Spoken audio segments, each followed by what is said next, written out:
Sob. Sob. Father, mother, don't die. Please don't die. Sob. Sob. Father, mother, don't leave us. We won't complain about eating thin gruel anymore. Tianci, third brother, don't scare us. Wake up. In his dazed stupor, mournful cries kept echoing beside Shu Tianci's ears. He was somewhat bewildered. He clearly remembered being killed by his enemies. Could it be that he had not completely died and that the person these people were mourning was him? No, that was impossible. He had been an orphan, a drifter on the fringes of society. How could anyone be calling him father? And who was this mother supposed to be? A dull ache throbbed in Shu Tianci's head, as if some blurred images were surfacing in his mind. It seemed he had transmigrated. He wanted the people around him to stop crying, to let him quietly digest this flood of memories.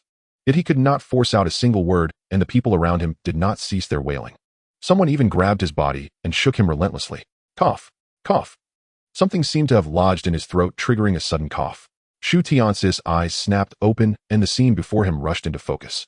He saw 2 boys and 3 girls squatting before him, staring at him in a stupor. Disbelief filled their eyes. It was as though they had never imagined he would wake up. Shu Tianci glanced at the man in the lead and blurted, "Eldest brother." From the slivers of memory he retained, he knew that the honest-looking man before him was his eldest brother, named Shu Tianyou. As a child, his eldest brother had suffered an accident that left him a little slow-witted. He was now 22 years old and still unmarried. "Tianci, you're not dead." At that moment, a woman's voice, shocked yet overjoyed, sounded from the side. Shu Tianci turned his gaze and saw a young woman, her face sallow and gaunt, her clothes patched all over from top to bottom. He gave a feeble smile and tentatively called second sister. The woman before him was the boat's original second sister, Shu Xianglian, 20 years of age. She should have married into a neighboring village last year, but it was said that the man abruptly died of illness. Their family was unwilling to let her become a widow and then still have to care for his entire household, so they had given up on that match. Later, someone spread rumors that she was a jinx to her husband, and since then no one dared come forward to propose. Her temperament had originally been gentle and soft, but years of malicious gossip had tempered a certain steel into her character. Unlike their eldest brother, her love for her 2 younger brothers ran even deeper. "Tianci, it's wonderful that you didn't die." Seeing that Shu Tianci could still speak and recognize them, Shu Xianglian, overcome with emotion, threw herself at him. She burst into loud sobs, crying, "Sob. Sob. You scared me half to death. I thought you were gone." Before Shu Tianci could react, several more figures flung themselves onto him. "Third brother, it's so great that you're alive." Shu Tianci lowered his head for a glance. The memories he had just digested allowed him to instantly recognize each of them. The Shu family had 6 siblings in all, and the 2 girls and 1 boy before him were his younger brothers and sisters. Such a large family could have been truly happy if only the times had permitted it. From what Shu Tianci understood, he had been reborn into a year of great natural calamity, where even filling one's stomach was difficult. He had come to occupy this body because its original owner had first starved himself into illness, and being frail to begin with, had finally died of sickness. After rejoicing for a brief moment over his third brother's awakening, Shu Tianyou suddenly came back to his senses. "Third brother is awake, so why haven't father and mother woken up yet?" At his words, Shu Tianci looked over and saw a man and a woman lying on a straw mat nearby. They wore coarse cloth trousers cut off at the knees, and their upper garments were tattered and patched all over.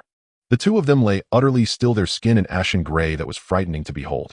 What was most striking was their swollen bodies, their faces puffed up like steamed buns, a ghastly sight. Shu Xianglian rushed over with the younger siblings in tow, reaching out to shake the 2 of them again and again. "Father, mother, wake up please. It's almost time to go to work. You can't keep sleeping like this, all right?" The man and woman lying there were the parents of the 6 Shu siblings. He remembered that these past 2 years had brought the greatest drought in Long Kingdom. The harvest in their village had been miserably poor. Even the wild vegetables and tree bark on the outskirts of the mountain and at its foot had been stripped clean by the villagers. To keep their 6 children from starving, Shu Tianci's parents had given them all the wild vegetables and whatever else there was to eat. So the children would not worry. They even lied that they had already eaten in the village canteen. Over time, their bodies had long since been worn down by illness. In truth, this so-called disease was nothing more than an ailment born of long-term malnutrition. Without timely replenishment of nutrients and protein, death was inevitable. The boat's original owner had died in exactly the same way, his face now still grotesquely swollen. Had Shu Tianci not transmigrated, this group of siblings would likely already have been preparing his funeral. Yet there was still a funeral to be arranged, only now it would be for their parents. Shu Tianci cast a look at his still crying brothers and sisters and said, "Stop calling them. Father and mother have passed away." At these words, the eldest Shu Tianyou immediately turned toward him, eyes flushed red. "No, that's impossible." With that, he rushed over, gripping Shu Tianci's shoulders and shaking him vigorously. "You're lying to me, third brother, you're lying, aren't you? If you're fine, how could father and mother be dead?" Shu Tianci's body was frail to begin with. His awakening was nothing more than a fleeting return of strength at death's door.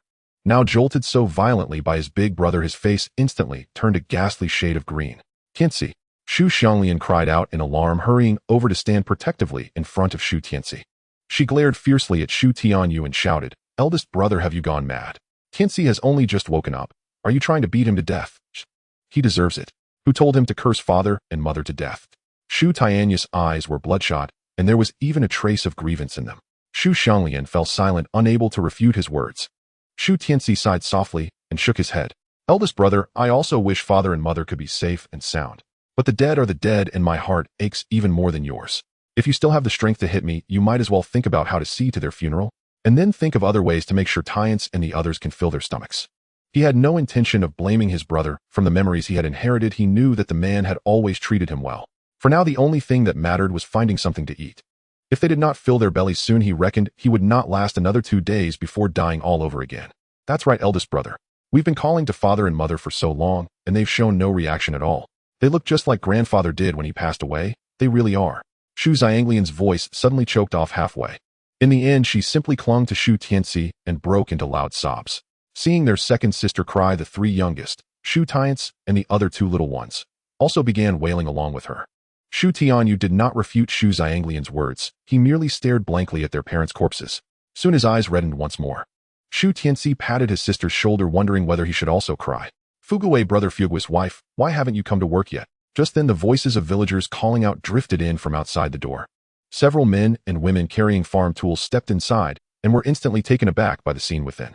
Very soon news of Shu Fuguwei and his wife's death spread throughout the entire village. Most of the villagers hurried over upon hearing the news, shaking their heads again and again at the sight of Shu Fuguwei and his wife, their bodies already stiff. This was far from the first such case in families with many children. 1 or 2 had already died, or else they clung to life while gravely ill. Some households had even sent their extra sons away just to eke out a meager existence. The couple Shu Fuguwei and his wife had always enjoyed a good reputation in the village, and now that they had passed away, they received help from most people. The village carpenter made 2 coffins for them free of charge using ordinary planks of wood. On the outer slopes of the mountain, even the better trees were on the verge of withering, so it was already fortunate to have enough timber to build coffins. Shu Tianci led his brothers and sisters to kneel down before the carpenter and kowtow, thanking him for making coffins for their parents. Afterward, the 6 siblings used the last of their water to wipe down their parents' bodies. Because cloth was scarce, they did not change the old couple into new clothes. The production team leader somehow obtained several sets of coarse hemp mourning clothes for Shu Tianyou and the others. He also made some bamboo flowers and distributed them to the villagers who came to pay their respects. Because of shortages in supplies and time, there was no band and no funeral feast. Only the 6 siblings of Shu Tianci in hemp and white headcloths, the 8 men from the brigade carrying the coffins, and a procession of dozens of villagers holding bamboo flowers walked toward the mountain. Shu Fuguwei and his wife had died that very night, and by the following afternoon, they were to be lowered into a hastily dug pit. There was no vigil, no funeral music. The burial was to be carried out in the simplest manner. This was already with the help of the production team. If everything depended on the 6 of Shu Tianci alone, they could only have wrapped their parents in straw mats and buried them in the earth. "Father, mother, how could you be so heartless, Wu? Father, mother, don't abandon us, Wu." As she watched the 2 coffins being covered by shovelfuls of earth, Shu Xianglian took the lead in wailing, her cries wretched and piercing. Seeing the 5 other siblings weeping as though their hearts were being torn apart, the villagers could not help but feel deep sympathy. Someone murmured to the person beside him, "Fuguwei and his wife are gone just like that. What will become of these 6 children they've left behind?" Yes, Tianyou and Xianglian can still manage. If this boy Tianci could get rid of his lazy and unruly habits, he might also be able to work and earn some work points. It's just a pity about Tiance and the 2 girls. I fear it will be hard for them to survive. As for that fellow Shu Tianci, there's no way he'll change his lazy, loafing ways. Look at how wretchedly Tianyou and the others are crying over their parents' deaths, then look at him. He hasn't shed a single tear, as if the ones who died weren't even his father and mother. Hearing this, all the villagers turned to stare at Shu Tianci, who was standing off to the side in silence. He was not crying or making a scene, and not even the rims of his eyes were red. Compared with his brothers and sisters lying on the earthen grave mound and wailing, he stood at the opposite extreme. Shu Tianci knew that doing nothing at such a moment made him seem out of place. But he truly could not cry, for in his mind there was only a vague bundle of inherited memories. If he forced himself to put on a show of weeping, he feared he might instead suddenly snort with laughter.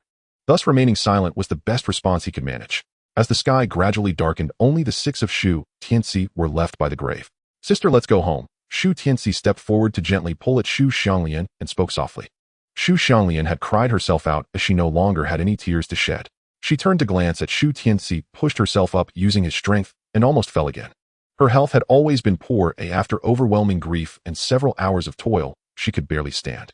Fortunately, Shu Tianci reacted quickly and kept her from collapsing face first onto the grave. Once Shu Xianglian regained her footing, she turned to Shu Tianyou and said, "Brother, let's go home. We haven't eaten all day. Tiance and Shu Xianglian's bodies won't be able to take it."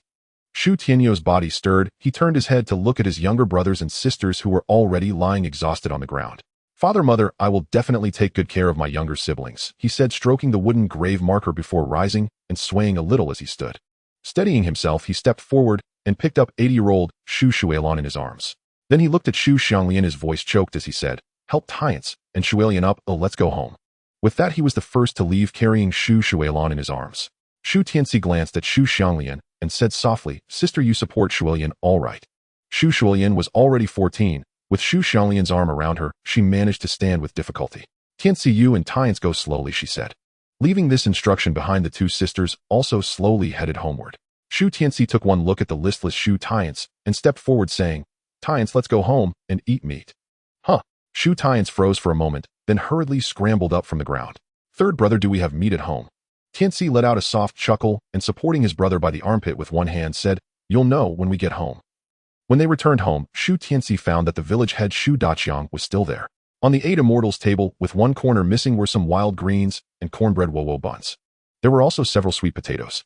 "Tianyou, all of you sit down." The 6 of them sat down together and looked towards Shu Daqiang. He said, "Don't look at me, eat something first to fill your stomachs." None of them spoke, nor did they reach out to take the food. They knew these things did not belong to their family, otherwise their parents would not have starved to death. "Village head, I know these things were pulled together by the villagers. Rest assured, when we amount to something in the future, we will definitely repay all of you," Shu Tianci said as he looked at the village head.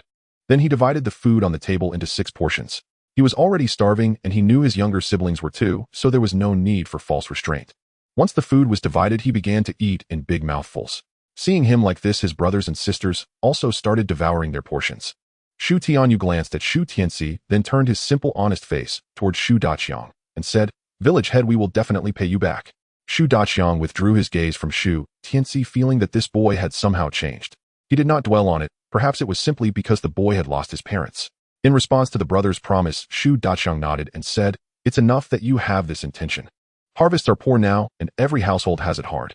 If you truly make something of yourselves in the future, just give them a hand when you can. But what you must do at present is take care of yourselves. Fill your stomachs today, O Tianyou, and Xianglian, come to the team tomorrow to work." As he spoke, he looked toward Shu Tianci, who was holding a bowl of wild vegetable gruel and frowning slightly. "Tianci, you brat, stop being lazy. Tomorrow go to the production sub-team with your brother and join the work." "All right." Shu Tianci nodded, then forced himself to swallow the wild vegetable gruel in one breath. Shu Daqiang let out a sigh and turned to leave. With no outsider present, the 6 siblings ate even more ravenously. Just as Shu Tianci let out a burp, a wo-wo bun was suddenly placed in front of him. Shu Tianci was stunned and looked up at the expressionless Shu Tianyou. "Third brother, you almost starved to death. You must be very hungry. Eat one more," Tianyou said. "Then I won't stand on ceremony." Shu Tianci hesitated for a moment, then took the bun and began to eat. However, with no additives of any sort, the cornbread bun was dry and caught in his throat. Yet with their parents gone that very day, what would become of this family's life tomorrow? That night, Shu Tianci slept with his elder brother and his 5th brother, Shu Tiance. The Shu family was not large, and the surrounding walls were made of dried yellow mud, enclosing only 3 rooms.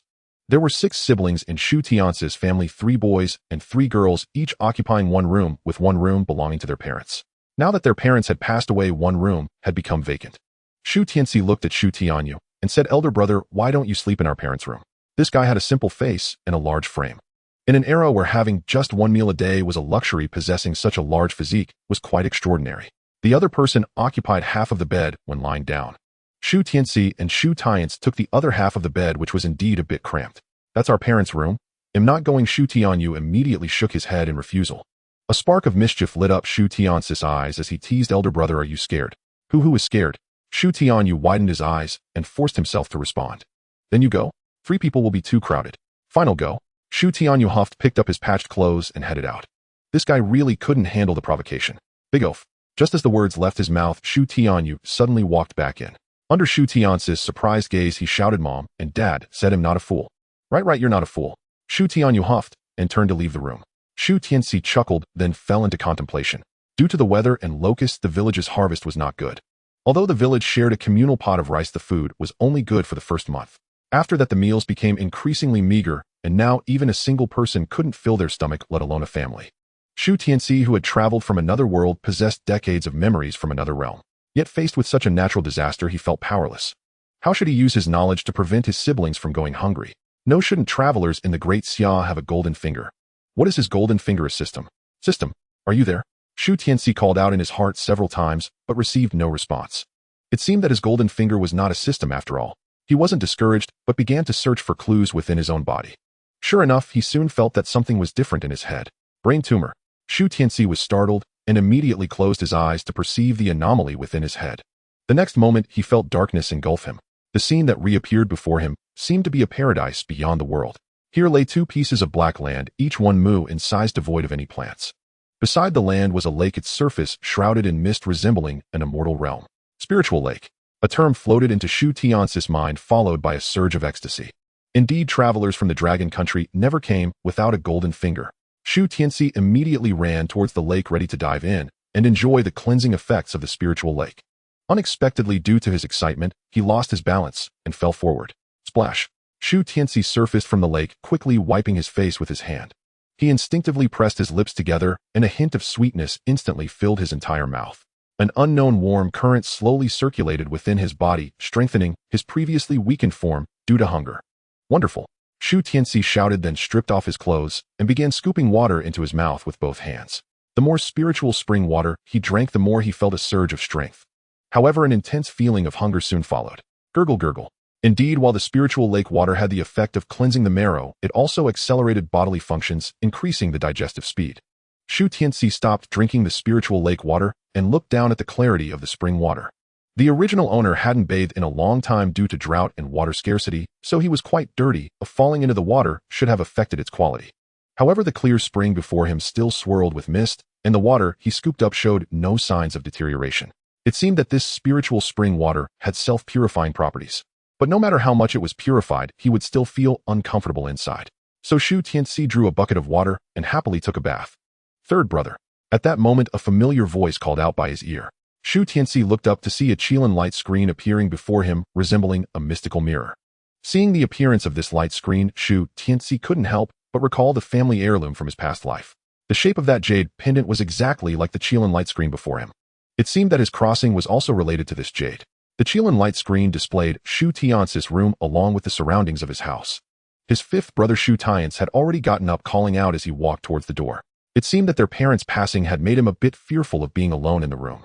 After all, he was only 10 years old. Shu Tianci focused his thoughts, and in the next moment he appeared at the door. A cool evening breeze swept over him, and he immediately felt a chill. Damn, my clothes are still in the space. His spirit penetrated the jade pendant's space, and the clothes by the lake immediately surfaced in his mind. With a thought, Shu Tianci had the clothes back in his hands. This method was indeed convenient. The sound of the door creaked as someone seemed to be pulling the latch. Shu Tianci hurriedly put on his clothes and saw the door swing open. Third brother, why are you outside? Shu Tianci looked at Shu Tianci in confusion and asked. Outside. Of course, it's to take a leak. Shu Tianci casually replied, then pushed his brother back into the room. It's getting late, let's go to sleep. As Shu Tianci watched his brother close the door and secure the latch, he felt something was off. But too sleepy to think much, he entered the room and lay down on the bed. Shu Tianci glanced at the sweet potatoes sent by the village chief, picked one up, and tossed it into the jade pendant space. Once he lay down on the bed, he prepared to use his mental energy to plant the sweet potato in the black soil. He tried it, and it worked perfectly. The sweet potato's pores penetrated the soil with great ease. Shu Tianci attempted to use his mental energy to control the lake water and irrigate the sweet potato. Once it sprouted and grew vines, he could expand the cultivation. As for how long it would take to sprout leaves, it wouldn't be long, he believed. Just as Shu Tianci was filled with joy, his brother Shu Tianci surprisingly had not fallen asleep yet. He suddenly said, Third brother, will mom and dad come back? Oh, it's better if they don't. He was afraid it would scare him to death. Shu Tianci shook his head and replied, They won't come back. From now on, third brother will take care of you. Third brother promises you will eat well every day and get better and better. Why won't they come back? Did they die? For the first time, Shu Tianci neglected food and focused entirely on their deceased parents. Shu Tianci hesitated for a moment, then shook his head and said, They're not dead. They have just become stars. They are always watching over us from the heavens. When the stars come out, you will see them. Really, really. On this night, Shu Tianci slept particularly well. Perhaps due to the effects of the spiritual spring washing his marrow, he felt improvements in various aspects. When he opened his eyes to check on the sweet potatoes in the space, the door was pushed open. Third brother, get up quickly. Shu Tianyou walked in and shouted at Shu Tianci, who was still in bed. Shu Tianci climbed up puzzled and asked, eldest brother, what's wrong? Mom and dad are gone. Oh, we must take on the responsibility of caring for our younger siblings. So you can't be lazy anymore. Come with me to work. Shu Tianyou spoke seriously and somewhat foolishly. Shu Tianci felt helpless, thinking to himself, I'm your brother too. Although he didn't want to go to work, there was hardly anything to eat at home. Thus, for the sake of food and to lay the groundwork for future crops in the space, he was determined to work today. So Shu Tianci nodded and said, all right, let's go. As they left the room, his second sister was already outside waiting with her headscarf wrapped. In this era, there was no breakfast. One had to get to work as soon as they opened their eyes.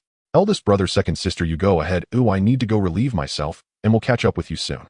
Shu Tianci found an excuse and went to the village's dry toilet. As soon as he entered, a strong stench of excrement hit him. The dense white wriggling creatures on the ground made his scalp tingle. He took a glance and immediately dove into the space. Once inside the space, he saw that the sweet potatoes planted in the soil the day before had already sprouted many vines and leaves. Shu Tianci's face lit up with joy, secretly thinking that the time flow in the space was indeed different from the outside world. Based on the speed of sprouting, the time flow ratio between the space and the outside must be at least 10-1. The irrigation from the spiritual spring should also have some effect. He just didn't know how significant it was. Shu Tianci approached and plucked all the vines, counting over 20. He was delighted and hurriedly buried these vines in the black soil. Then, with a thought, the spring water from the lake immediately rose and arched to irrigate the buried vines. As long as he buried these vines in the soil, he could continue to cultivate them once more vines grew. At this rate, in just a few days, he could plant an acre of land. The yield of sweet potatoes was extremely high. Even ordinary soil could yield several thousand pounds per acre. The soil in front of him was black soil, further nourished by the irrigation from the spiritual spring. Surely by the time of harvest, he would at least get over 10,000 pounds right. Over 10,000 pounds of sweet potatoes would be enough to ensure that the 6 siblings would no longer starve. However, they couldn't possibly eat sweet potatoes for the rest of their lives, could they? It seems I need to find some other grains to grow, Shu Tianci murmured, then exited the space. He pulled down his pants and urinated on the white wriggling creatures. Watching them being washed back into the stinking pit, he finally satisfiedly pulled up his pants and left. He first returned home and called out, Tian Shu Xianglian. After a quick look around the house, he found that no one was there. He had initially planned to offer his siblings some spiritual spring water, but it seemed that would have to wait. Shu Tianci shook his head and suddenly noticed the teapot on the 8 immortals table. Got it. His eyes brightened, and he filled the teapot halfway with spiritual spring water. After taking a look at the spring water inside, he confidently picked up the teapot and walked towards the work site. Shu family village had over 40 households, and the work was managed by the production team leader Shu Xiaoqing. Originally, Shu Fuguwei and his wife worked with the team, but now Shu Tianyou probably went with them. Shu Tianci walked through the fields and called out to Aunt Yunying, who was digging a canal, asking, Aunt Yunying, have you seen my brother? I haven't seen him. Aunt Yunying rolled her eyes, not even thinking about it. A lazy brat like him wasn't worth her attention. Shu Tianci had a strange expression. He thought to himself, I don't think I've done anything to upset her, have I? He didn't dwell on it, shaking his head as he prepared to search elsewhere. At that moment, another woman in her 30s suddenly shouted, Tianci, I just saw your brother and sister digging a trench over by the lotus pond. Thank you, Aunt Yuhong. Shu Tianci thanked her, then strode towards the lotus pond. Watching his back, Yunying disdainfully looked at Yuhong and said, Yuhong, why are you even bothering with him? A grown man acting like a good for nothing who can't do anything. If he weren't so lazy and unwilling to work, how could Fuguwei and his wife have starved to death? Upon hearing this, Yuhong immediately advised, Sister Yunying, you should say less. Tiance's parents just passed away. You shouldn't say such things to discourage him. His willingness to come work in the fields shows that he has turned over a new leaf. We as elders should help him more. Oh, give me a break. Yunying rolled her eyes and walked downstream with a basket of soil. Meanwhile, Shu Tianci quickly spotted Shu Tianyou and Shu Xianglian at the lotus pond. Due to the drought, there was only a bit of water left in the big lake. The small ponds and pools had long since dried up. Therefore, the villagers were digging canals to divert water from the big lake to the fields. At this time, there were no professional excavators. They could only dig manually with hose and shovels bit by bit. Shu Tianyou could earn 10 work points for a day of digging canals, while Shu Xianglian earned 8 work points for carrying soil and stones. As for Shu Tianci and the others, they were helping out on the side, trying to earn a few extra points. Eldest brother, second sister. Shu Tianci called out and walked over with the water jug. Shu Tianyou put down his hoe and grinned, saying, Third brother, you're here. If you're afraid of getting tired, you can take it easy later. No rush, you all drink some water first. Shu Tianci smiled slightly and handed the water jug to Shu Xianglian. Shu Xianglian was taken aback and asked in confusion, Where did you get this water? The well and river water had both dried up, and every household had very limited usable water. Their family had already run out of water. Shu Tianci chuckled and explained, "It's dew I collected last night. Hurry and drink it." Dew. Shu Xianglian had a strange expression but didn't think much of it. "Thank you, Tianci." She smiled and then poured some into her mouth from the teapot. Seeing her take a sip and put it down, Shu Tianci quickly said, "Drink more, I collected a lot." Shu Xianglian was indeed very thirsty, so she took a few more sips. For some unknown reason, after drinking the water, she suddenly felt much more energized. She looked at Shu Tianci in surprise and then handed the teapot to Shu Tianyou, saying, "Eldest brother, you should drink a few sips too." "Okay." Shu Tianyou nodded, took the water jug, and drank heartily. "After you finish, let Tian-su and the others have some too. I'll go find the team leader." Shu Tianci nodded and then went to look for their team leader, who was not far away, and he quickly walked up to him. "Uncle Qing busy with something?" Shu Tianci greeted the team leader, Shu Xiaoqing, with a smile. Shu Xiaoqing, who was busy, glanced up at him and smiled back. "Tian's here. I thought you would be off fooling around again. Since you're here, take a set of tools and dig a channel down below." Shu Tianci chuckled and shook his head. "Uncle Qing, I didn't come to work. Working was impossible. He would never work in this lifetime. With the meager work points he earned, the food he received throughout the year was barely enough for him to eat. Let alone now, with the food shortage, work points couldn't be exchanged for much food. Not working. What do you plan to do?" Shu Xiaoqing frowned and reprimanded. "Tianci, it's not that your uncle is scolding you. When your parents were alive, they worked from dawn to dusk to support you 6 siblings. They could have starved themselves. If you don't work, now do you want to end up starving like your parents? Or do you want to be a burden to your older brother and sister? I've already starved once. My parents worked all day and could have starved 3. Wouldn't making me work lead to a quicker death?" Shu Tianci rolled his eyes and internally complained. He chuckled and said, "Uncle Qing, I understand what you're saying, but I have my own thoughts. I came today to borrow a shovel from you." "Borrow a shovel? What do you want to do?" Shu Xiaoqing's expression darkened as he inquired. Shu Tianci hesitated and replied, "I want to go up the mountain to catch a couple of rabbits to nourish my younger siblings." "Up the mountain? Not a chance. Don't even think about it." Upon learning Shu Tianci's intention, Shu Xiaoqing firmly refused. "I won't lend you the shovel, and you are not allowed to go to the mountain. It's too dangerous there. What if you encounter wild boars or venomous snakes?" "Hey, not lending it." Shu Tianci waved his hand dismissively and turned to leave. If it weren't for the fact that all iron items had been surrendered at home, he wouldn't have come to find Shu Xiaoqing. Since the team implemented a communal cooking system, every household had surrendered their cooking and farming tools. The main reason was that the country needed a lot of iron to make steel, which forced the collection of iron tools from the common people. Even the hoes and shovels used for farming were distributed by the team, with not a single extra pair available. Seeing Shu Tianci's attitude, Shu Xiaoqing was both angry and amused. But he didn't dwell on it. He just loudly reminded, "Tianci, you are not allowed to go up the mountain, do you understand?" Seeing the other party merely wave his hand, Shu Xiaoqing sighed. What sins did this family commit to have such a lazy guy? Previously he did nothing and just waited to die. Now he was reaching for the stars, being unrealistic.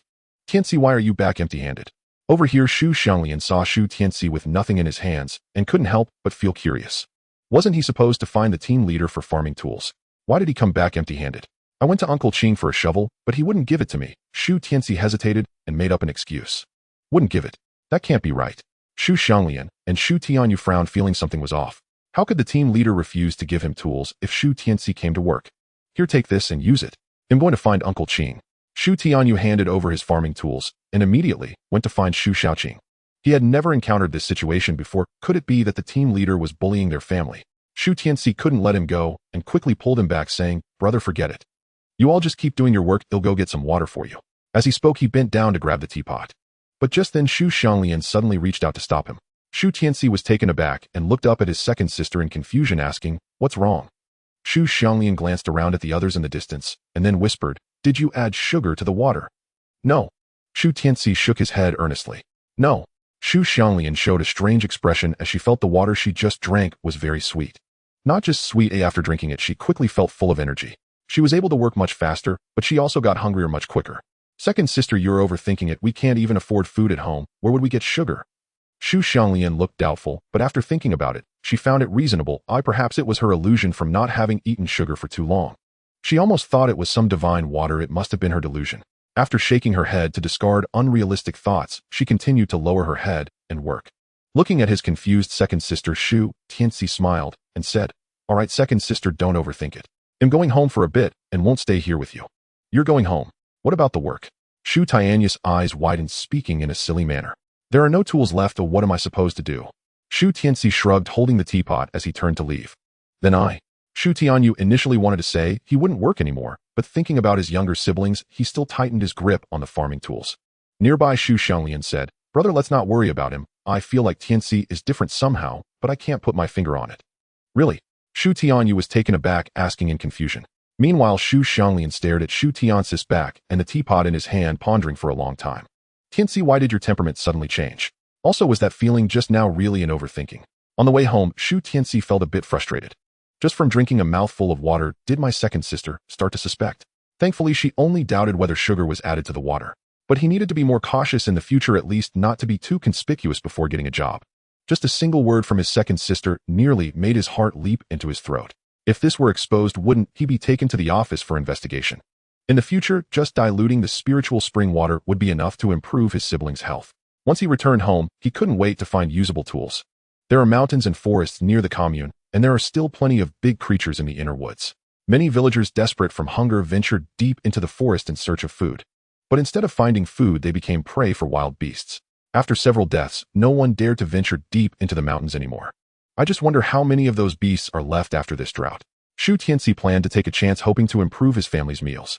Got it. After searching for a long time, Shu Tianci finally found a rusty small axe in the firewood room. He picked it up and weighed it. It was indeed a bit lacking in weight, but it would do. Just as he was about to head out, a young woman walked in. "Old third." Shu Tianci's eyes brightened as he smiled. "Sister-in-law, what brings you here?" Old third, you must not speak nonsense. I am not your sister-in-law." Hearing Shu Tianci's words, the woman's face instantly flushed with a hint of redness. She was holding a basket in her hand, taking out some wild vegetables and cornmeal from inside. You all eat?" Shu Tianci chuckled and continued to tease sister-in-law. "Is it for my siblings or for my elder brother?" Everyone eats." The woman's face turned even redder, her bronze skin unable to hide it. Shu Tianci chuckled and didn't continue to tease her. He stuffed the items back into her bamboo basket and said, "Sister-in-law, you should take it back." The woman looked confused and asked why. Feeling that Shu Tianci was dismissing her gift as little, she hurriedly explained, I know it's not much. But I can only take this much." "Sister-in-law, you misunderstood." Before the woman could finish her sentence, Shu Tianci interrupted. He patiently said, "I know you care for my elder brother and for us siblings as well. But your family doesn't have much to eat either. Taking this much will be noticed, and if Uncle Kai gets angry, he'll hit you." The woman in front of him was from the neighboring Song family village named Song Yuru with the nickname Daya. She had the typical appearance of a rural girl, of frail physique and dark skin. Her clothes were all faded patterned tops filled with patches. People nowadays all look like this, so there's no distinction between good-looking or not. But she was particularly hard-working and kind-hearted, although she stuttered a bit. However, this stutter was not natural. It was a result of saving Shu Tianyu. Previously, Shu Tianyu had almost drowned while fishing with others. It was Song Yuru who unhesitatingly jumped into the water and dragged him up. After that, Song Yuru had a fever for 3 or 4 days, and after recovering, she began to stutter.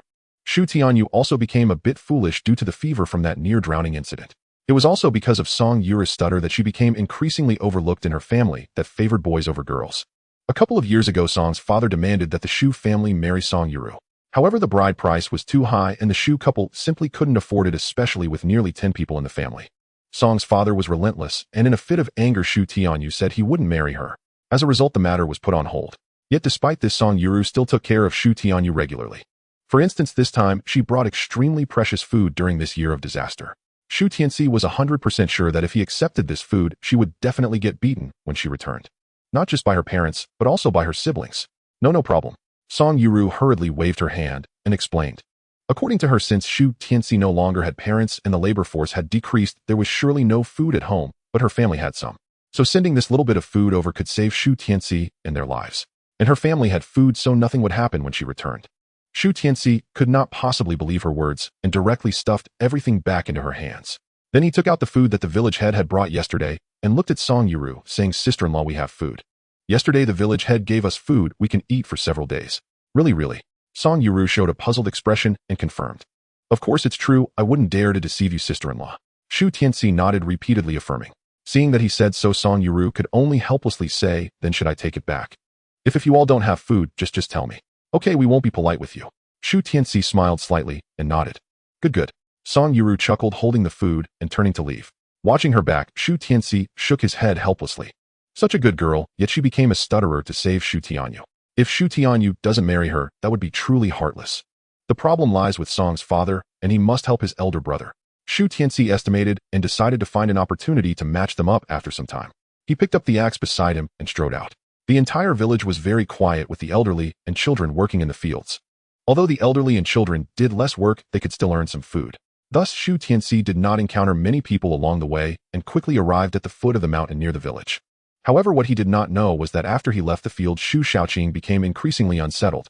He felt that Shu Tianci would definitely not listen to his advice. Not to mention the fierce wild boars in the mountains, there were also venomous snakes lurking.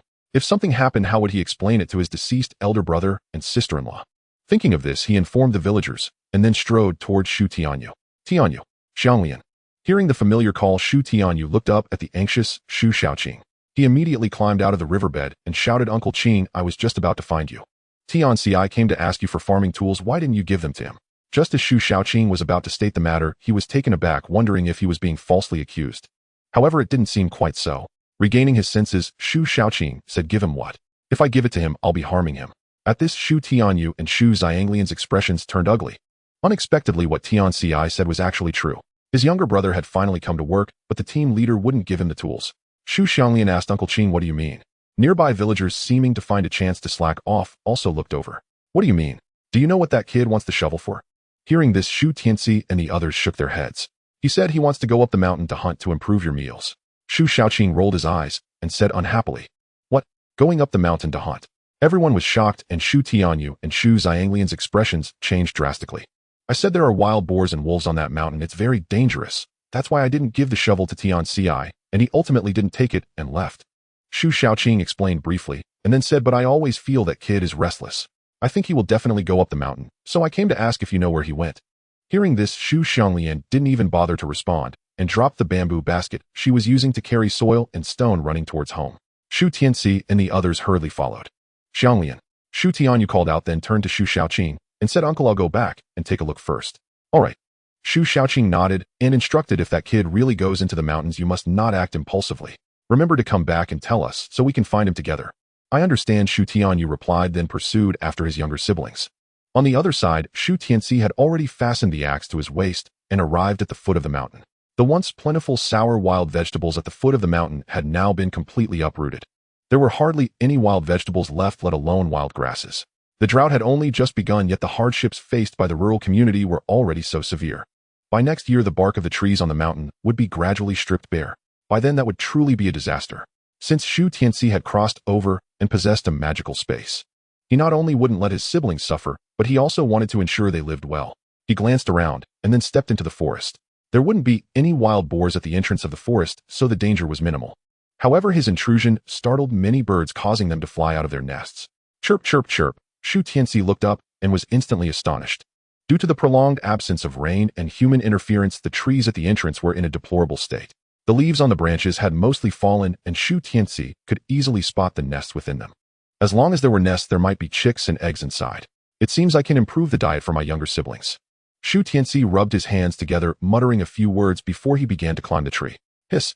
Just as he climbed about 2 meters up, he suddenly inhaled sharply. He quickly let go and jumped down to check his condition. The fabric on his body was thin and worn, and the surface of the tree was dry and rough. Before he could even reach the top, he had already scraped himself, and the patches on his clothes began to loosen. No good, climbing trees isn't going to work. Shu Tianci shook his head, feeling a bit troubled. The supplements that could improve their diet were right in front of him, but it was impossible to give up. Suddenly, he had a flash of inspiration. Got it. Shu Tianci's lips curled up, and in the next moment, he vanished from his spot. Good heavens, there are actually 6 eggs in this nest. In the space of the Qilin Jade pendant, Shu Tianci saw the interior of the nest at the treetop through the displayed image. This method was indeed useful, as it allowed him to know which nests contained treasures. He smirked and reached out. He wanted to see if he could extend his hand through the screen to grab the nest. However, while the idea was beautiful, reality dealt him a heavy blow. As soon as he took a step forward, the screen within the space would move forward as well. It seemed impossible to retrieve anything from the outside through the screen. Shu Tianci glanced at the sturdy tree trunk, gritted his teeth, and then vanished from the space. In the next second, he appeared at the top of the tree, holding tightly onto the not-a-thick trunk. Damn! Seeing the trunk bend under the weight, Shu Tianci couldn't help but curse. This trunk was quite dry, it wouldn't bend much before it inevitably broke. Without hesitation, Shu Tianci reached out to grab the nest and disappeared from the spot. The trunk lost its pressure and instantly rebounded, even cracking in the process. In the space, Shu Tianci looked at the 6 quail-egg-sized eggs in front of him, overjoyed. My body is too weak. I should eat 2 to supplement myself. Without hesitation, he cracked open 2 eggs and swallowed them whole. Ugh. After letting out a satisfied burp, Shu Tianci patted his stomach. Although he couldn't fill his stomach, at least he had tasted something. With the taste of sweetness fresh in his mouth, Shu Tianci didn't hesitate to survey the other nests on the branches. Within the visible range of the external world in the space, he saw a total of 4 nests. At least 2 eggs were in each of these nests, with some having as many as 5. Using the old method, he gradually collected these nests into the space. After taking out a dozen eggs, he suddenly discovered something eye-catching inside one of the nests. A small green sprout resembling a bean sprout. Is this rice seedling? Having done farm work before, Shu Tianci recognized it as a rice seedling at a glance. As for why there was this in the nest, he could guess without thinking. It must have been that a bird had eaten rice that was not fully digested and then expelled it. Since feces contain moisture, this grain of rice sprouted successfully. The rice being grown now could yield seedlings, unlike the seeds that could only be bought decades later. Shu Tianci took out the rice seedling and immediately turned around to plant it in the second patch of black soil. With this rice seedling, our family will no longer fear hunger. Shu Tianci was overjoyed and carefully watered the rice seedling with spring water. After taking good care of the seedling, he glanced back at the nest he had emptied. After a moment of hesitation, he still decided to return a few nests using the same method. It wasn't about being kind-hearted, it was that he had taken from others and should leave them away to survive. After finishing these, he continued deeper into the forest. Wherever he went, he would not miss any eggs in the nests. To his surprise and delight, he even found 2 pumpkin seeds. The yield of this thing is not much worse than sweet potatoes, and it is also a rare commodity in this era. Shu Tianci was excited and quickly buried the pumpkin seeds in the same black soil as the rice seedling. Within a few minutes after watering, they rapidly began to sprout. Such a growth speed is indeed remarkable. Shu Tianci marveled sincerely before exiting the space. After thoroughly searching the nests in the eastern outskirts, he obtained more than 30 eggs, 2 pumpkin seeds, and 1 rice seedling. As long as he could catch 1 or 2 wild animals to take back, this operation could come to an end. Shu Tianci smiled and quickly arrived at the depths of the forest where he could see greenery. Before he could approach, he heard a clucking sound from the grass accompanied by the sound of flapping wings. Wild chickens, or wild ducks, or perhaps a game of mating. Shu Tianci's eyes flickered, and then he vanished from his spot. In the visibility of the space, he saw the situation in the grass. 2 wild chickens were lying inside, maintaining a strange posture while flapping about. The one on top was incessantly flapping its wings, seemingly acting as the victim. However, Shu Tianci didn't care about that. He only knew that he could enjoy a feast tonight. The 2 wild chickens were still unaware of the impending danger, focused entirely on their mating plans. Just then a shadow suddenly loomed over them. Before they could react, they were grasped by the neck. Wild chicken, so you want to choke me, huh? The wild chicken cursed fiercely, but the next moment felt the environment around them change. Once the 2 wild chickens were tossed into the space, changes began to occur within the space. Shu Tianci was not focused on the space, so he did not notice. After throwing the wild chickens into the space, he discovered that there were still plenty of wild chicken eggs in the grass. I've struck gold. Shu Tianci found 7 or 8 wild chicken eggs in the grass, each radiating residual warmth. He joyfully collected the eggs into his space and continued to walk around. Having come this far, he was not satisfied with just catching 2 wild chickens. After spending another half hour, he managed to catch 3 wild chickens and picked up over a dozen eggs. At the same time, he discovered several rabbit dens and pulled out 2 rabbits from inside. What is this? At that moment, Shu Tianci's gaze fixed on several depressions on the ground. He quickly approached to take a closer look and soon realized these were animal footprints. Wild boars. There are wild boars nearby. Shu Tianci's face lit up with joy as he immediately set out to search for this massive creature. Although wild boar meat is tough and lacks fat, the offal truly smells delicious. Tianci, where are you? Just as Shu Tianci was preparing to follow the footprints to find the wild boar, a familiar voice suddenly called out from the outskirts. Big brother, second sister. Why are they looking for me? Shu Tianci patted his head, knowing that it was impossible to continue going deeper. He entered his space, intending to take out 2 wild chickens to show off. However, when he saw the scene in the space, he was momentarily stunned. When did a chicken coop suddenly appear next to the grass hut in this space? The few wild chickens he had just caught were also locked inside. Shu Tianci had no time to investigate how this chicken coop appeared. He could only study it later. With 2 wild chickens appearing in his hands, he strode towards the edge of the mountain forest. Tianci, where are you? The calls grew closer, and Shu Tianci quickly spotted the figures of Shu Tianyou and Shu Xianglian. He immediately stepped forward and shouted, "Big brother, second sister." Hearing the response, Shu Tianyou and the others were delighted and hurried towards Shu Tianci. Shu Xianglian directly grabbed Shu Tianci's arm and asked with concern, "Tianci, how are you? Are you hurt anywhere? Quickly tell second sister, she has been worried sick about you." "I'm fine." Just as Shu Tianci was about to say he was fine, he saw big brother swinging his fist toward him. This eldest brother really had a problem. He was foolishly aggressive. "Wait." Shu Tianci quickly raised both hands, placing the 2 wild chickens in front of him. Wild chickens. Indeed, Shu Tianyou's movement stopped, and he looked at the wild chickens before him with some surprise. That's right, they are wild chickens, Shu Tianci said with a slight smile, nodding. Shu Xianglian, standing beside him, was also somewhat surprised and quickly asked, Tianci, where did you get these wild chickens? Of course I caught them, Shu Tianci said proudly, raising an eyebrow. They'll make soup for you tonight to nourish you. No, no, no. Shu Xianglian's heart leaped with joy, but she quickly shook her head in refusal. I don't need nourishment, I'll let Tianci have them instead. No way. You must eat, Shu Tianci said, glaring at her, leaving no room for argument. Shu Xianglian was indeed tempted and said, then I'll just have some soup and the meat can go to Tianci and the others. Watching the siblings already discussing how to eat the chicken, Shu Tianyou swallowed hard. Old three, you are truly impressive, he said. However, I heard that wild boars are roaming around, so we should hurry up and leave. Upon hearing this, Shu Xianglian immediately nodded in agreement and pulled Shu Tianci down the mountain. Shu Tianci looked back and secretly vowed to catch one next time. The 3 siblings walked down the mountain, and Shu Xianglian was exceptionally happy. Her younger brother was not lazy, at least he could hunt and catch wild chickens. Big brother, second sister, third brother. As the 3 reached the foot of the mountain, they saw Shu Tianci and the others running over. Behind them were Shu Xiaoqing and the others. What nonsense! Why did you all come after me? Seeing her younger siblings following her, Shu Xianglian immediately scolded. This mountain is dangerous. Oh, what if you encounter a wild boar? Old 3 alone is enough of a headache, and these 3 little ones are also causing trouble. Shu Xiaolian looked aggrieved and explained, second sister, we came with Uncle Qing. At this time, Shu Xiaoqing also noticed what Shu Tianci was holding. His expression changed and he exclaimed, Tianci, did you catch wild chickens? Yes, I want to fill the family's stomachs. Shu Tianci nodded and smiled. Uncle Qing, this shouldn't count as occupying collective assets, right? In this era, everything belonged to the public, including every blade of grass and tree. Shu Tianci was genuinely worried that Shu Xiaoqing would say, you are occupying collective assets. If things went badly, he could end up in jail. Fortunately, Shu Xiaoqing waved his hand and said, don't worry, being able to catch wild chickens is your skill. As long as you don't sell them in the market, no one will bother you. If it really came down to it, wouldn't those villagers digging wild vegetables starve? That's great. Shu Tianci breathed a sigh of relief and smiled. Then I can rest easy.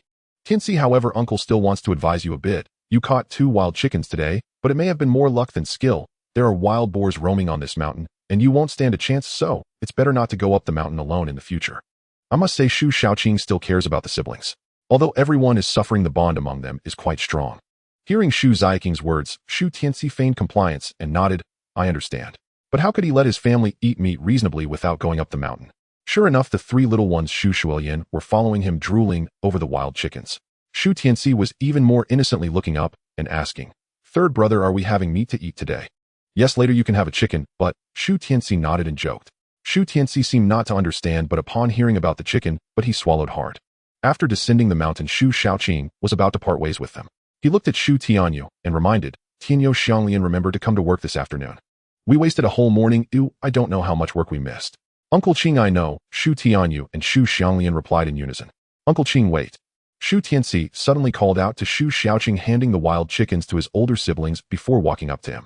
In Shu Xiaoqing's puzzled gaze, he pulled out 4 wild chicken eggs from his pocket and handed them over. Uncle Qing, thank you for taking care of us siblings. These wild chicken eggs were something I found on the mountain. Please take them back to cook for the dog and the others. No way. How can this be? There's nothing wrong with it. Just take it. Don't forget our family is having meat today. The 2 of them insisted back and forth, and finally Shu Xiaoqing gulped before accepting the eggs. He patted Shu Tianci's shoulder and sighed. Tianci, uncle truly did not misjudge you. If you need anything in the future, feel free to come find me. After parting ways with Shu Xiaoqing, Shu Tianci and the 6 of them excitedly returned home. Along the way, the wild chickens they carried attracted the attention of many. Upon learning that the wild chickens were caught by Shu Tianci, the villagers' gazes toward him instantly changed. They had previously thought he was a lazy good-for-nothing, but little did they know he had hunting skills. As a result, praises flowed from their mouths as if they were free of charge. If it had been someone else, they might have exchanged pleasantries and invited others over for a chicken dinner. But Shu Tianci was not foolish. He said not a word about invitations. Instead, Shu Tianyou appeared to want to speak up, but was pulled back by Shu Tianci. It was fine to want to repay kindness, but he had to prioritize his own family first. This action earned him a few eye rolls from the local women. Once home, Shu Xianglian smiled and said, Tianci, take a break. He'll boil water and pluck the feathers off the chicken. He'll help chop, which Shu Tianci replied with a slight smile, picking up an axe and sitting down to chop. Seeing this, Shu Xiaolian chimed in, then he'll help with the fire. And me, I want to help too. The 5 siblings all wanted to pitch in for this meal. As the eldest, Shu Tianyou could only ask third brother, what should I do? You go check the cafeteria and see if you can bring back some food. Shu Tianci hesitated for a moment before speaking. Upon hearing this, Shu Xianglian immediately clapped her hands and said, "I'll go too." Although the cafeteria's food was not as good as it had been initially, they could still get something. With the two of them going together, they could likely bring back more. Shu Tianci did not stop his second sister's idea. The eldest brother, who was a bit simple-minded, would easily be bullied alone. He nodded and said, "Then you all go well, take care of things at home." Upon hearing this, the two siblings immediately turned and strode toward the cafeteria. Shu Tianci redirected his gaze, asking his sister Shuilian to start the fire. Though the house lacked an iron pot, they still had a kettle and clay jars. Thus, after Shu Xianglian kindled the fire, Shu Tianci placed the water-filled kettle on it. He rummaged through his pocket and pulled out a few bird eggs. Shu Xianglian's eyes lit up as she exclaimed, "Bird eggs? What?" With the fourth brother's exclamation, the fifth and sixth siblings all gathered around. Their eyes sparkled as they stared at the bird eggs in Shu Tianci's hands, swallowing hard. "Don't drool. There will be enough for everyone later." Shu Tianci shook his head with a smile and said softly, "Third brother guarantees that you will have meat to eat every day from now on." "Thank you, third brother." The three children did not doubt the truth of Shu Tianci's words, only filled with anticipation. After calming his younger siblings, Shu Tianci took the knife and asked his sister for help. Although the kitchen knife was no longer very sharp, it was still sufficient to cut the wild chicken's throat. He collected the blood of the wild chicken in a bowl, and the water in the kettle had boiled. He tossed the lifeless wild chicken into a wooden basin and covered it with boiling hot water. After soaking for a dozen seconds, Shu Tianci and Shu Xianglian quickly began to pluck the feathers. The scalding hot water made the two of them gasp, rubbing their hands before continuing to pluck the feathers. While the two siblings were busy, Shu Xianglian and Shu Tianci were chopping wood and breaking branches. However, their gazes occasionally lingered on the kettle, which was boiling 12 bird eggs. "Wipe your mouths. When the eldest brother and second sister return, we'll share them with you." Shu Tianci glanced at them, lifting the plucked and gutted wild chicken. This wild chicken was not very big, weighing just over a pound after plucking. Shu Tianci chopped the chicken into small pieces and tossed them into the large clay pot. He did not use the stored lake water, but poured in the spirit spring water instead. Then he added a couple of slices of ginger, covered the pot, and began to stew it. Just cooking a pot of chicken soup would surely not be enough for the 6 siblings to eat.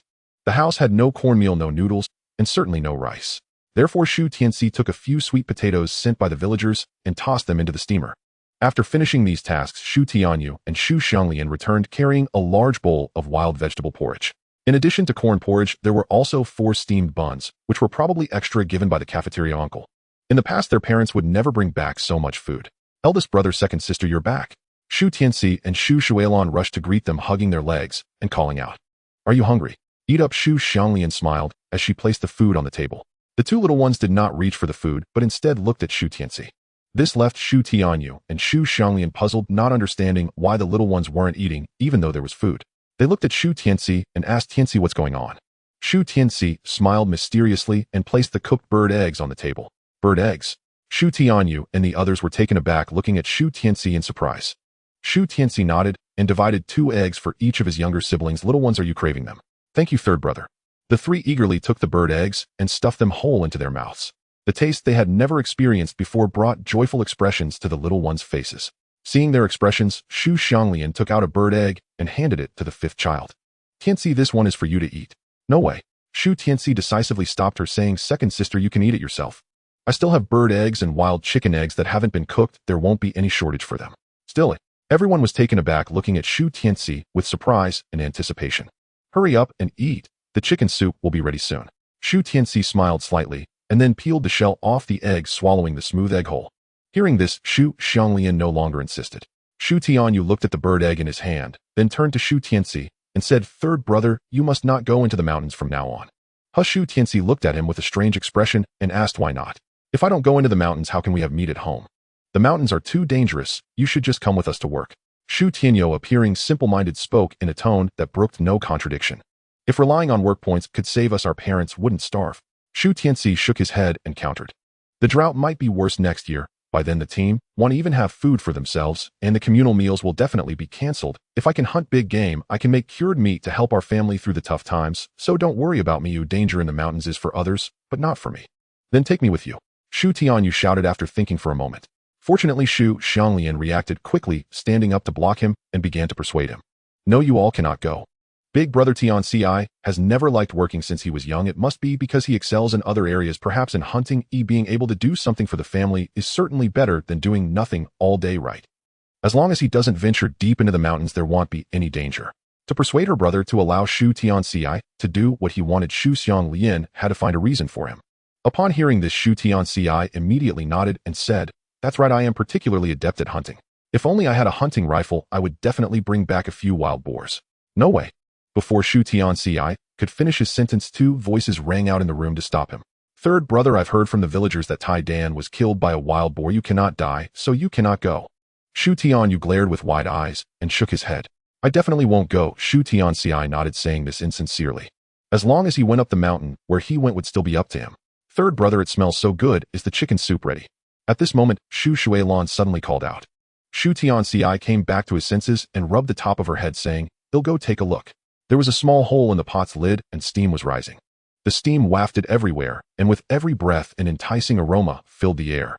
Shu Tianci lifted the pot lid with a cloth and a strong fragrance rushed toward him. He had no doubt that this smell could make the neighbor's child cry with hunger. "Second sister, taste it and see if it's overcooked." Shu Tianci picked up a piece of chicken wing and handed it to Shu Xianglian. Shu Xianglian shook her head, refusing. "You try it yourself or let Tianci taste it." In this era, women were either biased towards sons or were servile. Second sister Shu Xianglian was no exception, always thinking of her two younger brothers. Shu Tianci did not insist and handed the chicken wing to Shu Xianglian, saying, "Little sister, why don't you give it a try?"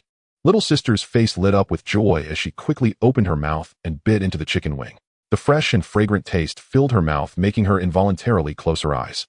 "This is the taste of meat. It's truly a blessing to be able to eat meat."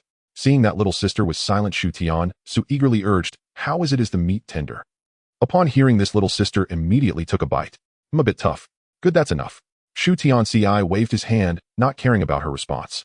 He picked up 6 bowls and placed them on the stove. Then they began to divide the meat and soup. The 2 legs and feet with the most meat were given to the 5th and 6th siblings, while the wings and chicken breast were given to the 2nd and 4th siblings. Actually, wild chickens are mostly skin and bones with only a bit of meat on the breast and legs, and the meat is very firm. Although there isn't much to eat, the soup is truly delicious. The 6 siblings each held a bowl of chicken soup with a sweet potato in hand and started to eat heartily. Just when they were enjoying their meal, Shu Xianglian placed a piece of chicken breast into Big Brother's bowl. She said, "Big Brother, you usually do more work, so you should eat more." Shu Tianyou paused, shook his head, and said, "Give it to third brother, he caught the chicken." "I don't want it, you all eat it, and that's fine." Shu Tianci rolled his eyes and refused. Shu Tianyou glanced at the 4th, 5th, and 6th siblings, who all had their bowls tucked at their waists. Shu Tianci smiled slightly and looked at Shu Xianglian, saying, "Second sister, you eat yours. We can cook the other one tonight and give it to Big Brother then." Upon hearing this, Shu Xianglian finally stopped insisting. Hiccup, having finished the sweet potato and the chicken soup in the bowl, the group couldn't help but burp. However, they weren't full, and even eating another portion wouldn't fill them up. People in this era have little oil in their diet, so they can eat dry rations quite well. Little girls like Shu Xianglian need to eat almost half a pound of rice in one meal to feel full. Although they didn't fill up on sweet potatoes and chicken soup, Shu Tianyou and Shu Xianglian brought back quite a lot of wild vegetable porridge. So Shu Tianyou divided some wild vegetable porridge among them, and the 4 steamed buns were also divided into 6 portions. The elder brothers worked more, so they each got 1 steamed bun. Shu Tianci and his younger siblings did little work, so they divided the remaining 2. The food on the table was cleaned up nicely, and the 6 of them barely filled their stomachs. In this era of scarce food, having such provisions is simply irresistible. Just after they finished eating, the village chief, Shu Tianyou, suddenly appeared at the door. "Tianyou Xianglian, are you eating?" After saying this, he suddenly sniffed, and his expression turned peculiar. Shu Tianci and the others immediately got up and welcomed him, saying, "Village chief, we just finished eating. Have you eaten?" "I've eaten, just came to see if you need any help." Shu Tianyou waved his hand, walked into the living room, and couldn't help but sniff again. He glanced at the table and then curiously asked, "Tianci, what did you have for lunch?" Shu Xianglian suddenly leaned in and said, "Village chief, we had chicken soup for lunch." Chicken soup. Shu Tianyou's pupils constricted as he looked at the 6 siblings in surprise. Wasn't this family just in mourning for their parents? If it weren't for the villagers' assistance, wouldn't they starve to death? How could they have chicken soup today? This is absurd. "Village chief, the situation is like this." Seeing Shu Tianyou's shocked face, Shu Tianci began to explain. When he learned that Shu Tianci had caught 2 wild chickens, Shu Tianyou's gaze suddenly changed. He laughed heartily and nodded, saying, "You kid, I told you you're not useless. So that's where your abilities were hidden." "Luck, purely luck," Shu Tianci chuckled modestly. Shu Tianyou waved his hand and advised, "Whether it's luck or skill, in any case the mountains are very dangerous. If you're going, just be careful." "I understand." Shu Tianci nodded in response. "All right, since you've already eaten, I'll be leaving now." Shu Tianyou didn't stay long, turning to leave while swallowing his saliva. Damn, this aroma is just too tempting. Shortly after Shu Tianyou left, Shu Xiaoqing came to call Shu Tianyou to work. Shu Tianyou and Shu Xianglian didn't rest, either putting on their woven hats and getting ready to leave with her. Big brother, take this with you, Shu Tianci quickly called out to them and handed over the water bottle. There's not much water left at home. If you can drink it yourself, don't give it to others. Shu Tianyou glanced at the water bottle, puzzled, and asked, can't we give it to the villagers? We can, but we must prioritize ourselves. Shu Tianci nodded and reminded. After all, this water was diluted and no longer had the same effect as before. All right, I'll listen to you. Shu Tianyou nodded and turned to leave. Shu Tianci sent the three little ones away, then slipped into the space. I estimate that this chicken coop must have appeared out of thin air, right? Inside the space of the Qilin jade pendant, Shu Tianci fell into contemplation as he looked at the chicken coop in front of him.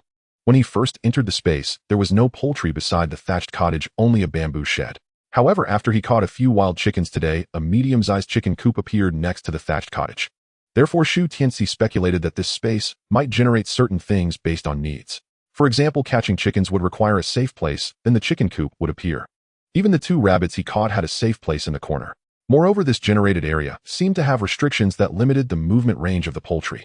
The three wild chickens he caught were still flapping inside, but no matter how they flew, they couldn't escape the chicken coop. Even though the top was not covered, they still couldn't get out. Seeing this made Shu Tianci somewhat curious. If he caught two wild boars, would a pig pen appear behind the thatched cottage for him to raise them? It seems that tomorrow he needs to go to the mountain again to catch wild boars. Thinking of this, Shu Tianci suddenly felt a rush of excitement. He coughed lightly and then turned to look at the sweet potatoes and rice seedlings he had planted, as well as the pumpkins. The sweet potatoes he planted had already grown numerous vines, estimated to have several hundred. He just didn't know if there were small sweet potatoes in the soil. He was really looking forward to it. Shu Tianci felt an impulse to pull up the sweet potato vines to check, but he held back. The two pumpkin seeds had also sprouted and grown 7 or 8 large green leaves showing signs of vines. However, Shu Tianci was not a competent farmer and wouldn't build a bamboo frame for them. As for the transplanted rice seedlings, they had also grown quite a bit, probably about half a meter tall. Looking at this growth speed, it was definitely not just 10 times simpler. So Shu Tianci estimated that the flow rate inside this space should be about 10 to 1. However, under the nurturing of the black soil and the spiritual lake water, the growth rate of the plants would be faster than that of ordinary soil. Moreover, the sprouted seedlings were sturdier and more vibrant. But currently, there were only 2 acres of black soil in the space. How could he obtain more land? Could it be that he needs to fill this acre with crops? Suddenly, Shu Tianci's eyes lit up as he murmured.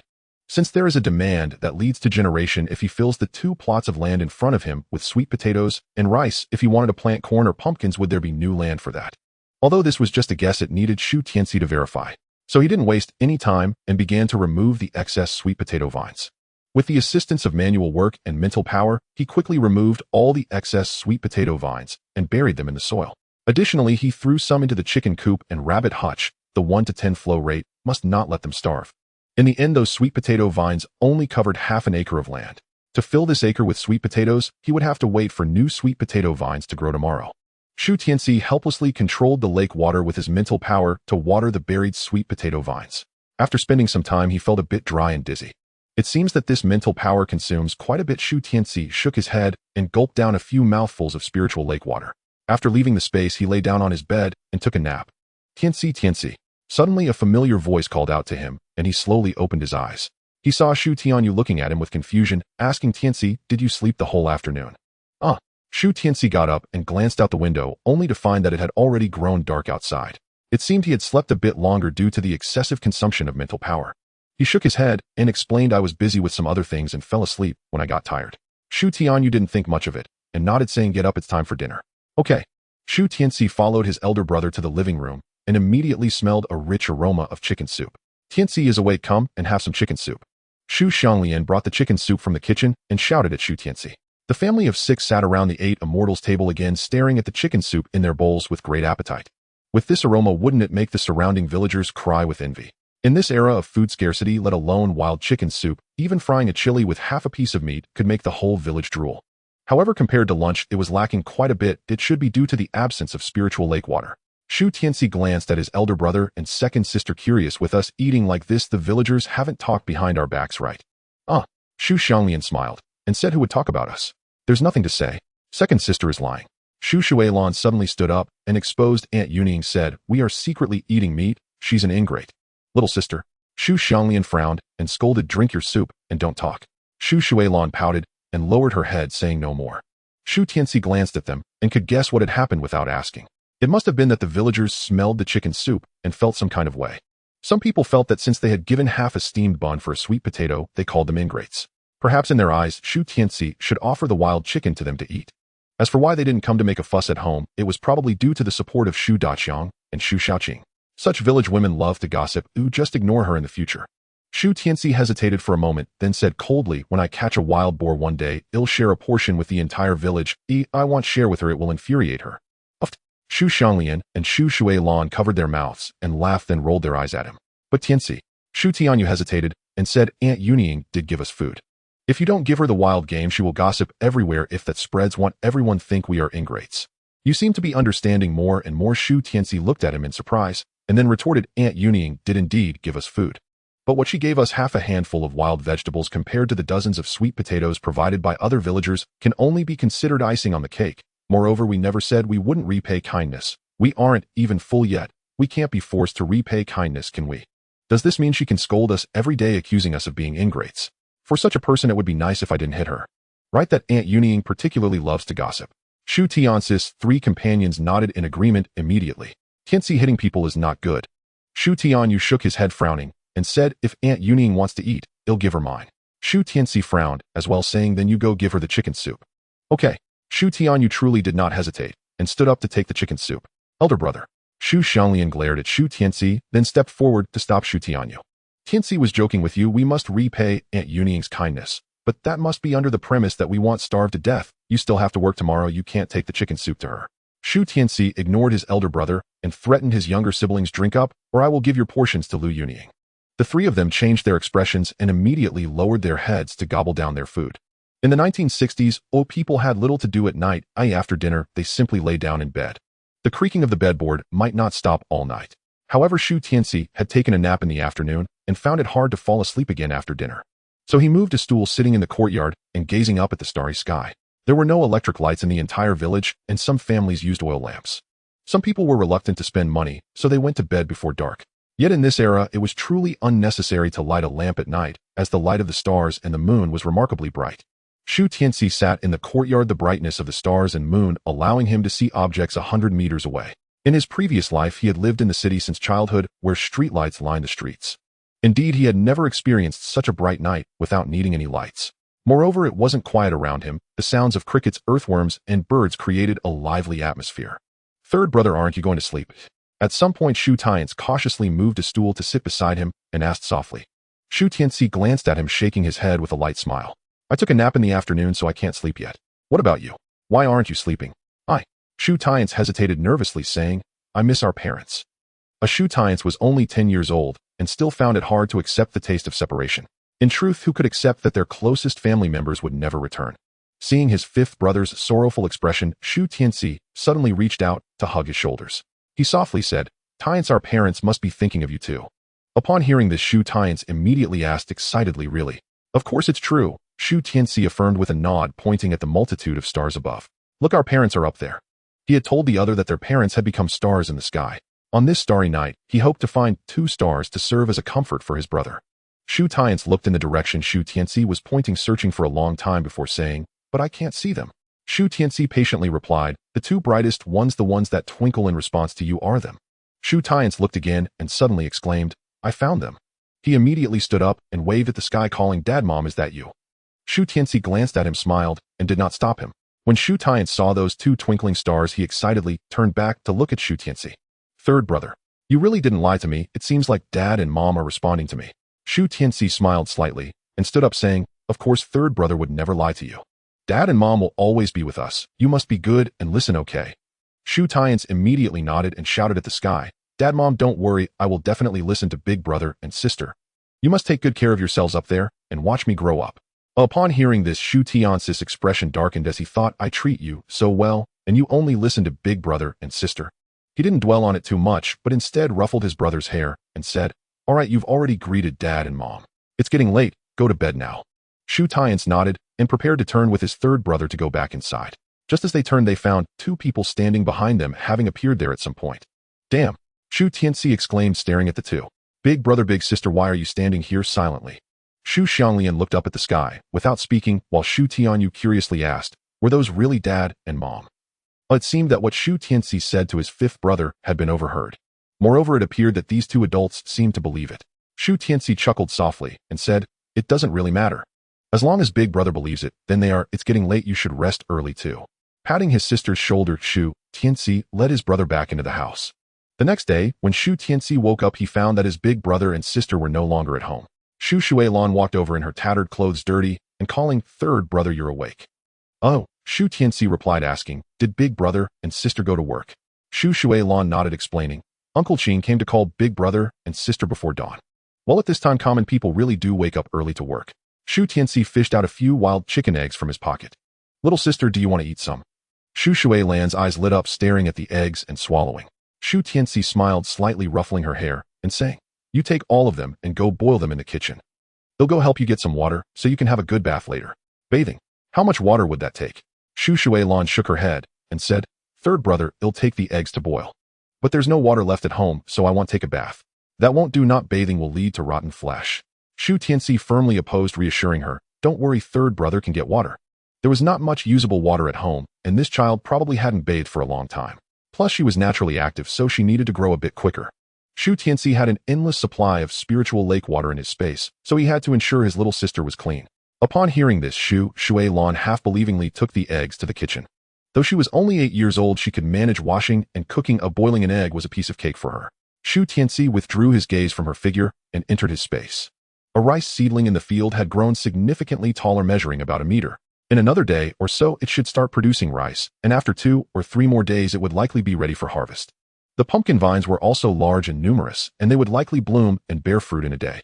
As for the sweet potato vines, they had completely covered the ground, and there should be sweet potatoes beneath the original planted vines.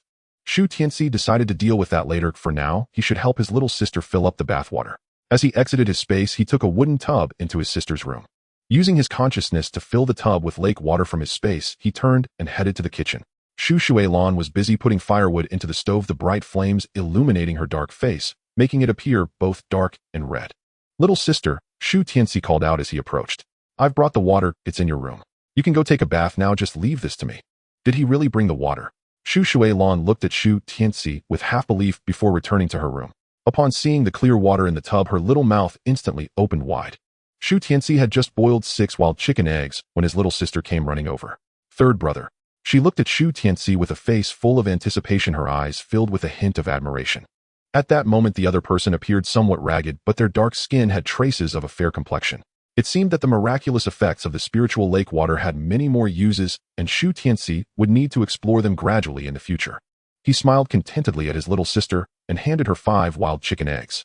You can eat one and share the rest with elder brother and second sister. Okay, thank you, third brother. Shu Xianglian eagerly took the egg and turned to run out the door. Wait.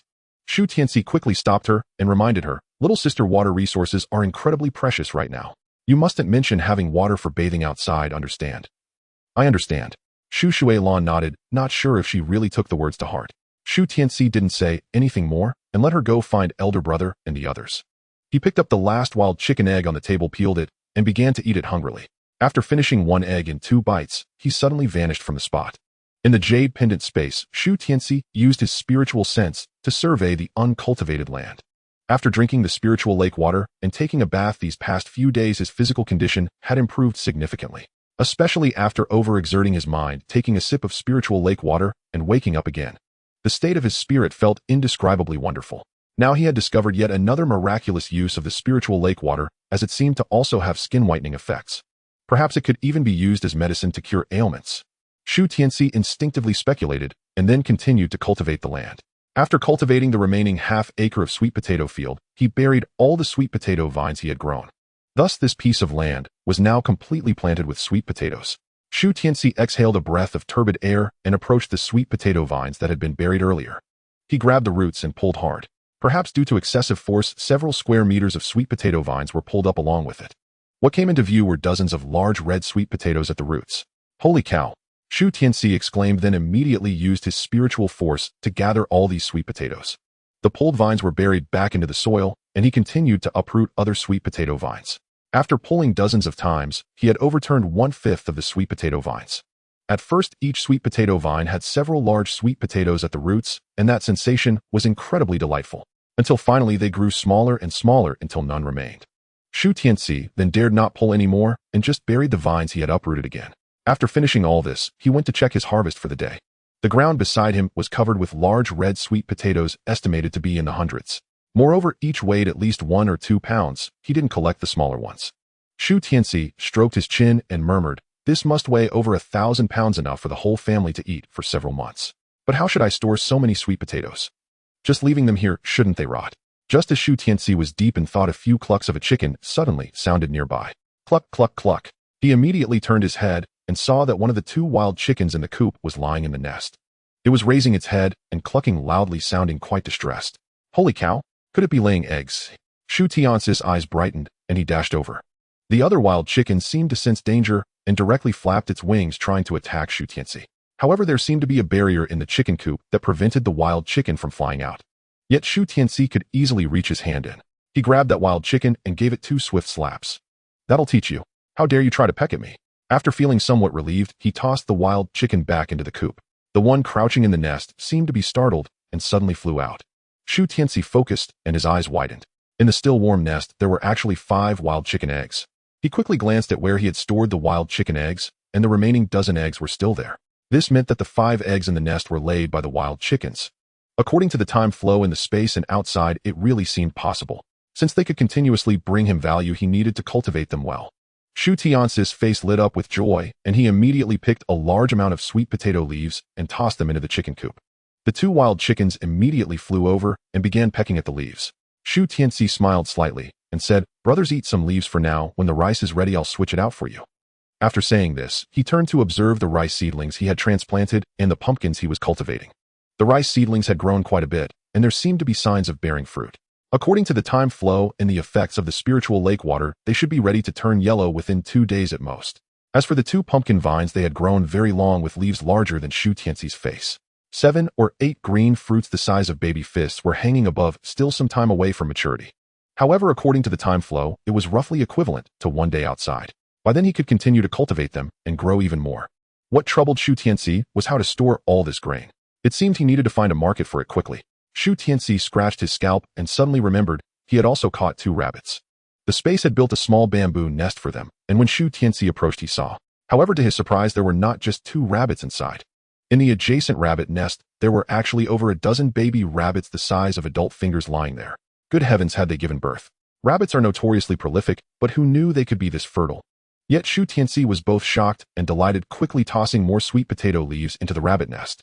If cultivated well, he might be able to make a fortune from the rabbits. He turned around and took out the 5 eggs from the chicken coop, then placed the dozen eggs he had collected earlier into another chicken coop. He hoped that the wild chickens would also be able to hatch and produce little chicks. Today has really been a fruitful day. Shu Tianci stretched lazily and took a sip of the spiritual lake water before disappearing into the space. He left dozens of sweet potatoes at home and then stepped out with an axe. Meanwhile, Shu Xianglian found Shu Tianyou and Shu Xianglian carrying the chicken eggs. Elder brother, second sister. Shu Tianyou paused his work and looked at Shu Xianglian with confusion. Seeing everyone looking at her, Shu Xianglian suddenly realized that something major had happened. At this moment, it was too late for her to stop it, as the other villagers had put down their work and gathered around. Wow, so many eggs. Xianglian, where did you get so many wild eggs? With so many eggs, are you going to share them with us? Haha, isn't it said that children from wealthy families are considerate and know how to repay kindness? A group of women chattered excitedly, wanting to come up and take the eggs. Shu Xianglian quickly shielded the eggs, her eyes turning red as she shouted, "Get away. These were cooked for us by my 3rd brother." Shu Xianglian didn't dare to be negligent either, quickly dividing the eggs among her 3 younger siblings. "Here, be good and eat over there." The 3 children tightly held the eggs, casting a wary glance at the villagers before running off. Seeing this scene, the villagers immediately became displeased. "Hey, I say, Xianglian, what do you mean by this?" Lu Yuning rolled up her sleeves, hands on her hips, questioning, "Xianglian, what's going on?" Shu Xianglian tightly clutched the 2 eggs, pretending to be clueless. "Aunt Yuning, what's wrong? Stop pretending to be dumb with me. A few days ago, your parents died, and our family helped out. The village chief even said he was worried you would go hungry, so he asked us to gather some food. In these times, which family isn't struggling to make ends meet? Giving out that food could cost our family their lives. Why is it that a handful of wild vegetables turns into something more precious than eggs when it comes to your mouth?" Shu Xianglian was not intimidated, either raising her voice and shouting, "Listen, everyone listen. Is what Lu Yunying said even human? A group of villagers gathered around inquiring, Aunt Yunying, what are you doing? Tianyou, come over here. Lu Yunying snorted, coldly questioning. I ask you, did your siblings eat the food I gave them? A handful of wild vegetables. Shu Tianyou thought carefully and shook his head, saying, no, we didn't eat any. Hearing this straightforward reply, the villagers were momentarily stunned. Lu Yunying was also taken aback for a moment, then she began to cry out. Oh my God, how can there be such ungrateful wolves? The handful of wild vegetables I scraped out from our family's teeth has truly been fed to dogs. Even if I fed them to dogs, they would at least wag their tails at me. Oh dear, what a sin. Shu Xianglian also wanted to roll on the ground, but the villagers came up to stir the pot, advising, Tianyou, one must be kind. You, Aunt Yunying, gave your family a handful of wild vegetables, and we all know that now you say you didn't eat it. Isn't that just lying with your eyes open? Exactly, Tianyou, your parents have always been known for their honesty in the village. You mustn't lie and become an ungrateful wolf. Seeing more and more villagers standing on her side, Lu Yunying discreetly opened a gap in her hands, covering her face. A hint of a smile appeared at the corner of her mouth, and she immediately stepped forward, waving her hands and shouting, all right, I think Tianyou and Xianglian know they did something wrong. She then looked at Shu Tianyou and his sister, saying, just say, do the folks have any kindness towards you? Shu Tianyou's expression changed slightly as he nodded, saying, we all remember Aunt Yunying's kindness. Since there is kindness, shouldn't you siblings repay it? Upon hearing this, Shu Xianglian immediately shouted, don't you just want our eggs? What did you say? Lu Yunying's eyes widened as she cursed. What do you mean I want your eggs? Am I that kind of person? We fed you a handful of our family's food, keeping you alive. Now our family is going to starve, and you're eating eggs. Ask these elders how long it's been since they've had meat. Facing these elders who have been kind to you, how can you open your mouth for the eggs? Shu Xianglian could throw a fit as well, but it was clear that the other party was more aggressive. Facing Lu Yunying and the villagers' imposing manner, they simply couldn't hold their ground. Shu Tianyou didn't want his sister to be bullied, so he handed over the eggs. Aunt Yunying, here are my eggs for you. Big brother. Shu Xianglian's expression changed. She wanted to stop him, but although Shu Tianyou was simple-minded, he was stubborn, so he didn't let the other party succeed. Lu Yunying, fearing she would miss the chance, hurriedly stepped forward to snatch the eggs.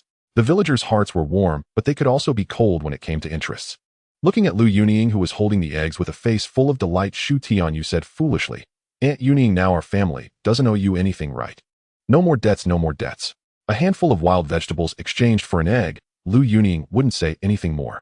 The other women in the village stared at the egg in her hand, greedily swallowing their saliva. Just then someone stepped forward and said, Yunying, share a bit of that egg with me to taste. Get lost, I don't owe you anything. Lu Yunying glared, waving her hand, pointing again at Shu Xianglian. Who owes you? Go find them.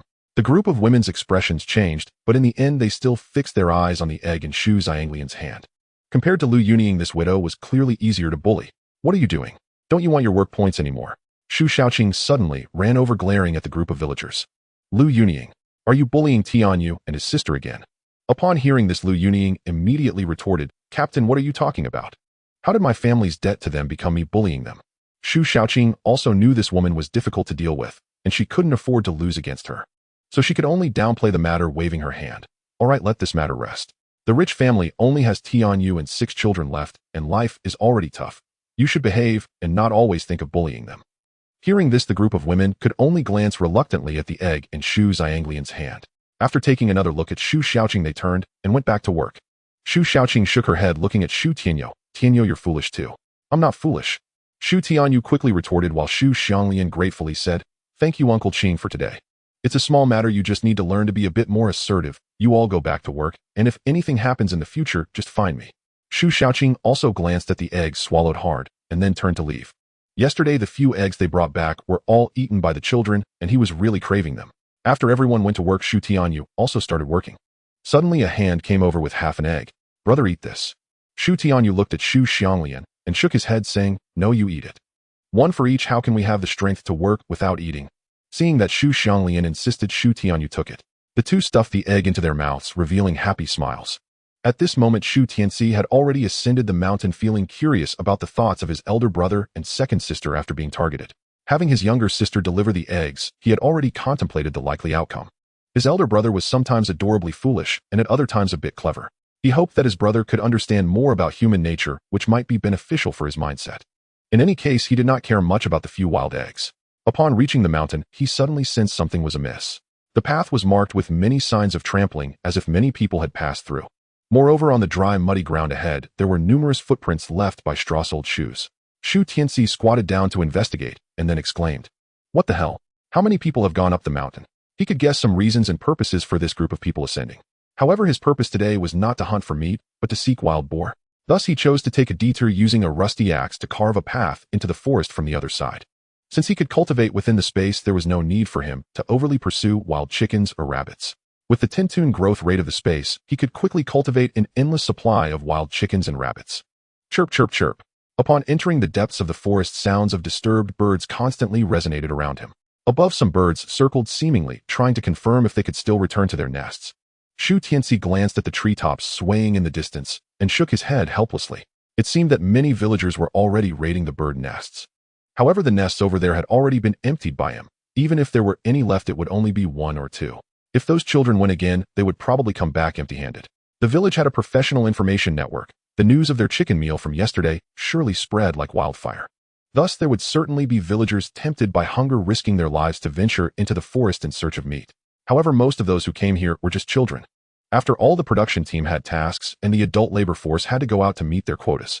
Only those starving children unable to concentrate on their studies could only roam about in search of food. Thinking of the hardships of this era, Shu Tianci couldn't help but feel a sense of nostalgia. At that moment, he suddenly spotted a bird's nest on a distant dry tree. The nests along the previous path had all been raided. This one might still hold some. Shu Tianci quickly looked around, and seeing no one, vanished from his location. The next moment, he appeared at the top of the big tree, retrieved the nest, and disappeared again. After a while, he placed the bird's nest back. Following this method, he continued to sweep through until the deeper parts of the forest. What is this? He crouched down, placed the 10 or so bird eggs into his space, and dug through the dry grass. What the hell? It's poop. It wasn't pigweed like pig poop, but actual pig droppings. Shu Tianci waved his hand in disgust, then stood up to look around. Logically, if there was pig droppings here, there must be wild boars nearby. Moreover, wild boars were social animals. Where there was one, there were likely several. Shu Tianci picked up a stick and began to sift through the mixed grass and weeds. Moments later, he discovered some chaotic footprints. He immediately approached to investigate. The uneven grooves truly resembled pig tracks. Following the footprints, he walked for about 10 to 20 minutes, and even caught 2 wild chickens and a wild rabbit along the way. Suddenly, he focused his gaze and discovered that ahead there was a cave blocked by dry grass and branches.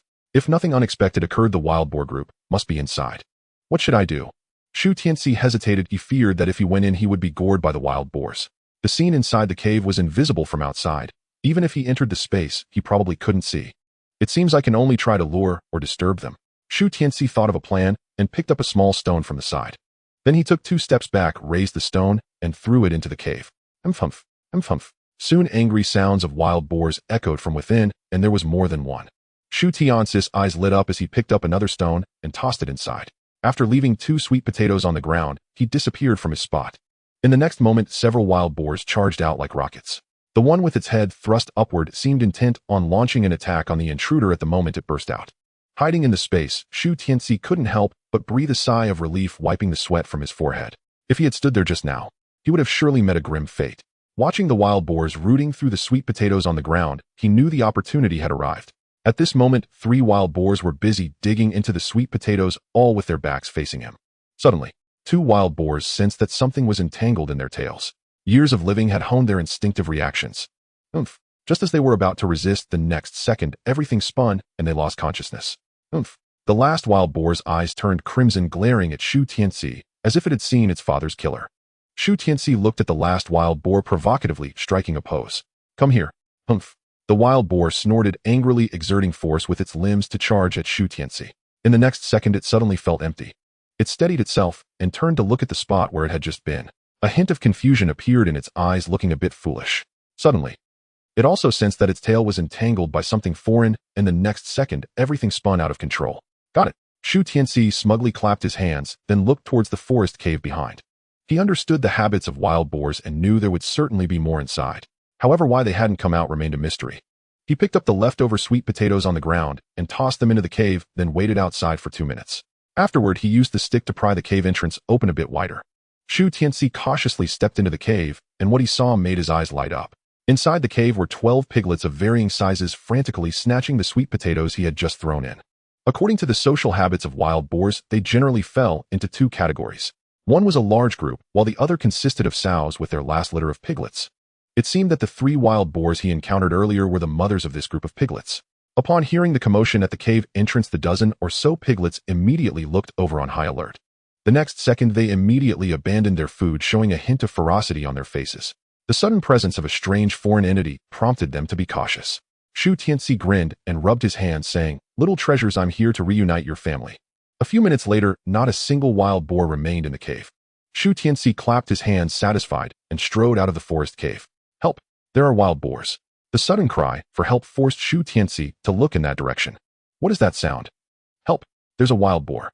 Is anyone there? Quickly help." In the depths of the jungle, a massive wild boar weighing at least 300 to 400 pounds was chasing after a man in his 20s. The man was holding a shotgun, likely having come up the mountain for hunting. However, under the boar's pursuit, he had no opportunity to use his weapon. Outside the jungle among the dead trees, there was a girl around 16 or 17 accompanied by a group of children. Seeing the man's predicament, they dared not step forward to help. Though they had not thought of escaping, they could only shout for help from the side. "Stop shouting, you all run." The fleeing man shouted back, then leaped and grabbed onto a large tree. The wild boar's eyes were bloodshot, its sharp tusks charging directly at him. The man was instantly terrified, dropping the shotgun and scrambling up the tree with all his limbs. With a loud crash, the surrounding women and children instinctively closed their eyes and screamed, "Ah!" Seeing the tusks beneath him, the man clinging to the tree breathed a sigh of relief. The boar's blood-red eyes made him uneasy, so he climbed higher up the tree. The wild boar began to struggle frantically, trying to free its tusks from the trunk. As a result, the tree shook violently, causing a shower of dry leaves to fall. "Big brother!" The women standing outside cried out in panic at the sight. The man in the tree, eyes red, shouted, "Go now." The woman snapped back to reality and turned to the children, saying, "Run, you all go. Go to the village and call the militia to save my brother." "Okay." The children, understanding the urgency, immediately turned and ran down the mountain. Watching them disappear from sight, the woman turned back to look at the man. When she saw the already broken tree, her expression turned to one of terror. "Brother!" The man panicked and shouted, "Go. You hurry and leave." The woman shook her head, unwilling to abandon her brother.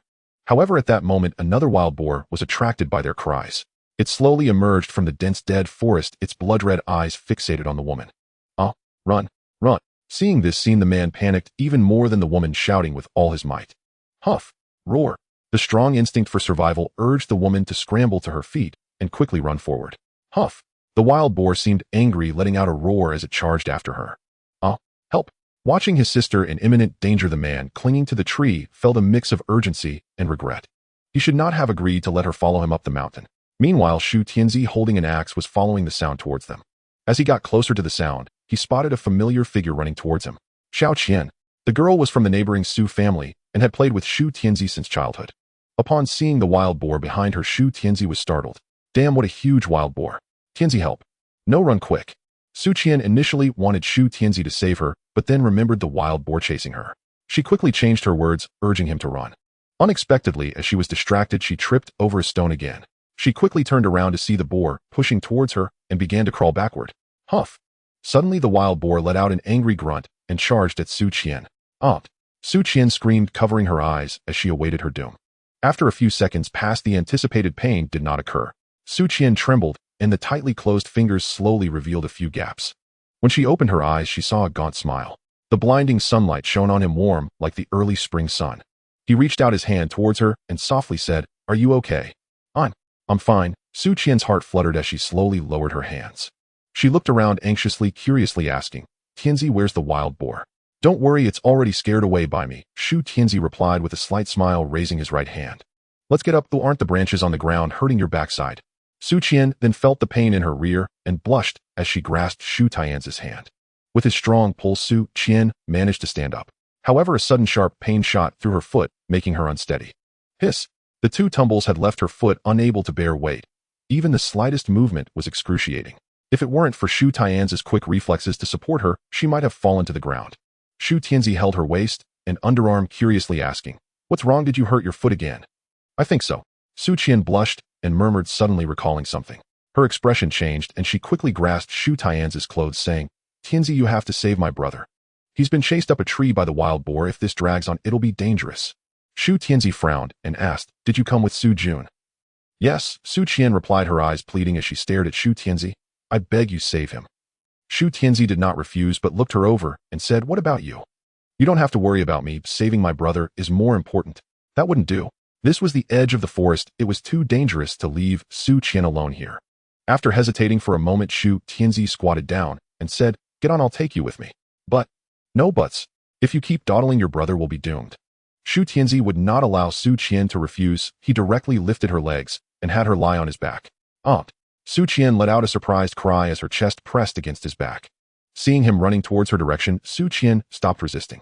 Looking at his sharply defined profile, although a bit dark at this moment, she suddenly felt he was very handsome and charming.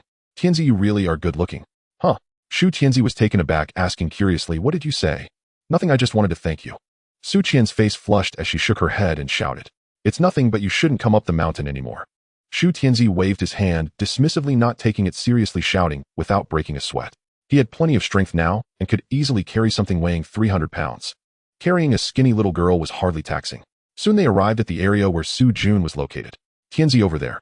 Su Qian pointed, and Shu Tianci saw a large tree had fallen. A figure jumped down from it and started running away. Look, that figure was none other than Su Jun. "Stay here and don't move, I'll go help your brother." Shu Tianci set Su Qian down, then grabbed his axe and ran towards Su Jun. "Tianci, be careful." At this moment, Su Jun's soul was on the brink of breaking out of its shell, chased by a wild boar with nowhere to hide. He initially wanted to check if his sister was safe, but feared it would bring her trouble. Thus, he could only once again leap onto a tree and climb desperately upwards. However, the wild boar chasing him seemed to have learned its lesson and did not charge at the tree again. The man and the boar were in a stalemate, seeing who could endure longer. Su Jun's heart was filled with anxiety, hoping that the rescue team would arrive quickly. "Roar!" The wild boar seemed to sense Su Jun's thoughts and suddenly began to emit piercing low growls. This was bad. It was also calling for help. Su Jun's face changed dramatically, thinking that this time it was truly over. Once the wild boar heard was summoned, the tree would not withstand even a minute. He anxiously gazed toward the outskirts of the mountain forest, hoping the rescue team would arrive soon.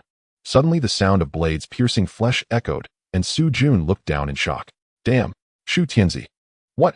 He saw Shu Tianci had appeared at the base of the tree, wildly chopping at the wild boar with an axe. After a dozen strikes, the wild boar was instantly on the brink of collapse. "Wow, amazing!" Su Jun couldn't help but exclaim, only to see Shu Tianci unexpectedly lift the wild boar. That thing weighed at least 300 pounds, and he could carry it all by himself. Just as Su Jun was astonished, he heard Shu Tianci curse, "Idiot! Why aren't you running? Are you waiting for the wild boar army to arrive?" Only then did Su Jun react, hurriedly sliding down from the tree. "Tianci, wait for me," he called out as he picked up his hunting rifle, watching Shu Tianci run off, carrying the wild boar. He quickly caught up with Shu Tianci, shouting, "Tianci, don't rush off. My sister is still in danger. Please help me rescue her." Shu Tianci glanced at him and scolded, "Su Jun, are you out of your mind? It's so dangerous in the mountains, and you brought your sister here." Though he was unhappy about being scolded, Su Jun still admitted his fault. He nodded and said, "This time it was my mistake. I won't do it again. Now I'm asking for your help to rescue my sister. If you help me this time, I will marry my sister to you." What a crazy statement. Are you really offering that? Shu Tianci looked at him in surprise and then shouted, "Look to your left." Su Jun turned back in confusion and found Su Qian standing not far away, her face flushed. "Sister, brother, I'm so glad you're okay." Su Jun examined Su Qian and finally breathed a sigh of relief. Su Qian smiled and explained, "It was Brother Tianci who saved me, and I asked him to come rescue you." "He saved you?" Su Jun looked at Su Qian in surprise, then turned to Shu Tianci. Upon seeing him, he realized that the other party had already run off with the wild boar. Su Jun immediately grabbed his sister and chased after him. "Shu Tianci, from now on you are my brother Tianci, bro. Wait for me, brother-in-law." Su Qian was already in pain from her feet, her face flushed from holding back her discomfort. Hearing her brother call out, her face turned even redder. At this moment, Shu Tianci had started to pant, having run with a 300-pound wild boar for so long. He set the wild boar down and began to rest. He actually did not want to come down the mountain so early, but with the Su siblings present, he couldn't fully exert himself. Moreover, the wild boar he killed needed to be processed quickly, or otherwise the meat would spoil.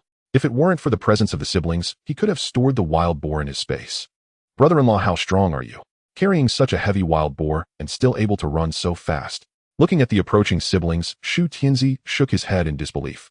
He glared at Su Jun and admonished, "Stop shouting. I never agreed to marry your sister." Before Su Qian could feel disappointed, he continued, "Besides, my parents just passed away, and I never thought about marrying anyone right now. It's fine. After all, you saved my sister and me today. From now on, you are my brother. My life is yours." Su Jun patted his chest and declared grandly. Shu Tianci looked at him appreciatively, but before he could speak, a commotion was heard ahead. "Quick, quick, if we're late, it'll be too late. This Su kid is outrageous. He even brought Su Qian up the mountain. I hope it's not too late. Nothing better happened." From the sound, it seemed like the village rescue team had arrived. But but it was unclear whether the rescue team was from the Shu family or the Shu family. Village Chief Team Leader. The leader of the rescue team was none other than the village chief of Shu family Shu Tianci, along with Shu family militia captain Shu Kai, and behind them were a group of villagers and militia. Shu Jun, are you and your sister okay? Shu Kai looked at the Shu siblings in surprise and then turned to Shu Tianci. Shu Tianyou also noticed the massive object next to Shu Tianci, his pupils instantly dilating. Tianci, what is this? This that looks like a wild boar, how much will it eat to grow that big? This couldn't possibly be killed by Tianci, right? That's too impressive. What? With his small arms and legs, he can't possibly have that ability. I think this should be Shu Jun's doing. What? Shu Jun killed it. Didn't you hear they say Shu Jun was almost killed by the wild boar? The villagers from the Shu family and the Shu family began to argue, seemingly trying to claim ownership of the wild boar. Enough! Shu Kai suddenly shouted, and then looked at Shu Jun asking, what happened? Team leader, it was Brother San who saved my sister and me. Shu Jun stepped forward speaking clearly. That's right, the wild boar was also killed by Brother Tianci. Shu Qian also nodded, stepping forward to support him. The siblings spoke in turn, laying out the events in detail. Upon hearing that the wild boar was indeed killed by Shu Tianci, and that he had saved the Shu siblings, everyone looked at him in surprise. Shu Kai stepped forward with the militia saluting, Comrade Shu Tianci, thank you for your selfless bravery. Thanks to you, Comrade Shu Jun and his sister are safe. Our Shu family's militia owes you a favor, and we will repay you in the future. It's nothing, just a small effort. Shu Tianci waved his hand dismissively. Shu Tianyou looked at Shu Tianci with concern, saying, what are you trying to prove? Are you hurt anywhere? I'm fine. The wild boar couldn't even get close to me. Shu Tianci smiled slightly and waved his hand. Upon hearing this, the villagers from both families looked at him with a hint of respect. After all, who would dare to take on a wild boar? Shu Tianyou scolded Shu Tianci a few times, and then said, since you're fine, let's hurry down the mountain. After that, he looked at the villagers and said, a few of you help Tianci carry the wild boar down. A great event. A great event. Tianci has gone up the mountain and rescued the Shu siblings. Incredible, incredible. Tianci has killed a 300-pound wild boar. Elder brother, second sister, third brother has slain a huge wild boar. Is that true? Where is the wild boar? It's been taken to the village chief's house. I heard they are going to divide the meat. What? Divide the meat? The news of Shu Tianci killing a wild boar quickly spread throughout the village, with everyone's first reaction being disbelief. But upon hearing about the meat distribution, they didn't care whether the news was true or false. Whether idle or working, everyone threw down their tools and rushed towards the village chief's house. Shu Xiaoqing didn't stop them and rushed forward, shouting at Shu Tianyou and his siblings, hurry and take a look. Shu Tianyou and his siblings grabbed Shu Xianglian, who had come to deliver the news, and asked, little sister, what's going on? Did your third brother really go up the mountain and kill a wild boar? Is he all right? Third brother is fine, and he even saved sister Shu Qian. Shu Xianglian shook her head and said excitedly.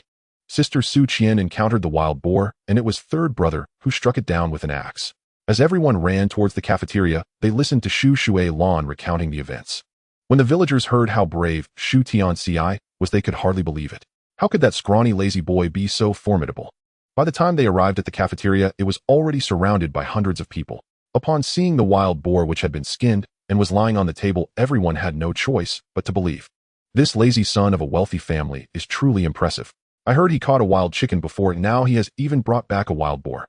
We'll have meat until the new year, right? What do you mean until the new year? I heard he plans to distribute meat to all the villagers. No way. Is that true? Are we really getting to eat such a large wild boar for free? Hearing the villagers chatter, Shu Tianyou and Shu Xianglian quickly approached and pulled Shu Tianci back, who was standing next to Shu Tianyou and Shu Jun. Tianci, what's going on? Did you really kill that wild boar? Isn't it obvious? Shu Tianci shrugged, exasperated. Shu Xianglian continued to ask, then what's this about you distributing the pork to the villagers? Second sister, it's not about having little, but about fairness. Shu Tianci chuckled lightly and explained, even if everyone saw this wild boar, I wouldn't hog it all to myself. The villagers have done us a favor, and today is the time for us to repay that favor. Great. Upon hearing Shu Tianci's words, someone shouted and clapped. Grateful and loyal, that's the spirit of our Shu family men. Yeah, Tianci is really something. When the village chief asked for our help, I didn't hesitate to give away our only food supply. After all, I believe the son of the wealthy family surely won't be disappointing. This time, let's see who dares to say our Tianci is a lazy good for nothing. Exactly. I've always believed this child Tianci would amount to something. The crowd discussed, each trying to express how they had always supported Shu Tianci. If it weren't for the original owner's memories still lingering in his mind, Shu Tianci might have almost believed them. As for why he still intended to distribute meat, knowing some of these faces, he had his reasons. Firstly, he had been discovered by the rescue team, making it difficult for him to hide his spoils. After all, in this era, even a bowl of water must be considered collective property, let alone such a large wild boar. Moreover, his family wouldn't be able to finish so much meat, and selling it was out of the question.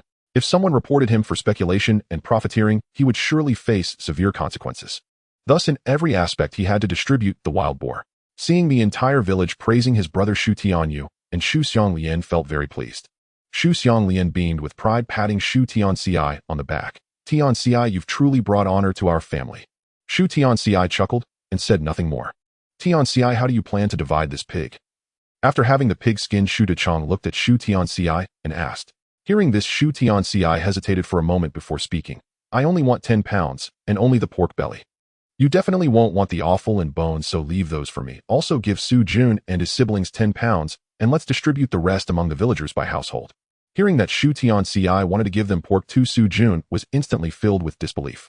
He immediately exclaimed, no way. You've already saved me and my sister, which is a tremendous blessing. Ew, I haven't even prepared a gift to thank you, so how can I accept the pork? That would be too embarrassing for my family, so we can't take it. Stop with the nonsense. If you want me to be your elder brother, then accept it quickly. Little Qian was scared today and needs something good to calm her nerves.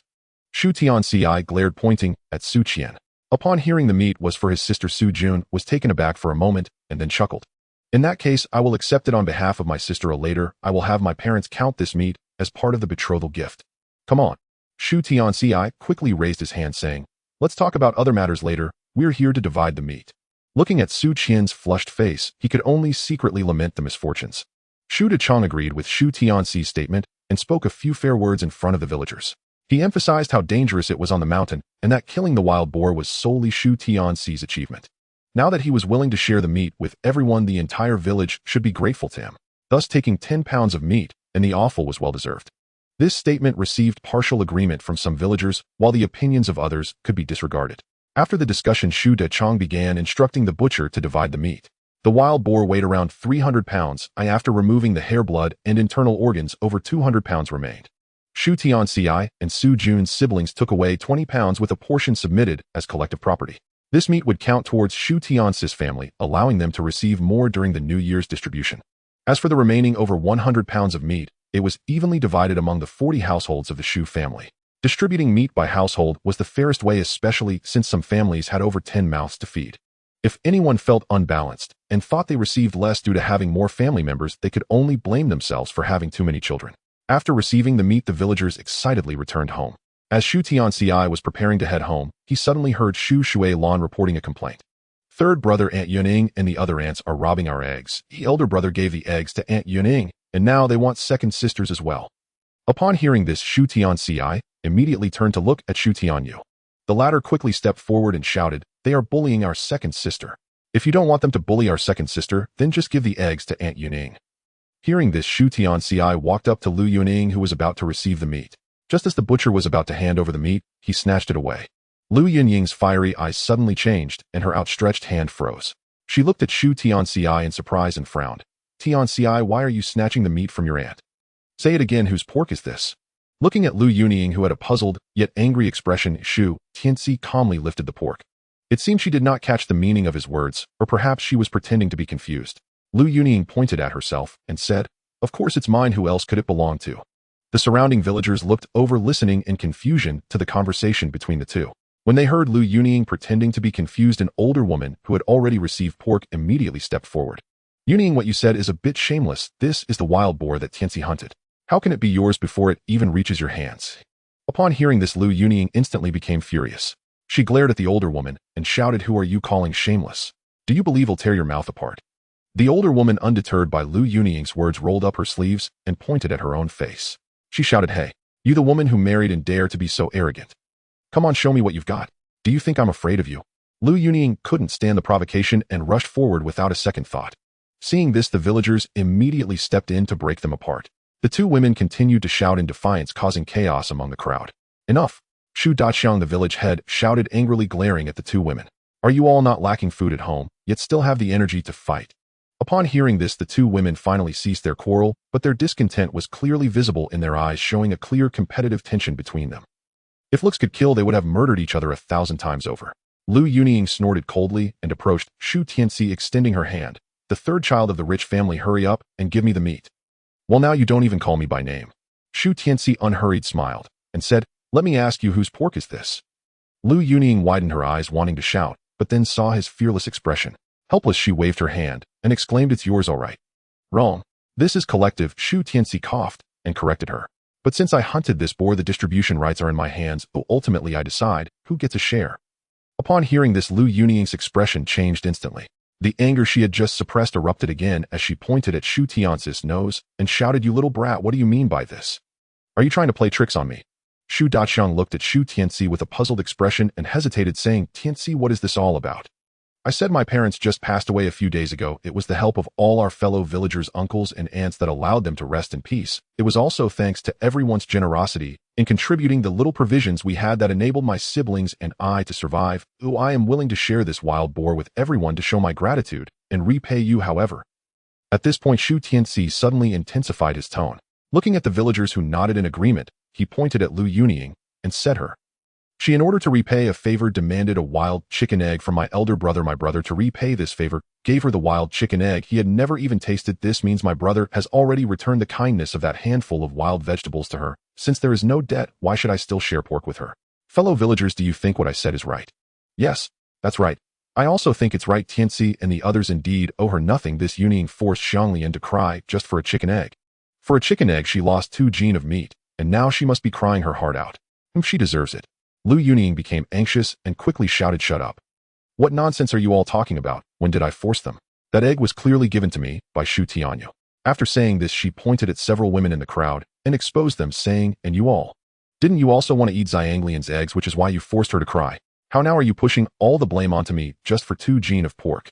Let me tell you, there's no way. After Lu Yunying exposed their thoughts, the group of women became displeased. Thus a bunch of them, each unwilling to back down, began to fight right here. Shu Tianci was too lazy to manage them, as the village head Shu Daqiang would handle such matters.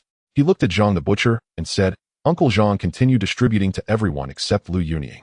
Okay. Uncle Zhang nodded and smiled, saying, who's next? Shu Tianci smiled, took the meat with his siblings, and headed home. On the way, Shu Xianglian frowned at the pork offal Shu Tianci was carrying. Tianci, what do you want these for? They're all dirty. Shu Tianci glanced at his younger siblings who were keeping their distance and explained, what else would I do with them? Of course we are going to eat them. Eat? How do we eat them? Our family doesn't have much water left, nor do we have any oil or salt. Yeah, and how do we deal with all this mess? I always feel like third brother is joking. This smell is a bit unpleasant to me. Don't worry, I have a way to clean them up. Shu Tianci smiled slightly and explained. Third brother is amazing. Third brother, can I eat meat and not the pork offal? His younger siblings chattered, but when they saw the yellowish objects in the pork offal, they couldn't help but frown. It's not that people nowadays don't understand food, rather the conditions are simply too poor. After all, the family only has 1 bucket of well water each day, and it is the water for daily consumption. They couldn't wash the pork offal, so it was all covered in pig feces. Who would eat feces? Even if there was water to wash, what seasoning could they use to cook it? The family only had coarse salt that was hard and not very much left. Without cleaning the offal or getting rid of the smell, no one dared to eat it. Shu Tianci believed that as long as he cooked it, these kids would surely fight over it. As soon as they arrived home, several of them stared at the 10 jin of pork, swallowing their saliva. Shu Xianglian looked up at Shu Tianci and asked, third brother, can we eat this for lunch? Of course we'll have braised pork for lunch, all right. Shu Tianci smiled slightly and nodded. Yay, that's great. Finally we can eat braised pork. Third brother is amazing. Looking at his younger siblings who were all excited, Shu Xianglian also revealed a smile on her face. She glanced at Shu Tianci, secretly thinking that the third brother had finally made something of himself. If only he could have done this sooner. She wiped the tears from the corners of her eyes and said, what braised pork are we not struggling to get by? Just cut off 2 liang of meat and make a wild vegetable soup. Oh, as for the rest, we can cure it and eat it slowly. Second sister, wait. Suddenly Shu Tianci called out to Shu Xianglian. Under her puzzled gaze, he used an axe to divide the pork in half. Then he took 1 piece and handed it to Shu Tianyou, saying, elder brother, take this to sister-in-law's family. Shu Tianyou was stunned and hurriedly said, what sister-in-law? You don't have a sister-in-law. Of course I do, it's Song Yuru. No, she is not your sister-in-law. Upon hearing Shu Tianci mention Song Yuru, Shu Tianyou immediately retorted. At these words, Shu Tianci's expression turned stern. How can she not be? She stuttered, because she saved you. Because of her stuttering, she was not valued by her uncles and aunts at home, enduring daily scolding and beatings. Shouldn't you repay her by marrying Song Yuru and pampering her? Upon hearing this, Shu Tianyou's face instantly flushed red. He retorted, it's not that I don't want to marry her, but they are asking too much. We can't afford her. As soon as he finished speaking, Shu Xianglian also nodded beside him. She said, "Indeed, Tianci. I also wish for my elder brother to marry Song Yuro, so that someone can take care of him, but the Song family is asking for $20 as a betrothal gift and 16 legs. Now with the natural disasters, everyone is struggling just to have a meal, and they are definitely asking for even more. Our family is already poor, and with our parents just passing away, it seems we can't afford to marry her. Moreover, even if we do marry Yuro, what can our family provide for her?" Both of them had valid points. Indeed, the Song family's demands were excessive. When Shu Tianci's parents were still alive, it was already challenging to come up with $20, let alone now that both parents have passed away. However, Shu Tianci should not imply that his elder brother should marry Song Yuro right now. He glanced at Shu Xianglian and said, "Don't worry about food. Ooh, I won't let the whole family go hungry." As for the betrothal gift, the Song family wants it was manageable when there was food and drink available, but now with the continuous natural disasters, their food supply must be limited, let alone meat. If we take some meat over to discuss with them, they won't be able to resist the temptation for meat. If we are a bit more assertive, maybe we can even marry Yuro over. Upon hearing this, Shu Xianglian suddenly realized. She hesitantly looked at Shu Tianci and asked, "Tianci, can you really ensure that the whole family is well fed? Don't tell me you'll go hunting in the mountains every day. That's too dangerous, and second sister can't let you do that." "Don't worry, I won't go hunting every day." Shu Tianci shook his head affirmatively, stating, "I am confident I can ensure the whole family has food, trust me." Seeing his third brother's serious expression and recalling the changes in him over the past few days, Shu Xianglian decisively chose to believe him and turned to Shu Tianyou, saying, "Elder brother, you should go now. Our family lacks a capable mistress. Tianci and the others need a sister-in-law." Seeing that both his second sister and third brother said so, Shu Tianyou could only respond, "All right then." Just as he picked up the 5 pounds of wild boar meat, Shu Tianci suddenly pressed down on his hand. "Wait." Shu Tianyou was taken aback and looked over in confusion. "What's wrong, Tianci? You can't go alone." Shu Tianci shook his head and looked at Shu Xianglian, saying, "Second sister, you must accompany elder brother. If elder brother takes this 5 pounds of meat alone, it will be like a meat bun thrown to a dog, let alone marrying back Yuro. He won't even bring back a single hair." Shu Tianyou being somewhat foolish, what could he negotiate with the Song family? This task still needed to be handled by second sister Shu Xianglian. At worst, she could throw a tantrum. Shu Xianglian finally understood, quickly nodding and saying, "Tianci, you are right. I will go with elder brother." After saying this, she hesitated and looked at Shu Tianci, asking, "What about your lunch?" "Don't worry, just leave the house to me." Shu Tianci smiled slightly and nodded, saying, "You all come back early." Upon hearing this, Shu Xianglian felt assured and led Shu Tianyou out of the house. They carried the meat in hand and walked side by side toward the Song family to negotiate. Shu Tianci looked at their retreating figures, guessing that it was highly likely they wouldn't manage to negotiate successfully. Thus he couldn't help but shout loudly, "Second sister, if they don't agree, bring the meat back." "I believe they are definitely more eager than we are," Shu Xianglian replied, turning back and waving.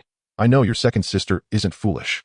Shu Tianci chuckled softly and turned around only to see 3 dark and withered faces. Although they looked unappealing, their eyes sparkled like stars. "What are you looking at? Hurry up and start the fire to cook the meat."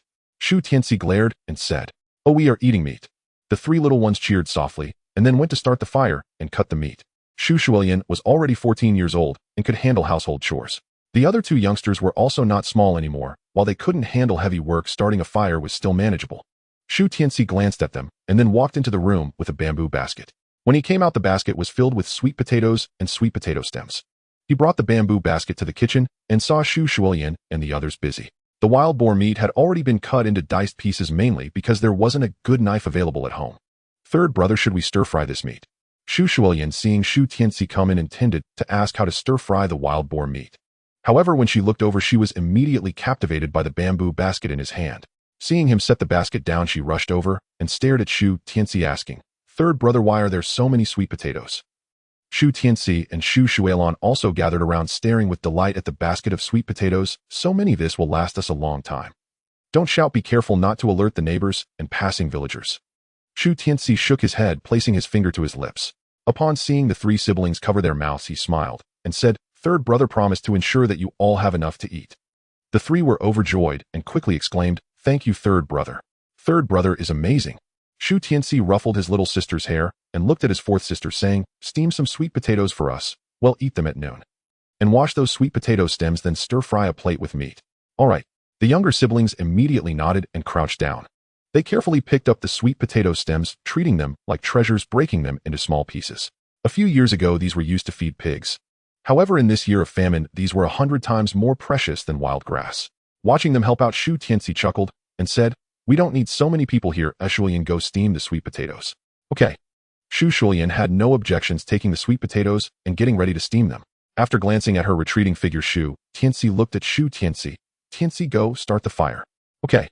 Little sister, you stay here and break the sweet potato stems. Third brother will go stir-fry the meat." "Okay." After making arrangements, Shu Tianci ruffled his little sister's hair and went to the chopping board. The four of them quickly took on their respective tasks, and soon the kitchen was filled with a rich, meaty aroma. Shu Xianglian and the others took a deep breath and swallowed, saying, "It smells so good." They hadn't smelled such delicious food in a long time, and their stomachs began to rumble. Meanwhile, in the fields of the Song family in the neighboring village, a group of dark-skinned, emaciated men, women, and children were busy working. Suddenly, Song Yura's father, Song Xiangli, sniffed the air. He frowned and said in confusion, "What is that smell? It's so fragrant." Hearing this, the people nearby immediately leaned in to smell. Song Yura's elder brother, Song Yang, shouted, "Meat. Dad, this is definitely the smell of meat. Song family, are you all going crazy wanting to eat meat?" The other villagers rolled their eyes and scoffed. "We're so poor, we're almost starving. Which family can still afford to eat meat now?" Upon hearing this, the Song family members immediately showed expressions of confusion. The villagers had a point. 2 members of the Song family had starved to death this year. In this day and age, which nearby village could still afford meat? Perhaps they were indeed going crazy wanting to eat meat, thus creating an illusion. The smell of meat. It really is the smell of meat. Suddenly, someone pointed towards the direction of the Shu family and shouted, "It's coming from the Shu family. Someone in their village is eating meat." Hearing this, the villagers in the fields immediately looked up towards the Shu family's direction. Goodness! There was thick smoke rising as if more than one household was frying meat. At that moment, they saw Song Xianglian, who had married into the Shu family. She was smiling and hurriedly walking towards the Song family, and what caught everyone's eye was that she was holding a sizable piece of pork. Everyone swallowed hard, and Song Xianglian immediately shouted, "Showing my niece." Song Xianglian paused and turned her head, finally noticing the villagers working in the fields. "It's Uncle Xianglian. Is there something you need?" She replied evasively, instinctively hiding the meat behind her. Song Xianglian frowned, and then smiled, saying, "I wanted to ask if there's any celebration over at the Shu family village. I see that thick smoke rising. How come it smells like meat?" "Yes, Sister Xianglian." Song Yang also approached, staring at Song Xianglian's hand, and saying, "I see you have a piece of meat. Could it be that your Shu family village is distributing meat today?" "You're right. The Shu family village is indeed distributing meat today." Seeing that she had been exposed, Song Xianglian no longer hid it. "What? They really are distributing meat?" The villagers of the Song family widened their eyes in shock. How could the Shu family still be distributing meat when every household was barely able to afford food? Song Xianglian shook his head repeatedly, shouting, "Impossible, absolutely impossible. How could the village distribute meat to the villagers for no reason?" Song Xianglian rolled her eyes and pointed towards the Shu family, saying, "How is that no reason? It's all thanks to the efforts of the rich uncle's third son." "The rich family's third son?" Song Yang was taken aback and confirmed, "You mean Shu Tianci?" Without waiting for Song Xianglian to affirm, Song Xianglian waved his hand in denial. "That's even more impossible. That kid has always been lazy and indulgent. How could the village distributing meat have anything to do with him?" Looking at the self-righteous father and son, Song Xianglian rolled her eyes. Tianci used to be lazy and indulgent, but now he is different. Today, he not only rescued the Shu siblings, but also hunted a 300-pound wild boar. It's no wonder he is so considerate. He actually distributed the pork to the whole village. As she finished speaking, Song Xianglian lifted the meat in her hand and smiled, saying, "See, this is the 2 pounds of wild boar meat our family received. I discussed it with my husband and decided to give a pound to my maternal family to taste." Looking at the clearly defined wild boar meat, Song Xianglian and his son had to believe this fact. "Uncle Xianglian, I'm in a hurry to deliver meat to my parents. Let's talk next time." After showing off, Song Xianglian naturally didn't want to continue chatting with them. She waved her hand and turned to leave. Watching her back and the swaying wild boar meat in her hand, Song Xianglian and his son couldn't help but swallow hard. Their home was running low on grain, let alone any oil or fat. They were salivating. At that moment, a villager from the Song family approached and said, "Xianglian, your daughter Yuro is engaged to Tianyou, right? Isn't Tianyou your future son-in-law? Since they are distributing meat today, there must be a share for you, the father-in-law, right?" "That's right, Dad." Song Yang's eyes brightened as he stepped forward and said, "If Shu Tianyou wants to marry my sister, he has to please us. Since the third son is willing to distribute the pork to the whole village, he must be willing to share with us. At the very least, Tianci's family must be getting the most. Getting Shu Tianyou to give us half shouldn't be too much to ask." Upon hearing this, Song Xianglian contemplated for a moment and then nodded, saying, "That's right. If that kid doesn't share some meat with us, he can forget about marrying Yuro. Let's go. We'll go home and discuss this with your mother." Soon the father and son shared this news with the other family members. "Really? The third son can actually hunt?" The first to respond was Song Yuro, her face filled with surprise. Since he could hunt wild boar, she and her siblings should no longer go hungry. However, before she could get overly excited, a woman nearby shot her a glare. Why are you calling him the third son so affectionately? You're not even married to that big idiot Shu Tianyu, yet I don't think about them for everything. With that, she pointed at the young man in the room, saying, look, only your elder brother is married. Whether the other two younger brothers can marry now depends on whether you can marry someone with a good dowry. Mother. Song Yuro immediately retorted, shouting, didn't you promise me to Tianyu? I did say that, but isn't he unable to provide a dowry? The woman's eyes widened as she scolded, as long as someone offers a dowry, I'll marry you off immediately. Exactly. Song Yuro's third brother nodded, saying, that big idiot just lost his parents. He definitely can't come up with any money. I suggest you find an old bachelor to marry. Just get some dowry. After all, with your stutter, no one wants you, and my younger brother and I are still waiting for money to marry our wives. Exactly. You're a burden. The woman snorted coldly and scolded. All right, we'll talk about that later. Song Xianglian waved his hand, saying, what we're discussing now is how to get some of that pork from Shu Tianyu. That's right. Song Yang nodded, as well, complaining the smell of that meat is driving me crazy. As they spoke, everyone cast unkind looks at Song Yuro. Song Yuro was taken aback and nervously said, Dad, Mom, you're not planning to have me ask for meat, are you? You saved that big idiot's life. He hasn't even repaid you yet. Who is coming? Upon hearing a woman's voice from outside, the family of Song Xianglian was momentarily taken aback. They exchanged glances, and then Song Yuro said, it's Xianglian. After saying that, Song Yuro quickly ran out of the room. Regarding this scene, the woman couldn't help but scold. A money-losing item is just a money-losing item. Her heart is already leaning towards another family.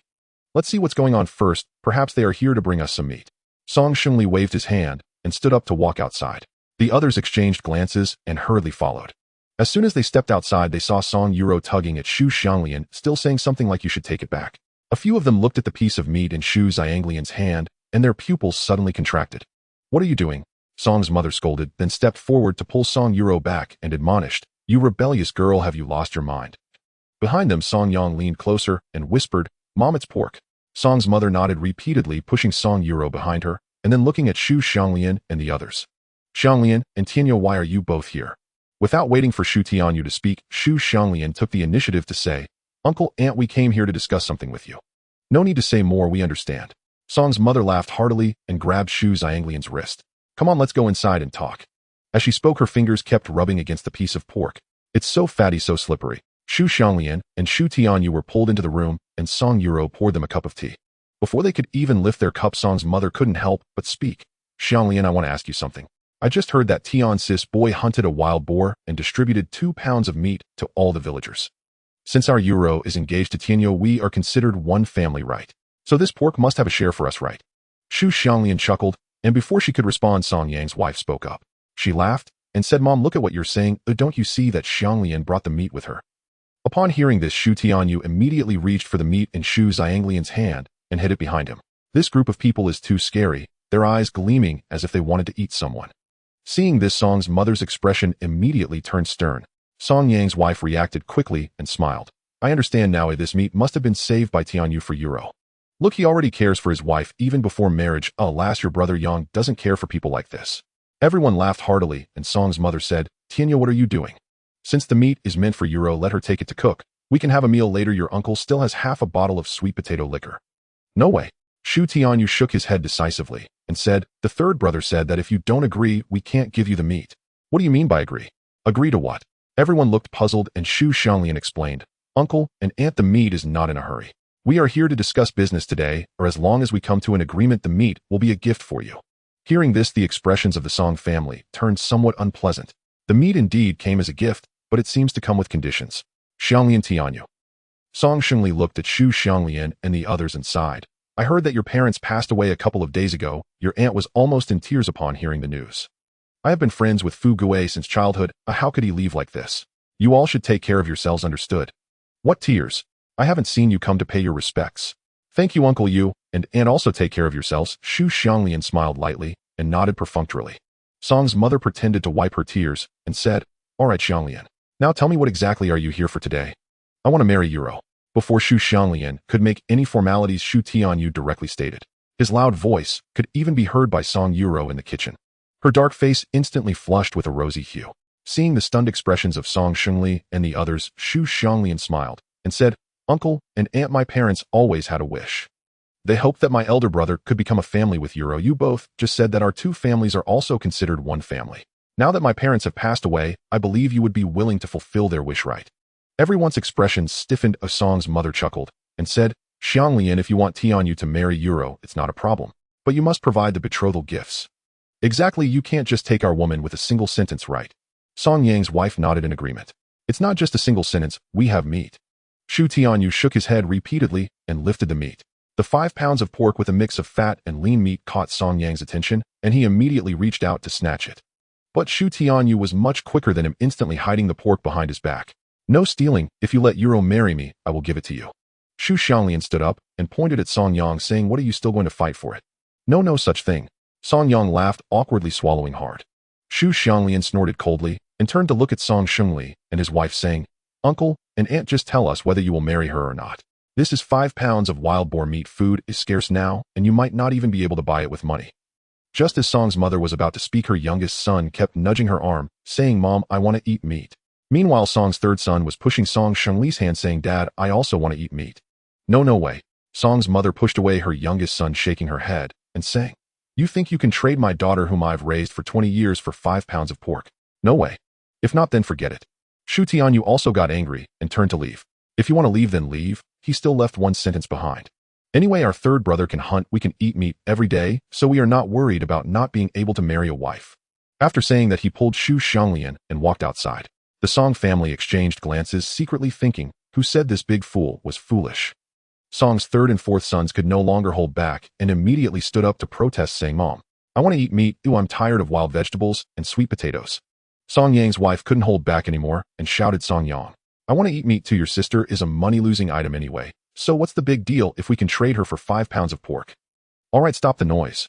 Song's mother glared and stood up to rush outside. Xiangli and Tianyou, wait a moment. Shu Tianyu and his sister stopped in their tracks and were invited back by Song's mother. Song's mother looked at the two of them and said, Xianglian, I can let Euro marry Tianyu, but besides the 5 pounds of pork, I have another condition. Aunt, please tell me first. Shu Xianglian did not rush to agree. Regarding Shu Tianyou's intention to marry Song Yuru, Song's mother put forth her conditions. First, in addition to the 5 pounds of meat brought by Shu Xianglian, she demanded a bride price of 10 yuan.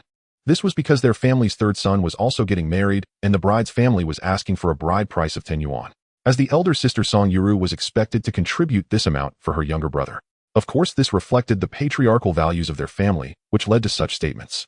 In the 1960s, the concept of favoring males over females was widely accepted, and Shu Xianglian was no exception. Thus, she did not refuse, especially since this bride price was much cheaper than what was initially demanded. However, the family's situation had not improved yet, and she needed time to gather the money. Regarding this condition, Shu Xianglian frowned and said, 10 yuan is fine, but my family currently does not have it. I can give it to you after some time, but Yuru must marry my elder brother first. Impossible. Once Yuru marries into your family, how can I still get the money? Song's mother waved her hand, dismissively rejecting the idea. The Song family was not foolish. They would never marry their daughter off without receiving the money first. However, if Song Yuru did not marry Shu Tianyou, they would not be able to give away that 5 pounds of meat. The atmosphere suddenly became tense, as if the air itself had thickened. After a moment of stalemate, Song Xiangli suddenly said, Xianglian, don't say that uncle lacks compassion. 1 month, uncle will give your family 1 month. If you can come up with 10 yuan during this time, Yuru will marry over. If you can't, Yuru will suffer hardships after marriage, and she might as well stay at home. Upon hearing this, Shu Xianglian pondered for a few seconds, and then nodded in agreement. All right, 1 month, but I'm afraid uncle and aunt might go back on their word, so I need you to write a promissory note. Sure. Wait. Just as Song Xiangli was about to agree, Song's mother suddenly raised her hand and said, I have an additional condition. Shu Xianglian frowned, staring at her in silence. Song's mother continued, Isn't your Tianci good at hunting? I want a share of every prey he catches. As soon as this was said, the Song family brightened up. If Shu Tianci really had this ability, their family would never lack meat in the future. One marriage of Song Yuru could translate to regular meat for the whole family. This deal was truly worth it. Song Yang nudged Song's mother, giving her a thumbs up. Mom, great idea. Song's mother first waved her hand with a proud expression, seemingly pleased with her idea. No. Suddenly, a commanding voice interrupted, and Song Yuru rushed over. She looked anxious, waved her hands at Shu Xianglian, and then turned to Song's mother. Mom, you are too. What do you mean too? You useless girl, go make your food. Song's mother pushed Song Yuru away impatiently, and then looked at Shu Xianglian seriously. Xianglian, if you agree, we will write a promissory note. If you don't agree, then please leave. Agree? How could I possibly agree? Shu Xianglian's eyes widened as she stood up and shouted. If Tianci can hunt, that is his skill, why should he give you meat every time? Right? Shu Tianyou nodded and shouted, Tianci's catches are only for us to eat. Song's mother laughed in anger, pointing at Shu Tianyou. As long as you can agree for him, your elder brother can marry Yuru home. Tianci and Tianyou are not real brothers, so what's wrong with helping each other? In any case, this is impossible. Shu Xianglian decisively shook her head, stood up, and said, since we can't reach an agreement, then let's leave. After saying that, she started to pull Shu Tianyou away. The Song family, tempted by that piece of pork, could not possibly let them leave. Thus Song Xiangli hurriedly tried to keep them and advised Xianglian, don't be in such a rush. We can first sign a promissory note for 10 yuan and the 5 pounds of meat, and the marriage of Tianyou and Yuru will be settled this way. As for whether Tianci is willing to share his catches with our Song family, you can go home and ask him. Once you clarify his willingness, we can decide on this matter. Upon hearing this, Shu Xianglian hesitated, as she genuinely wanted her elder brother to marry a wife. If that happened, there would be someone to take care of him later. However, since this involved her third brother Shu Tianci, she had to think carefully. Xianglian, how are you considering it? Seeing Shu Xianglian silent for a long time, Song Yang hurriedly asked. Shu Xianglian glanced at him and said lightly, you'll go back and discuss it with Tianci. After saying that, she once again pulled Shu Tianyou away. Alas, Xianglian. The Song family panicked and quickly rushed forward to stop Shu Xianglian. Song Yang's wife, being quick-witted, directly snatched the meat from her hands. Shu Tianyou's expression changed, angrily shouting, give me back my meat. Seeing his fierce demeanor, as if he was about to hit someone, Song Yang's wife was startled. Song Xiangli hurriedly stepped forward to calm Shu Tianyou, smiling, son-in-law, don't get angry just yet. This meat counts as part of the bride price. Let's go sign a promissory note now. Oh, as long as you bring 10 yuan within a month, Yuru will be yours. No, I want Mary. Shu Tianyou stubbornly shouted. Hearing this, Song Yuru's face turned pale from a distance. Elder brother, what nonsense are you talking? Shu Xianglian glared at Shu Tianyou, somewhat displeased. Since the meat was already in the Song family's hands, she turned to Song Xiangli and said, Uncle, let's write the promissory note. Alright, I'll write it right now. Song Xiangli grinned and took out paper and pen from the room, handing them to Song Yang. Since Song Xiangli and his wife were illiterate and only their 3 sons had studied for a couple of years, Song Yang wrote down the terms for Shu Tianyou marrying Song Yuru on the paper, and both parties pressed their fingerprints. With the promissory note in hand, Shu Xianglian and Shu Tianyou no longer lingered. Next, they just hoped everything would go smoothly, allowing her elder brother to bring his wife home. Song Xiangli and his wife chuckled and waved Xianglian's son-in-law, come over early. He'll have Yuru prepare so she can marry into your Shu family as a wife. After Shu Xianglian and her siblings left, Song Yang's wife suddenly looked at Song Xiangli and his wife and said, Mom and Dad, are we really marrying Yuru off to that big fool for 10 yuan? What are you talking about? Song's mother glared and said, you think 10 yuan is enough to marry my daughter? Dream on. Song Yuru became anxious, shouting, Mom. You, how could you? What do you mean, how could I? Song's mother glared and handed over the meat, saying, go cook the meat, hurry up. Seeing that no one in the family was speaking up for her, Song Yuru could only take the meat with grievance and turned to enter the kitchen. Song's mother snorted coldly and looked at everyone, saying that big fool's family is already poor and just lost his parents. 10 yuan, let alone a month, even if we took their whole family's life, they wouldn't be able to gather it. Once the time exceeds a month, he'll sell that piece of trash to the old bachelor in the neighboring village. Within the jade pendant space, wonderful. I've finally filled this half-acre with rice seedlings. Looking at the rice plants in front of him, Shu Tianci's face was filled with excitement. The few rice seedlings he had picked from the bird's nest had matured after days of nurturing. He couldn't wait to harvest all the rice and plant each grain into the black soil. After watering them, the rice quickly sprouted into small shoots. The 2 pumpkin seedlings he had planted earlier had already matured the night before last. Surprisingly, each pumpkin vine bore around 10 large pumpkins. What excited Shu Tianci even more was that each pumpkin weighed around 20 pounds. No wonder the black soil and spiritual spring in this jade pendant space were so good. Oh, whatever was planted flourished abundantly. After a moment of excitement, Shu Tianci cut open a pumpkin and removed all the seeds inside. Then he planted the seeds one by one in the half-acre of black soil, which had already sprouted vines about 20 centimeters long. This side had half an acre of rice and half an acre of pumpkins, while the other acre was entirely sweet potatoes. Looking at a small grass shed not far away, Shu Tianci couldn't help but marvel at the wonders of this space. Not only could he build a shelter for poultry out of thin air, but he could also create a warehouse. The thousands of pounds of sweet potatoes he had previously collected had all automatically stored themselves in the warehouse. Moreover, Shu Tianci discovered that the space inside the warehouse was completely still. Even when he entered, his movements were somewhat restricted. However, he could easily take out the supplies with just a thought, so he didn't mind too much. With the crops showing early signs of success, the poultry were doing exceedingly well. Every day, the wild chicken nests had plenty of eggs, referring to the time outside the space, which Shu Tianci had taken home for his family to eat. Additionally, the dozen or so eggs he had collected from the mountain had hatched into 8 little wild chicks. As for the others that hadn't hatched, Shu Tianci had given them to his younger siblings to eat. The 8 little wild chicks were changing in size every day, and it was truly visible. Shu Tianci had nothing else to feed them, so he could only toss them some extra sweet potato stems and pumpkin leaves. The wild boars and rabbits in the other 2 nests were no exception, feeding on sweet potato leaves and stems. However, they did not appear to be starving, as the spiritual spring water was continuously nourishing their bodies. After taking care of the crops and poultry in the space, Shu Tianci jumped into the lake for a bath. While bathing, he seemed to notice something was off in the space. Not good. This is very wrong. He shook his head, focusing on something ahead, his expression somewhat grim. The color of the jade pendant displaying the surrounding scene seemed to have dimmed a bit. The originally lustrous Kirin jade pendant was as bright and translucent as a living jade Kirin. But now a fifth of the pendant's surface had turned dark. Could it be that maintaining this jade pendant space requires consuming its energy? Shu Tianci made a bold guess, feeling a bit anxious. If the maintenance of the jade pendant space indeed consumed its energy as he thought, then sooner or later this space would disappear due to lack of energy.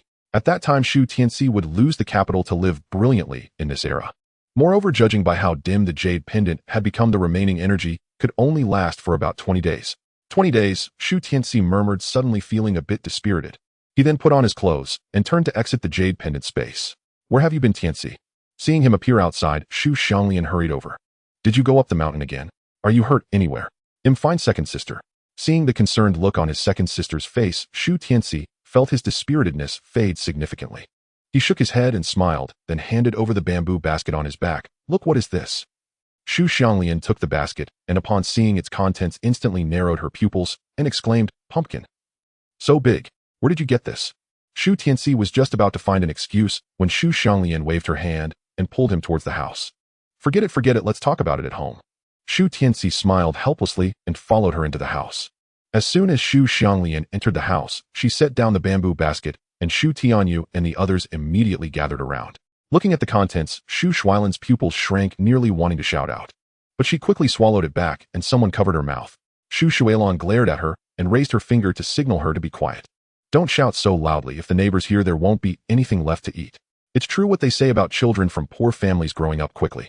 Although Shu Xianglian, the 4th child, was only 14 years old, she was already more sensible than many adults. She understood that it was not easy for third brother to bring back such a large pumpkin during this time of food scarcity. If the villagers accidentally found out, they would definitely come asking questions. By then, not only would third brother be in trouble, but their entire family would also have to continue going hungry. Upon hearing fourth sister's words, Shu Xianglian was so frightened that she immediately covered her mouth. Shu Tianci beside her quickly shut his mouth and looked up at Shu Tianci, saying, Tianci, tell us what's going on. Seeing them enter the house, Shu Xianglian fixed her gaze on Shu Tianci and asked, where did these pumpkins come from? Shu Tianci smiled relaxedly and said, I found them on the mountain, but it wasn't just any random picking. What do you mean? Shu Xianglian was taken aback and asked in confusion. It's just that these pumpkins are wild in the deep mountains, but there are wolves nearby. Shu Tianci's expression turned serious as he emphasized the word wolves. What? Wolves? The siblings gasped in surprise, and Shu Xianglian even reached out to check Shu Tianci's body. Did you encounter wolves? Were you hurt? Let second sister take a look. Second sister. Shu Tianci called out, bouncing lightly, and said, look, I'm really fine. Don't worry, I led the wolf away before I picked the pumpkins. I have plenty of ways to deal with such wild beasts. Suddenly Shu Tianyou recalled something. He looked at Shu Tianci and said, third brother, I heard that the second child of the Fu family was eaten by a wolf while on the mountain. Was it that one? I don't know if it was that one, but it's very possible. Shu Tianci shook his head and then looked seriously at his younger siblings. So, you must never go up the mountain alone, it's dangerous, you know. Understood. The little ones shouted in unison and Shu Tianyou joined them. Shu Tianci felt a bit uneasy and cautioned again, also don't tell anyone that there are pumpkins on the mountain. Otherwise others will go up the mountain and they might get torn apart by wolves. The little ones jumped, startled by the thought. After giving his siblings a thorough reminder, he only let it go when they agreed. Then Shu Tianci took out a few eggs and said, let's go today, we'll have eggs and steamed pumpkin. Wow, eggs again. Third brother is truly amazing, I like third brother the most. The few of them initially wanted to shout excitedly, but immediately changed their tune. Shu Tianci shook his head and smiled, then heard his second sister say, Tianci, what about the pig offal? The wild boar he had killed earlier had yielded over 10 pounds of pig offal. Since there was only a little salt at home, Shu Tianci tried washing it with spiritual spring water and wood ash. The smell removal effect was indeed quite good, but without any seasoning there was really nothing to eat. So there was still quite a bit of pig offal left, and if they didn't eat it soon it would really go bad. Thinking of this, Shu Tianci pulled Shu Xianglian to the door. He looked around and quietly said, "Sister, I caught a few wild chickens and rabbits on the mountain, but I was afraid the villagers would find out, so I didn't bring them home." Upon hearing this, Shu Xianglian's pupils instantly constricted, and she nodded repeatedly, saying, "Tianci, you did the right thing. The villagers of the Shu family are decent, but there are also quite a few like Aunt Yunying. Even though you can hunt, you can't bring wild game home. Every day if they see it, they'll definitely report it to the commune.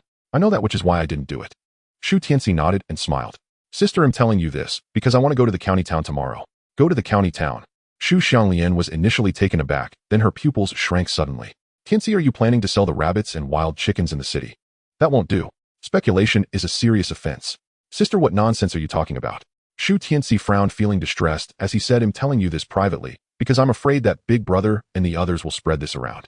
If even you don't trust me, then our lives will definitely not improve." Hearing this, Shu Xianglian was also anxious. She hurriedly explained, "Tianci, second sister doesn't not trust you. But you have to tell second sister what you're going to do in the county town. Sister, look at our family. We lack everything, even a kitchen knife and an iron pot." Shu Tianci pointed to the bear hall, explaining, "I'm taking the rabbit, wild chickens, and this pumpkin to the city to see if I can exchange them for some daily necessities." "Really?" Shu Xianglian showed a doubtful expression. "Speculation is a serious crime, but if it's just a trade, then it's still acceptable. Look at you, even doubting your own younger brother." Shu Tianci frowned, preparing to complain about his dissatisfaction. Shu Xianglian quickly grabbed his hand soothingly, saying, all right, sister believes you. You can go to the city, but you must be careful, okay?" "Okay." Shu Tianci sighed in relief, nodding and smiling. His intention to go to the city was certainly not to exchange for daily necessities, but he couldn't directly tell his second sister. However, he also couldn't keep it a secret forever, so he chose to take it slow, allowing his sister to accept the changes that had occurred in their home because of him. And all of this would begin with entering the city. By the way, Shu Xianglian seemed a bit worried and reminded again, "Also don't rush about the money for Big Brother's wedding. Second sister has a plan." "Huh?" Shu Tianci was taken aback, puzzled, as he asked, "Sister, what kind of plan can you have?" Shu Xianglian originally didn't want to say, but she only had third brother Shu Tianci to discuss serious matters with. So she looked around and whispered, "When I'm at work, I heard from an aunt in the neighboring village. There was a big brother in their village who got married, and the girl's family also asked for several dozen yuan in betrothal gifts. That big brother couldn't come up with the money at first, so he went to the city early in the morning, and when he came back in the evening, he had the betrothal money. Guess where he got the money?" Hearing this, Shu Tianci's face darkened as he spat out two words, "selling blood." "How did you know?" Shu Xianglian exclaimed, looking at him in disbelief. "Of course," Shu Tianci retorted, and then glared at her, saying, "Sister, do you know what a blood donation center is like?" "What is it like?" Shu Xianglian asked instinctively. "Dirty, chaotic, with needles everywhere and cotton for disinfection. There are coughing patients everywhere with bacteria floating in the air." Shu Tianci's expression was serious as he described the terrible environment of the blood donation center to his sister. Seeing the horror on her face, he further intimidated her, saying, "What if you encounter a patient with a skin disease who goes to donate blood? The nurse at the blood donation center finishes taking their blood and then uses a non-sterilized syringe on you." "Oh!" Shu Xianglian screamed, startled and retreating a few steps. "Second sister, what's wrong?" Shu Tianyou rushed out of the kitchen, looking at Shu Xianglian with concern. "It's nothing. Shu Xianglian waved her hands, repeatedly calming herself as she said, "Big brother, is dinner ready?" "Not yet, I'm still steaming the pumpkin." Shu Tianyou replied. Shu Xianglian nodded, smiling, as she said, "Then you go help the younger siblings. I need to talk to Tianci for a few minutes." "Okay." Shu Tianyou looked at the two of them with confusion, then turned back into the kitchen. Shu Xianglian turned her gaze back to Shu Tianci and asked, "Tianci, what you just said was all true?" Seeing her face flush and seemingly sweating coldly, Shu Tianci knew he had achieved his goal. He shrugged and nodded seriously. He knew that in this era selling blood could bring in a lot of money. Many wives were bought through selling blood.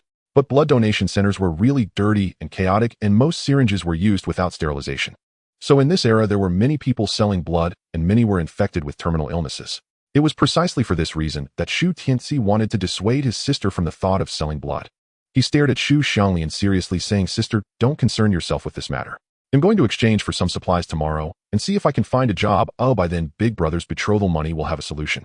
Shu Xianglian's eyes lit up. Then she complained, "Finding a job requires quotas. Where is it so easy to get quotas? You don't have to worry about that." Shu Tianci waved his hand and reiterated in short, "Dispel the thought of selling blood." Looking at the serious third brother, Shu Xianglian smiled with relief, saying, "All right, I'll listen to you." Hearing this, Shu Tianci smiled as well. Soon Shu Tianyou and the others had prepared dinner. Steamed pumpkin, boiled eggs, and sweet potato stems. It seemed like a simple meal, but during the famine it was gourmet food that most people could only wish for. Shu Tianci and the six of them ate particularly happily, chatting and laughing at the dinner table. The next day before dawn, Shu Tianci got up. Perhaps due to the spirit spring water, Shu Tianci has been particularly energetic these past few days. Not only has his strength increased severalfold, but his spirit also feels somewhat different from that of ordinary people. However, this difference is merely a threshold. He feels that he might develop special abilities in the future. Shaking his head as he got out of bed, Shu Tianci prepared to leave the room. Suddenly, Shu Tianci shouted and rushed forward, grabbing Shu Tianzi's hand and asking with a raised head, "Where are you going?" "Nowhere, what's wrong?" Shu Tianci shook his head, puzzled. "You're lying." Shu Tianci said seriously, "If you weren't going anywhere, you wouldn't be up this early." In the past, Shu Tianci would only get up after they had already gone to work. But today he woke up unusually early. His eldest brother and second sister hadn't even gotten up yet. So there was no need for Shu Tianci to think too much. He knew his third brother was going out. "Hey, you brat," Shu Tianci said with a smile, grabbing the other's ear and giving it a gentle twist. "You brat, are you starting to boss around your third brother now?" Shu Tianci cried out in pain and hurriedly said, "No, I didn't mean to boss you around." Shu Tianci didn't pursue the matter further and quickly let go of his hand. "Third brother, I know you are going out to get us something to eat." Shu Tianci leaned in closer, speaking mysteriously, "Take me with you. I can help you carry things."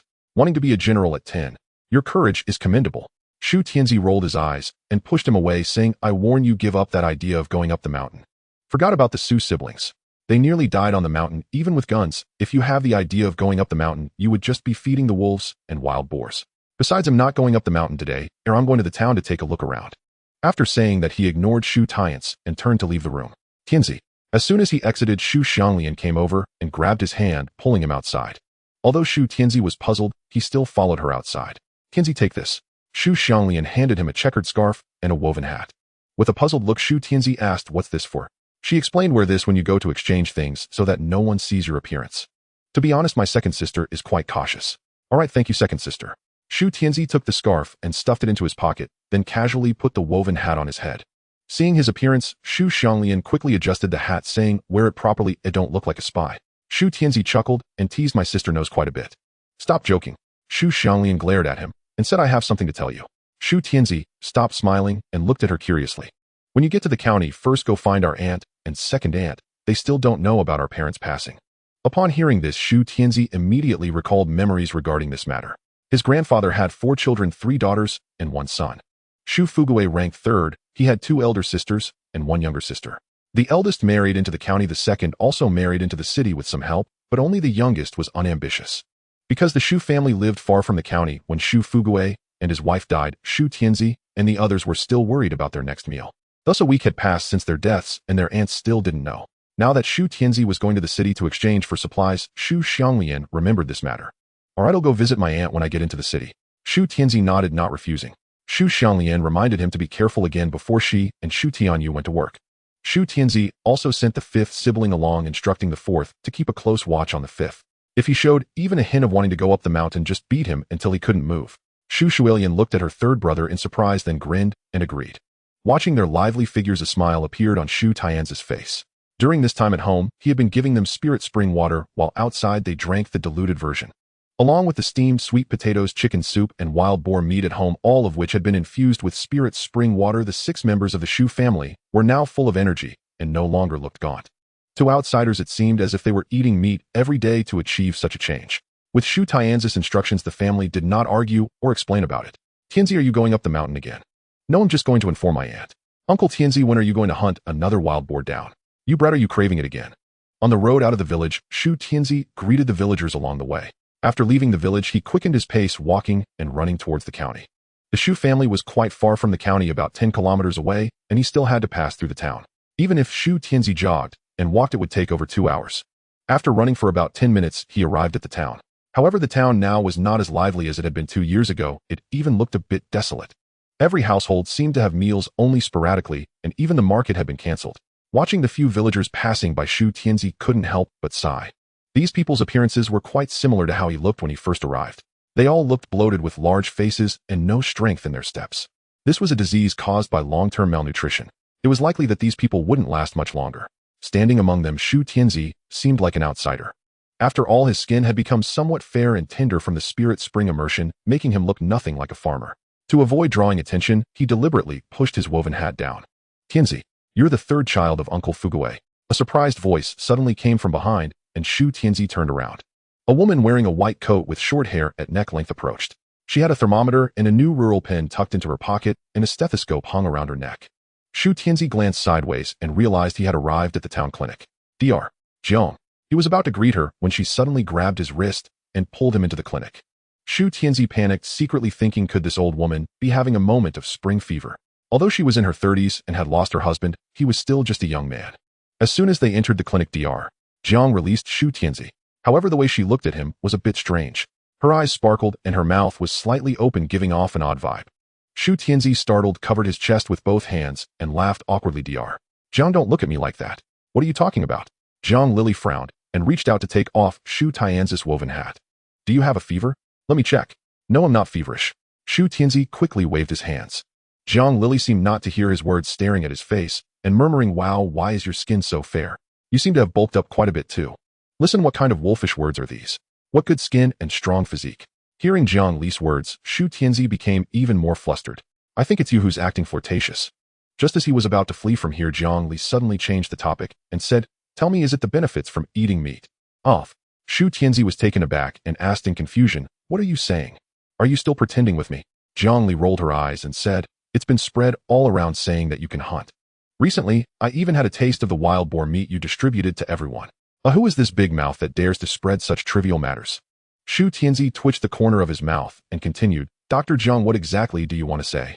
Seeing that this kid was not getting it, Jiang Li was too lazy to beat around the bush. She looked outside the clinic, then turned back to Shu Tianci and said, I want you to help me get some meat. What kind of meat? Shu Tianci asked in confusion. Anything is fine. Fish, wild boar, wild chickens, wild ducks, wild rabbits, as long as it's meat. You don't know our whole family is about to starve for meat. The meat processing plant is no longer supplying meat, and the county supply and marketing cooperative only has a small amount of meat each day, let alone in this brigade. Even in the county, I can't get a meal. I tell you, I dream of eating meat now. As Jiang Li expressed her needs, Shu Tianci finally understood what the other party wanted to do. She was eyeing his hunting skills and wanted him to go into the mountains to get her some wild game. Although the other party's husband had passed away, her whole family had jobs, so money was not an issue, just the meat tickets.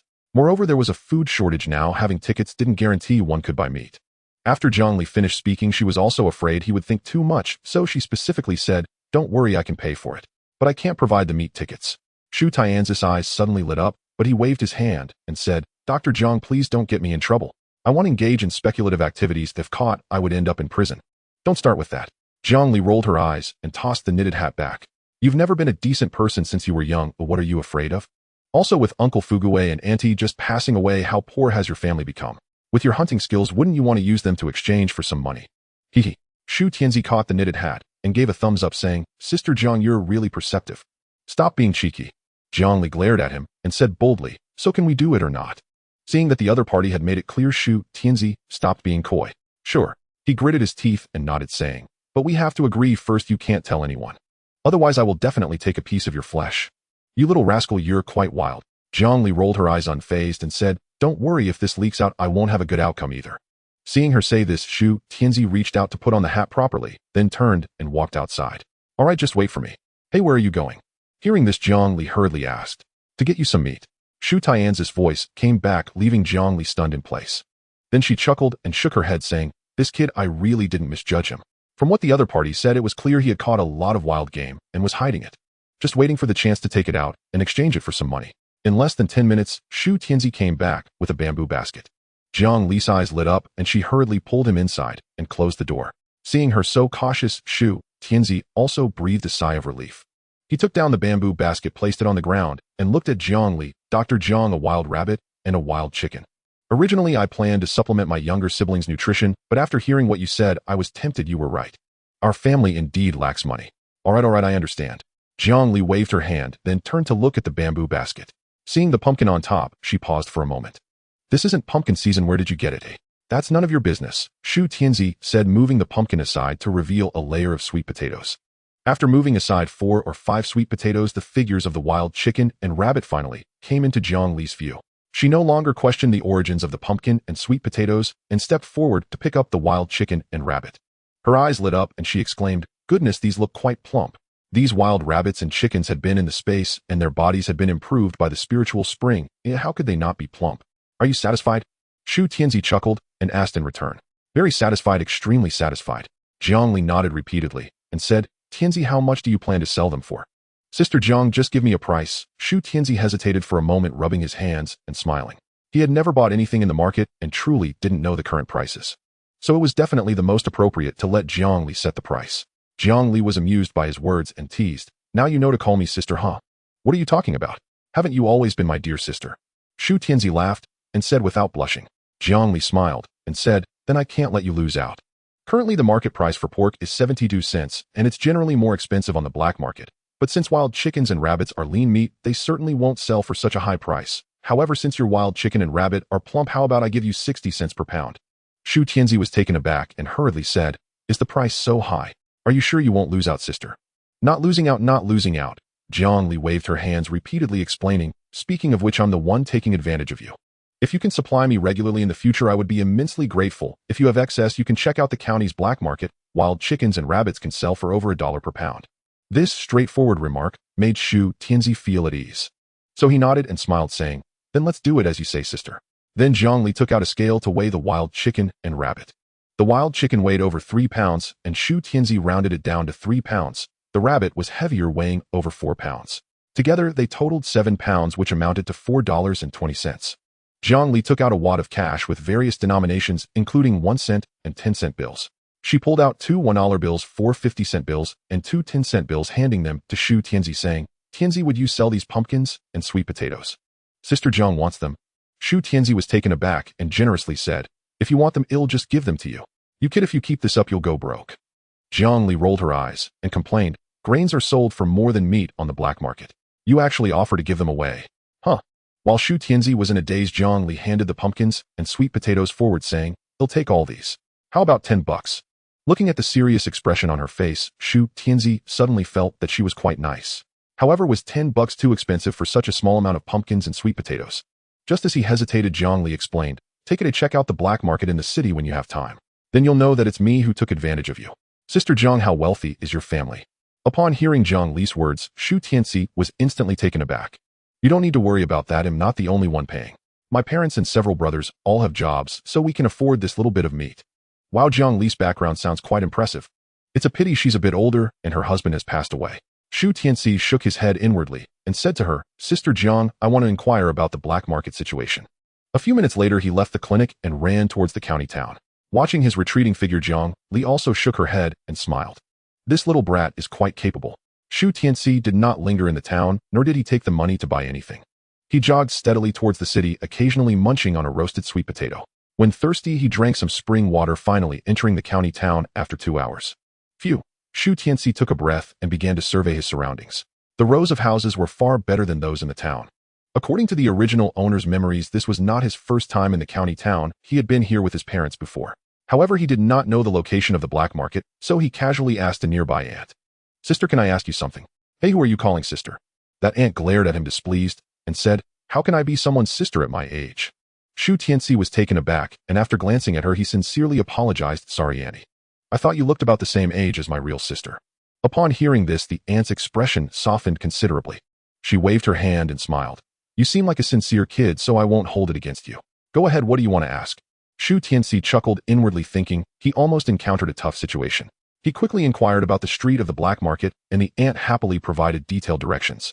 Afterwards, Shu Tianci followed the information given to him and arrived at an underground passage. He took out the bamboo basket, placing some pumpkins and sweet potatoes inside. He also had plenty of eggs, but he left those for his younger siblings. Lastly, he pulled down the woven hat a bit and used the collar prepared by Shu Xianglian as a mask. In this way, he really resembled an ancient noble lady who did not reveal her true face. Just as he was about to enter the underground passage, a young man dressed similarly approached him.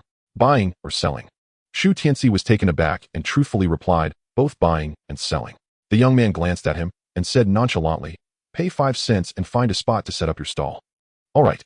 Without hesitation, Shu Tianci took out 5 cents and handed it over before stepping into the underground passage. The black market sounded like a platform dedicated to trading items of dubious origin. In fact, it was just a rudimentary trading market filled with items that could not be obtained through official channels. After all, private business was not allowed nowadays, so one could only exchange for what they needed here. And in this era, everyone was struggling, so the authorities turned a blind eye to the happenings here. As soon as Shu Tianci entered the black market, he noticed many gazes lingering on him. However, these gazes only stayed for about 2 seconds before shifting away.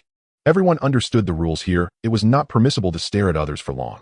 Shu Tianci glanced at the throngs in the passage and the vendors on both sides, feeling a sense of wonder.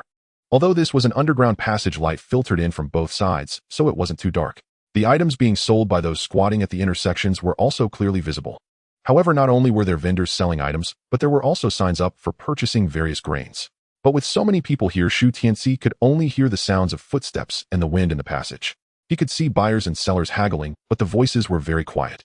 Shu Tianci did not come here to buy anything, so he focused his attention on the group holding signs to buy grains. He selected a stall run by a man who appeared kind and benevolent, though he could not see his specific features as his face was covered by cloth. The two exchanged glances, and after squatting down, Shu Tianci softly asked, "What kind of grain do you need?" His tone was particularly light, so much so that the man could only decipher his meaning from his lips. However, just as he finished speaking, the people around suddenly turned to look at him. Oh, what the hell are these people, all eavesdroppers?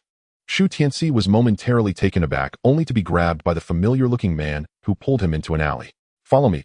Shu Tianci did not resist and walked with him for about 10 steps to a fork in the underground passage. "Little brother, were you joking just now?" the kind-looking man asked seriously. "You said you want to sell grains." Shu Tianci replied, then nodded, saying, "I wasn't joking. What kind of grain do you need?" "Anything will do as long as it fills my stomach," the man said excitedly. "How about pumpkins?" "About 20 pounds.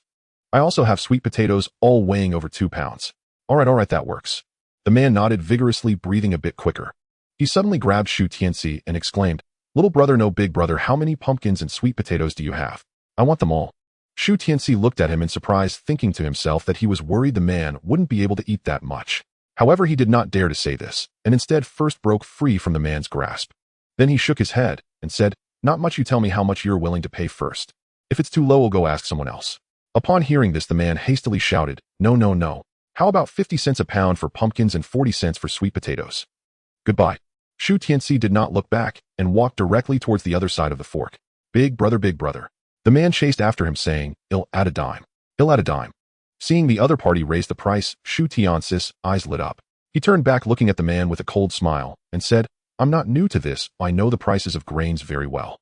This was indeed his first time at the black market, but he couldn't let the man know. Only by saying this could he avoid being treated like a fool. "Big brother, are you joking?" The man clapped his hands and chuckled helplessly. "Rice and flour have indeed risen by several times, but pumpkins can't compare to those things at all. Pumpkins are 60 cents a pound and sweet potatoes are 50 cents. That is the highest price I can offer. Even if you go to other stalls, the price won't be higher than this."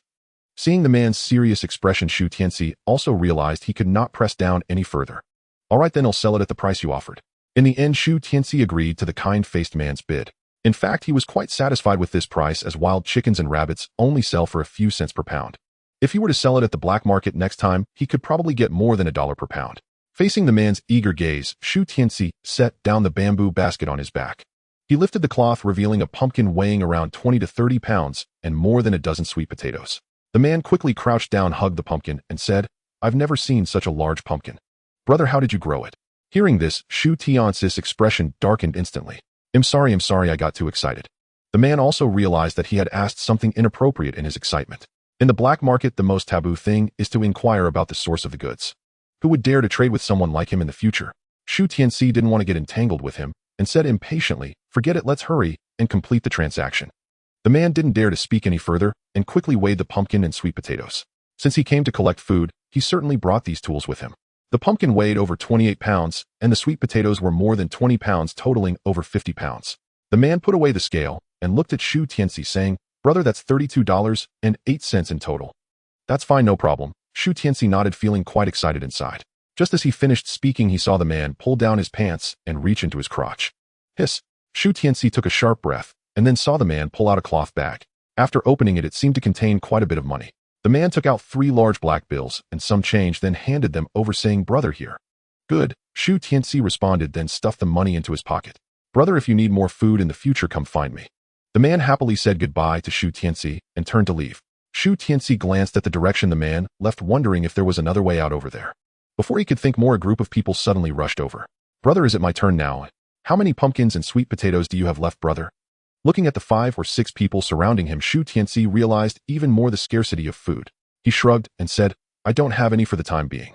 If you all want some next time, then." Initially disappointed, the crowd soon looked at Shu Tianci with bright eyes. "Brother, how much food do you have left?" "I don't have any right now," Shu Tianci replied with a shrug, giving a vague answer. Hearing this, the crowd turned away, more dejected than before. Watching their retreating figures, Shu Tianci shrugged indifferently. He had already revealed quite a bit of food, and he absolutely couldn't expose too much at once. At least not now. Looking at the $30 in his hand, Shu Tianci suddenly smiled. Now he had enough money for his brother's wedding. It seemed Zhang Jie was right, as she really had taken quite a bit of advantage from him. Next time he must take it back. He put the money into his pocket, but in reality stored it all in the jade pendant space. Then he shouldered the bamboo basket and walked back into the black market. His home currently had nothing, not even an iron pot or a kitchen knife. So he needed some tickets which should be available for purchase in the black market. As he returned to the black market, the number of gazes on him increased significantly. Now everyone knew that this kid came to the black market to sell food. In this time of scarcity, there were actually people who had extra food to sell. Shu Tianci ignored these gazes and walked while surveying the stalls on both sides. However, he hadn't seen any selling tickets yet. He only saw stalls selling kitchen knives and iron pots. He immediately approached and asked, "How much are these two?" The stall owner glanced at him and casually replied, "The pot is $6, the knife is $1. So expensive." Shu Tianci was taken aback, thinking this was not cheap. But then he realized that buying such things elsewhere would require tickets. Buying tickets alone would cost several dollars, not to mention that tickets only grant the right to purchase, not vouchers. Just as he was astonished, the stall owner added, "You can also exchange food for them." Hearing this, Shu Tianci's heart stirred, and he almost said he had food. He looked at the surrounding predatory gazes, feeling conflicted inside. In the end, he chose to pull out a large black bill and handed it to the stall owner, saying, "He'll take both the pot and the knife." The stall owner's eyes showed a hint of disappointment, but he accepted the money. After tossing the iron pot and kitchen knife into the bamboo basket, he also sent the $3 he got back into the jade pendant space. Shu Tianci stood up and continued walking forward. Soon he noticed the stall owner, a short person whose appearance he didn't quite catch. However, there was a sign at his stall saying he sold tickets. Shu Tianci glanced at him and found that the owner was also looking back. So Shu Tianci approached and squatted down, asking, "What tickets do you have?" "Whatever you want, I have the tickets for it," the short man said casually. "Hey, quite arrogant." Shu Tianci was surprised and thought to himself that he specialized in taming the unruly. So he chuckled lightly and asked, "Do you have TV tickets?" "Yes." "Really?" Shu Tianci was shocked, finding it hard to believe. A nearby woman couldn't help but laugh upon hearing their conversation. The short man glanced at her and said indifferently, "650 deposit, come back in 5 days to pick it up." "Hee, I won't buy it right now," Shu Tianci said awkwardly with a smile. He had thought he could teach the man a lesson, but it turned out he had shot himself in the foot. They threw a bomb at him, and he couldn't catch it.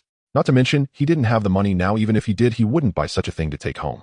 Although TVs nowadays are only a few inches, there isn't a single one in the entire commune. If someone who had lost their parents brought one home, it would be taken away in no time. "Are you messing with me, kid?" The short man became anxious when he heard Shu Tianci wouldn't buy it. No. Shu Tianci quickly waved his hands and smiled, saying, "He'll buy something else. Do you have cloth tickets and sugar tickets?" Upon hearing this, the short man immediately took out several cloth tickets and sugar tickets and handed them over. Cloth tickets are 80 cents per foot. Here are 21 feet. Sugar tickets are $2 per pound. Shu Tianci followed the short man out of the black market and then stopped in a nearby alley. He glanced at the other man and said, "You can wait for me here, right?" Thus he told the short man that he would exchange food with him. He casually made up a reason, claiming that this was his relative's home and that the food was all here. After wandering inside for about 10 minutes, he came rushing out, panting and carrying a bamboo basket. The short man looked excited and approached, saying, "Brother, how did it go?" "Here are 30 gene of sweet potatoes and a 25 gene pumpkin." The short man was overjoyed upon hearing this and quickly squatted down to start moving the pumpkin and the roughly 2 gene sweet potatoes. This was not just food, it was a matter of life and death. After feeling the weight for a moment, the short man took out the ticket and cash. "Brother, this is the ticket you wanted, and I'll make up the rest with money." Shu Tianci had no objections and accepted the 21 feet of cloth ticket, 2 gene of sugar ticket, and cash. After the transaction was completed, the short man suddenly asked, "Brother, do you have any surplus food at home? Do you think my family produces food?" Shu Tianci shot him a sideways glance and said in a deep voice. Hearing this, the short man smiled apologetically and said, I'm sorry, I spoke out of turn. If you have any in the future, you must come find me. If you need any more tickets, just let me know and I'll keep them for you." "No problem." Shu Tianci nodded, suddenly having an idea. He smiled at the other man and said, "Buddy, can I ask you something?" "Ask away, I will definitely tell you everything I know." Shu Tianci looked at him and mysteriously asked, "I want to know who manages the black market. And are there other people above you?" The short man suddenly took a sharp breath, looking at Shu Tianci as if he were an idiot, and said, "Little brother, you have quite the boldness. It's better to ask less about those above. Is that something you can inquire about?" Seeing that the other man did not want to talk, Shu Tianci chuckled lightly and decided not to continue this topic. He said, "All right, I also want to ask if you accept wild boars or other wild game. Do you have wild boars?" The short man looked Shu Tianci up and down and exclaimed in surprise, I don't have any right now, but I have a way. Shu Tianci shook his head and began to speak. My family has been hunting for generations and is skilled in various hunting traps. If you do accept them, I can go to the nearby mountains and try my luck. Hunter. The short man looked skeptical, but still nodded, saying, yes, we accept as long as it's food. If you can get some, just tell the gatekeeper to look for Chen Xiaohou. All right, then I'll be on my way. Shu Tianci agreed, and then turned to leave. Watching his back, Chen Xiaohou's expression changed several times. She then turned around and went back to the black market, first inquiring about things, and then found the boss of the black market, a man named Biao Ge. You say he sold over 50 jin of pumpkins and over 50 jin of sweet potatoes, and he also wants to sell wild boars. Upon hearing Chen Xiaohou's report, Biao Ge with his tiger-like eyes immediately darkened his expression. Chen Xiaohou nodded and said he did indeed sell these things. As for the wild boars, it's still uncertain. Wild boars are everywhere in the mountains, and it's not hard to get them if you have the skills. But in these times, every household is short on food, yet he can produce over 100 jin to sell to others. Biao Ge's face darkened as he muttered, I have a feeling this kid is not an ordinary person. By the way, hearing this, Chen Xiaohou suddenly thought of something and hurriedly said, he also inquired about your news. What does he want to know about me? Biao Ge asked in confusion. I don't know. Chen Xiaohou shook her head and explained, it's not directly about you, just about the boss of the black market. I warned him and he didn't bring it up again. Do you think he might have a lot of food and wants to trade directly with you? Nonsense. Biao Ge's eyes widened and he slapped Chen Xiaohou on the head, scolding, do you think his family is a grain station with endless food? But a grain station wouldn't have pumpkins that heavy either. Chen Xiaohou rubbed the back of her head, feeling wronged. Upon hearing this, Biao Ge fell into deep thought. He suddenly opened his tiger-like eyes and said, next time he asks about this, don't stop him. First test the waters, then see if you can bring me here. On the other side, after leaving the black market, Shu Tianci was also deep in thought. Although his jade pendant space seemed only able to last for over 20 days, this time was enough for him to cultivate thousands of jin of food. Sweet potatoes were manageable, but the pumpkins and rice had no source. Moreover, the food in the space would definitely increase in quantity over time. Thus, he needed a force to help him safely handle some of the food in the future. The black market was the best distribution place in this era. However, he needed to establish a relationship with the boss of the black market so that he could distribute food without being targeted. But since Chen Xiaohou didn't reveal any information about this to him, he needed to think of other ways. Additionally, he also needed a job that would allow his family to reasonably eat meat and wear clothes. Lost in thought, he quickly arrived at the traditional Chinese medicine shop in the county. He looked up and then strode inside, asking the clerk for star anise, cinnamon, bay leaves, by chow fruit, by ji, and cloves. He spent less than 1 yuan and got a large bag of braised dish spices. He tossed these spices into the space and then headed towards his elder aunt's house. Shu Tianci had 3 aunts, with his eldest aunt Shu Xiaomei and second aunt Shu Xianglian both married in the county. Though they didn't have much money, his eldest uncle at least had a job and was a city resident. Following his memory, Shu Tianci quickly arrived at an alley. The alley was lined with rows of red brick houses, each about 2 meters tall. Every house had chimneys and wisps of smoke were rising from them. As Shu Tianci walked, he rubbed his stomach, feeling quite hungry. Ding, ding, ding. Suddenly, a ringing sound of a bicycle bell came from behind. Shu Tianci turned around to see a man about his age pedaling hard on a bicycle. He looked flustered and shouted, third sister. Spare me, please. A woman in her 20s rolled up her sleeves, wielding a broomstick, shouting as she chased after him. Spare you.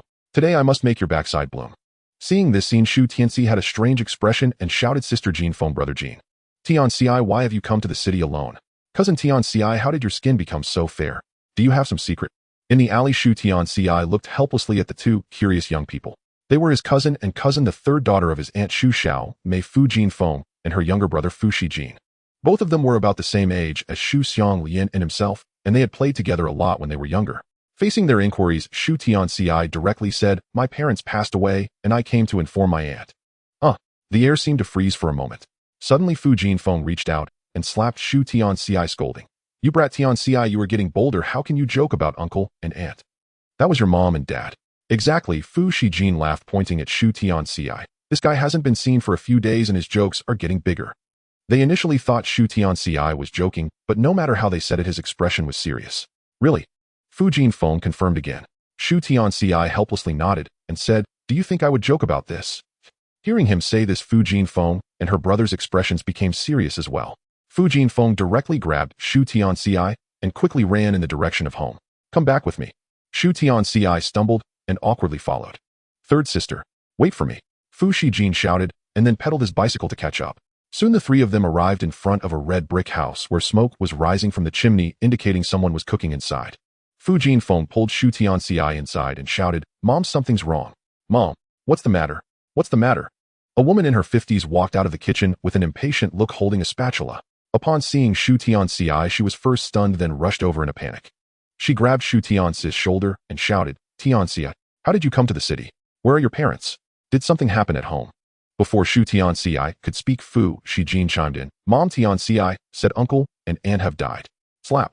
A crisp sound rang out as Fu Shijin stood in shock, covering his face. Shu Xiaomai's face turned red with anger, scolding, "You brat, what nonsense are you talking about? That's your real uncle and aunt, how can you curse them?" "Me? Him?" Fu Shijin, bewildered, pointed at himself and then pointed at Shu Tianci irritably. Shu Xiaomai swatted his hand away and continued to scold, "What about you? Did you go fight again this morning?" Fu Shijin glanced at his third sister, and Fu Jinfeng just rolled her eyes at him. Fu Shijin felt helpless, thinking how unjust this was for him. "Aunt," at this moment Shu Tianci finally spoke, "My parents really passed away." Shu Xiaomai felt her mind reel, nearly stumbling to the ground. "Aunt." Shu Tianci quickly supported his aunt, and Fu Jinfeng and her brother gathered around. Shu Xiaomai quickly waved her hand, tears glistening in her eyes, and said, "Tianci, you must tell me what happened. Aunt, please sit down first before we talk." Shu Tianci wasn't in a hurry. Instead, he first helped her sit down beside a stool. Facing the three of them, he slowly said, "The grain harvest has been poor these 2 years, and our family hasn't received much grain. The large pot rice from the brigade canteen has also started to lack rice and oil. Usually we only had vegetable porridge and corn buns to eat. My parents gave most of the food to us, only eating a little to fill their stomachs. Gradually their health began to deteriorate, and a while ago they quietly passed away at night." "Riches, my brother." Shu Xiaomai cried out in despair, suddenly hugging Shu Tianci and weeping loudly.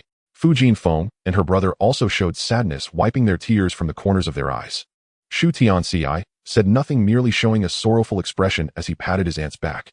After a long time, Shu Xiaomai pushed Shu Tianci away and said, "Tianci, your parents have died. Why did you only come to tell me now? What about their remains? Have they been buried?" Hearing this, Shu Tianci recounted how the villagers helped bury his parents. As for why he only came to tell his aunt today, it was simply because he didn't have the time. Even filling their stomachs was a challenge. Who had the strength to make the hours-long trip back and forth? "Are you hungry now?" Shu Xiaomai trembled as she stood up, pulling Shu Tianci's hand and saying, "Aunt has made food, come eat something first. Then Fu Shijin, go ride your bike to your second aunt's place. Tell them about your uncle's situation and have them come to Shu's house this afternoon." Fu Shijin swallowed hard, wanting to say that he hadn't eaten yet. However, under his mother's fierce gaze, he turned and ran out. "Jinfeng, go call your dad back." "All right." In the room, only Shu Tianci and his aunt remained, and they both came to the dining table. Looking at the food on the table, Shu Tianci fell into silence. Most of the corn porridge was mixed with a bit of rice, and there was a wild vegetable soup. It seemed that life for the city dwellers wasn't so easy either. Shu Xiaomai didn't think too much about it, and urged, "Tianci, hurry up and eat. Shouldn't we wait for uncle to come back to eat together?" Shu Tianci hesitated. "No need, you eat your food." Shu Xiaomai shook her head, frowning. "Are you looking down on your aunt's cooking?" "No, it's not like that." Shu Tianci quickly shook his head, picked up his bowl and chopsticks, and began to eat. Seeing him like this, Shu Xiaomai wiped the tears from her eyes and said, "Tianci, don't look down on this. Right now our family gets so little grain tickets each month, everyone has to mix in some cornmeal and beans just to have enough to eat. The meat processing plant doesn't provide pork anymore, and the supply and marketing cooperative only supplies a small piece of meat each day. If you want to eat meat, you have to fight for it before dawn." As she spoke, a hint of worry appeared on Shu Xiaomai's face. This life, who knows when it will end? Upon hearing this, Shu Tianci immediately felt the urge to bring out 100 or 80 jin of sweet potatoes. However, he restrained himself and looked up, saying, "Aunt, you should eat too. This kind of life will pass soon, everything will get better." Shu Xiaomai nodded and smiled. "You eat first, fill your stomach before anything else." Before long, Fu Jinfeng returned with a middle-aged man. "What's going on, kid's mother?" The man first called out, and then looked at Shu Tianci beside the dining table. "Tianci, did your parents really pass away?" Seeing Shu Tianci, Fu Sheng frowned and asked, "And I'm heading back now. I've been out for a day, and my elder brother and the others must be worried." "What nonsense are you talking? Tianci, I wouldn't joke about his parents. I just wanted to confirm, but who would have thought this kid has quite the temper?" Fu Sheng explained, then frowned.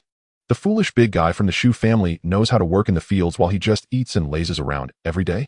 He turned to his daughter and said, "Let's eat first, then we can talk." Fu Jinfeng glanced outside, then sat beside Fu Sheng at the table. Looking at the food on the table, Fu Sheng sighed. Although having food is good, eating corn porridge every day can be quite annoying. Beside her, Fu Jinfeng immediately said, "Dad, I heard that rice on the black market has gone up to 2 or 3 yuan a pound." Upon hearing this news, Fu Sheng suddenly felt that the corn porridge mixed with rice became much sweeter. Just then, Shu Xiaomai walked in through the door. Fu Jinfeng immediately stood up and asked, "Mom, why did you come back alone?" Where's Tianci? He said he would go back first, afraid that you and Tianyou would worry. Shu Xiaomei explained, then sat down beside her husband. Head of the family. I know you look down on Tianci, but you can't say such things about him. Our family can only eat corn porridge, and you know my brother's situation. Now that my brother and sister-in-law have passed away, he must be heartbroken hearing your doubt. Now, he must feel even worse. This kid isn't very capable, and his temper is quite big. Fu Sheng snorted coldly, unconcerned, and said, all right, let's eat quickly. After dinner, I'll ask for leave to accompany you to the Shu family for a visit. Okay. On the other side, after explaining to Aunt Shu Tianci, headed towards the supply and marketing cooperative. He needed to buy some oil, salt, soy sauce, and vinegar, as the family's condiments had long run out. Now that he had bought a cast iron pot and a kitchen knife, he naturally couldn't overlook the condiments. As for going back with Aunt and the others, he definitely couldn't keep up. Aunt's family isn't poor, they even have 2 bicycles. After all, Uncle has a job in the city earning several dozen yuan a month, and their eldest son is in the military, sending back some living expenses every month. Their second daughter is also married and occasionally helps out the family. However, this year is a disaster year, and food is in short supply everywhere. The monthly grain coupons issued to each household are simply not enough for a family to eat. Otherwise, Aunt would definitely not hesitate to support Shu Tianci's family. Shu Tianci shook his head and sighed, quickly arriving at the location of the supply and marketing cooperative. The cooperative in the county town is quite large, spanning several hundred square meters. There are dozens of counters selling various goods resembling a small department store. Shu Tianci had heard the elders in the village say that this place used to be a material transit station. When peace was restored, it began selling items to support itself. The salespeople here are not easy, as they hold coveted positions that everyone vies for. Sister, it'll take 2 blocks of soap, 1 pound of rock candy, 3 pounds of coarse salt, 1 pound of vinegar, and 2 pounds of soy sauce. Shu Tianci stated clearly as he approached the counter. The coarse salt is large, as coarse as sand, and it's said that eating it can lead to goiter. But right now, fine salt is simply unavailable, so he has to make do. The salesperson prepared all the items and handed them over. That'll be 16 yuan in total. Also, you'll need a coupon for the sugar and containers for the soy sauce and vinegar. If you don't have any, we sell them here. They'll buy them, just give them to me directly. Buying rock candy also requires a sugar coupon, but other small daily necessities do not. Shu Tianci handed over a large black 10 yuan note and popped a piece of rock candy into his mouth. All that feeling. As the salesperson handed him the change, he tucked it into his pocket and walked outside. Although he still had 21 feet of fabric coupons prepared to buy clothes, he couldn't explain their origin just yet. Although he is looking for a job, he truly has no way at the moment. Therefore, he can only keep the fabric coupons for now and buy a new set of clothes for the whole family later. Leaving the supply and marketing cooperative, it seemed like it wasn't early anymore. So he began to move his long legs, running towards the direction of Shu's house. After running for an hour, a familiar voice suddenly called out from behind. Tianci, Tianci. Shu Tianci looked back and saw Aunt and Fu Jinfeng chasing after him on their bicycles. Behind them were Fu Sheng, Fu Shijin, and second Aunt Shu Xiaoying. She did not stop, but slowed her pace. Tianci, hop on. Shu Xiaoying stopped her bike beside Shu Tianci and shouted, we'll take you back. Shu Tianci glanced at Aunt and the others and didn't put on airs. He sat down on the back seat and grabbed onto the seat cushion. Hold on tight, and if you can't, just hold on to my waist, Shu Xiaoying instructed, then began pedaling hard. Second, Aunt, why did you come alone? Shu Tianci glanced at her, then coughed sharply and looked towards the fields and mountains. Shu Xiaoying didn't notice anything, explaining, Tianci, don't get mad when I say this. Your second uncle doesn't believe you at all, so he sent me over to verify the truth. Hearing this, Shu Tianci felt a bit speechless. So both uncles think I would joke about my parents. He shook his head and said, it's nothing but in their eyes I must be that kind of person. Tianci, you are the biological nephew of second aunt, and I believe you. Shu Xiaoying looked back at him and said, I believe you would never joke about your parents. Have you been starved during this time? Second aunt brought you sweet potatoes and cornmeal. Hearing this, Shu Tianci felt somewhat moved. He chuckled lightly and nodded, saying, thank you, second aunt, but we don't need it right now. I know you're angry at second uncle, but don't be stubborn. Shu Xiaoying looked back at her, glaring and shaking her head. Right now, food is scarce everywhere, and your aunt and second aunt's supplies aren't much. Your second uncle agreeing to share food with you shows he still cares about you. It's just your previous behavior. At this point, Shu Xiaoying suddenly swallowed her words and shook her head. Shu Tianci smiled and said, second aunt, I understand. With the assistance of the bicycle, their speed was indeed much faster than running. About half an hour later, the group rode into Shu family village. Third brother, you're back. Aunt, second aunt, uncle, sister Jean, Feng Shijin. Shu Tianci and the others returned home, and Shu Xianglian and Tiance rushed over. Are you Tiance and Xianglian? Looking at the two children's appearances, the aunts were filled with disbelief. Fu Jinfeng directly grabbed Shu Xianglian and asked Xianglian, tell sister Jinfeng, how did your skin become so fair? And your physique isn't thin at all. From their appearance, they don't seem to look like they aren't well fed. Fuxing also shook his head and frowned. Shu Tianci was strong, fair-skinned, and handsome, which was understandable since he had always been fond of eating and lazy. Less exposure to the sun naturally made one fairer, but at Shu Tianci and Shu Xianglian's age they should be the ones enjoying the sun. Moreover, they weren't lazy, they would help Shu Fuguei in the fields. How is it that they also became fair and strong? Shu Tianci and Shu Xianglian didn't know how to explain and could only look at Shu Tianci. Shu Tianci didn't let them explain and changed the topic saying, "Where are elder brother and sister?" Shu Tianci immediately explained they went to work. Elder sister asked us to wait for you at home. Hearing this, Shu Tianci patted the other's head and said, "Go call them back. Just say that aunt and second aunt have come and we will take them to see mom and dad." "Okay." Shu Tianci nodded in agreement and turned to leave. "Wait." Shu Tianci suddenly shouted to stop him and then said, "Open your mouth." Seeing the other open his mouth without hesitation, he immediately stuffed something inside. Shu Tianci closed his mouth and immediately brightened up. Shu Tianci didn't let him speak and continued to pat his head saying, "All right, hurry up and go." Shu Tianci was overjoyed and turned to run towards where they worked. "Tianci, what did you just give Tianci to eat?" Fu Jinfeng looked at Shu Tianci, asking curiously. "It's nothing." Shu Tianci shook his head without explaining and instead said to everyone, "Let's go inside first." Fu Jinfeng pouted, secretly thinking he was a troublesome cousin. The group sat in Shu Tianci's small living room, which seemed a bit crowded. Suddenly a scream came from the kitchen from Fu Shijin and Fu Jinfeng. "Tianci! Tianci!" Everyone looked at each other and quickly headed towards the kitchen. "What are you shouting about?" So startled. Before Shu Tianci spoke, Shu Xiaomei had already begun to scold. Fu Shijin didn't refute, but pointed at the wooden basin on the ground saying, "Mom, look at all the pig entrails. Ew, so disgusting." Fu Jinfeng frowned and waved her hand. In this era, pig entrails were considered disgusting and most people wouldn't eat them. Most people couldn't even get any and only felt disgusted. Thus it was understandable for Fu Jinfeng to react this way. The aunts also frowned and looked at Shu Tianci, saying, "Tianci, how come your home has so many pig entrails?" Shu Tianci was about to explain when Shu Xianglian shouted, "Aunt, when the village distributed pig meat, third brother wanted to take some home. He said this stuff is delicious and wants to cook it for us." Distributing pig meat. Everyone was shocked and looked at Shu Xianglian and Shu Tianci in disbelief. The meat processing factory doesn't supply meat anymore, and the supply and marketing cooperative only sells a piece of meat a day. How could your village still distribute pig meat? Is that so? Yes. Just as Shu Tianci was about to explain, Shu Xianglian quickly nodded and shouted, "My third brother is amazing. He single-handedly killed such a big wild boar." As she spoke, she gestured with her small hands, but her small physique couldn't illustrate such a massive creature. Single-handedly against a wild boar. Just him. Fuxing exclaimed, shaking his head and pointing at Shu Tianci, saying, "Impossible, absolutely impossible. With his small arms and legs, how could he possibly take on a wild boar?" As soon as he finished speaking, Shu Xiaomei pushed him and stared at Shu Tianci, asking, "Tianci, did you really fight a wild boar?" "Well, it was just good luck." Shu Tianci chuckled and admitted, "If I really had to take on a wild boar, I couldn't do it." "Tianci, did you really kill a wild boar?" Fu Jinfeng exclaimed, then gave a thumbs up, saying, "No wonder you're my cousin, you're impressive." Before Shu Tianci could speak, Shu Xiaoyin grabbed his shoulder and started to feel him up. Hey, second aunt, what are you doing?" "Don't move." Shu Xiaoyin held Shu Tianci down, her expression serious, saying, "Let second aunt check if you're injured anywhere." Right, your uncle is partially right." Shu Xiaomei nodded in agreement. "You being able to take down a wild boar surely involves some luck, but with this physique you might have gotten injured. Oh, let your second aunt check properly. If you're hurt, we need to treat it early." Shu Tianci felt helpless. He was checked all over except for his lower body.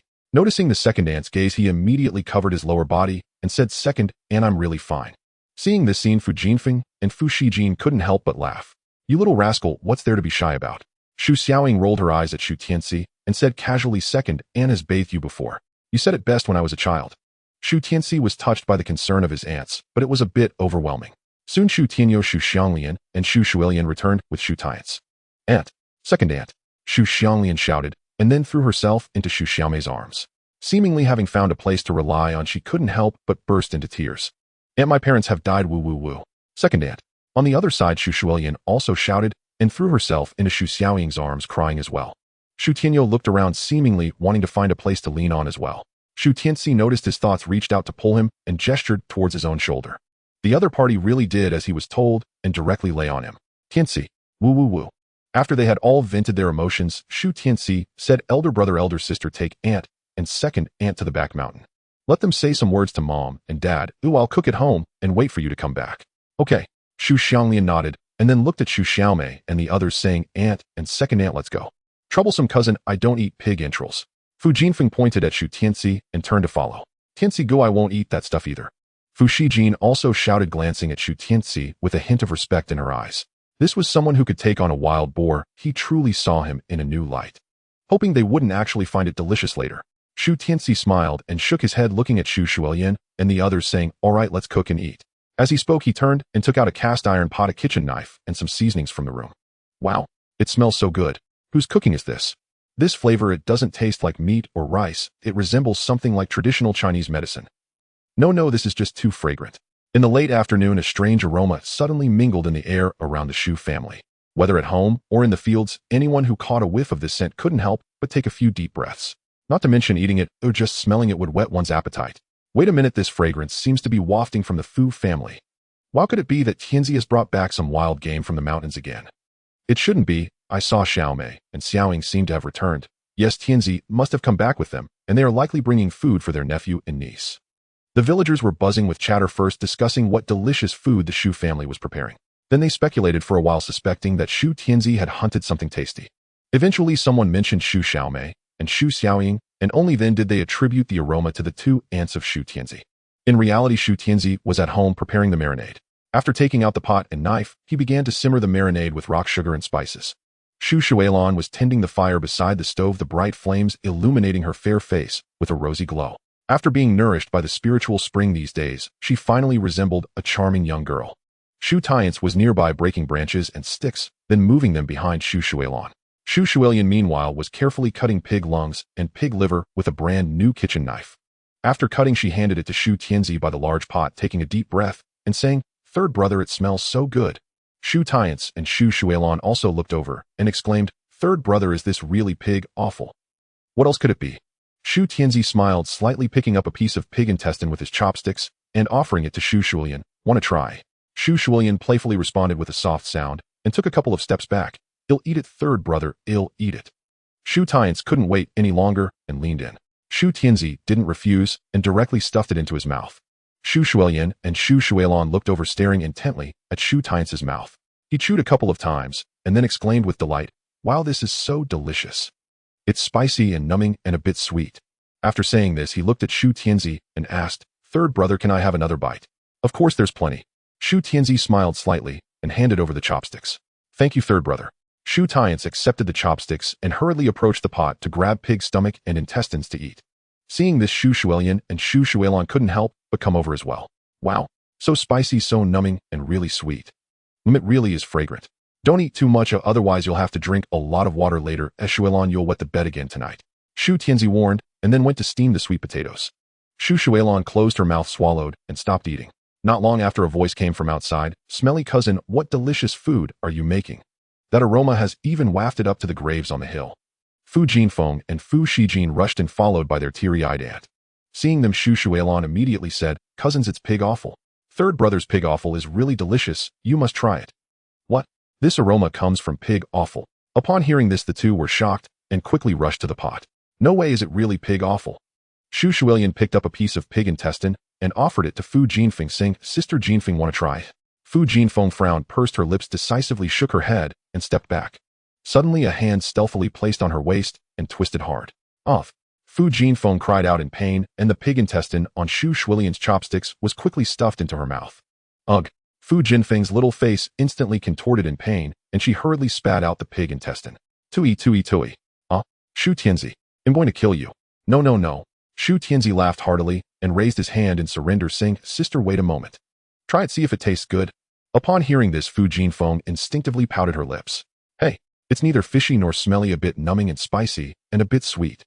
At this moment, Shu Tianci picked up a piece of pig stomach with his chopsticks and offered it again. "Want to try again?" Fu Jinfeng glanced at him, hesitated for a moment, then slowly opened her mouth. "No way." Seeing his sister actually open her mouth to eat pig offal, Fu Shijin found it absurd. He skeptically picked up chopsticks and grabbed a piece of pig stomach from the pot to stuff into his mouth. His eyes lit up and he nodded repeatedly towards his aunt and uncle. "Mom, Dad, second aunt, this pig stomach is really delicious." Shu Tianci smiled slightly and said, "The sweet potatoes are ready. Let's eat first." "All right," aunt and second aunt exchanged glances and shook their heads, saying, "Forget it, we'll eat when we go back later.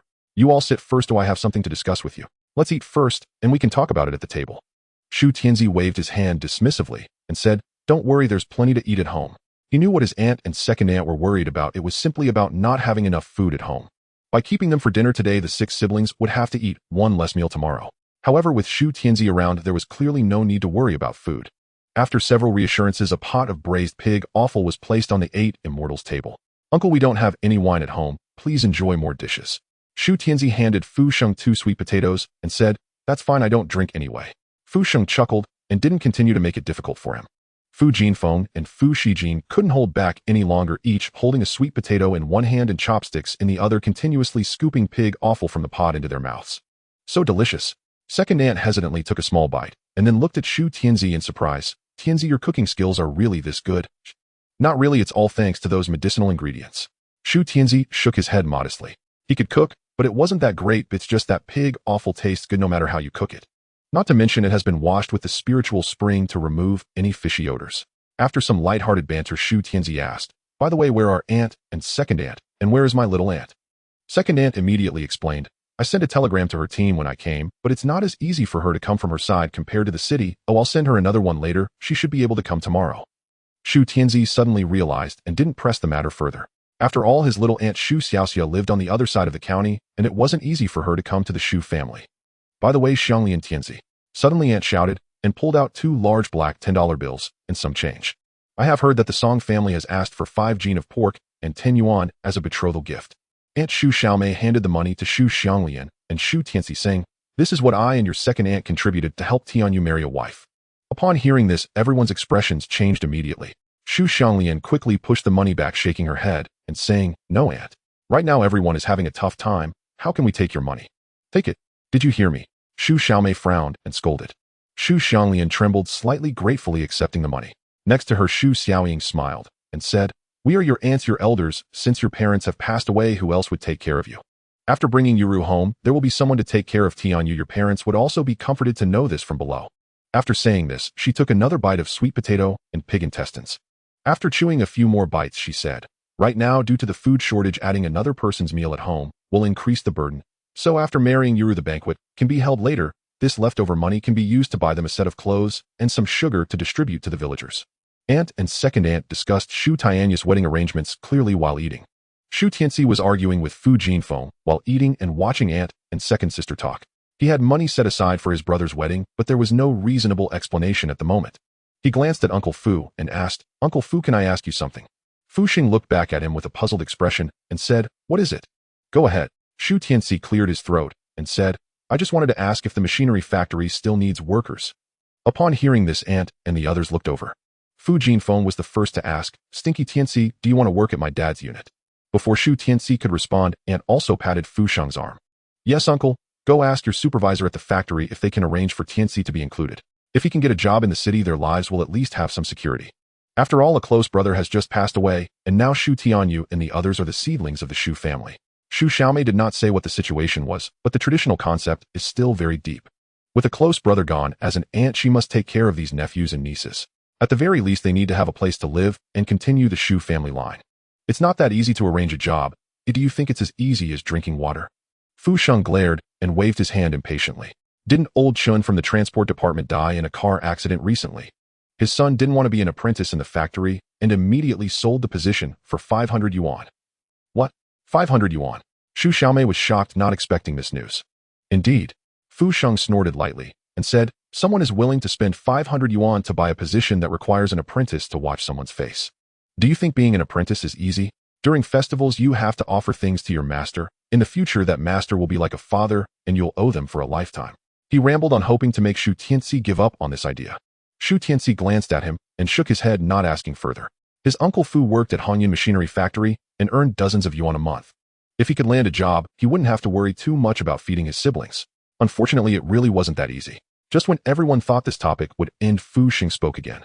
He cleared his throat, looking at Shu Tianci, and said, "Tianci, finding a job isn't easy, so don't rush it. You're still young. Have you thought about going to the army for some training?" "Go to the army."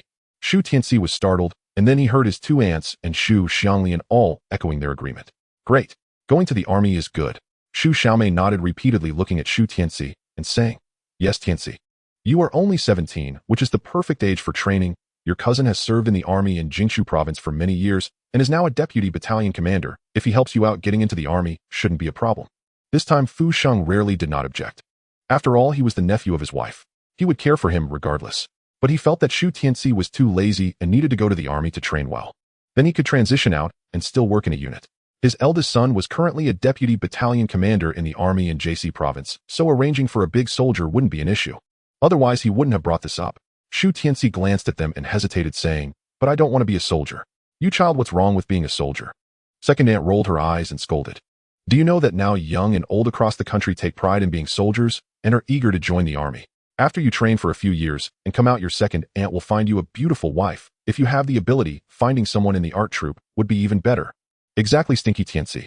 Fu Jinfeng nodded, repeatedly grabbing Shu Tianci's arm and saying, "If you go to my brother, he will definitely take good care of you." Shu Tianci shook his head with a bitter smile, thinking to himself why he should go be a soldier. If he leaves, how will his siblings make it through this difficult year? You must understand that this difficult year is only the second year. Next year's grain will be even less. At that time, more people will die in the surrounding villages. And Shu Tianyou and the few little ones really won't survive. So he pushed Fu Jinfeng away and looked at Aunt and the others, saying, "I'll think about this matter and talk about it later. Right now, the most important thing is my brother and sister Yura's marriage. Although the old Song family has given us a written agreement, they must be sure that we cannot provide 10 yuan before they dare to do this. Now that we have the betrothal money so quickly, they probably won't hand over the person easily." Upon hearing this, Aunt and the others immediately turned serious. "How dare he? The roof will be blown off for him."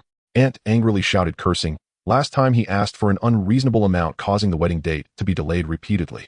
"It caused my brother to die without seeing his son marry. Now that the written agreement is in place, how dare they play tricks?" Exactly.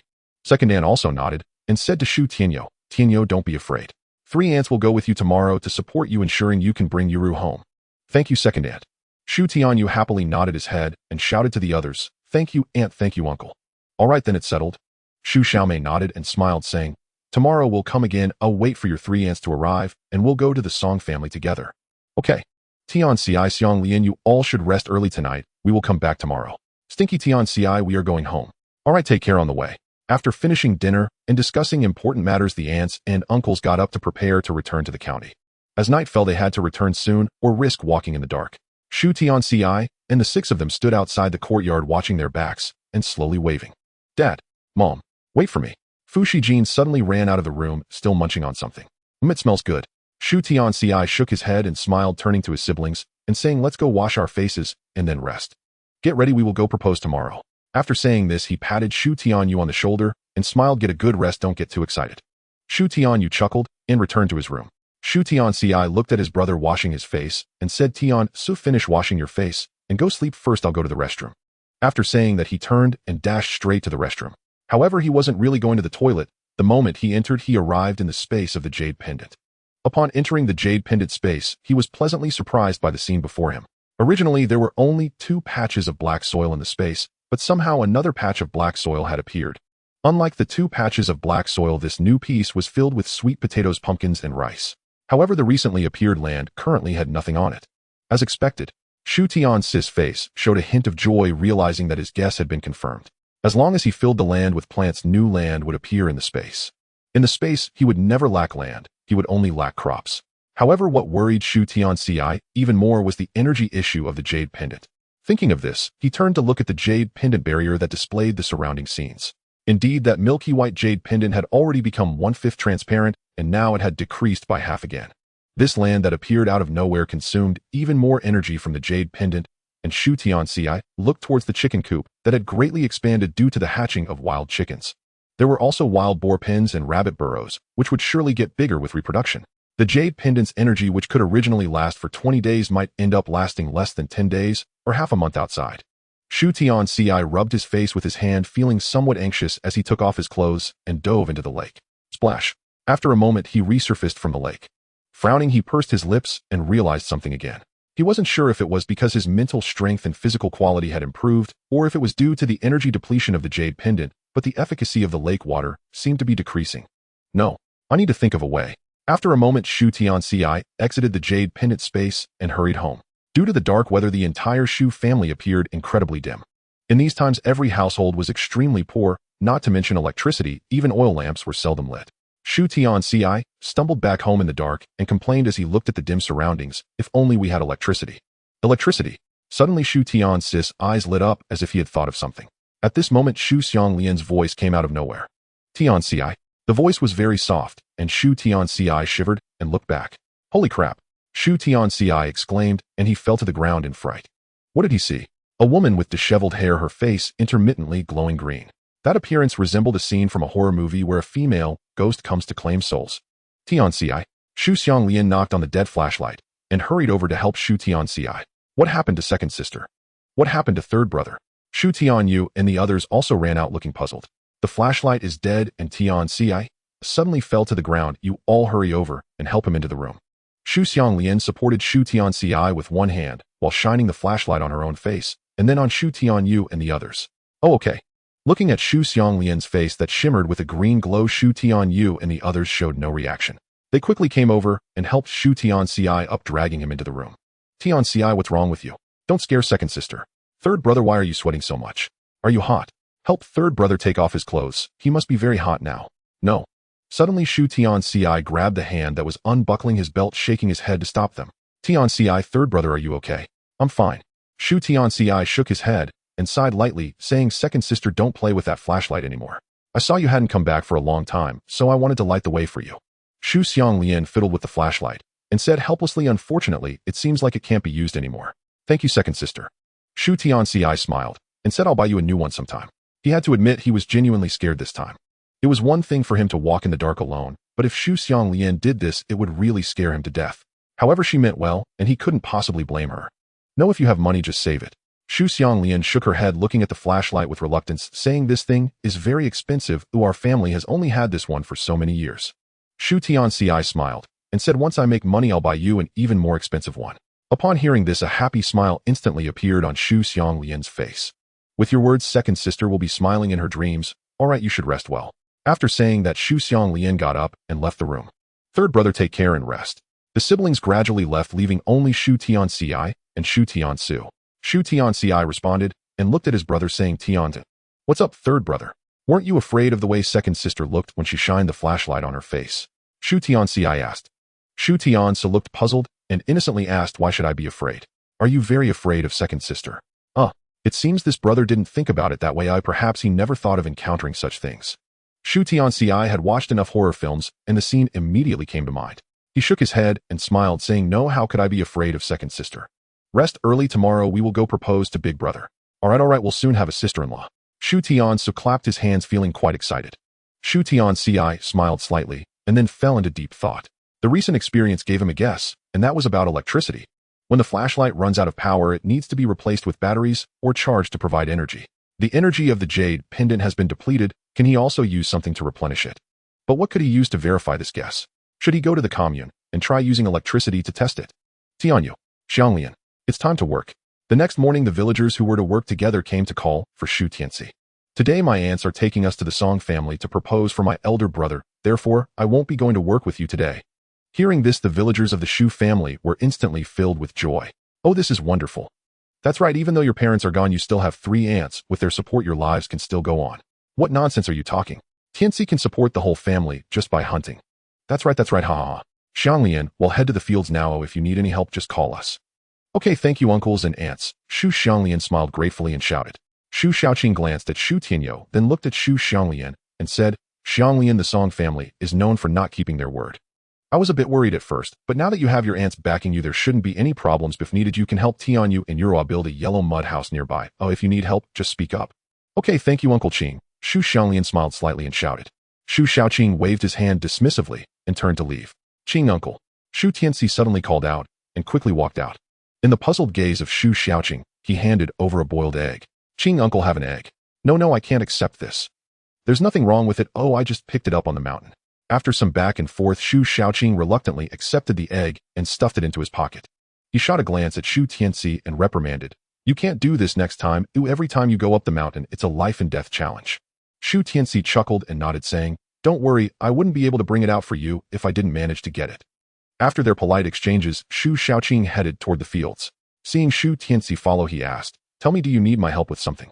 Just a small favor, a little favor. Shu Tianci chuckled and stated his request. What? You want some grain? Shu Xiaoqing was taken aback and quickly shook his head, saying, No, the amount of grain is strictly controlled. Even if it's you, I couldn't get even a single grain more. Uncle, I only need a few grains. Shu Tianci quickly explained, trying to sound casual. I just want to make a small plot in the front yard to grow some things. There are 6 of us siblings. We can't just rely on the little grain allocated every year to survive, right? Besides, it's just a few grains that won't cause any trouble. Shu Xiaoqing felt a bit troubled, but the warmth from the egg in his pocket was still radiating. Eventually, he nodded and said, "All right, I'll bring it over to you later." "Thank you, uncle, please get busy." Shu Tianci chuckled and took a couple of steps back. This kid. Shu Xiaoqing shook his head and strode toward the fields. Not long after he left, several ants rode up on bicycles. Tianyou Xianglian Tianci. Just as Shu Tianci walked out, a slap landed directly on the back of his head. "Stinky Tianci, your sister is here to see you." Shu Tianci's face darkened as he gritted his teeth, saying, "Fu Jinfeng, what's the matter with you? Why hasn't your aunt found you a husband yet? Are you planning to stay home and lay eggs?" "What are you talking about?" Fu Jinfeng's expression darkened as she gritted her teeth. Shu Tianci chuckled and teased, "What's wrong? Can't you handle it?" Fu Jinfeng's expression softened as she laughed and placed her hand on Shu Tianci's shoulder. "How could that be? We siblings can handle anything, right?" Shu Tianci's expression began to twist as he gritted his teeth and smiled, saying, "Then could you please take your hand off my waist?" Fu Jinfeng snorted coldly, proudly withdrew her hand and patted it. On the other side, Shu Tianyou and the others also rushed out looking at the women, and they quickly shouted, "Aunt, second aunt, third aunt." Just as they finished speaking, a plain-looking woman stepped forward and took Shu Xianglian into her arms. "Xianglian, you've been through hardships. Your little aunt lives far away, so she couldn't make it yesterday. It's all right as long as little aunt is here, that's enough." Shu Xianglian shook her head, choking up. Her little aunt Shu Xiaoxia married to a rural area on the other side of the county, and her family's conditions aren't much better than Shu Tianci's. So today she still walked to the city and then rode her second aunt's bicycle to come together. At this moment, she took out a cloth bag from her pocket and handed Shu Xianglian 2 yuan and a few tickets. "Xianglian, I heard Tianyou is getting married. Your little aunt doesn't have much to offer, just these 2 yuan and a few inches of cloth tickets. Please don't mind, okay?" "I won't, how could I mind?" Shu Xianglian quickly shook her head, feeling a bit flustered. All right. Suddenly, the eldest aunt stepped forward, pulling the little aunt aside, saying, "That's enough. Don't forget why we came today. Now, Tianci, please cook lunch for us. We are taking your little aunt to pay respects to your parents, and in the afternoon, we will go to the Song family to propose." "All right." Shu Tianci smiled and nodded. Oh, his little aunt suddenly remembered something and turned around to retrieve a bag from her bicycle. "Tianci, this is food that your little uncle asked me to bring. It's not much, just 2 jin of cornmeal. This won't do." This time, Shu Tianci decisively refused without needing Shu Xianglian to speak. Compared to his little aunt's family, the other party's family was surely more in need of food. If he took this 2 jin of cornmeal today, his little aunt would definitely be scolded by her mother-in-law when she returned home. At that time, he would have to bring more food to help his little aunt save face. Shu Tianci did not believe that mothers-in-law in this era were very understanding. "Tianci, are you really Tianci?" Shu Xiaoxia looked at Shu Tianci in surprise and asked. After speaking, she carefully observed all her nephews and nieces. "Goodness, not only has my lazy nephew stopped being greedy, but how come all the other nephews and nieces look so pale, yet have gained so much strength?" "Little aunt, of course I am Tianci." Shu Tianci nodded, saying helplessly, "I have been to the county and know that food is in short supply. Now that you are married into another family, you definitely have to watch your mother-in-law's expression. Since our family still has food, we can't make it hard for you." Shu Xiaoxia frowned, her dark face looking even worse. She reprimanded, "What do you mean by making it hard? What nonsense are you talking about? I am your little aunt. Isn't it only natural to help a bit?" After a debate with his aunt, Shu Tianci was reluctantly forced to take 2 pounds of cornmeal. At this moment, he silently made a decision to visit his aunt's house when he went to sell wild boar in a couple of days. Not only did he have to repay the other party with double the food, but he also needed to support her. Seeing that Shu Tianci accepted the food, Shu Xiaoxia nodded in satisfaction. She turned to Shu Xiaomei and said, "Sister, take me to see third brother." "Second sister, you should go along," Shu Tianci comforted, casting a glance at his second sister. Shu Xianglian smiled, and then led the 3 ants to the graveyard on the back mountain. Shu Tianci turned back and said to Shu Xianglian, "Fourth sister, start cooking." "Okay," Shu Xianglian replied, then took her younger siblings to gather firewood for cooking. Shu Tianci planned to hide in the room to catch a rabbit for an additional meal for the 3 ants. Unexpectedly, his cousin Fu Jinfeng had been following behind, continuously asking questions. "Tianci, what are you planning to do?" "Stinky Tianci, when did you learn to cook?" Shu Tianci, feeling helpless, could only mix the cornmeal and pumpkin that his aunt had brought. It was impossible to cook rabbit meat now, so he decided to make some cornbread instead. He steamed the pumpkin until it was soft, then mashed it and handed it to Shu Xianglian, saying, "Fourth sister, this is for you." Shu Xianglian took the items and asked, "Third brother, are we making cornbread?" Shu Tianci nodded and smiled, saying, "Well, make 2 kinds, 1 savory and 1 sweet." After saying this, he began to boil salt and rock sugar. Fu Jinfeng, seeing this, frowned and said, "Tianci, mixing cornmeal with pumpkin seems a bit wasteful. And using rock sugar is really extravagant. Upon hearing this, Shu Tianci paused and replied, that makes sense. Next time, I'll get some white flour. Currently, the cornmeal was made from crushed corn kernels and stalks, which could be a bit harsh on the throat. Pumpkin, on the other hand, was soft, fragrant, and sweet whether roasted or steamed. Mixing these two together seemed to Fu Jinfeng to be a waste of pumpkin. Moreover, eating this required adding the more precious rock sugar. Upon learning that Shu Tianci still wanted to buy white flour, Fu Jinfeng rolled her eyes and said, are you crazy? White flour isn't that easy to get. Shu Tianci was not angry and calmly said, are you going to eat or not? If you don't eat, then Shu Xianglian and Tiance can have another. I'll eat. Why wouldn't I eat? Fu Jinfeng glared, grumbling, who wouldn't eat? Shu Tianci chuckled and countered, Jinfeng, I just don't understand. You say you're already 20, why haven't your aunt and uncle arranged a marriage for you yet? What do you mean? Fu Jinfeng put her hands on her hips and replied, are you hoping you'll be a servant for someone? I didn't say that. Shu Tianci quickly shook his head, explaining, I was just curious about when you would get married. When that time comes, I'll definitely give you a big gift. Really? Fu Jinfeng's eyes lit up as she hugged Shu Tianci and said, as expected of my stinky cousin, so will that sister wait for your big gift. Shu Tianci shook his head and smiled, reaching out to take the dough that his sister had kneaded, then shaping it into cornbread and sticking it to the side of the pot. Watching Fu Jinfeng help out, he asked, you still haven't said what your thoughts are? I have no thoughts, as Xianglian isn't married yet, right? Fu Jinfeng shook her head and laughed, saying, I'll marry after she does. That would indeed be quite difficult. Shu Xianglian had a reputation for being unlucky in marriage, known throughout the region. A woman who had been rejected once found it very hard to remarry, especially with such a reputation. In this rural area, to marry off Shu Xianglian, only the old bachelors would be left. However, Shu Tianci still had his ways. Soon the steamed sweet potatoes and fried cornbread were all ready. Shu Tianci also prepared some braised intestines and stir-fried pig lungs, and then Shu Xianglian returned with the 3 aunts. Wow, it smells so good, his aunt exclaimed as soon as she entered. Shu Tianci glanced at her and noticed her eyes were still red, indicating she must have cried. His older aunts also had red eyes, looking at Shu Tianci with surprise, and asked, Tianci, you made braised pig offal again? I tasted the braised pig offal last night, and it was absolutely delicious. I've been thinking about it ever since. To be able to eat it again today feels so blissful. There's plenty of pig offal, we've only had it twice. Shu Tianci smiled slightly and said, since everyone is back, let's eat. Everyone eagerly gathered at the table, their appetites stirred by the lunch spread. His aunt frowned and reproached, Tianci, you really don't know how to manage your household. With sweet potatoes and cornbread, won't our food supplies run out? It's fine, I said we have enough food at home. Shu Tianci shook his head and explained. Although he spoke the truth, no one present believed him. Those who live in the city and have jobs wouldn't dare claim they have enough food at home, so why should Shu Tianci say such things? However, Shu Tianyou nodded seriously and said, I believe third brother. He wouldn't lie to us. That's right. Shu Tianci nodded as well, looking at him with admiration. Third brother is the best. He says we can eat meat and not go hungry, so let's eat meat and sweet potatoes every day. Yes, I really like third brother. Shu Xianglian held a piece of cornbread, chewing and shouting. Shu Tianci patted their heads and smiled, saying, third brother likes you all too. Hearing the words of the group of nephews and nieces, the 3 women were even more astonished. After the death of their younger brother and sister-in-law, this lazy and disobedient nephew had unexpectedly become the backbone of the family. Shocked yet pleased, the whole family began to eat. While eating, Shu Tianci looked at his second aunt and his aunt, asking, by the way, where are second uncle and little uncle? With such a big event as my parents' passing, why haven't they come? The 2 aunts' expressions stiffened, and the second aunt explained, Tianci, you need to understand your second uncle. He requested leave from his workplace, but the factory didn't approve it. If he were to be too insistent, it would offend the leadership and make things difficult for him. In this day and age, having a job is not easy and food is in short supply. Besides, your second aunt is here, isn't that enough? His aunt nodded and added, your little uncle is working in the village. After all, there are still several mouths to feed at home. But your little uncle doesn't not want to come. He even specifically asked me to bring money and cornmeal. Hee. Hearing the explanations from the 2 aunts, Shu Tianci nodded and smiled. It's fine, you don't have to be nervous. I was just casually asking. He didn't mind whether the uncles came or not. It was enough that the 3 aunts were there. After all, aunts are relatives, while uncles may not necessarily be. Shu Tianci was a person with clear grievances and kindness. He repaid every favor and did not let grudges linger overnight. The items brought by his second aunt and little aunt were certainly agreed upon by both uncles. However, the extent of the effort put in by the 2 aunts remains unknown. Shu Tianci did not mention this matter much in front of them and quickly shifted the conversation to more pressing matters.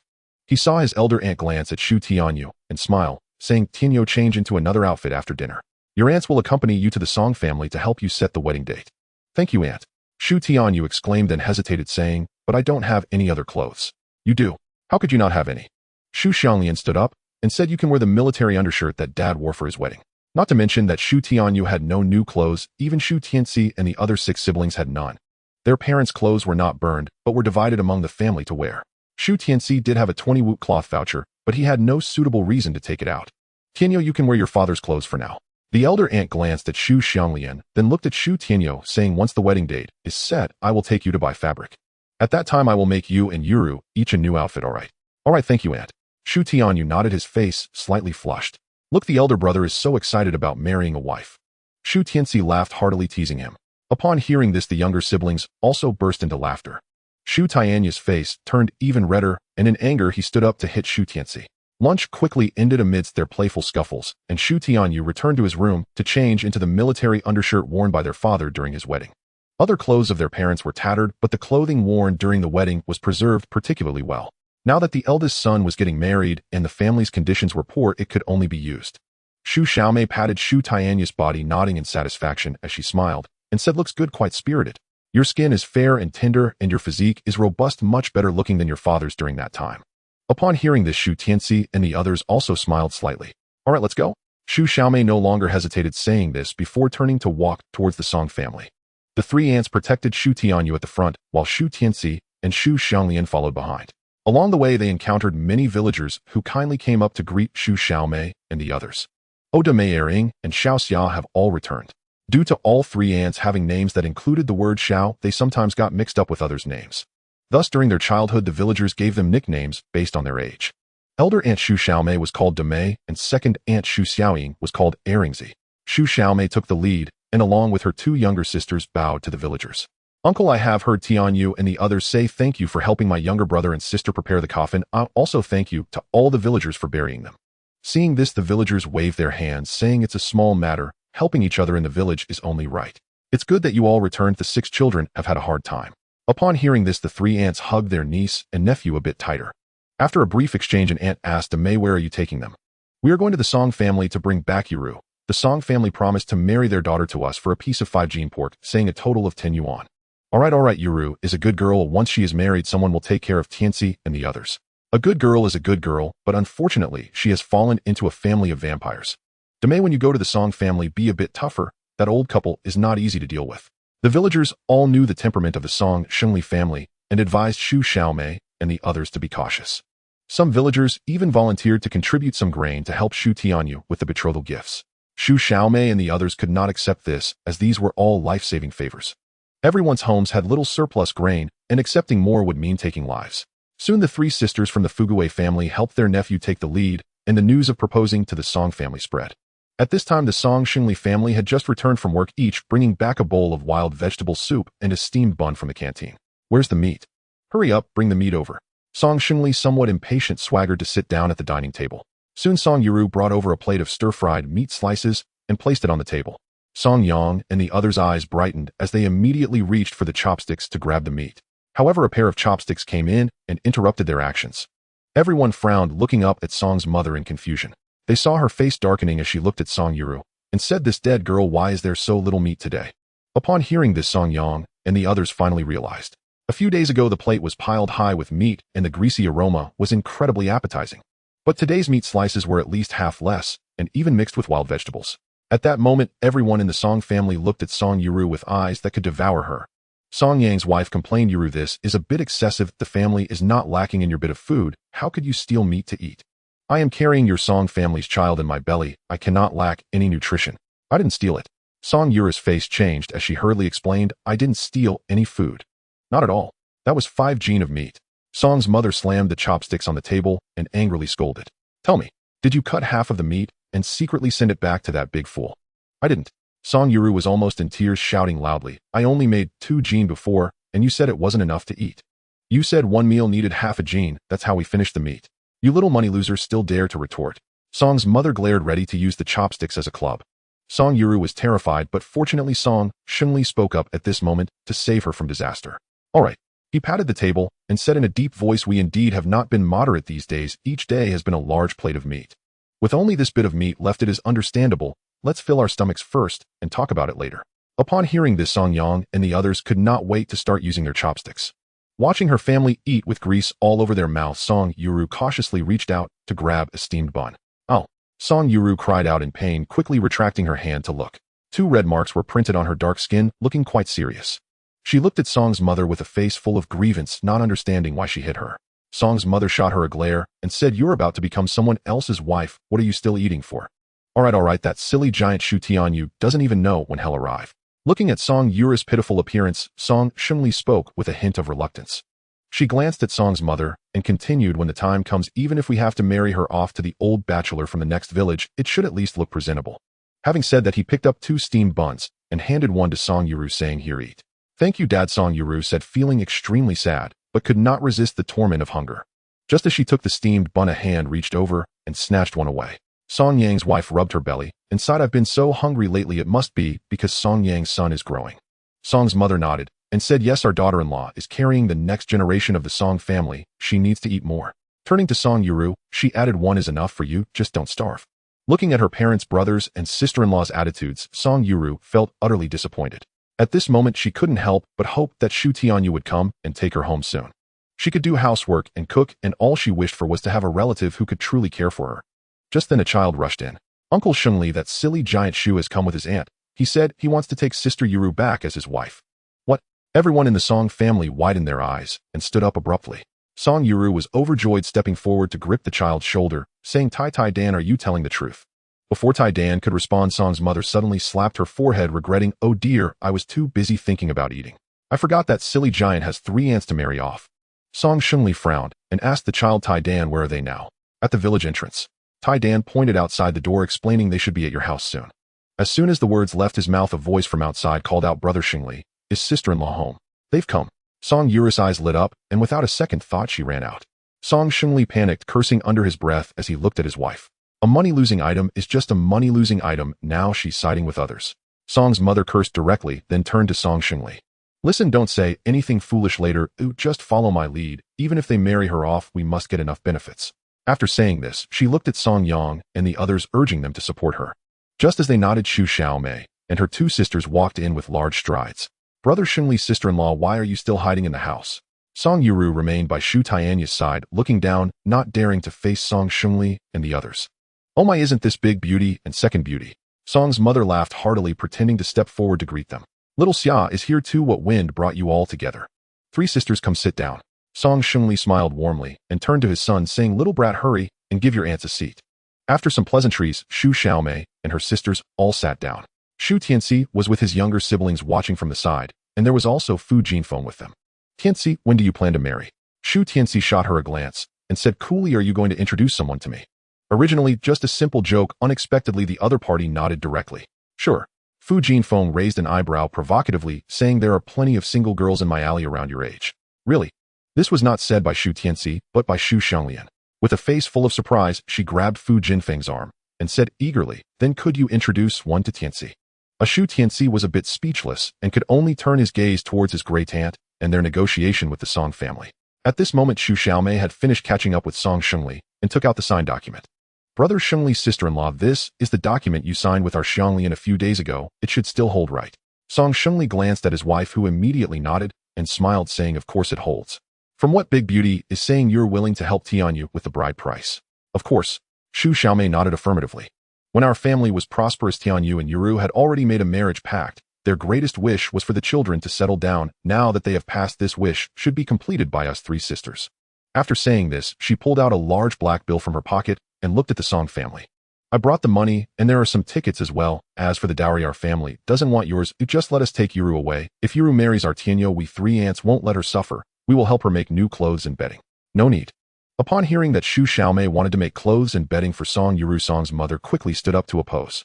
She laughed heartily and said to Shu Xiaomei, "Big beauty, marrying Yuru to your Tianyu is not a problem. Whether you make the clothes or not is up to you. I don't care. But there is one thing I must clarify. If it's not clear, I will never let Yuru marry over."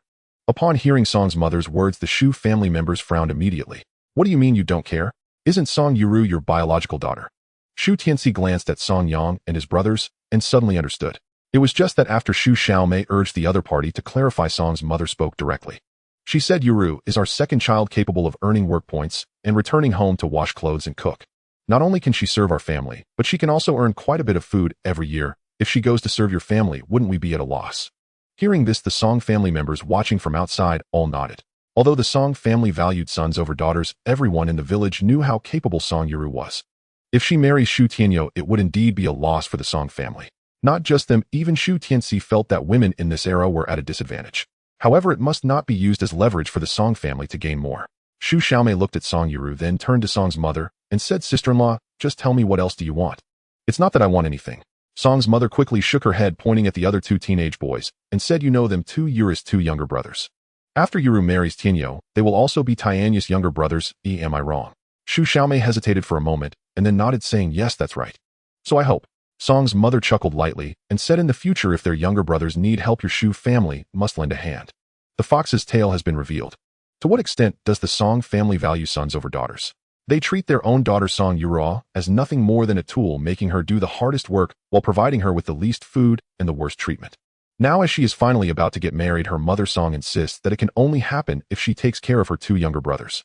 When her brothers marry and build houses, the Song family will certainly expect the Shu family to contribute.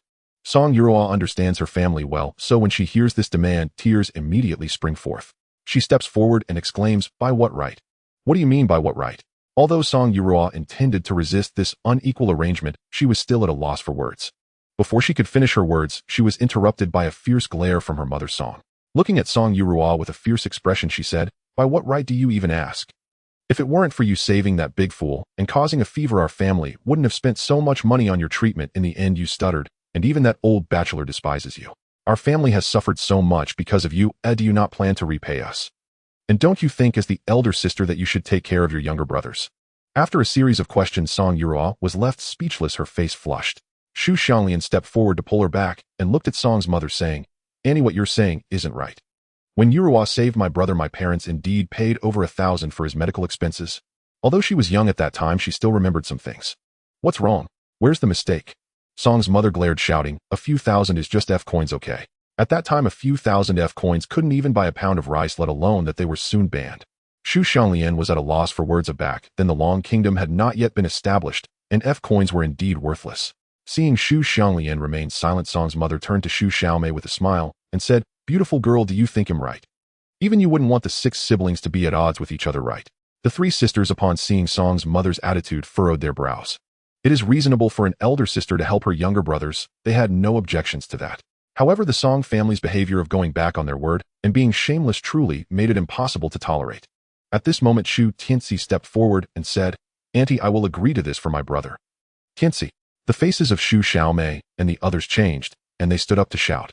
But Shu Tianci raised his hand to stop them. The crowd exchanged glances, resigning themselves to let Shu Tianci handle the situation. Seeing that no one opposed, Song's mother chuckled, saying, "Tianci, I've always thought you would achieve great things. Since you agreed for your brother, I will accept this money. When will you come to take Yuru back, so we can prepare?" As she spoke, she reached out to take the money. "Wait." Shu Tianci suddenly pressed down on the $10 calmly, saying, "Auntie, your words are clear, but mine are not yet explained." Song's mother was taken aback and frowned, saying, "What do you mean? What else do you have to say?" "Of course I do." Shu Tianci chuckled softly and slowly said, "Auntie, you said siblings should help each other, right?" Song's mother nodded and replied, "Yes." Shu Tianci continued, "That's good. You 3 brothers, your sister and brother-in-law, are getting married. Shouldn't you show some support?" "What do you mean?" The 3 brothers of Song were bewildered, as were Song Xiangli and his wife. "I see you don't seem wealthy, so let's forget about the cash gifts." Just as the Song family breathed a sigh of relief, Shu Tianci continued, "But you all seem strong and healthy, so you should have some strength. It just so happens that your sister is getting married and needs a new house. Would you mind lending a hand?" "No way. Absolutely not." The 3 brothers were still confused, and Song's mother shook her head decisively to refuse. "My son is as thin as a skeleton. How could he have the strength to help build your house?" Right.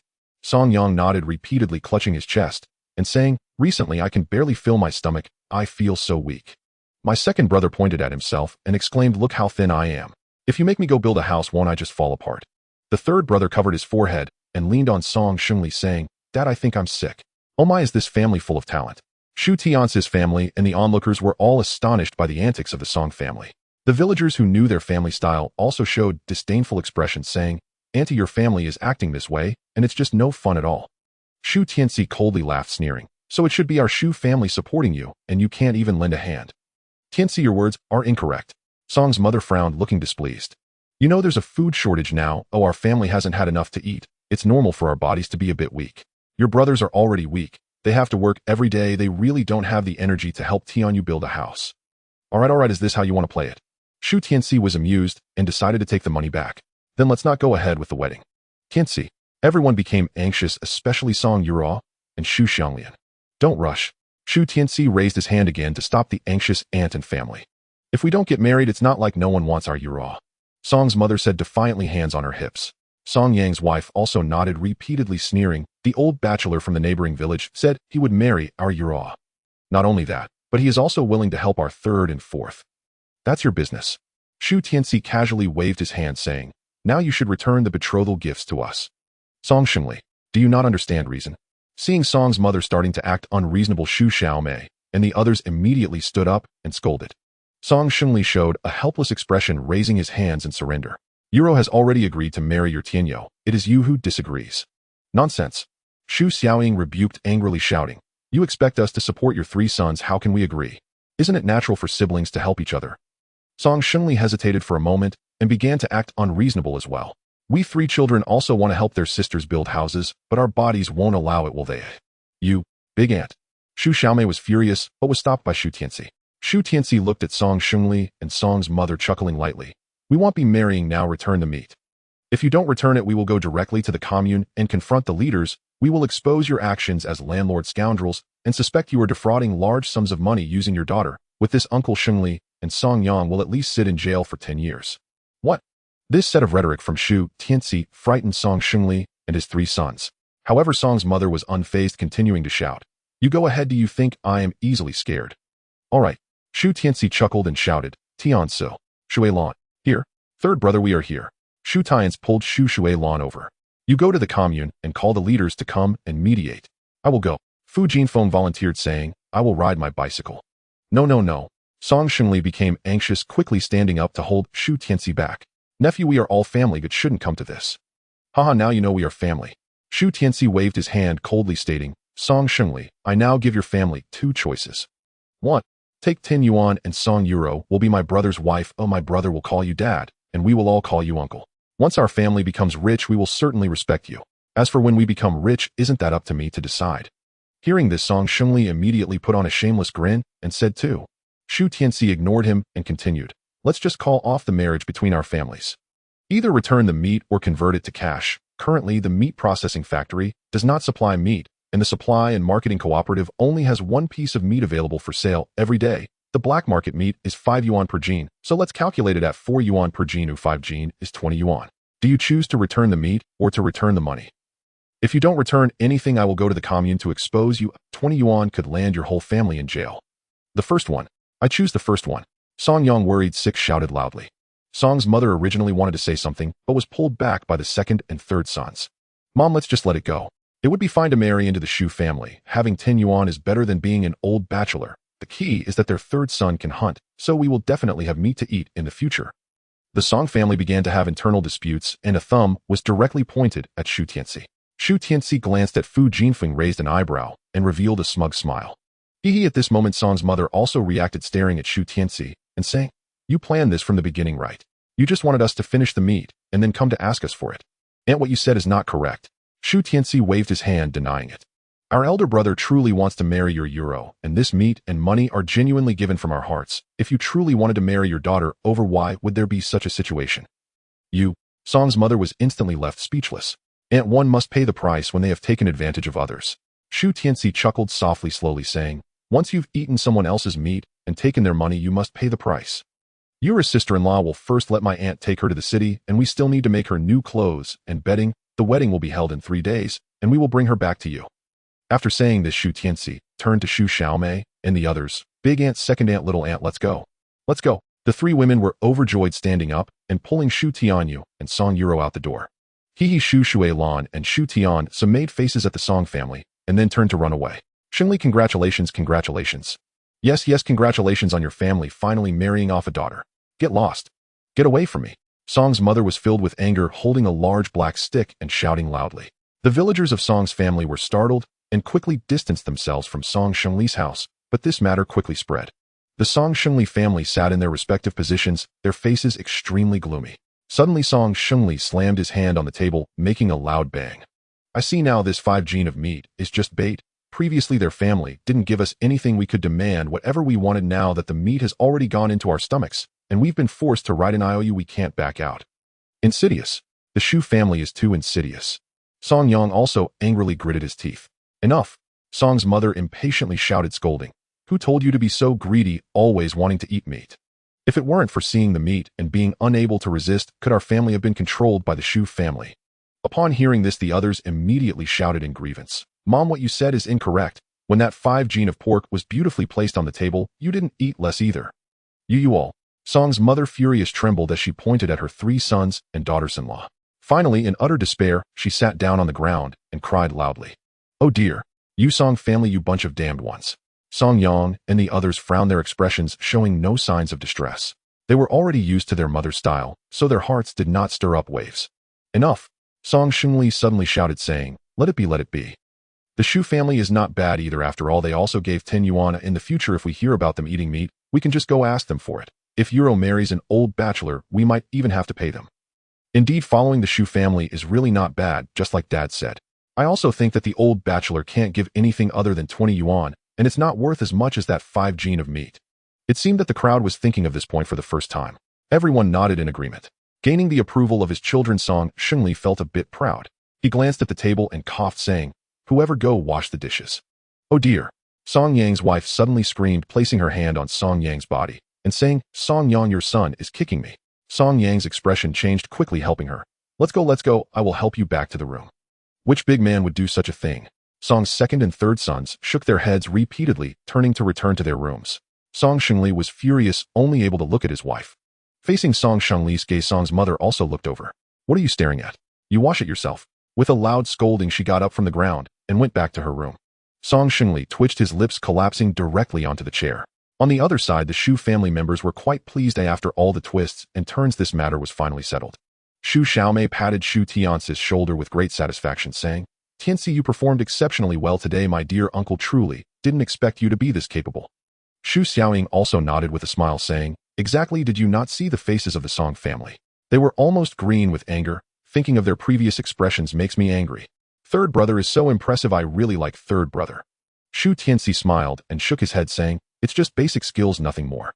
Previously, when our parents negotiated with the Song family, it was because they gave nothing at all. Completely trusting them led to being manipulated. Now they have eaten the meat we provided and even signed a document. This fact cannot be denied.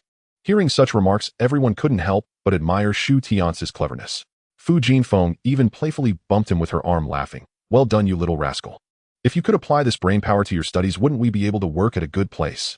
Shu Tianci was taken aback and asked in surprise, you found a job? Absolutely. Fu Jinfeng raised her eyebrows and complained, at the county textile factory, but unfortunately it's just a deputy workshop manager. That should be good enough for you. Shu Xiaomei directly slapped her on the head, scolding, being appointed as a deputy workshop manager right away is something many people would beg for. Fu Jinfeng chuckled and did not refute. It's not surprising that this guy could find a job considering he has a vocational school diploma. In later years, this diploma wouldn't mean much, but in the 1960s, it was definitely considered a high education. Many future business tycoons and leaders of state-owned enterprises had only secondary school diplomas. Shu Tianci smiled in congratulations, then looked at Shu Xiaomei and said, Aunt Yurua needs to stay with you in the city for the next few days. WWHYA. Song Yurua panically asked. She had just managed to escape from that family and hadn't had the chance to feel too happy yet. But she thought she was going to the Shu family, why go to the city? Because you and Tianyou aren't married yet. Shu Xiaomei patted her hand and explained. We only established a betrothal with your family. The wedding is still 3 days away. To avoid gossip about you moving into a man's house before marriage, you need to stay with me in the city. Additionally, your aunt needs to make you and Tianyou a set of wedding clothes, so we need to take your measurements. No need. Song Yurua shook her head, pulling at her clothes and saying, I have clothes. All right, aunt knows you're a sensible child. Shu Xiaomei chuckled lightly, ruffling Song Yuruo's hair, saying, but for this matter you should listen to us and not overthink it. At this moment, Shu Tianyou suddenly spoke up, saying, listen to aunt. Song Yuruo's face flushed, and she softly replied, thank you, aunt. Ha ha, everyone laughed heartily, and soon returned home. As soon as they got home, Shu Xiaomei said, Tianyou Xianglian, it's getting late, we should head back. Tianci, bring Tianyou to the city tomorrow to find aunt, it'll take him to get clothes made. Okay. Shu Tianci nodded and smiled, saying, take your time on the road. At this moment, Fu Jinfeng leaned close to him and said softly, Tianci, when I go to report to the textile factory tomorrow, they'll help you ask if you can get arranged in there too. Shu Tianci looked at her in surprise, then shook his head and smiled, saying, "Thank you, but no. Those are jobs for women, and I won't go. Besides, exercising privilege right after taking office isn't what a good leader should do. Go if you want." Fu Jinfeng rolled her eyes, sitting down on her mother's bicycle's back seat. Shu Tianci shook his head and smiled, waving, Second aunt, take care." After watching a few people take Song Yuruo away, he turned to his siblings. "It's getting late, let's cook. We still have yesterday's pig entrails, pig lungs, and pig liver, let's fry them up." Then the six of them started preparing dinner together. The smoke from the cooking rose, and the entire village wasn't just them cooking. After more than an hour, Shu Tianci and the others enjoyed sweet potatoes along with stir-fried pig lungs and liver. It was simply delightful. Shu Xianglian hesitated, biting into a sweet potato, and looked at Shu Tianci, saying, "Tianci's second sister is a bit worried."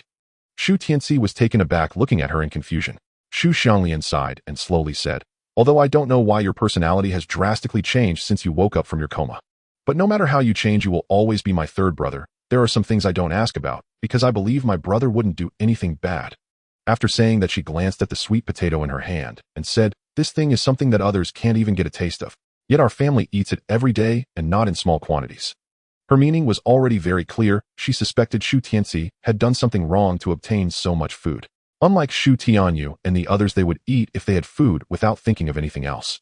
But Shu Xianglian was different. She wasn't foolish and even more sensible than her peers. Not asking Shu Tianci didn't mean she wasn't worried. Now that the elder brother is going to get married, he will also have Yuruo to take care of him. The next thing to worry about is the third brother, so Shu Xianglian had to bring this up. Shu Tianci paused for a moment, then looked at Shu Xianglian and said, "Sister, I am definitely your brother. It's just that after I fainted from hunger that time, I had an extraordinary encounter. As for what that encounter is, I can't tell you and the younger siblings. However, I can rely on this extraordinary encounter to ensure our family has enough to eat. I can guarantee you that I will never do anything illegal or criminal." After saying that, he emphasized, "The reason I don't let you speak of it is that it might invite jealousy and schemes against us. Just like you said, second sister, while others have nothing to eat, our family can't finish what's on our plates. Letting others know might lead to schemes against us." Shu Xianglian stared at Shu Tianci for a long while and finally nodded with a smile, saying, "I believe you." After saying that, she looked at the younger siblings and said, "In the future, when you're outside, just say you haven't eaten much, all right? If someone asks if you've eaten or are hungry, you just say no, you're hungry." Upon hearing this, the children immediately nodded and shouted, "Okay, I got it. Second sister, third brother, I definitely won't say that we have sweet potatoes to eat." "I won't say it either." "Me too." Shu Tianyou chuckled and raised his hand to chime in. Seeing this, Shu Tianci felt a lot more relaxed. The next day, Shu Tianci prepared to take his elder brother into the city. Shu Xianglian repeatedly reminded him before work to take good care of his elder brother. Shu Tianci naturally understood, as his elder brother's mind was sometimes clear and sometimes muddled. A careless moment in the county town could lead to him going missing. He left some food at home, then turned back to pat his elder brother's clothes, smiling, "Elder brother, let's go." Shu Tianyou responded with an and followed behind him. Watching their figures, Shu Xianglian and the others waved and called out, "Elder brother, third brother, come back early." Shu Tianci did not look back, waving his hand as he continued toward the village entrance. Just as he was about to leave the village, someone called out to him, "Tianci." Shu Tianci turned around and saw Shu Xiaoqing running over with an anxious expression. "Jing Shu, what's wrong? I just went to your house and heard your sister say you were taking Tianyou into the city." Shu Xiaoqing gasped for breath and took out a cloth bag from his pocket, saying, "This is the grain, you want to be careful." Hearing this, Shu Tianci's eyes lit up as he eagerly stepped forward to receive the cloth bag. Just when he intended to open it, he was stopped by Shu Xiaoqing. "You brat, why are you so careless?" Shu Xiaoqing scolded, reminding, "Look at it when you get back, or when you're in the city, don't let others see it." Shu Tianci suddenly understood and looked at him apologetically. "Uncle, thank you. I'll go into the city with my elder brother now, and I'll treat you to eggs when I come back." "Hurry up." Shu Xiaoqing chuckled, waving his hand. After turning around, he couldn't help but lick his lips. It had been a long time since he had eaten eggs. The ones he got earlier had all been taken home. The two brothers quickly left the village, and Shu Tianyou couldn't help but ask, "Tianci, what did Qing Shu give you?" "A bag of hopeful seeds." Shu Tianci smiled slightly, casually explaining. Seeing that his elder brother didn't understand, he didn't elaborate further. The fewer people who knew about such things, the better. He couldn't let Shu Xiaoqing get involved. After walking for a while, the brothers greeted a few villagers and then started to jog. After about 10 minutes, they arrived at the health center's entrance, where Jiang Li stood with her hands in her pockets, bouncing on one leg as she looked around. Seeing the two brothers running towards her, she paused and asked, "Tianci, what are you doing?" "Sister Jiang, let's chat later. I'm going into the city with my brother." Shu Tianci didn't plan to sell any wild game to her, so he had no intention of making small talk. After exchanging pleasantries, he continued to jog ahead. Who would have thought that the next moment he would feel a pull stopping him in his tracks? "Don't rush." Shu Tianci turned his head looking confused at Jiang Li who had grabbed him. Sister Jiang, do you have something? Nothing. Jiang Li slightly shook her head saying, it's just that I have a bicycle. Oh, it would be more convenient for you to go into the city. Shu Tianci felt a bit tempted but hesitated saying, is that really okay? Jiang Li immediately rolled her eyes and said, whether you walk or ride the bike to the city you choose. Of course it's better to ride if there's a bike, but Shu Tianci didn't respond immediately. Instead he countered, if I ride the bike, what about you? It's fine, I'm not going to the city today. Jiang Li waved her hand casually saying, you just need to bring it back for me today. That's great, thank you Sister Jiang. After hearing Jiang Li's words, Shu Tianci didn't refuse anymore. Besides, he didn't want to run back and forth for 4 to 5 hours, so he nodded in agreement. You brat, why are you being polite with me? Just remember to bring me more of that stuff next time. Jiang Li shot him a glance, then pulled out a Phoenix brand bicycle from the health center. I spent several months of my salary on this, you better take good care of it. If it gets scratched or damaged, you'll definitely regret it. Seeing Jiang Li's serious expression, Shu Tianci chuckled and said, sister, maybe it's better to forget it. What nonsense. Hurry up. All right, thank you, sister. Shu Tianci didn't drag his feet anymore and directly took the bicycle. Elder brother, hurry up and get on. Shu Tianyou curiously glanced at Jiang Li before sitting on the back seat of the bicycle. As the two brothers sat on the bicycle, the tires instantly sank down halfway. Jiang Li's eyelids twitched, and she suddenly regretted lending the bike out. At that moment, Shu Tianci waved and shouted, Sister Jiang, thank you. I'll bring you something delicious when I come back. Watching the two brothers' figures disappear, Jiang Li couldn't help but sigh. Being young is really great. Third brother Dr. Jiang is really nice. Shu Tianyou said from the back seat, his face full of sincerity. Yes. Shu Tianci nodded, smiling. After all, she's a doctor dedicated to saving lives and healing the wounded. Someone like that must be kind-hearted. It's a pity her husband passed away too early. Shu Tianyou, being a bit slow-witted, didn't ask further, only repeating that Dr. Jiang was really nice. With the help of the bicycle, their speed into the city increased several times. The surroundings quickly receded, and the brothers soon entered the city. Once in the city, the brothers quickly arrived at the doorstep of their aunt Shu Xianglian's house. Brother Tianyou, third brother. As soon as they reached the door, Fu Shijin jumped in front and shouted. Shu Tianci glanced at him and teased, where's your sister? She went to work. Why are you looking for her? Fu Shijin retorted. Just asking. What are you planning to do? Shu Tianci shook his head, a bit curious. Me? What can I do? Fu Shijin laughed, scratching his head. Every day it's either loafing around or getting into fights, bragging, you know. What can he do? If he doesn't cause trouble, I'll thank the heavens and the earth. At that moment, Annie's voice came from inside the house. Then they saw her walking out from the room. Tianyou, Tianci are here. Shu Xiaomei greeted them, then stared at the bicycle. Tianci, where did you get this bicycle? I borrowed it from someone. Shu Tianci explained the origin of the bicycle, then said, Auntie, I'll leave my elder brother with you. I have something to do, I'll come to pick him up at night. Shu Xiaomei frowned and asked, Tianci, where are you going? Just a little errand, don't worry. Shu Tianci didn't explain and rode off on the bicycle. However, to his surprise, Fu Shijin suddenly sat down behind him. Third brother, where are you going? Take me with you. Shu Tianci stopped abruptly and scolded, get off, I have important business today. What important business do you have that you can't take me? Just take me along to I'm either being beaten or scolded at home. No, get off. Third brother, please take me with you. Oh, I promise I can help you with anything. Hearing that Shu Tianci had important matters to attend to, Fu Shijin still had no intention of getting off the vehicle. Shu Tianci frowned immediately and thought to himself, what can you possibly help me with? I am heading to sell wild boars. How could I possibly conduct transactions in front of an outsider like you? Just as he was about to reprimand the other party, he saw a group of men and women suddenly surrounding them. This group consisted of 7 or 8 people, all looking lackadaisical with a hint of hostility in their eyes. Shu Tianci immediately became vigilant, not understanding what this group wanted. 2 women stepped forward, first glancing at Shu Tianci with surprise.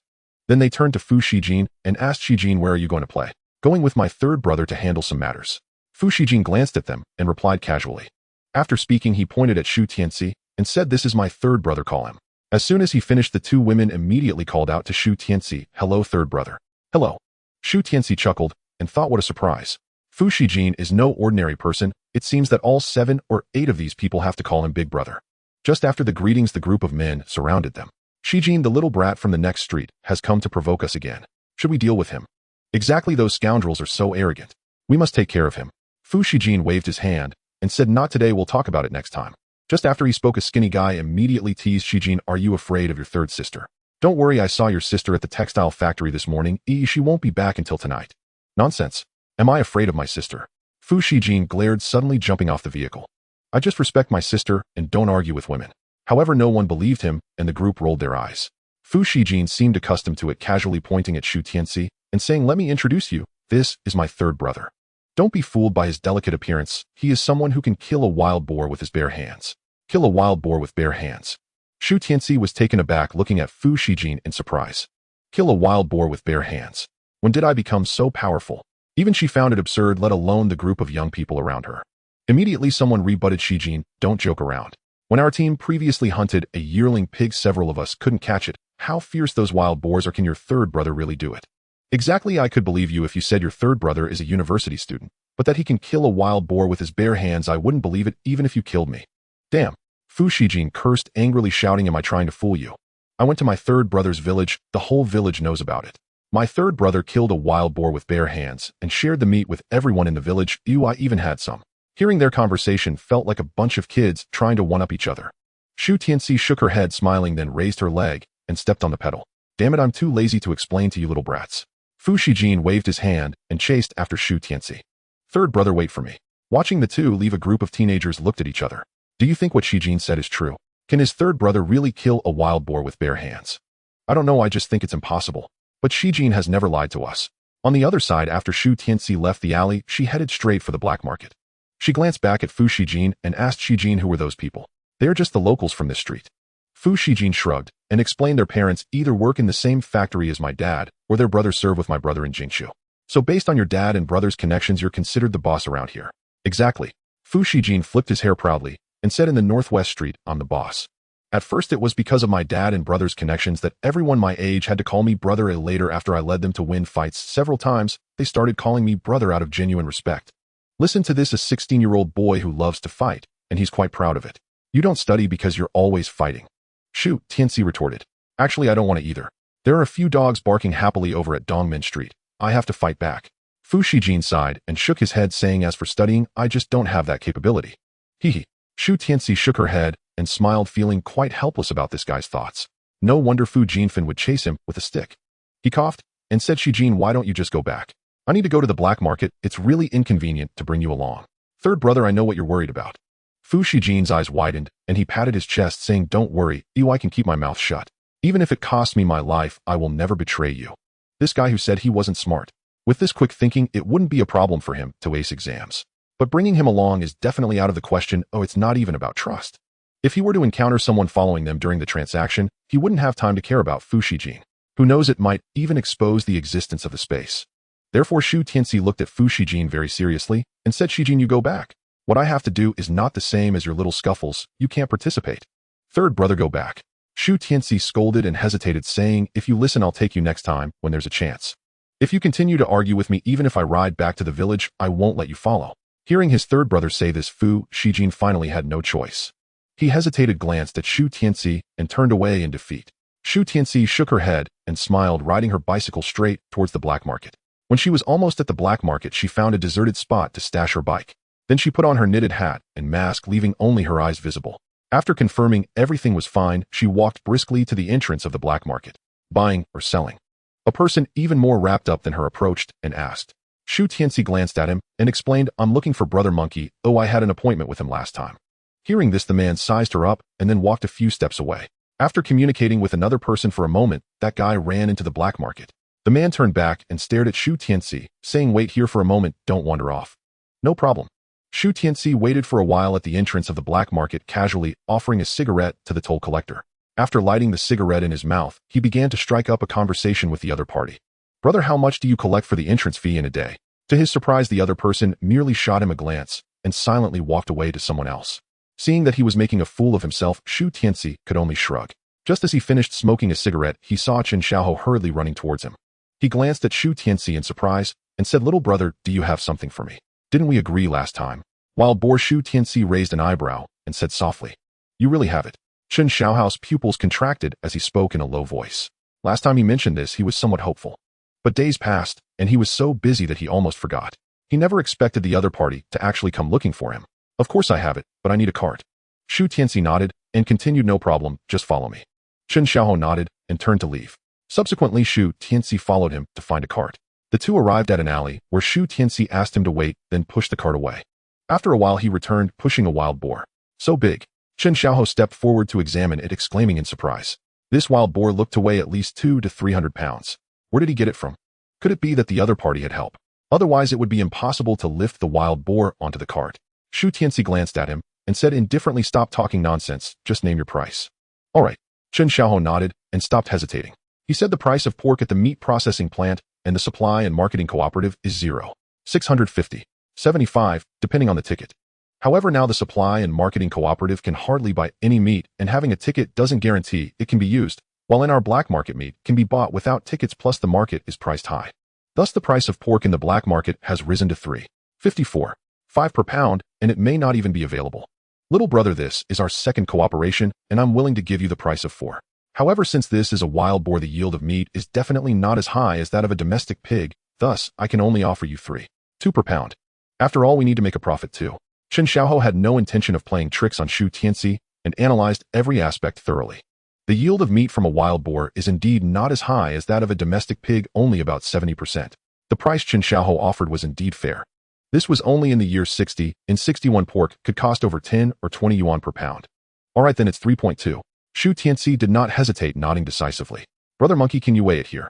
I have a scale on my side. Oh, just help me transport the wild boar over."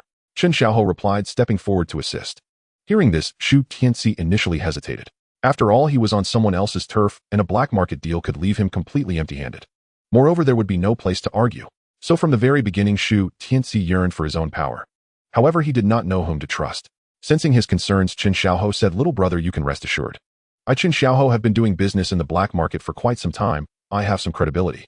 Otherwise, who would dare to do business with me in the future?" Upon hearing this, Shu Tianci immediately laughed and said, "Brother Monkey is joking. I definitely trust your credibility. Then let's go and weigh it at your place." Looking at Shu Tianci, who did not need help, Chen Xiaohou laughed heartily. "Little brother, you're quite strong, aren't you?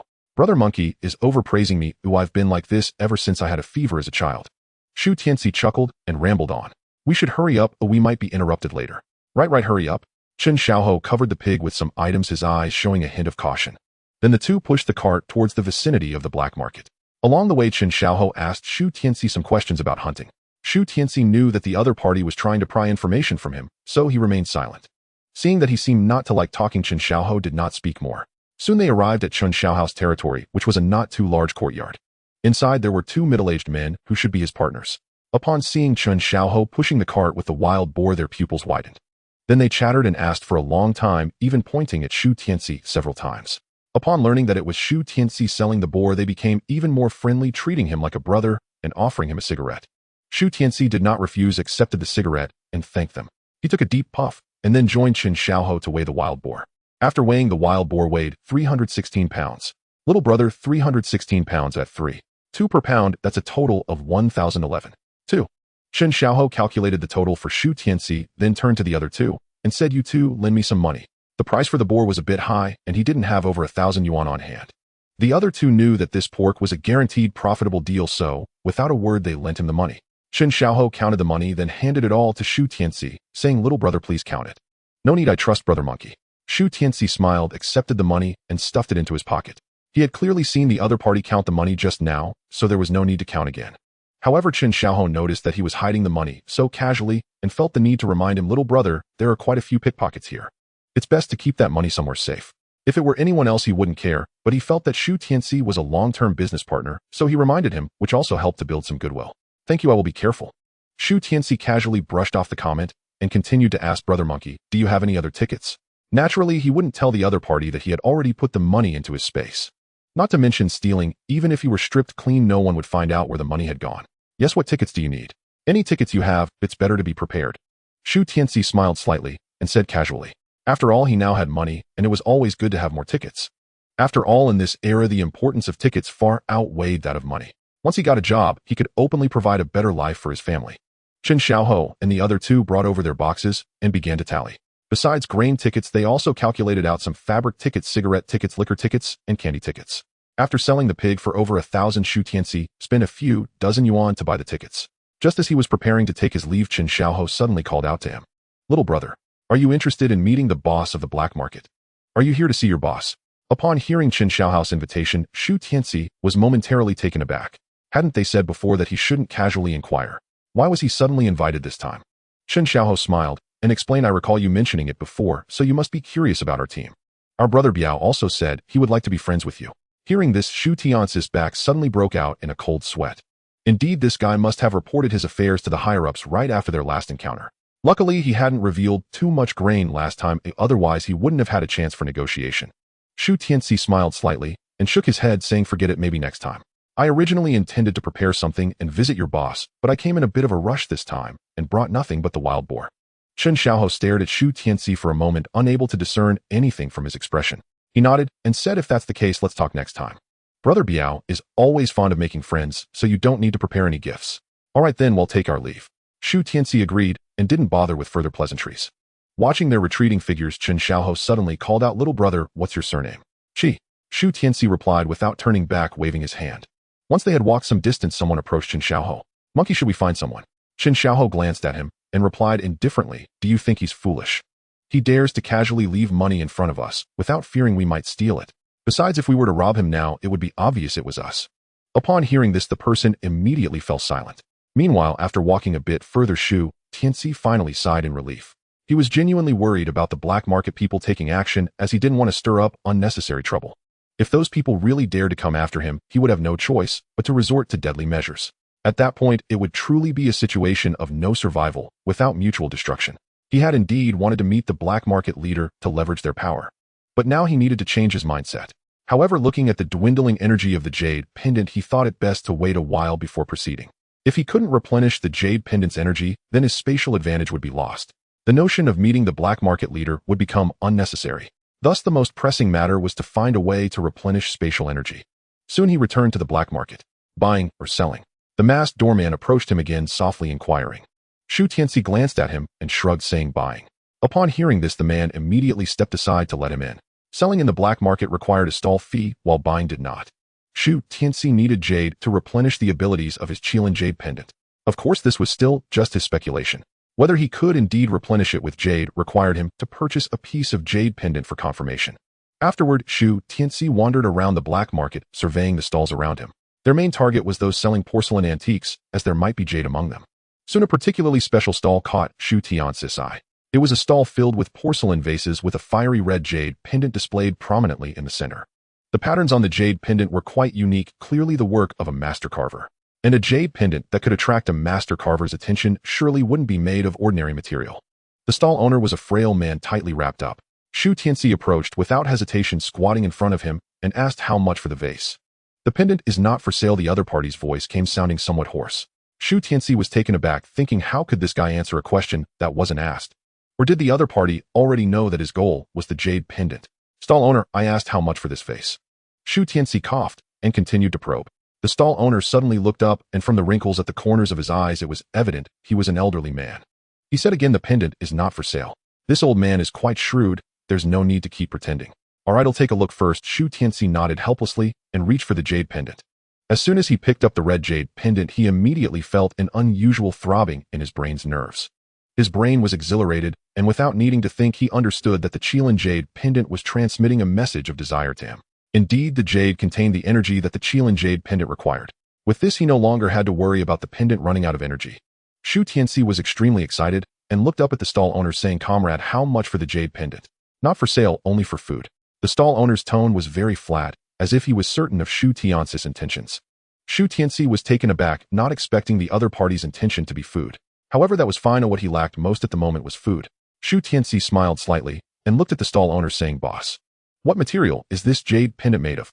"Hetian red jade, an ancestral jade pendant." Hetian red jade, now that was indeed a rare jade. Although Shu Tianci didn't understand jade, he had certainly heard of the reputation of Hetian jade. Moreover, the reaction the Qilan jade pendant gave him was undoubtedly exceptional. This piece of jade was definitely of superior quality. In terms of exchange, it was definitely not a loss. So Shu Tianci looked up at the stall owner and said, "Boss, exchanging for food is fine. But how many pounds of food do you want to exchange?" Immediately, people around turned to look their greedy gazes, making Shu Tianci quite uncomfortable. Damn, these people had clearly been around for more than a day or two. With their outrageous hearing, it wouldn't be an exaggeration to call them eavesdroppers. The stall owner immediately realized that Shu Tianci had food. However, he wasn't in urgent need of food for survival and didn't want to undervalue his ancestral jade. He then extended 2 fingers and said solemnly, 200 pounds. Shu Tianci furrowed his brows, thinking for a moment. 200 pounds of food was indeed not a low price. You must know that food was quite expensive in the black market. A pound of rice cost several dollars. 200 pounds of food would amount to several hundred, or even over $1,000, it did this piece of jade deserve that? Even the cheapest sweet potato cost around 60 to 70 cents a pound. That would only be a bit over $100. Although this jade was good in this time of food scarcity, it probably wasn't worth that much money. Seeing Shu Tianci hesitating, the stall owner realized his price was a bit high. So he quickly backtracked, retracting one finger and saying 150 pounds will do. Shu Tianci was taken aback, and after pondering for a few seconds, he said 100 pounds, and it can only be sweet potatoes or pumpkins. If it's rice or flour, this thing is not worth it. Shu Tianci could tell that the other party was not at the point of starvation. There should be food at home. However, he didn't have any rice or flour and couldn't possibly trade 100 pounds of rice for the other's jade. As long as the spatial energy was sufficient, thousands of pounds of food could be easily obtained. Therefore, he still hoped that the vendor would agree to the exchange. Fortunately, after hearing his words, the vendor hesitated for a moment and said, "All right, just 100 pounds. Shu Tianci's eyes lit up and he nodded, saying, "Good, then follow me." The vendor was quite excited and quickly turned to start packing up his stall. Shu Tianci wanted to help, but the vendor declined. He didn't insist, instead scanning the surrounding vendors and buyers with a wary gaze. After confirming that there were no issues, he turned and walked outside with the vendor pushing a single-wheeled cart following behind. The porcelain items he brought along were not on it. He didn't know if they were temporarily stored in the black market. Shu Tianci didn't think too much about it and led the old man to a nearby alley. "Comrade, wait here for a moment," he left a sentence and then turned to walk into the alley. A hint of anticipation appeared in the vendor's eyes, and he only turned back to look at where he came from after Shu Tianci disappeared from sight. He frowned, feeling as if someone was following them. Before long, to his surprise, Shu Tianci came out with a large bamboo basket on his back. He didn't hesitate, directly taking down the basket and placing it in front of the vendor. "Here is a pumpkin weighing about 40 pounds, and the remaining sweet potatoes are also around 30 pounds. Please wait here while I make another trip."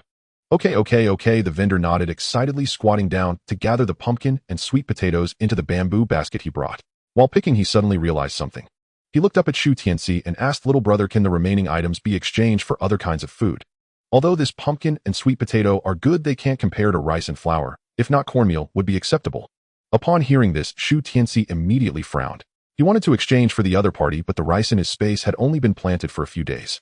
Although it had already grown to a meter high, it had not borne any fruit. It would take a few more days for it to fully mature. He had only just received corn and soybeans that morning. So he could only shake his head and said solemnly, "You mentioned earlier that you only wanted sweet potatoes and pumpkins. If you don't want them, I can also exchange them for cash." No, the vendor repeatedly declined, nodding, "I want them." He had no use for money as he could not buy food with it. However, sweet potatoes and pumpkins could be traded with those who had rice and cornmeal. "Then just wait here." Shu Tianci nodded and picked up the bamboo basket after the vendor finished gathering the sweet potatoes. He turned again and walked briskly towards the corner. The vendor's gaze returned, noticing something seemed off at the turn not far away. He began to worry, watching the corner with a wary eye. Soon Shu Tianci emerged again, this time carrying a basket of sweet potatoes. He placed the bamboo basket in front of the vendor and said, "I don't know the exact weight, but it definitely exceeds 30 pounds. As long as you agree, our transaction will be completed."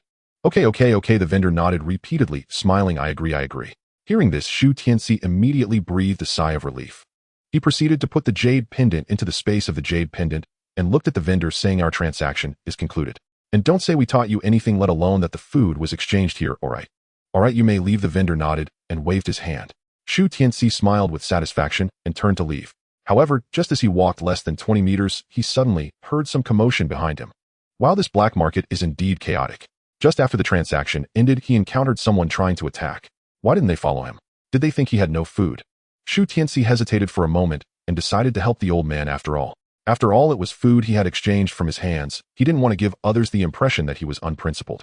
However, just as he turned around, he suddenly stopped in his tracks. He saw that at the original transaction site, 3 or 4 burly men were lying on the ground. Their expressions were pained, and they bore various knife wounds. The vendor who had just traded with Shu Tianci had already propped up his cart and coldly snorted, "With such little skill you dare to come out and rob." After saying that, he pushed the cart towards another exit. Watching his limping gait and the clothes on his back cut by a knife, Shu Tianci fell silent. This vendor was not simple, though 4 knife-wielding men could not subdue him. Shu Tianci felt a bit of respect, but didn't think much further. He shook his head and turned to take out his bicycle. Riding his bicycle, he quickly returned to the accommodation area of the mechanical factory. Suddenly, a group of people rushed over. "Third brother, you're back." Looking at the leader, Fu Shijin, Shu Tianci's brows twitched in surprise. Damn, he almost thought that the black market people had chased him here. He shot a glare at Fu Shijin and complained, "What's this? Blocking third brother? No way, how dare I?" Fu Shijin was stunned, then burst into laughter. He turned around and shouted to the group, "Make way. Let third brother pass." As soon as he finished speaking, the group immediately stood in 2 rows, clearing a path for Shu Tianci. Goodness. Shu Tianci nodded. He said to Fu Shijin, "You have the potential to be an officer. Go join the army." After finishing, he rode his bicycle toward his aunt's house. "Tianci, you're back?" As soon as the bicycle stopped, Fu Jinfeng rushed out. "Where's Shijin? Have you seen that brat?" Shu Tianci hesitated for a moment, pointing towards the alley. "He's playing with stones over there." Upon hearing this, Fu Jinfeng immediately rolled up her sleeves and strode towards the alley. Goodness, this cousin is truly fierce. If she gets married in the future, that man must be able to handle it. Not to mention others, if Fu Shijin, this little brother, definitely can't handle her. At this moment, Shu Tianyu and Song Yuru walked out from the room. "Tianci." Shu Tianci glanced at them, noticing he hadn't changed into new clothes. It should be custom-made and hasn't been delivered yet. Shu Tianci smiled slightly and nodded. "Elder brother and sister-in-law. How do you feel?" Song Yuru's face turned red and she lowered her head without speaking. Shu Tianyu chuckled and said, "Aunt has made dinner. Oh, let's go eat." "Tianci, come in for dinner." The voice of Shu Xiaomei rang out, and Shu Tianci immediately parked his bicycle. The conditions at Aunt's house were also average, with the table still filled with cornmeal porridge and wild vegetables. Shu Tianci felt a bit embarrassed to eat and decided that he must bring some food next time. After finishing lunch at her aunt's house, Shu Xiaomei asked Shu Tianci to take Shu Tianyu home first. They had already taken Song Yuro and Shu Tianyu to buy fabric and take measurements in the morning, so they definitely wouldn't get the clothes today. In a day or two, Shu Xiaomei would send the clothes back to Shu's house for Shu Tianyu. Not wanting to linger, Shu Tianci rode his bicycle away with his elder brother, while Fu Shijin, watching his back, waved and called out, "Third brother, slow down." Just as he finished speaking, a hand suddenly pinched his ear. "Oh." Fu Shijin grimaced in pain and turned to see Fu Jinfeng, who asked, "So where did you take your third brother this morning?" "Nowhere, just wandered around the county town." Fu Shijin shrugged dismissively, only to feel his ear released. He pouted and muttered, "So fierce, no wonder no one dares to want you." "What did you say?" Upon hearing this, Fu Shijin immediately dashed out. Meanwhile, Shu Tianci took his elder brother to the supply and marketing cooperative, where under Shu Tianyou's puzzled gaze, he bought several pounds of hard candy and sunflower seeds. After coming out of the supply and marketing cooperative, Shu Tianyu inquired, "Tianci, how do you have money to buy candy?" "Aunt gave it to me, so don't worry about it." Shu Tianci smiled slightly and handed over the candy. Shu Tianyu acknowledged with a sound, taking the hard candy and sunflower seeds into his arms. Just when Shu Tianci thought he had gotten away with it and was cycling home, a voice from behind made his expression stiffen. "But today Aunt also bought hard candy and sunflower seeds." Shu Tianci's mouth twitched as he awkwardly smiled. "Anyway, it's all for your wedding, so don't worry too much about it." "All right then." Shu Tianyu nodded and didn't continue to ask. With the bicycle, they made good time, and after a dozen minutes they returned to the town. The bicycle stopped in front of the clinic, and from the outside it seemed there were patients inside. Just as Shu Tianci hesitated about whether to return the bicycle, Jiang Li suddenly appeared at the door. She glanced outside, then walked out briskly. "Tianci, you're back so early. It's still a bit of a distance to Shu's house. Oh, why don't you ride the bicycle back?" "Don't do that."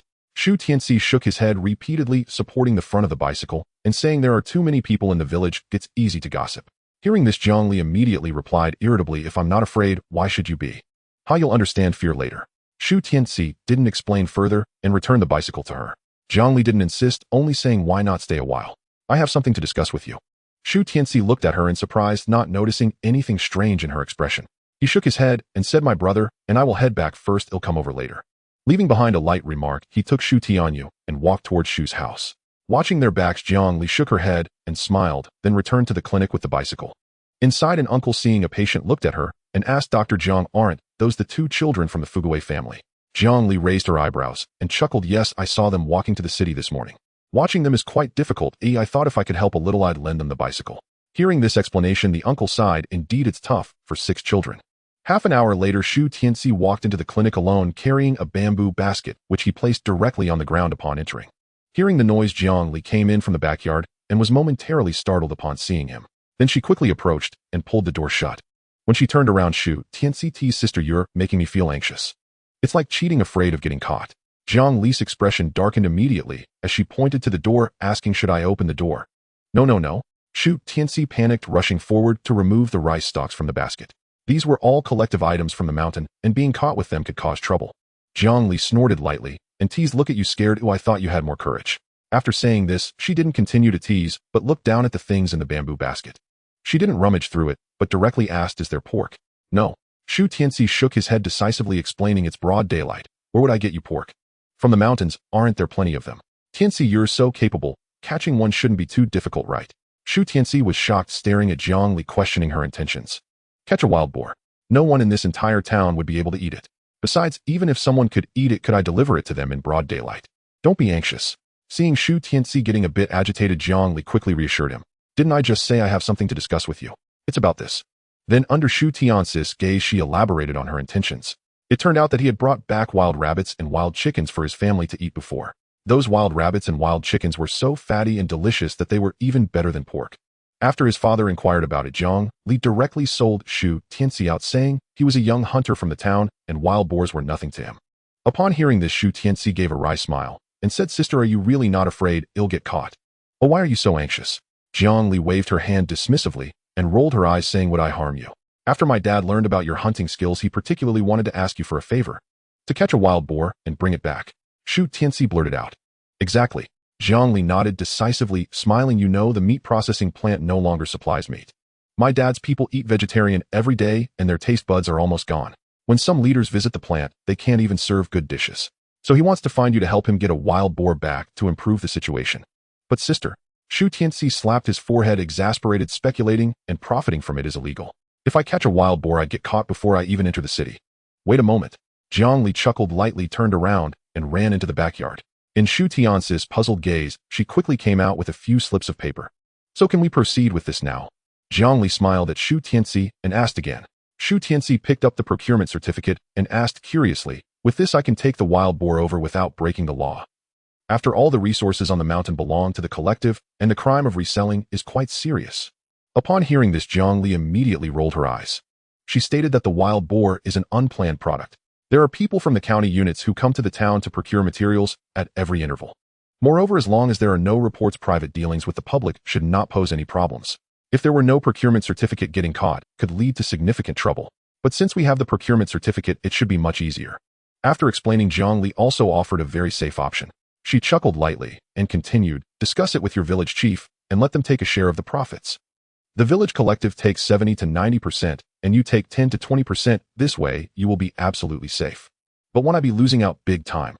Shu Tianci's eyes widened in displeasure.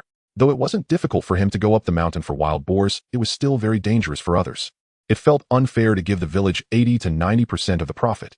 "Well, do as you wish," Zhang Li shrugged and said. "As long as you can figure out a way to get the wild boar, my dad won't mistreat you. If something goes wrong, he will claim that you were working for the machinery factory." After a moment of hesitation, Shu Tianci nodded and said, "No problem. But I really want to ask, what position does your dad hold at the machinery factory?" "It's nothing much, just the logistics director," Zhang Li shrugged and said nonchalantly. Shu Tianci suddenly understood and got up, saying, "Okay, you'll think about it." Zhang Li stood up and nodded with a smile, saying, "Once you've made up your mind, just go to the machinery factory and ask for Director Jiang in logistics." "All right," Shu Tianci agreed, but suddenly thought of something. He asked, "Sister Jiang, does that machinery factory still have job openings?" Zhang Li was momentarily taken aback and asked curiously, "Are you looking for a job?" As soon as she finished speaking, she seemed to realize something, saying, "I understand now. You're worried that without a legitimate job you won't be able to explain to your family why you're spending the money right. Sister Jiang is indeed clever." Shu Tianci chuckled and gave her a thumbs up.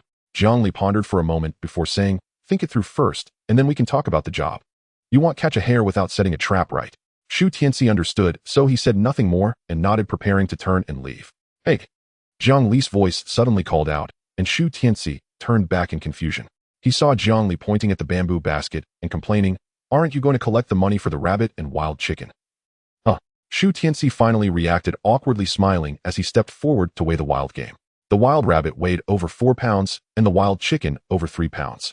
Zhang Li knew Shu Tianci had been to the black market, so she wanted to purchase at black market prices. Shu Tianci did not want to engage in such ungrateful acts. After all, he wasn't short on money at the moment. Therefore, he insisted that Zhang Li buy the wild chicken and wild rabbit at the previous purchase price. "Thank you, Tianci." Zhang Li handed the money to Shu Tianci with a smile. Shu Tianci chuckled and turned to leave the health clinic. Once outside the health clinic, he did not rush home, but disappeared directly in a place where no one was present. The next moment, he found himself in the space of the jade pendant. "What the hell, why is there so much mist?" Shu Tianci exclaimed in surprise as he found the space filled with fog. Taking a deep breath, he felt as if all the fog was rushing into his body and then forming a warm current flowing throughout him. With this sensation, Shu Tianci dared not hesitate and directly sat down to begin breathing deeply. At that moment, he felt as if he was cultivating immortality, with warm currents flowing through his entire body, as if cleansing his muscles and bones. The skeletal muscles that had tightened due to drinking the spiritual spring water now tightened even further. Time passed second by second, and the fog in the jade pendant space gradually decreased. Shu Tianci opened his eyes and felt that his vision was clear as if he could see objects 100 meters away at a glance. He felt a surge of joy and quickly stood up. Crackling sounds echoed, resembling the friction of bones. Shu Tianci glanced at his body in surprise and felt something was off. He could sense that his body had undergone significant changes, even more than the changes from drinking the spiritual spring water. However, before confirming the specific changes, he needed to wash off the dirt on his body. So he sensed the changes within the space and suddenly narrowed his pupils. Then, following the direction, he sensed he brought some spiritual spring water to bathe. After 10 minutes, Shu Tianci noticed that the nourishment from the spring water for his body seemed to have diminished significantly. Thus, a body as smooth as fine jade slowly emerged from the mist and stepped onto the shore. His long legs and defined lines resembled those of a fishman, and his well-built muscles looked very appealing. Well, everything grew, but my skin is still so fair and glossy. With this appearance, I don't look like a person from this era at all, Shu Tianci exclaimed as he slowly put on his clothes. The patched checkered shirt concealed his well-proportioned figure, but his sharply defined face still had a striking charm. He decided that once he returned, he must work in the fields for a couple of days to get himself tanned. However, that was something to think about later. For now, he turned his gaze towards the Qilan jade pendant. Upon seeing the nearly one-third transparent area revert to its former milky white color, a joyful smile appeared on his face. Indeed, top-quality jade can replenish the energy of the jade pendant to maintain the space's operation. This way, he no longer had to worry about the space disappearing due to energy depletion. What surprised Shu Tianci even more was that at the very bottom of the originally milky white Qilan jade pendant, a tenth of it had turned fiery red. Is it ruined? Is this Qilan not clean? Shu Tianci immediately began to doubt that the milky white Qilan jade pendant he had obtained earlier wasn't fully charged with energy. Perhaps he could still acquire more jade to boost the energy of the Qilan jade pendant. I wonder what abilities a fully charged Qilan jade pendant possesses, eh? Shu Tianci curiously muttered to himself and then shifted his gaze to the entire jade pendant space. This glance revealed surprising and delightful changes to Shu Tianci. The 3 blocks of black land had doubled, becoming 6 blocks of 2 acres. In other words, there were now 6 acres of black land in the space. The crops planted on it also seemed to have matured. The sweet potato leaves covered most of the black land, and the newly added area appeared a bit sparse. As for the pumpkin leaves on the other piece of land, they were also very dense. The Hetian jade pendant that Shu Tianci bought was quickly absorbed by the Qilan jade pendant after being thrown into the space. A tremendous change occurred within the space, first manifesting as a dense mist of spiritual energy. Shu Tianci sat cross-legged on the ground, and after only a short while of absorbing the energy, he felt that his body had reached its limit. According to world records, the strongest person in the world is a man named Lewis Hill. He could lift a plank that could support 18 adult men weighing over 3,000 pounds. Although it was uncertain whether this news was true or not, Shu Tianci felt it was somewhat exaggerated. He could already sense that his body had reached its limit, estimating that he could lift objects weighing 600 to 700 pounds at most. Running with a wild boar weighing over 300 pounds like before would definitely be effortless. As for the unabsorbed mist, it nourished all the creatures and buildings within the space. This led to an expansion of the land and increase in the area occupied by buildings and all the crops ripening. The sweet potatoes on the first piece of black land were now fully matured. Shu Tianci deliberately pulled one out and noticed it was even bigger than the previous ones. Without hesitation, he used his mind to uproot all the sweet potatoes from this piece of land. Finally, he discovered that the smallest sweet potato weighed around 2 pounds while the larger ones could weigh 5 to 6 pounds. 1 mu of land yielded over 9,000 pounds. I've struck it rich, Shu Tianci exclaimed, and then stored all the sweet potatoes in the warehouse. At this moment, the warehouse was also twice as large as before, enough to hold more grain. After putting away the sweet potatoes, he didn't rush to reinsert the sweet potato vines back into the soil. He moved forward a bit and bent down to clear away a pumpkin leaf larger than his face, revealing an astonishing sight. Beneath the dense pumpkin leaves were one giant pumpkin after another. This one must weigh at least 30 to 40 pounds. Shu Tianci bent down to pick up a pumpkin, amazed. This was truly the largest pumpkin he had ever seen, aside from those special varieties. He quickly collected all the pumpkins, yielding nearly 4,000 pounds from half an acre. Such a yield would be astonishing in any era. Shu Tianci was overjoyed and hurriedly stored all the pumpkins in the warehouse. On this acre of land, in addition to half an acre of pumpkins, there was also half an acre of rice. The half acre of rice had already grown over a meter tall, with golden ears of grain adorning the stalks. Shu Tianci did not hesitate to use his mind to harvest all the rice. He then stripped all the grains from the stalks and stored them in the warehouse. As for the yield of half an acre of rice, he did not weigh it. After storing all 3 types of grain in the warehouse, he began to replant. There were already 3 pieces of land in the space, each 2 mu. So Shu Tianci first took out the seeds given to him by Shu Xiaoqing and found that there were quite a few varieties. There were corn, rice, wheat, soybeans, and potatoes. Although there were many varieties, the quantities were not very large. Thus, Shu Tianci chose a spot on the third piece of black land and planted these seeds. He didn't rush to water the seeds, but instead filled the second piece of black land with rice seeds. Rice is essentially rice grains, and the more the better, so he needed to fill the 2 mu. Shu Tianci spent some time planting rice grains over the entire 2 mu of land. After that, he started working on the pumpkins and sweet potatoes, planting both over 1 mu of land. As for the pumpkin vines and excess sweet potato leaves, he gave them all to the wild boars, wild chickens, and wild rabbits he was raising. Initially, he had caught over a dozen wild boars, 1 male and 3 females, with the rest being piglets. He sold one of the female boars to Qin Xiaohou, and the remaining 2 females were already quite robust. Moreover, judging by their appearance, it seemed they were pregnant with the male boar's offspring. The dozen piglets had also grown very strong after being raised in captivity and nourished by the spiritual mist over these days. If it weren't for the pigsty being expanded several times, they might not have fit in. Shu Tianci glanced at the large expanse of grassland that had sprung up at the edge of the space, thinking, if only I could let the pigs run over there. The jade pendant space had not only changed the existing items, but also expanded in area. A large expanse of grassland had appeared at the edge, seemingly covering over 10 mu.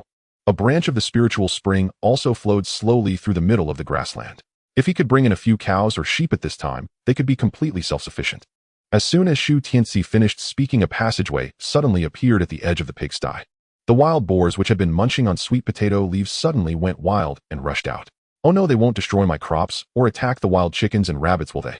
Shu Tianci realized that the term invincible could no longer describe his situation. He had reached a point where his words could bend reality. As long as he thought about it, everything here could change swiftly. However, he also understood that this would certainly consume the energy of the jade pendant, so he did not plan to make major changes to the space, but was worried that letting the wild boars out would ruin the crops and attack other livestock. After all, the group of chicks hatched by the wild chickens had also grown up, producing quite a few wild chicken eggs every day. The wild rabbits in the neighboring pen had exceeded 100 and were reproducing at a terrifying speed. Seeing this scene, Shu Tianci realized he needed to discuss cooperation with the black market boss. While he was deep in thought, the dozen wild boars had already turned their attention to the wild chickens and rabbits. They suddenly let out a grunt and began to scratch the ground with their hind legs. In the next moment, they charged toward the wild chickens and rabbits with unstoppable force. Just as they were about to break through the fence, a shimmering barrier suddenly appeared. With a bang, the first few wild boars were instantly sent flying. Upon witnessing this scene, the wild boars behind looked utterly bewildered. Subsequently, they could only turn their gaze toward the grains on the 6 mu of land. Grunt. A group of wild boars dashed madly toward the grain field, and the sound of thuds echoed continuously. Watching the bewildered wild boars that had fallen to the ground after being sent flying, Shu Tianci couldn't help but laugh. You've had enough fun, now go back, he simply stated, and the group of wild boars returned to the pigsty after taking a step forward. Shu Tianci also had his fill of fun and turned to vanish within the space. 2 days later, the melodious sound of a swona echoed through Shu family village. Everyone in the village knew that the eldest son of Shu Fugui's family was getting married. In this year of food shortages, the thought of attending a wedding feast was out of the question, particularly since one could not afford the gift. However, since 3 aunts were organizing the event, there were still hard candies and sunflower seeds available. Therefore, many children ran over early in the morning to shout at Shu Tianyou and the others. Uncle Tianyou, congratulations on your wedding. The foolish eldest son of the Shu family, Shu Tianci, is finally getting married. With the help of 3 aunts, the preparations are going smoothly. The day before the wedding, Shu Tianci's home is adorned with photos of great figures and red couplets. On the wedding day, Shu Xiaomei and her sisters arrive early with their husbands and children. They carry the remaining little food from their home and say to Shu Tianci, Tianci, here is some food. Even if your elder brother's wedding doesn't require a grand feast, our family and the village head must have a meal. Shu Tianci nodded in agreement as he took a look at the food brought by them. Goodness, rice cornmeal and around 2 tails of meat. Shu Tianci quickly stored the food and smiled at his eldest aunt, saying, I went up the mountain yesterday. I caught a wild rabbit and a wild chicken along with 6 wild chicken eggs. Today's banquet will be splendid. Upon hearing this, Shu Xiaomei frowned and scolded, why did you go up the mountain again? It's too dangerous. You're not allowed to go anymore, do you understand? But since it's my elder brother's wedding, I have to contribute, right? Shu Tianci shrugged, dismissing her concerns. Shu Xiaomei couldn't scold him any further. Demi Tianci. At that moment, village head Shu Daqiang and production team leader Shu Xiaoqing walked over. They were pushing a cart that would be needed later for fetching the bride. Shu Tianci and his eldest aunt immediately went to greet them. Village head team leader, you've come. For Tianyou's wedding we need the cart, so I brought it, and the villagers knew about Tianyou's wedding and contributed some food as a gift. However, everyone's own supplies are limited, so they couldn't bring much. Please don't mind it. Upon hearing this, Shu Tianci and Shu Xiaolian immediately looked down at the cart, which contained a dozen sweet potatoes, around a pound of cornmeal, and a pound of wild greens. To their surprise, there were even 2 tails of sweet potatoes. Though the food was not much, it was likely all that the villagers could spare. Shu Xiaolian's expression changed drastically, and she quickly declined. No, this can't be accepted. The villagers' rations are already limited. How can they bring so much food over? Yes, village head. Shu Tianci nodded and said, we appreciate the villagers' kindness, but we really cannot accept this. If we do, we won't have enough food for the entire village at the banquet. If we accept the villagers' contributions, we must invite them to eat. However, the conditions of Shu Tianci's family simply could not accommodate a feast for the entire village. Tianci, what are you talking about? Shu Xiaoqing glared at him and scolded, do we not understand your family's situation? We never thought of having a meal. If there are candies, just give a couple to the children. Seeing their sincere expressions, Shu Tianci hesitated for a moment and nodded, saying all right. Then he turned back and called out Shu Xianglian. Shu Xianglian, I'm here. Shu Xianglian ran over excitedly, asking, what's up, third brother? Take good care of the food brought by the village head and team leader. Prepare it for lunch. Tianci, don't waste it. Right, cook as much as we will eat if we can't waste it. No worries, I have something to discuss with you. Shu Tianci stepped forward, grasping their hands and pulling them aside. He also turned back and shouted to Shu Xiaolian, eldest aunt, please help us a bit at home. Shu Xiaolian looked puzzled, not understanding what they needed to discuss behind her back. However, she didn't dwell on it and turned to let Fu Sheng and others help Shu Tianyou with his appearance. Time was running short. It was time to go to the Song family to fetch the bride. Tianci, why did you pull us aside? Shu Daqiang looked at Shu Tianci in confusion and asked. Village head team leader, take a look at this. Shu Tianci glanced at the two, pulled out a purchase certificate from his pocket, and handed it over. Shu Daqiang and the others were taken aback and looked down at the certificate. County Machinery Factory's purchase certificate. Their pupils constricted as they looked at Shu Tianci in surprise. Yes. Shu Tianci nodded with a light smile, having anticipated their reaction. Shu Xiaoqing quickly asked, Tianci, are you now a buyer at the machinery factory? Not quite. Yet Shu Tianci pondered for 2 seconds and shook his head, saying, they just entrusted me to get something. What is it? A wild boar. Shu Tianci said truthfully, then explained his reasoning to them. He mentioned that the county machinery factory's buyer came to the countryside to procure supplies and heard about his hunting skills. Thus, they wanted his help to catch a wild boar to improve the meals for the factory's employees. But in order to avoid being accused of reselling, they issued a purchase certificate. After hearing Shu Tianci's explanation, Shu Xiaoqing nodded and said, since this is needed by a unit and it's private to public, then it naturally doesn't count as reselling. Since you've said so, Shu Daqiang also looked at Shu Tianci and asked, is the mountain dangerous? What do you need? A hunting rifle or other weapons? Or should I call a few uncles to help you? Hearing this, they had agreed to let Shu Tianci go up the mountain to hunt the wild boar. Yet Shu Tianci shook his head and said, no need for people, the more know the worse it is. If the villagers all want to go up the mountain to hunt wild boars, how many people would die? Upon hearing this, Shu Daqiang and Shu Xiaoqing nodded in agreement. Then what do you need from us?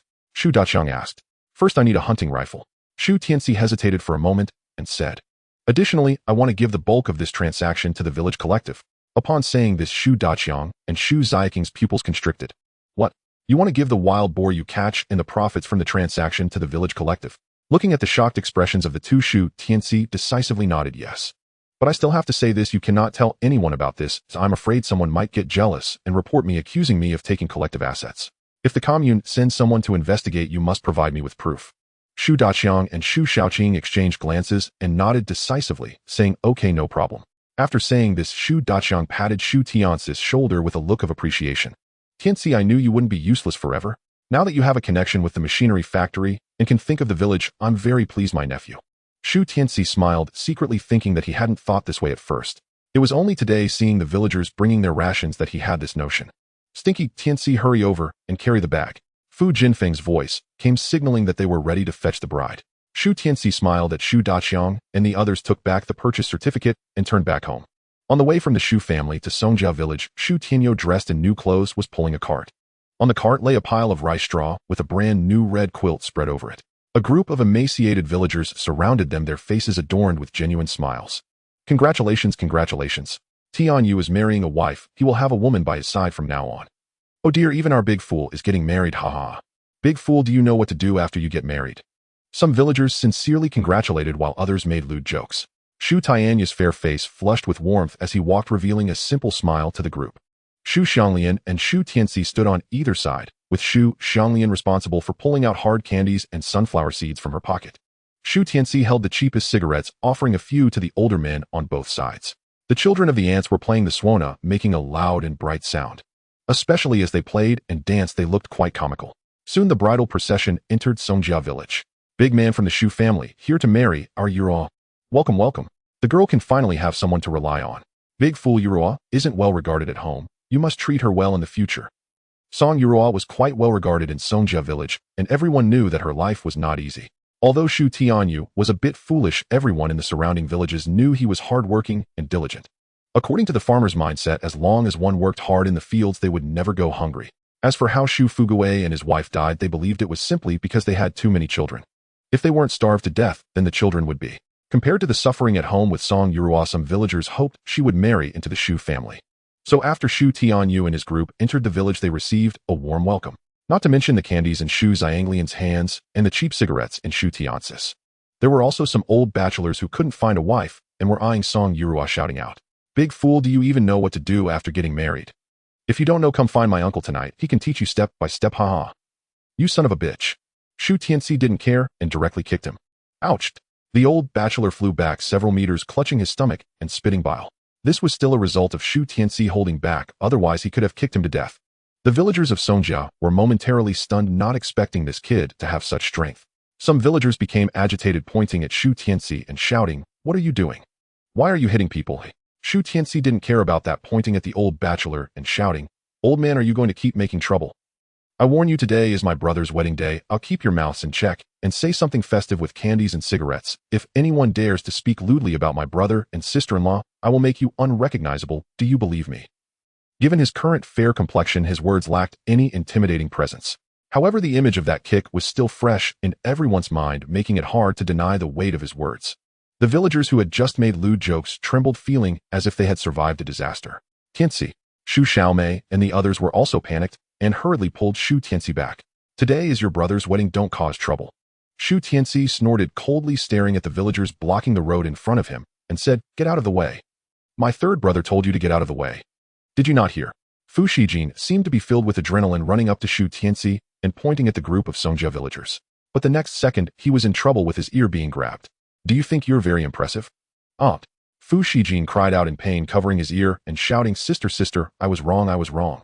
Fu Jinfeng snorted coldly, and after releasing him, looked at Shu Tianci's back and said, "No wonder you are my cousin, you have such masculine charm.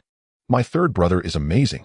Fu Shijin nodded in agreement, saying, "Sister, when you find a brother-in-law, make sure he is like my third brother." "Hey, you brat, what are you saying?" Fu Jinfeng glared and rolled up her sleeves, shouting, "Do I need your approval to find a man? I think you're itching for a beating. Sister, if you're so fierce, you won't be able to get married." Saying this, he played the suona while dodging Fu Jinfeng's pursuit. Without the old bachelor's disturbance, the surrounding sounds were all congratulations. Fortunately, Shu Tianci had bought quite a bit of candy beforehand, though otherwise, even 2 pieces per person wouldn't be enough. Soon they arrived at Song Xiangli's doorstep. There was no one at the door, and there weren't many festive decorations on the surrounding mud walls. Shu Xiaomei looked puzzled and shouted inside, "Brother Xiangli's sister-in-law, we are here to take Yurua home." As soon as she finished speaking, Song's mother came out with her 2 sons. On the day of her daughter's wedding, they showed no joy, but instead wore a proud expression. Shu Xiaomei frowned and chuckled, "Sister-in-law, where is Yurua?" "She's changing clothes." Song's mother waved her hand impatiently and pointed at Shu Xianglian, saying, "Since so many relatives have come to my house, shouldn't you distribute some wedding candies and cigarettes?" "Goodness, you really are shameless." Shu Xianglian, not one to suffer losses, scoffed and said, "Auntie, you are truly shameless. This is your family marrying off a daughter. Not only do you not prepare a dowry, but how can you not even prepare candies to host your own guests? Candies are so expensive, how can I afford to buy them?" Song's mother glared, taking poverty for granted. Beside her, Song Laosi snorted and shouted, "If you want to marry my sister, you must prepare these. After she stays at your house for the next few days, how many chores will be left undone in our house?" Saying this, Song's mother had a fierce expression. None of the men in the house could do housework, and with her daughter-in-law pregnant, all the chores fell onto her. She stared at Shu Tianyu and shouted, "Big fool, I'm laying down the law today. I have already agreed to marry my daughter to you, but if you want her to leave with you, you must pay a $2 exit fee." Goodness, is this a sudden price increase? The Shu family was furious, shouting that there was no such thing as an exit fee. Shu Tianci directly said, "Old hag, are you going to charge us for housework and travel expenses too?" Song's mother seemed not to catch the sarcasm in his words, and instead her eyes lit up. Exactly. When Yurua was at home, she did all sorts of dirty and tiring work. Once she marries into your family, there will be no one to do these chores. Shouldn't you compensate us with $10 or $8 for our losses? Wow, this is truly shameless. Forget it, the marriage is off. Shi Jin, go to the people's commune and call the leaders. Facing Song mother's sudden price increase, Shu Tianci decisively chose to threaten with the silver bracelet. He waved his hand and sent Fu Shijin to call for help.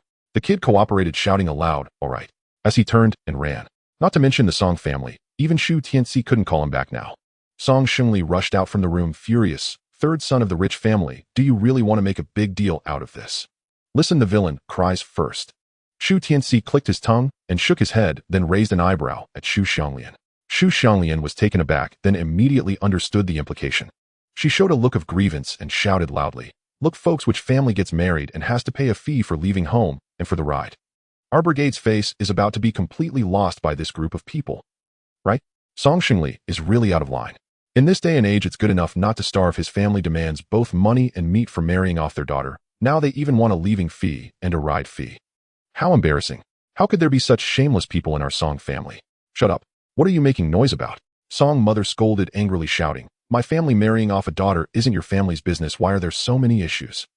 Seeing the other party throwing a tantrum, Shu Tianci realized that this wasn't going to end well. So he turned his gaze to Song Xiangli and said, "Uncle Xiangli, the commune people will be here soon. If you don't let my sister-in-law go home with my brother, it won't be good. You may end up in jail. And besides, you are also from Songjia village, a losing face for the village's minor. But if every family follows your lead when marrying off daughters, who would dare to marry a girl from your Song family?" Song Xiangli hesitated. He was different from his shameless wife. Although greedy, he still had some pride. Looking at the elders around him, the younger generation was pointing at him, and he could only sigh. "Third son, I have no choice. You see, my wife used to handle everything at home, and she did so well. Since she's been away these past few days, our home has been in chaos. You should sympathize with your brother-in-law and pay this money. We've already given the betrothal gifts. Oh, why should we pay more?" Shu Xiaomei shouted, displeased. Shu Tianci stopped her and looked at Song Xiangli, saying, "Uncle, I have a proposal for you. Either wait for the commune leader to come and arrest you lot who are selling daughters at inflated prices, or he'll give you 5 yuan to cut all ties with sister-in-law you're all." "No way. At least 20 yuan. Song mother suddenly shouted. Song Xiangli glanced at her and then looked at Shu Tianci, saying, 20 yuan. "If you give me another 20 yuan, that girl will have no relation to our family anymore." Hearing this, the villagers around immediately showed disdainful expressions. Shu Tianci didn't indulge them and raised a hand, saying, 5 yuan, at most 5 yuan. If you want it, we'll write a receipt. If not, we'll wait for the commune people to come. If it weren't for Song Yuruo being a good woman, taking care of my brother, just right. According to Shu Tianci's nature, he wouldn't bother with this family at all. Now being able to completely sever ties with them, dozens or hundreds of yuan were actually worth it. But he couldn't let the greedy Song family take advantage, though otherwise it would lead to trouble later. No way. At least 10 yuan. After discussing, Song Xiangli and his wife finally gritted their teeth and said, "All right, let's write a receipt." Shu Tianci nodded in agreement.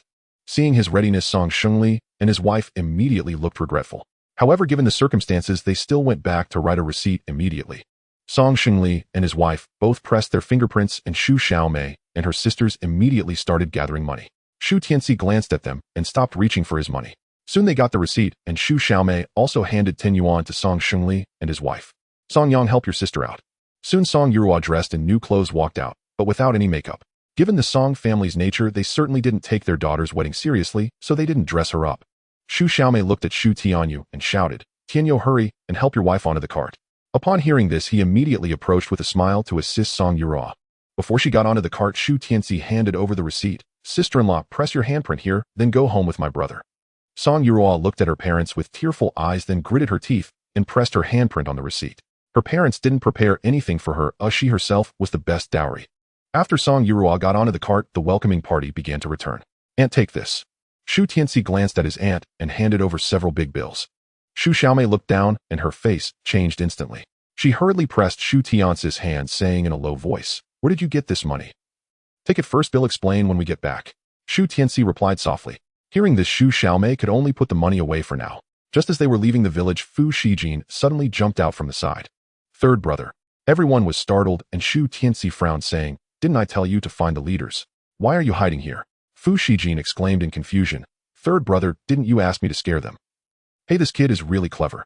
Shu Tianci shook his head, saying, "Who told you to scare them? I really asked you to call for help." Fu Shijin was stunned for a moment, then immediately turned around, saying, "I'm going now. Come back." Shu Xiaomei suddenly shouted, saying, "Your sister-in-law has already been picked up. What are you still going to do?" Fu Shijin turned back to glance at Song Yuruo, suddenly feeling awkward and scratching his head. Soon the welcoming party returned to Shu's home. They didn't have much of a wedding. First they knelt and bowed several times in front of the memorial tablets of Shu Fuguei and his wife. Then they turned around and offered a cup of tea to 3 aunts, thanking them for their efforts these past few days. After the ceremony, the family started to sit down for a meal. 2 tables were prepared at home with not only family, but also the village head and production team leader. Shu Xiaomei didn't rush to eat, but eagerly pulled Shu Tianci aside. Quickly tell me, where did this money come from? Hearing this, Shu Tianci could only take out the procurement proof from the machinery factory. He handed the proof over saying, I earned it selling wild game, it's all clean money. Shu Xiaomei took the proof and looked at it, her expression turning strange. Don't overthink it, it's not the proof that my uncle got for me. Seeing her thoughts, Shu Tianci decisively said. Upon hearing this, Shu Xiaomei not only felt relieved, but was even more confused. Shu Tianci was outside explaining to his aunt for a long time, almost revealing Jiang Li's identity. He was just indicating that he now had this proof and could easily make money to support his family. As for the money he was giving to Aunt Shu Xiaomei, it was earned from his hunting. After hearing this, Shu Xiaomei felt a great sense of relief, but also worried whether this was illegal. Speculation, buying and selling, and misappropriating collective assets, every charge was serious. In response, Shu Tianci could only smile and patiently explain, Aunt, rest assured. Private dealings with public assets can't be classified as speculation or buying and selling. Moreover, wild game is considered an off-plan resource. At most, it's misappropriating collective assets. I took this into consideration and voluntarily proposed to cooperate with the village collective. Every time I complete a transaction with the machinery factory, I will give about 70% of the profit to the village collective. In the end, I'm still contributing to the collective. Although he said that he could only occasionally share 1 or 2 heads with the village. The purpose was merely to silence those with ulterior motives, while the bulk of the profit remained with himself. Selling 100 or 80 heads, being able to give 3 or 4 to the village was already generous of him. He didn't really understand these matters. The words he shared with his aunt were all learned from others. However, the effect was quite good, and Shu Xiaomei felt much more at ease after hearing it. She patted Shu Tianci on the shoulder and said with appreciation, Tianci, you are really becoming more and more promising. Aunt doesn't know where your hunting skills come from, and I know it's pointless to stop you. But the mountains are too dangerous. You must find a companion if you go in the future. Upon hearing this, Shu Tianci immediately nodded and said, I understand, thank you, Aunt. Shu Xiaomei smiled with relief and handed the money back. Take this money back, Aunt doesn't want it. Save it for yourself, buy 2 warm clothes for winter. Remember not to spend the money you earn randomly, save it for getting a wife. No way. Shu Tianci decisively shook his head, pushing the money back and saying, Aunt, your family also has it tough. It's only right that I contribute to my brother's wedding expenses, so I must return the money you lent me. What nonsense are you talking about? You are my own nephew. Don't say it's your elder brother. You can always come to Aunt if you need money in the future. The 2 of them exchanged refusals until a familiar voice came from behind. It's time to eat. What are you 2 doing here? Both of them suddenly jolted, and Shu Tianci immediately pushed the money back. Then he turned to the newcomer and waved, Uncle, want a drink? Fu Sheng glanced at the money in Shu Xiaomei's hand, raised his eyebrows slightly, and then nodded and turned around. The atmosphere at the dining table was quite harmonious. Everyone was drinking and eating meat. After all, they usually couldn't even fill their stomachs. Now that there was wine and meat, who would want to talk more? Suddenly, the village chief, who had just eaten meat, put down his wine glass and looked at Shu Xianglian and Shu Tianci, saying, Tianci, didn't you inform your uncle? Your parents must not know about your news, right? Shu Tianci glanced at his second sister and then shook his head with a smile at the village chief. No. My relatives on my mother's side live far away, and it's too troublesome to go back and forth. Plus, my mother hasn't contacted her family for a long time, so we don't know their contact information. It's also a coincidence that Shu Fuchi's parents only had 1 son and 3 daughters. The whole family treated him like a treasure, yet he ended up starving to death. His wife had it even worse with 5 sons and 1 daughter in the family. In this era of valuing sons over daughters, the life of rural women is not easy. When Shu Fuchi married this wife, the whole family didn't know how much effort they put in. Anyway, when he brought her home, it wasn't much better than when Shu Tianyou married Song Yura. Due to family reasons, Shu Fuchi's wife had little contact with her family after marriage. Now that she has passed away, Shu Tianci and the others no longer have any intention of contacting several uncles. Apart from being too far away, their relationship was not very good. Your 5 uncles still cared for your mother. Shu Daqiang sighed, expressing understanding and helplessness. Shu Tianci did not deny it and nodded, saying, if there's a chance in the future, we can talk again. Upon hearing this, Shu Daqiang did not continue the topic. Xianglian. At this time, the second uncle Ji Bing took a sip of wine and looked at Shu Xianglian, saying, now that Tianyou has married a wife, it should be your turn next, right? As soon as these words were spoken, the atmosphere at the scene suddenly became quiet. What are you talking about? Shu Xiaoying pushed Ji Bing and then looked at Shu Xianglian awkwardly, saying, Xianglian, your second uncle is drunk. It's fine. Shu Xianglian shook her head and smiled as if unconcerned. I don't mind you, I just want to see my younger siblings get married. At that moment, she still bore the reputation of being a husband killer which everyone in the vicinity knew. Therefore, even though she was already of marrying age, no one dared to propose. Over the past 2 years, she had gotten used to it, so she hadn't planned on finding a husband for herself. Her only hope was for her older brother and third brother to marry and for her younger siblings to grow up. That won't do, Shu Xiaomei decisively denied after hearing her niece's dismissive words. She said, girls shouldn't remain unmarried. People here just love to talk. They label everything my niece is such a good girl, yet they spread rumors that she kills husbands. After complaining, she comforted her. Xianglian, don't worry, I'll go to other places to help you ask around. Oh, we will definitely find a good family for you. Thank you, aunt, but I really don't want to get married. Shu Xianglian smiled, faintly forcing a smile. Upon hearing her say this, everyone looked at Ji Bing with reproachful eyes. Ji Bing's expression stiffened, and he awkwardly said to Shu Xianglian, Xianglian, your second uncle just drank too much. Your second uncle apologizes, don't take it to heart. It's all right, second sister.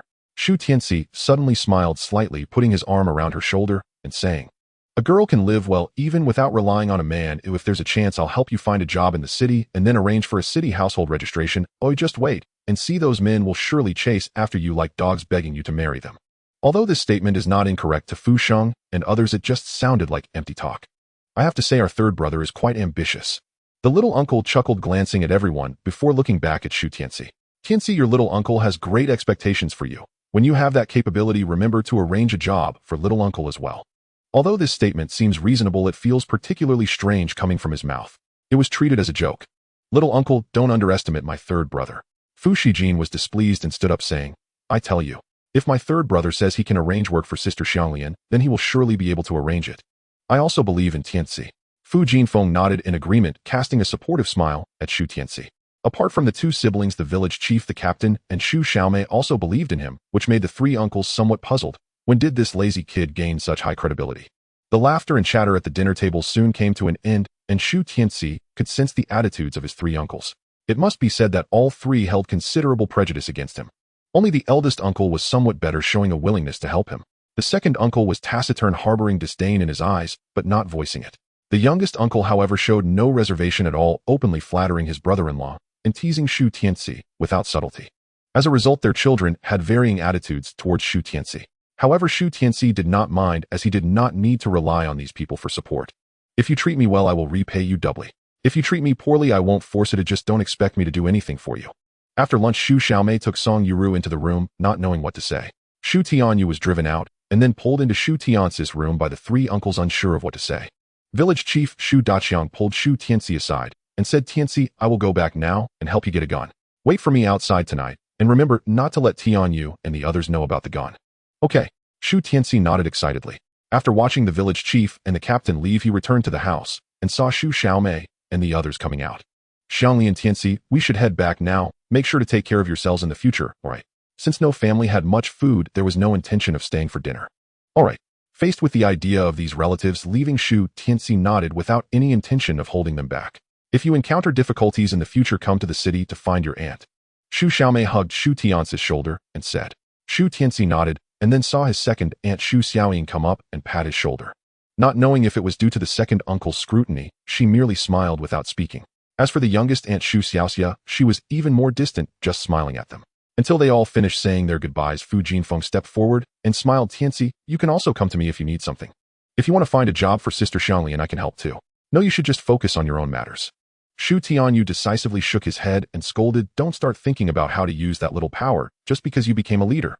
Fu Jinfeng instantly rolled her eyes and huffed, if you don't appreciate it, forget it. I won't help you in the future.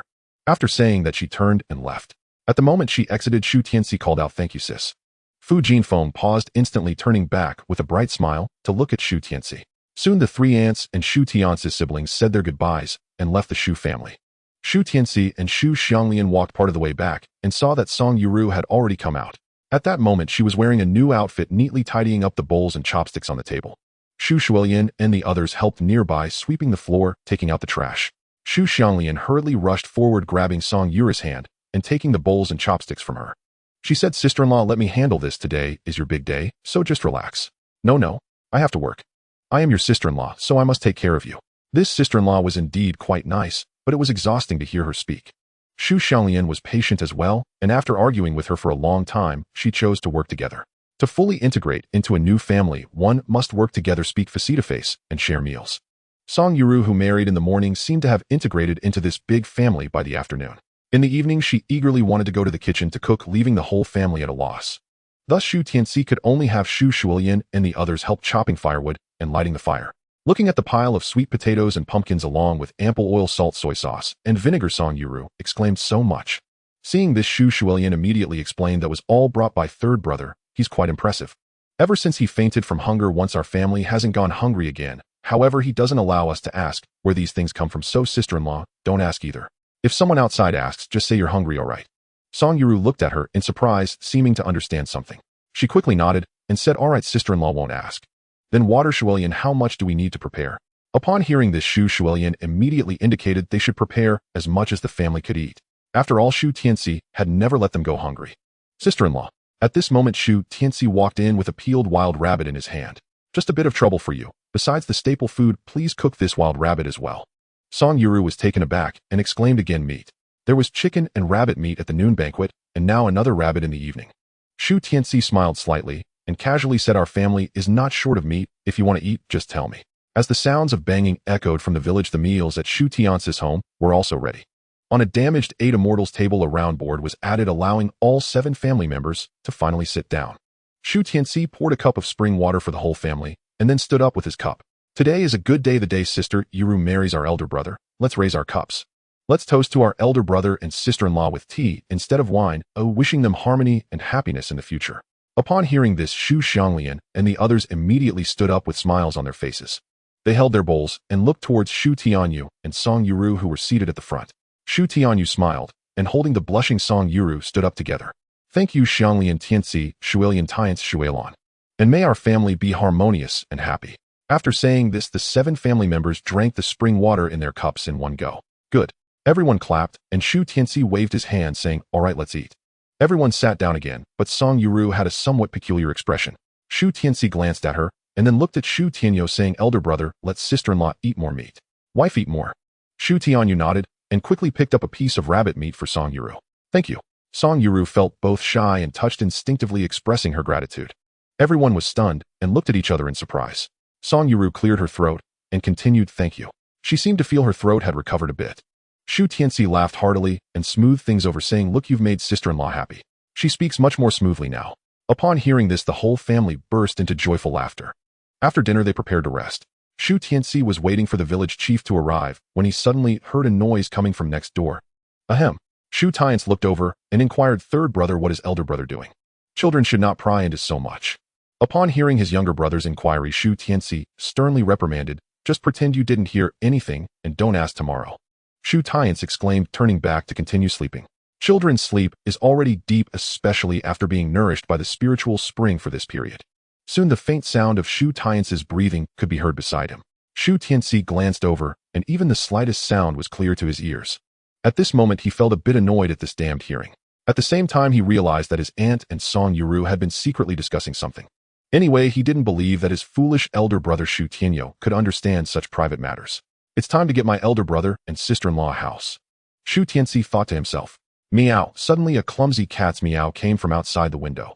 Shu Tianci glanced over, his expression turning peculiar. He looked at Shu Tianci again and saw him sleeping soundly, so he vanished from the bed. In the next second, he appeared not far from the house.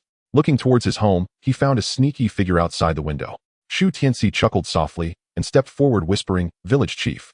The figure paused for a moment and then slowly turned around. In the pitch-black night, only a pair of eyes emitted a faint glow. Come here. Shu Tianci waved at him softly. Only then did Shu Daqiang sneak over like a thief. Tianci, when did you sneak outside? I've been outside, just went to relieve myself. Shu Tianci made up an excuse, then glanced at the object in Shu Daqiang's hand. It was a long item wrapped in burlap. Shu Daqiang didn't doubt his words and directly unwrapped the burlap, revealing 2 gun barrels. Tianci, this is a double-barreled shotgun, an old one I used before. You can't advertise your hunting collaboration with the machinery factory, or it will become widely known and cause trouble. So I didn't ask for one from above. You can make do with this old fellow. It's fine, I'm not picky. Shu Tianci said, excitedly reaching out to take the shotgun. Be careful, don't aim it at anyone, you know that. Shu Daqiang's eyes widened as he cautioned. I know. I'm not stupid. Shu Tianci replied perfunctorily, then reached out to touch the shotgun. Smooth, with a cold metallic feel and a complex structure. Shu Tianci, being a half-hearted military enthusiast, was immediately captivated by the gun. Shu Daqiang couldn't see his expression clearly, but he took out some items from his pocket.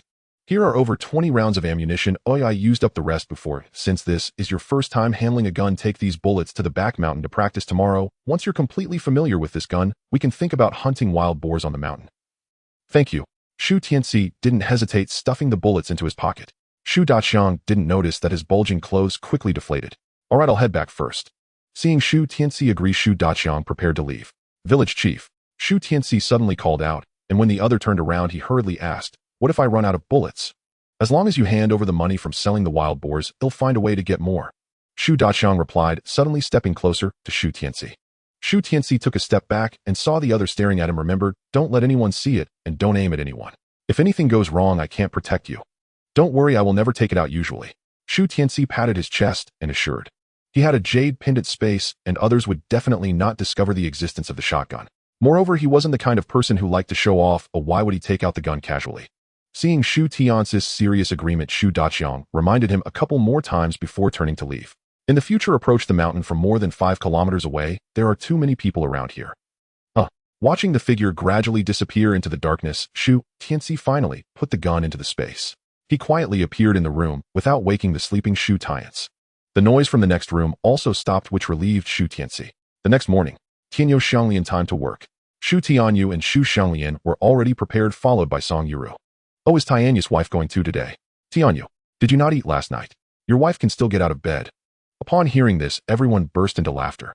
Shu Tianyou blushed, and Song Yuru was even more embarrassed. However, Shu Xianglian glared and shouted, "All right, stop joking about my elder brother and sister-in-law. If you have that much energy, you should earn a few more work points.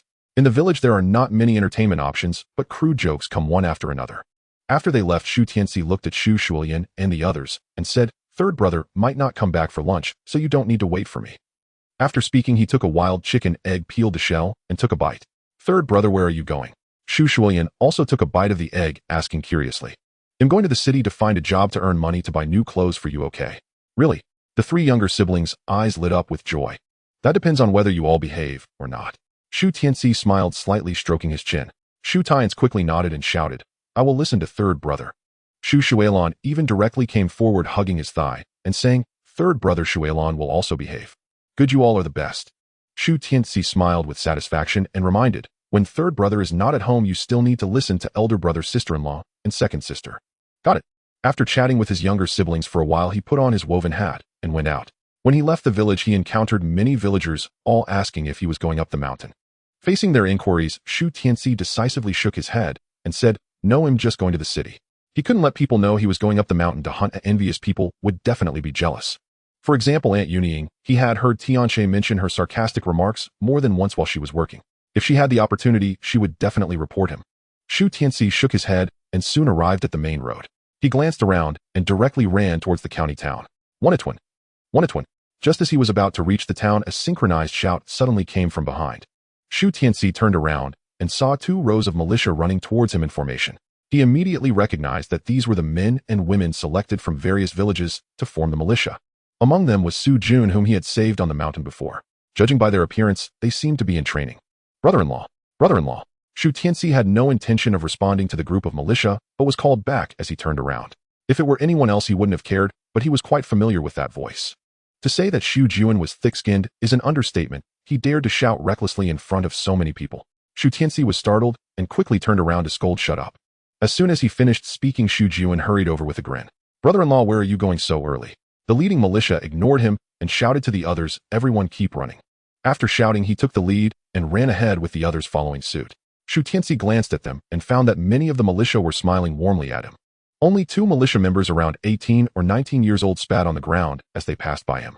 If it had just been a simple spit, it would have been fine, but their eyes looked as if they wanted to devour Shu Tianci. Just a glance, and Shu Tianci knew that these 2 bastards were doing it on purpose. Before he could speak, Shu Jun shouted, "Zhongbing! Zhang Tao, you 2 stop right there." As soon as he said this, the militia training squad came to a halt. The captain raised his hand and turned around, questioning loudly what's going on. Shu Jun stepped forward, boldly saluted, and said, "Report, I want to complain about Zhongbing and Zhang Tao." They spat at the common people, showing contempt for the masses. As soon as these words were spoken, the militia members were instantly shocked. This was no small charge. After all, their militia organization was a military reserve unit meant to protect the people. If the public was not protected and an accusation of contempt for the masses arose, wouldn't they be expelled from the unit? Shu Tianci looked at Shu Jian in surprise, secretly thinking that this guy could handle things well. Seeing everyone looking at the two of them, Zhang Bing immediately shouted, "Nonsense. When did I show contempt for the masses? Don't spout nonsense. You spat at my savior for no reason, almost hitting him. Isn't that showing contempt for the masses?" Shu Jian spoke with righteous indignation. Hearing this, Zhang Tao quickly shouted that wasn't a hit. Besides, who told him to stand so close? You spit on someone and do you still think you're right? Shu Jian scolded again. Upon seeing this, the militia captain immediately walked over with large strides. "Zhang Bing, Zhang Tao, here." Upon the captain's shout, the two Zhangs immediately stood at attention. "Answer me, is what Shu Jian just said true?" "Report." No, Zhang Bing decisively denied. Zhang Tao also nodded repeatedly, saying, "Yes, we did not show contempt for the masses." With each of them holding their ground, the militia captain was left in a dilemma. He glanced at Shu Tianci and quickly marched over. "Hello, comrade." He first saluted, then inquired, "Did they do anything inappropriate to you just now?" Shu Tianci looked at the two of them and found their expressions quite terrifying. A warning or a threat? Shu Tianci shrugged and pointed at the two puddles of spit still bubbling on the ground. "Captain, do you think this counts?" Since he hadn't moved, those two puddles were not far from him. Looking at the dark expression of the militia captain, he shrugged and continued, "Those two comrades' eyes might also have some issues. Their expressions, all puffed up and glaring, look like they want to eat someone, and I think they might have some misunderstandings about me." "Zhang Bing, Zhang Tao," the militia captain shouted again. "Here." The two responded, and then jogged over to face Shu Tianci. As they passed by Shu Jian, they even bumped into him with their arms. Shu Jian stumbled, but steadied himself and gestured with his middle finger towards the two. "Apologize to this comrade." The militia captain glanced at the two Zhangs, and then pointed at Shu Tianci. The two Zhangs exchanged glances and said flatly, "Sorry." Is this their attitude? What kind of attitude is this? Is this how you treat the masses? The militia captain also wore a stern expression, shouting loudly, "You better be serious, say it again." Shu Tianci saw that both of their faces looked quite aggrieved, but they still stood at attention and shouted to Shu Tianci, "Comrade, sorry." Only then did the militia captain nod in satisfaction, looking at Shu Tianci and asking, "Comrade, are you satisfied with their apology? If you are satisfied, then we will continue training, so..." "Satisfied, satisfied, I'm really sorry for taking up your time." What more could Shu Tianci say? He could only nod. Watching the militia squad run again, he was even more curious as to why those two guys had such hostility towards him. "Brother-in-law, damn it." Shu Jun's voice rang out again, and Shu Tianci immediately cursed. He stared at the smiling Shu Jian and pointed at the departing militia team, saying, "Why haven't you left yet?" Shu Jian wasn't bothered by his attitude at all, though instead he smiled and said, "I know you're curious why those two guys have hostility towards you. So I stayed behind to wait for you to ask. You're quite clever." Shu Tianci smiled, helplessly walking while asking, "Go on, what do you know?" Shu Jian hurriedly followed and started explaining. Those two just now sounded like brothers, but they were actually militia members from the Zhang family. They had played together as children, though not frequently, so they weren't very familiar. Recently, Zhang Bing's parents proposed that he marry Shu Qian. After all, one was 18 and the other 16, which was completely acceptable in rural areas. Although Shu Qian was over 1.60 meters tall, she only looked a bit dark-skinned from working in the fields. Upon hearing this proposal, Zhang Bing was very willing. However, Shu Jian and Shu Qian did not agree. Hearing this, Shu Tianci looked at Shu Jian and asked, "Why didn't you agree?" Shu Jun's expression darkened, and he replied, "Unhappily, brother-in-law, saying that is a bit irresponsible, isn't it?" "Hey!" Shu Tianci quickly raised his index finger and reminded, "Don't get it wrong, I never said I would marry your sister. And you know that Zhang Bing proposed to your family, yet you shouted on the street. I seriously suspect you're creating enemies for me. For a woman." Now Shu Tianci could make sense of it. Zhang Bing and Zhang Tao must have developed hostility towards him because of Shu Jun's shout of brother-in-law. "Tianci, you said you would consider it after mourning. My sister is ready to wait for you for 3 years. You can't go back on your word." Shu Jian was a bit unhappy chasing after Shu Tianci and shouting, "I said I would consider it, but I didn't say I would marry." Shu Tianci rolled his eyes at him and complained, "You're such a clever person, how could you not hear I'm politely declining?" A Shu Jian paused for a moment, then quickly shook his head and said, "Hey, I don't care. You saved my sister and me. Oh, Xiao Qian says she will only marry you in this lifetime. Therefore, I recognize only you as my brother-in-law." "Brother Jun, you can't do this." Looking at Su Jun chasing closely behind, Shu Tianci shouted, "I never intended to be your brother-in-law. Tell your sister not to wait for me. Oh, what if I end up liking another girl in the future? What if your sister finds out? She might cry her eyes out." Su Qian cried a lot, but the key is that this matter would spread throughout the surrounding villages. Wouldn't everyone blame Shu Tianci for being unfeeling and heartless? "It's fine, she's still young, right?" Su Jun ran alongside Shu Tianci, shouting as they ran, "You two can date for a couple of years, or won't that spark some feelings between you?" "Hey, this guy is surprisingly knowledgeable." As they approached the town, Shu Tianci stopped, slightly annoyed. He turned to Su Jun and smiled. "Brother Jun, can we discuss something?" "You speak." Su Jun also stopped, looking a bit out of breath. Let's be brothers. He'll be the elder brother, and you the younger brother. From now on your sister will be my sister too, and we'll take care of her together, alright? Sure. Shu Jun felt there was nothing wrong with this and agreed decisively. Then it's settled. I have something to do. I'm leaving now. Shu Tianci smiled slightly and turned to leave. Shu Jun said, oh, then suddenly looked puzzled. He scratched his head murmuring, I feel like something's not quite right. Damn. The next moment, he realized and hurriedly chased after Shu Tianci, who was contemplating where to head up the mountain to practice with his double-barrel shotgun on some wild boars. While walking, he suddenly heard hurried footsteps behind him. He looked back, and with a contraction of his pupils, his legs started running again. Damn, how did you catch up again? Third brother, I wanted to ask where you're going. Shu Jun explained while running, looking completely exhausted. He was a year older than Shu Tianci, but since the latter saved his life, he was happy to call him brother. As for whether the other would marry his sister, that was a matter for later. Seeing that Shu Jun didn't intend to ask about marrying Shu Tianci breathed a sigh of relief.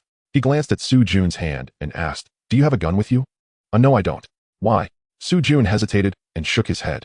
I have a collaboration with a factory in the city, so I'm planning to go up the mountain to catch a wild boar. Shu Tianci hesitated for a moment and explained, if you're interested, you can bring your gun and come with me. Shu Jun's eyes lit up with excitement. I knew it, third brother, you're not an ordinary person. Wait for me. He'll go back and grab my gear now. After finishing, he turned and ran towards the Shu family. Remember, don't let outsiders know. Looking at his back, Shu Tianci reminded, I'll wait for you at the town's health station.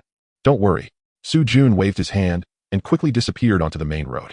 Shu Tianci chuckled and continued walking towards the town. There were already thousands of pounds of grain in the current space, and he had to find a way to dispose of it. Otherwise, the amount of grain would only multiply, so he was giving Shu Jun an opportunity to shine alongside him, provided that he was worth trusting. Soon Shu Tianci arrived alone at the town's health station. Tianci. Zhongli was still standing outside with her hands in her pockets. Upon seeing Shu Tianci, she immediately waved and shouted.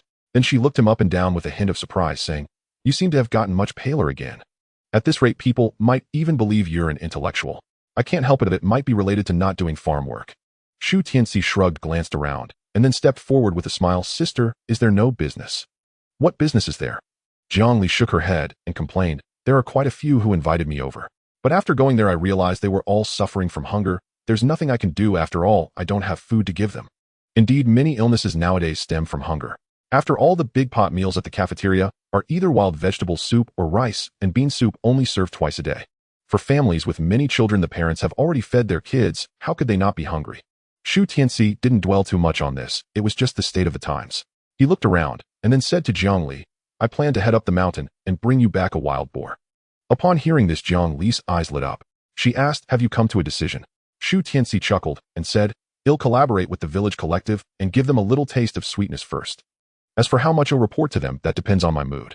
Zhongli also chuckled, rolling her eyes at him, secretly thinking he was quite cunning. She didn't mind this matter and even suggested an idea to Shu Tianci, which was to collaborate with the public sector first, then report the profits to the village collective. Moreover, to procure more wild game for herself and keep the profits from trading in the black market.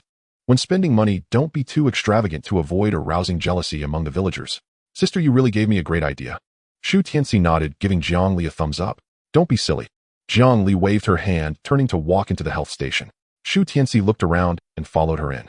Once inside, he saw Zhongli turn around and ask, are you planning to go up the mountain alone? That was the plan. No way. Before Shu Tianci could finish, Zhongli decisively rejected it. She continued, it's too dangerous to go up alone. You should find a companion.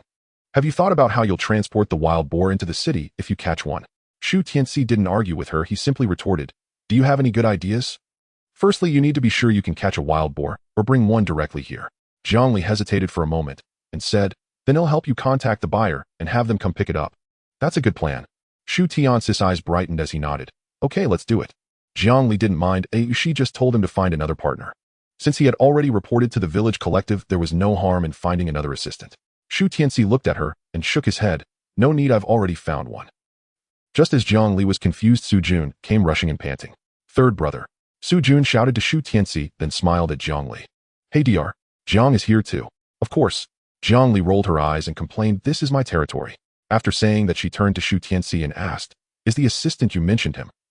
Yes. Shu Tianci smiled slightly and said, then he'll leave first. Zhongli did not keep them and watched them leave the health station. As soon as Shu Tianci and Shu Jun stepped out of the town, Shu Jun unpacked what he was holding. Brother, this is my gun, you can use it. You give me this gun, what will you do yourself? Looking at the 56 style rifle handed over by Shu Tianci asked curiously. Shu chuckled and pulled out a handgun from his waistband. I have this. It was given to me by the old squad leader before. This kid actually chose to hunt with a handgun. Although handguns are easy to use, they can never match the power of a rifle. Shu Tianci glanced at him and returned the rifle. You can use this. No need. Shu shook his head and refused. My aim isn't very good. It would be useless to use this. Thinking back to the last time he went hunting and was chased by a wild boar, he felt deeply ashamed. He had brought a gun, yet he couldn't even handle a wild boar. Just take it when I tell you to. Shu Tianci scolded, and Shu obediently took the rifle. Third brother, what will you do then? Looking at Shu sincere face, Shu Tianci reached out and said, give me the handgun. I have more hunting experience than you. Using a handgun is fine. Shu thought for a moment and agreed, so he handed over the handgun. Let's go. Shu Tianci took the handgun and quickly quickened his pace. The two soon arrived at the nearby entrance to the mountain, but something seemed off. Third brother, someone went up there. Shu shouted, pointing at a few bicycles in the distance. Shu Tianci looked in response, and the sight of several 28-style bicycles made him frown. Anyone who owns these bikes definitely isn't a villager from around here. It makes sense for city folks to come to the countryside for wild game and improve their meals when they go back. Don't worry about them, let's focus on our own business. Shu Tianci shook his head and strode up the mountain. Shu nodded, as well, holding his rifle closely as he followed behind. The outskirts of the mountain had been traversed by countless people. Not only had the wild vegetables been stripped bare, but the tree bark was also heavily peeled. By next year, there probably won't be much bark left on these trees. There were still many footprints on the ground, most of which were fresh. Shu crouched down to take a look, then looked up and said, Third brother, someone went deeper in. The territories of larger wild beasts are mostly in the central areas surrounded by mountains. Besides the central area, many wild beasts also exist deep within the forest. Wild boars are just the most common type, though in the central area there are also wolves and bears. Those who dare to venture deep without some skills are surely courting death. Shu Tianci surveyed the surroundings and asked, do you know which direction they went? That way. Shu pointed ahead without hesitation. Then we'll go this way.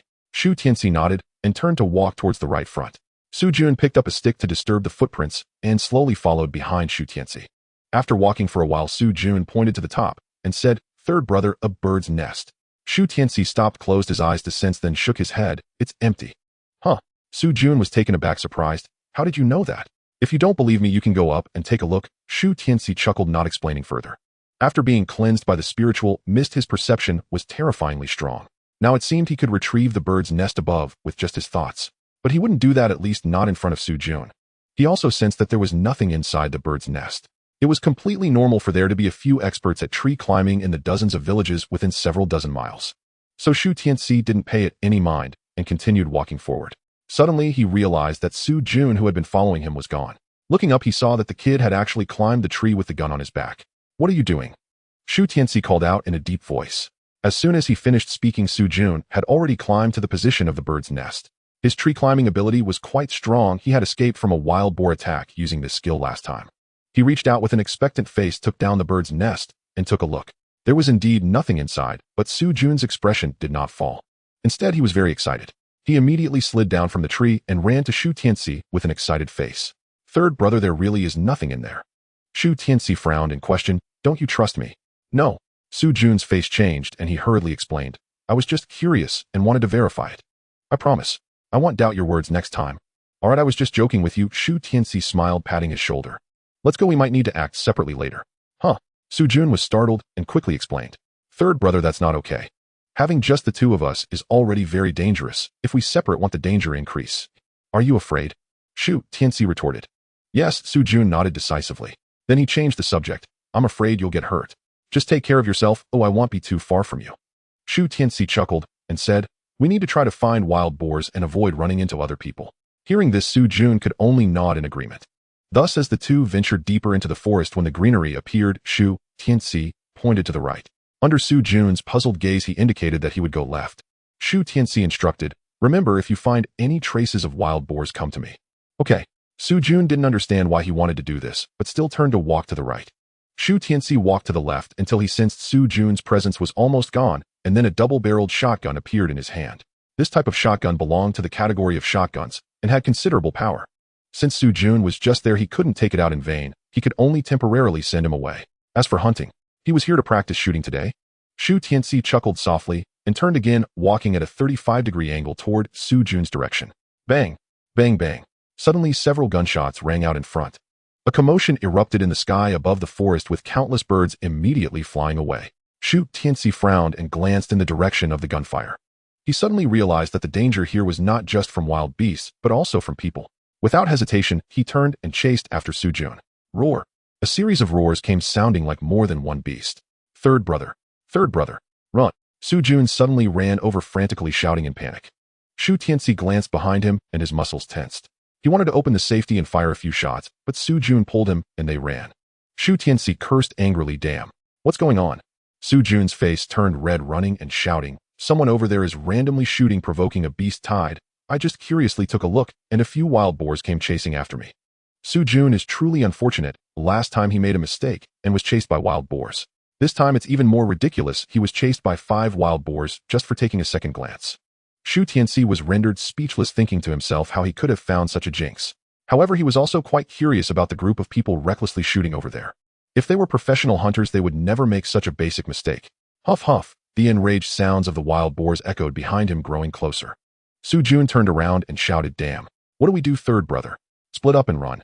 Shu Tianci said one sentence and immediately dashed to the left. Su Jun was a step slower and finally decided to leap directly up the tree. This kid climbed like a monkey, swiftly scaling 2 to 3 meters. Bang, bang, bang. A series of collisions sounded as 2 wild boars crashed into the tree, causing it to crack.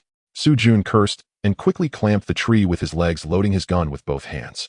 After the lesson from last time, he realized what mistake he had made. So this time he didn't drop his gun, but instead firmly clamped the trunk with his legs. He let his body hang down, gripping the rifle tightly, as he aimed at the 2 wild boars below. The 2 wild boars saw they couldn't knock him down and took a few steps back before snorting. They kept pushing off the ground with their hind legs, gathering momentum. The next second, they charged straight at the big tree. Bang! Su Jun braced himself and shot at the wild boar. The tremendous impact lifted the front wild boar's front legs off the ground, flipping its entire upper body backward. In the end, due to insufficient impact, it flipped midair and collapsed to the ground. Ow! Ow! Ow! The wild boar struggled in pain for a moment before getting up and running in the direction it came from. However, it ran very unsteadily, seemingly gravely injured. As expected, my aim still needs work. Su Jun sighed and aimed his gun at the other wild boar. The other wild boar seemed to have gained intelligence, showing a hint of panic on its face. It turned and fled. Not good, third brother. Su Jun had just breathed a sigh of relief, suddenly thinking of Shu Tianci, who was being chased by the wild boars.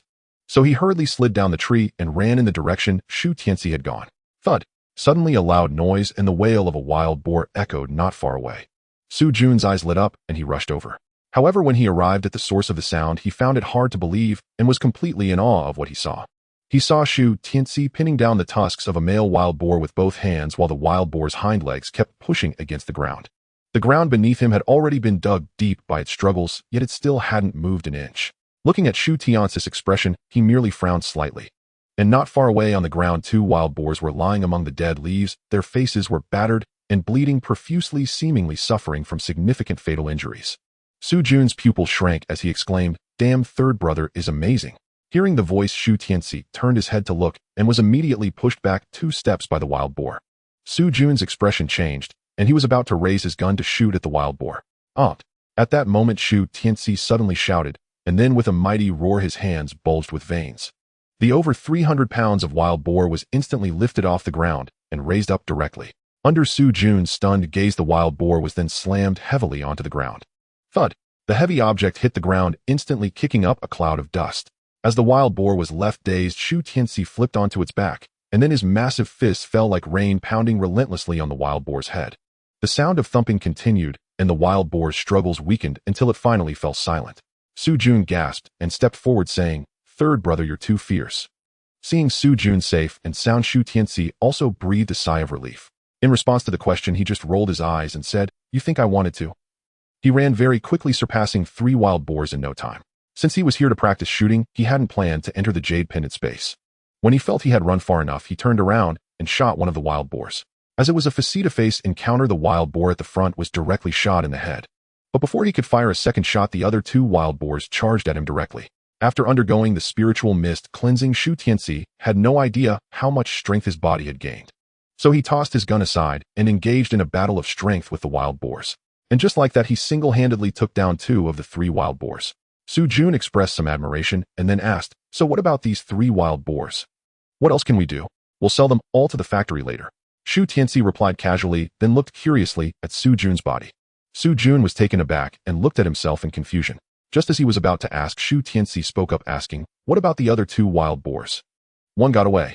Su Jun raised his gun and said, the other one was hit by my shot, it probably won't last long. I wanted to chase it down, but I was worried something would happen to you, so I came over here. Then you should go after it, maybe someone else has picked it up. Shu Tianci urged quickly. What about you? Me. In response to the question, Shu Tianci pointed to the 3 wild boars and said, I'll hide the wild boars and then come find you. Su Jun didn't think much about it, nodded in agreement, and turned to chase after the direction the wild boars had run. It wasn't until the other party ran over 50 meters away that Shu Tianci waved his hand to store the wild boars into the space. After simply dealing with the traces on the ground, he strode after Su Jun. As he walked, he heard some commotion not far away. It seemed that someone was arguing. What's yours? We just shot it dead. You're full of shit. I shot it, and it didn't die immediately, letting it escape. I just arrived a little late, and you shot it. Shu Tianci quickly realized that Su Jun was arguing with a group of unfamiliar young men and women not far ahead. This group of strangers looked very young, the oldest no more than 17 or 18. The youngest looked absurdly around 14 or 15. At their age, they should be sitting in school, so how did they end up here? Moreover, they were in conflict with Su Jun. Shu Tianci frowned and walked up to the group saying, what's going on? Third brother, this group of people stole the wild boar I shot. Su Jun pointed at the young men and women opposite him, then pointed at the wild boar on the ground. Hearing this, the group of young men and women suddenly became displeased. Several of the older ones immediately stood up and shouted, what do you mean you shot it? Clearly we shot it. That's right, this wild boar was still alive just now. Due to a wild boar, Su Jun clashed with a group of unfamiliar men and women. No one understood the boar's injuries better than Su Jun. After all, it was he who shot it. The wild boar was not dead at the time, but it certainly wouldn't last long. Now a bunch of kids with 2 hunting rifles claimed they killed it after just firing a shot. Su Jun could not tolerate this, nor could he agree. Thus he argued with them, almost ready to fight. All right, stop arguing. Shu Tianci suddenly interrupted them and stood between them. Just as he was about to say something more, a young man from the other side cursed loudly. FCKU, who the hell are you? He glared defiantly at Shu Tianci while another young man beside him stepped forward and shouted, yeah, who the FCK are you? You think you can tell us to stop arguing? What are you even? Arrogant. So young yet so arrogant, looking more cocky than anyone else. After hearing this, Su Jun could no longer hold back and stepped forward with his gun. Damn, how dare you talk to my brother like that? Click, click. The other side was also displeased, and with a click they opened the chamber of their hunting rifles. 3 or 4 girls were frightened and retreated, not daring to speak. Only a 13 or 14-year-old girl stepped forward and tugged at one of the men, saying, brother, don't escalate this. Mind your own business, just stay back. The girl, feeling powerless, could only glance at Shu Tianci before retreating to her friends. Shu Tianci, expressionless, looked at the 2 who had just cursed him and said, what did you just say? Say it again. Seeing his pale face and that he was unarmed, the 2 became even more disdainful. I said you slap. As the man opened his mouth, Shu Tianci directly slapped him. He held back half his strength, yet the man was still knocked sideways. Just as he was suspended in the air, Shu Tianci kicked up again. Thud. Ow. Thud. 3 piercing sounds echoed as the man flew several meters and crashed into a tree. Finally, with a thud, he fell to the ground, landing right by a few girls. Then he rolled his eyes and fainted. Everyone on the opposite side was stunned. Both men and women stared blankly at the guy who had been kicked away. Brother. Seeing the man foaming at the mouth and unconscious, a girl shouted loudly. Damn. Those shocked, the men quickly reacted. They cursed loudly and raised their guns. Shu Tianci was quick-witted and reached out to grab another man who had just cursed him. Then he turned and grabbed him by the neck, pressing the pistol against his temple. Come on, try shooting. Bastard, let go of my brother. You better not talk back. Shu Tianci looked down on him, his left hand gripping the man's neck, while his right hand aimed the gun at his head. Hurry and shoot. After saying this, he knocked the man's head with the butt of the gun. Su Jun was sweating profusely, standing beside Shu Tianci, aiming his gun at the opposing group. Bastards. The opposing group was extremely angry, but dared not shoot to kill. Not to mention, they had a companion in Shu Tianzi's hands. Don't dare. Shu Tianci sneered, tightening his grip on the man's neck. If you're scared, put down the gun. Ugh. The man's face turned crimson as he began to struggle desperately against Shu Tianzi's grip. Brother. Bro. Girl. Their calls varied, but their hearts were filled with anxiety. Big brother, let's talk this over. Please don't hurt my brother. A 14 or 15-year-old girl stepped forward, raising her hands in a pleading gesture towards Shu Tianci. She was well-dressed, her skin delicate and fair, with a pitiful expression on her youthful face. Her pitch-black eyes were filled with pleading, evoking a sense of sympathy. This scene made it seem as if he was the villain. Shu Tianci felt somewhat speechless, glancing at Su Jun, saying, Jun, take their guns. Upon hearing this, the group of men and women immediately became defensive. At this moment, they had witnessed Shu Tianzi's skills. The gun was their only reliance. But under the threat of Shu Tianzi's hostage, they had to hand their guns over to Su Jun. Big brother, can you let my brother go now? The girl saw that Su Jun had taken the guns and once again pleaded with Shu Tianci. Apologize. Shu Tianci slapped the man named Guorong across the face, scolding, "Are you mute?" Guorong, looking aggrieved, still gritted his teeth and shouted, "I'm sorry." "Damn you." Shu Tianci was also enraged and pushed his head down forcefully. The man staggered and fell flat on his face. "Brother." Immediately a group rushed forward, helping him up and glaring angrily at Shu Tianci and Su Jun. Shu Tianci casually revealed a dagger from his waist. Under the astonished gazes of everyone, he slowly said, "Look, I am a reasonable person. As for who killed this wild boar, the bullet holes will tell you." After saying that, he crouched down to examine the wounds on the wild boar. Finally, he discovered a rifle bullet in the boar's head and several shotgun pellets on its body. Shu Tianci pulled out the shotgun pellets and handed them to the group, saying, "Are these your bullets? You shot the boar in the belly and the wounds aren't deep enough to kill it." The others hesitated, understanding the logic. However, someone still disagreed, stepping forward and saying, "But if it weren't for us, that wild boar would have definitely run away. If it ran back to the herd, you wouldn't get anything." "Exactly." Others nodded in agreement. This made some sense. If they had said this from the beginning, there wouldn't have been so much trouble. Shu Tianci glanced at them, his expression unchanged, and said, "So what do you want?" The crowd exchanged glances, not daring to speak. Having just witnessed the terror of Shu Tianci and now unarmed, no one dared to make demands. However, the earlier girl stepped forward and softly said, "Big brother, how about sharing some of the wild boar with us?" As soon as this was said, it was met with agreement from others. Shu Tianci looked at Su Jun, and since they weren't unreasonable people, they nodded in agreement. The girl immediately expressed her gratitude. "Thank you, big brother." "No need to thank me. I'll share some of the boar's entrails with you." "Oh."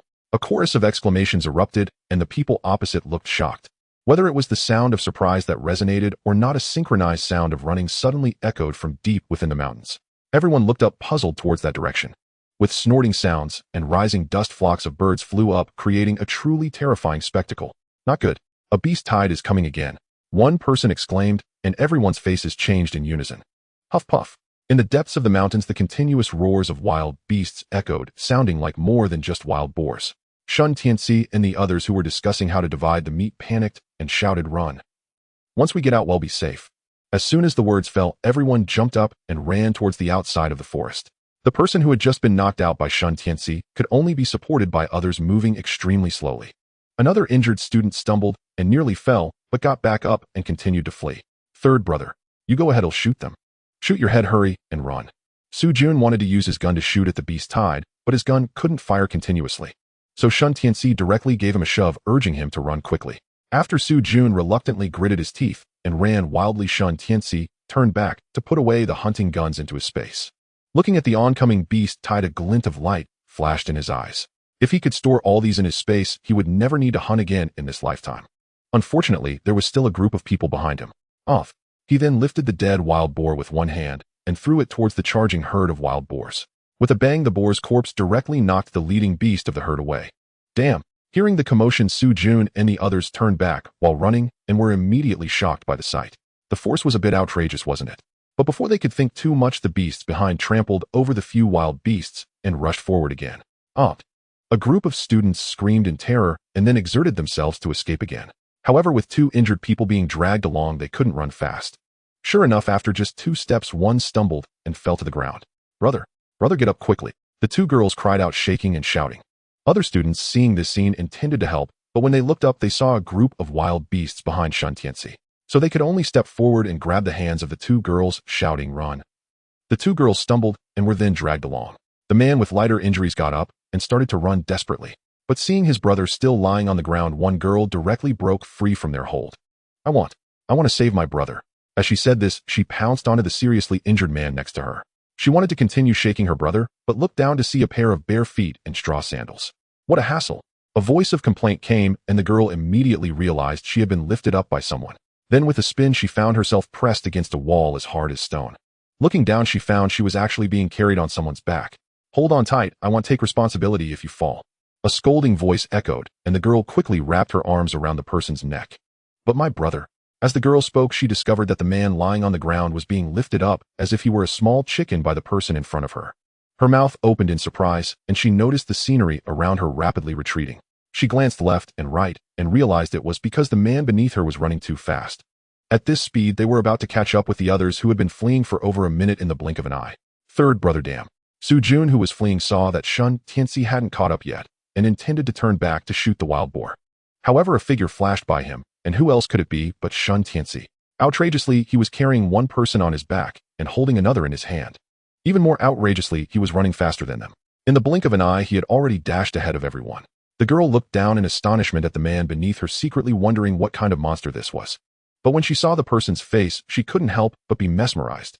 Delicate and fair skin, seemingly as fragile as a flower petal, a sharply defined face that was currently serious. Especially since she was currently clinging to him, who had saved both herself and her brother. Soon they ran out of the forest and onto the main road, while the beast herd seemed to have no sense of territory, directly rushing down the mountain. However, they did not chase after Shu Tianci and the others, but instead rushed towards the mountain opposite. Huff, the group breathed a sigh of relief and collapsed directly onto the ground. Shu Tianci tossed the person in his hand aside, and then squatted down, saying, "Get down." Oh, the girl on his back came back to her senses, and then jumped down to the ground. She immediately ran to her brother's side and began shouting. Shu Jun came over panting and said, "Third brother, you're amazing. How can you run so fast while carrying two people?" Shu Tianci glanced at him, about to speak. Suddenly, a group of men and women walked up to him, bowing and saying, "Thank you." Shu Tianci looked at them curiously and then heard them say, "Big brother, thank you for saving our friend. If it weren't for you, our friend would have surely died under the beast tide. Look, this attitude isn't bad." Shu Tianci nodded and said lightly, "Just speak properly, why rush?" Hearing this, several men and women showed expressions of shame. They had originally looked down on Shu Tianci and Shu Jun, but that scene just now was truly shocking. First, Shu Tianci kicked a person several meters away, then he lifted a wild boar with one hand. The most frightening thing was that while carrying two people, he could run faster than all of them. They genuinely admired this man, who looked like a pretty boy, which was why they chose to step forward to express their gratitude. Now, hearing Shu Tianci's words, they immediately apologized, saying sorry. All right, let's hurry and go." Shu Tianci showed an impatient expression and waved his hand. But a few of them wanted to leave but hesitated as they looked into the depths of the forest. "You're not thinking about the wild boar meat, are you?" Shu Tianci asked in surprise. No. The lead man quickly waved his hand, explaining, "It's our hunting guns. Those guns belong to the elders in our family. If we lose them, then there's nothing to be done." Shu Tianci shook his head and said faintly, "Although there weren't many beasts in that wave, there were still quite a few. Your hunting guns must have been trampled to pieces. Going back now will only yield some scraps. Look at you all, you should still be students, right?" Shu Tianci asked curiously. "Yes, we are all students from County No.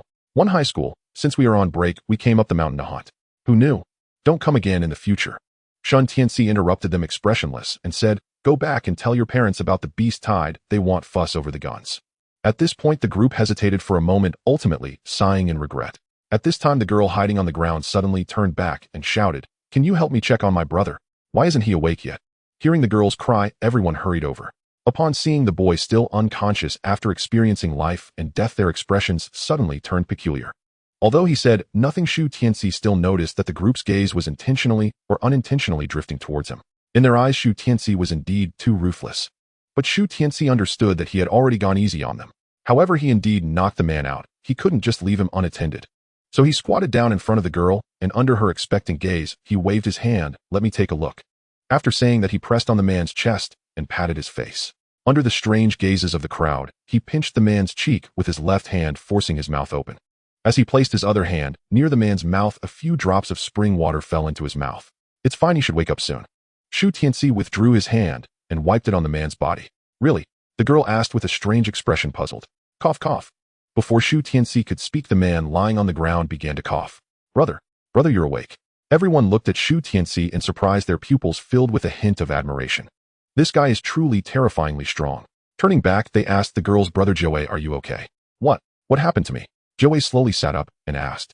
When he saw Shu Tianci looking at him from a distance, his pupils suddenly contracted. "Damn." He panicked, retreating several steps in a flurry. He. Seeing this, the girl quickly said, "Brother, it was this big brother who saved us." "He saved us?" Joey said incredulously, pointing at Shu Tianci. The brutal beating from earlier was still vivid in his memory. It was a miracle he wasn't dead. "Joey, it was indeed this big brother who saved you and your sister." "All right, stop pointing." Others tried to explain, but Shu Tianci, slightly impatient, waved his hand and said, "Let's hurry up." He was in a rush to find work and had no time to waste with a bunch of kids. Joey seemed displeased with his attitude, but turned around under the urging of others. The girl nervously approached Shu Tianci and softly asked, "Big brother, may I know your name?" Another girl ran over, raising her hand. "Me too, I want to know." "What are you asking for?" Su Jun glared impatiently, shooing them away. Hurry up, my third brother has important business. The two girls didn't leave, they just looked at Shu Tianci with anticipation. Shu Tianci patted Su Jun's shoulder and said to the two girls, Qi Tian. Thank you, brother Qi, the two girls said happily before turning to run away. After running a distance, they turned back and shouted goodbye, brother Qi. Shu Tianci chuckled lightly, only to see Su Jun staring at him in confusion. Third brother, why did you tell them a fake name? Shu Tianci shrugged and said casually, why should I tell them my real name? I feel their identities are not ordinary, and don't forget why we are here. We beat them up and caused them to lose their guns. If they pursue this later, you and I might have to take responsibility. Upon hearing this, Su Jun broke out in a cold sweat. He nodded repeatedly, saying with admiration, it's still third brother who understands more. So third brother, what should we do next? You go to the town and have Dr. Jiang call the procurement vehicle here. Shu Tianci took out an economic cigarette and pulled one out. Su Jun paused, confused, but we don't have wild boars, why are we calling them here? Who said we don't have any? Shu Tianci rolled his eyes at him, reminding the 3 wild boars I just killed are still well hidden. All right. Su Jun's eyes lit up as he finally reacted. He then turned around without hesitation and strode towards the town. Shu Tianci shook his head, taking out a match to ignite his cigarette. Hiss, this is nice. Until Su Jun disappeared from sight, he then rushed forward. At this moment, the mountain was already in a mess, with trees broken down by the beast tide falling one after another. Fortunately, the beast tide did not turn, so the trees on both sides of the mountain remained intact. In the meantime, they had created a direct path leading deeper. Shu Tianci, bold and skilled, strode towards the direction where he had dropped the wild boars. A single wild boar was worth thousands, he didn't want to waste it. Soon he discovered the carcass of the wild boar along with 2 others that had been smashed away. But beside these 3 wild boar corpses, there were unexpectedly 2 wild wolves. They were long and thin with grayish-yellow fur mixed with white. Their upper jaws were long, and their broad, curved mouths were tearing into the flesh of the wild boar. Perhaps sensing Shu Tianci's presence, they suddenly stopped eating. They raised their heads, their slanted green eyes revealing sharp, killing intent, their mouths twitching, exposing their terrifying fangs. Hey, are you being arrogant for stealing my spoils? Shu Tianci extended his index finger and said angrily. Unexpectedly, no sooner had he spoken than the 2 hungry wolves pounced at him. Damn you! Suddenly, Shu Tianci's figure vanished, leaving only a curse behind. The 2 hungry wolves exchanged glances, clearly puzzled. Suddenly, one hungry wolf vanished into thin air, leaving the other wolf even more bewildered. How could its partner, who was right before its eyes, just disappear? At this moment, a human face suddenly appeared before it. Hello. The wild wolf's expression turned fierce again as it lunged at Shu Tianci. Get lost. With a swift motion, Shu Tianci waved his hand, and the wild wolf vanished without a trace. 2 magical pets collected, feeling great. Shu Tianci clapped his hands, and then quickly walked over to inspect the 3 wild boars. Only one of the wild boars remained intact, the others had their bellies hollowed out. Adhering to the principle of not wasting, he willed the corpses into his space. After finishing these tasks, Shu Tianci turned and ran back to the main road. After finishing a cigarette, a procurement vehicle slowly appeared in his sight. Shu Tianci immediately placed the 3 wild boars at the foot of the mountain and watched the vehicle come to a halt before him. Third brother Tianci. Su Jun and Jiang Li jumped down along with 2 men dressed in work uniforms. Tianci, Su Jun said, you took down 3 wild boars all by yourself. Quick, weigh these wild boars. Hearing Jiang Li's words, the 2 purchasers immediately came over to weigh the 3 wild boars. As frequent visitors to the countryside, they always carried scales with them. As long as they could bring these 3 wild boars back to the factory today, they would meet their targets for the past 2 months. However, when they saw that 2 of the wild boars had no bellies, they were momentarily stunned. Sister Jiang, these 2 wild boars' bellies were eaten by wild beasts. The price is 2. 8 per pound, what do you think? What? Jiang Li and Su Jun were both startled by this and quickly looked at Shu Tianci, asking, did you encounter wolves? Yes, 2 of them. Shu Tianci nodded, not denying it. Were you hurt? They both asked simultaneously, and Jiang Li directly reached out, saying, let me take a look quickly. It's fine, really. Shu Tianci quickly stepped back and refused, saying, 3 wild boars are not my opponents. What are wolves to me? Don't be arrogant. Jiang Li chided him and reminded, wild beasts won't show mercy to humans. You must have a sense of reverence. After scolding him, her mood suddenly became a bit gloomy. Not for any other reason, but because her man had been killed by a wild beast on the mountain. I understand, thank you, sister. Shu Tianci chuckled lightly, then looked at the 2 weighing the boars. Jiang Li followed along and looked at them, saying, Director Jiang told me that the purchase price for wild boar meat is 3.5 yuan per pound. You want to buy it at 2.8 per pound? Isn't that excessive? Sister Jiang, please don't joke. The purchaser shook his head with a bitter smile. 3.5 per pound is for the net weight. The price isn't that high for a live boar. The intact wild boar can only be valued at 2.3, and the 2 that were bitten by the beasts can be counted as half of the net weight, but they still need processing. 2.8 is already a high price. Jiang Li wasn't unreasonable. Hearing what the other side said, she could only give up. She turned her gaze to Shu Tianci and asked, Tianci, what do you think? Sure, no problem. Shu Tianci smiled slightly, not quibbling over small matters. After all, this deal was just to report back to the village collective, and he was only taking a portion of the commission. Therefore, he didn't care about the price per pound. Even if the village collective would later argue about it, that would be a matter for the machinery factory. Seeing he had no objections, Jiang Li had no choice but to say to the purchasers, all right, let's hurry up. The two purchasers breathed a sigh of relief. They dared not offend this young lady. Soon the weight of the 3 wild boars was determined. The intact one weighed 276 pounds, calculated at 2.3 per pound, totaling 634.8 yuan. The 2 wild boars with missing bellies had the parts bitten off by wild wolves cut away and were then weighed. Finally, the weight came out to 406 pounds, calculated at 2.8 per pound, totaling 1136.8 yuan. The 3 wild boars combined totaled 1771.6 yuan, truly a significant sum. Close to 2,000. Su Jun exclaimed, then looked at Shu Tianci with a face full of excitement. Third brother, my real brother, I've never seen so much money in my life. Don't get too excited, this money isn't all ours. Shu Tianci waved his hand as he saw the purchasers approaching. Comrades, we don't have that much money on us. Can anyone go back to the factory with me to get the money? They had also come out to purchase quite a bit of supplies, but this was the first time they had bought so many. So they needed to take Shu Tianci back to sign the papers before they could go to finance to collect the money. Jiang Li patted Shu Tianci on the shoulder and said, Tianci, you should go with them. Once you get there, just look for Director Jiang, and he will arrange work for you. Work? Shu Tianci was taken aback, glanced at Jiang Li, seemingly guessing something. So he nodded, first asking Su Jun if he was going to. Seeing the other party agree, he then turned to the purchasers saying, all right, well, both go. Let's go. The purchasers had no objections, waving their hands to signal, and then got into the car. Shu Tianci didn't rush to get in. Instead, he looked at Jiang Li and said, Sister Jiang, what about you? Upon hearing this, the other party immediately pulled out a bicycle from the car, saying, you go ahead, Gil, just ride back. Then take your time, I'll bring you some snacks when I return. Shu Tianci smiled gratefully, then got into the purchaser's vehicle. Jiang Li waved her hand and only turned to ride her bicycle after the purchasing vehicle was 100 meters away. In the purchasing vehicle, Shu Tianci handed a cigarette to the two purchasers. The man in the front passenger seat accepted the cigarette and smiled politely, saying, brother, you guys are impressive. Shu Tianci was taken aback and exchanged glances with Su Jun before looking over. Big brother, what do you mean by that? The man didn't hold back, directly saying, Sister Jiang, you know her, right? Shu Tianci glanced back and nodded slightly, saying, I've heard of her. She basically doesn't introduce people to the factory. You're the first ones. Hearing this, Shu Tianci chuckled and said, Sister Jiang is quite nice. Perhaps she feels sorry for me. She was good before, but ever since her husband died. Saying this, the man suddenly closed his mouth and chuckled, saying, no need to say more about the rest. If Sister Jiang introduces you to the factory, it must be to work as purchasers like us. In the future, we might even be colleagues. Is that so? Shu Tianci also laughed heartily, cupping his hands and saying, then I hope to count on both of you brothers from now on. Hearing this, the two purchasers immediately expressed that he was being too polite. In their view, they were the ones who needed to be taken care of, because Shu Tianci and Su Jun's hunting abilities were sufficient to help them meet their monthly targets. The few of them chatted happily in the car, and Shu Tianci also learned the names and identities of the two. One was named Chen Kong, and the other was named Li Hao, both purchasers from the logistics department of the machinery factory. Shu Tianci and Su Jun called out to Brother Kong and Brother Hao, and they lit another cigarette. Soon the purchasing vehicle arrived in the county town and stopped at the gate of the machinery factory. Old man, please open the door. Chen Kong stuck his head out of the window and shouted to the old man at the gate. The old man came over to check and then exclaimed, wow, you guys brought so many wild boars.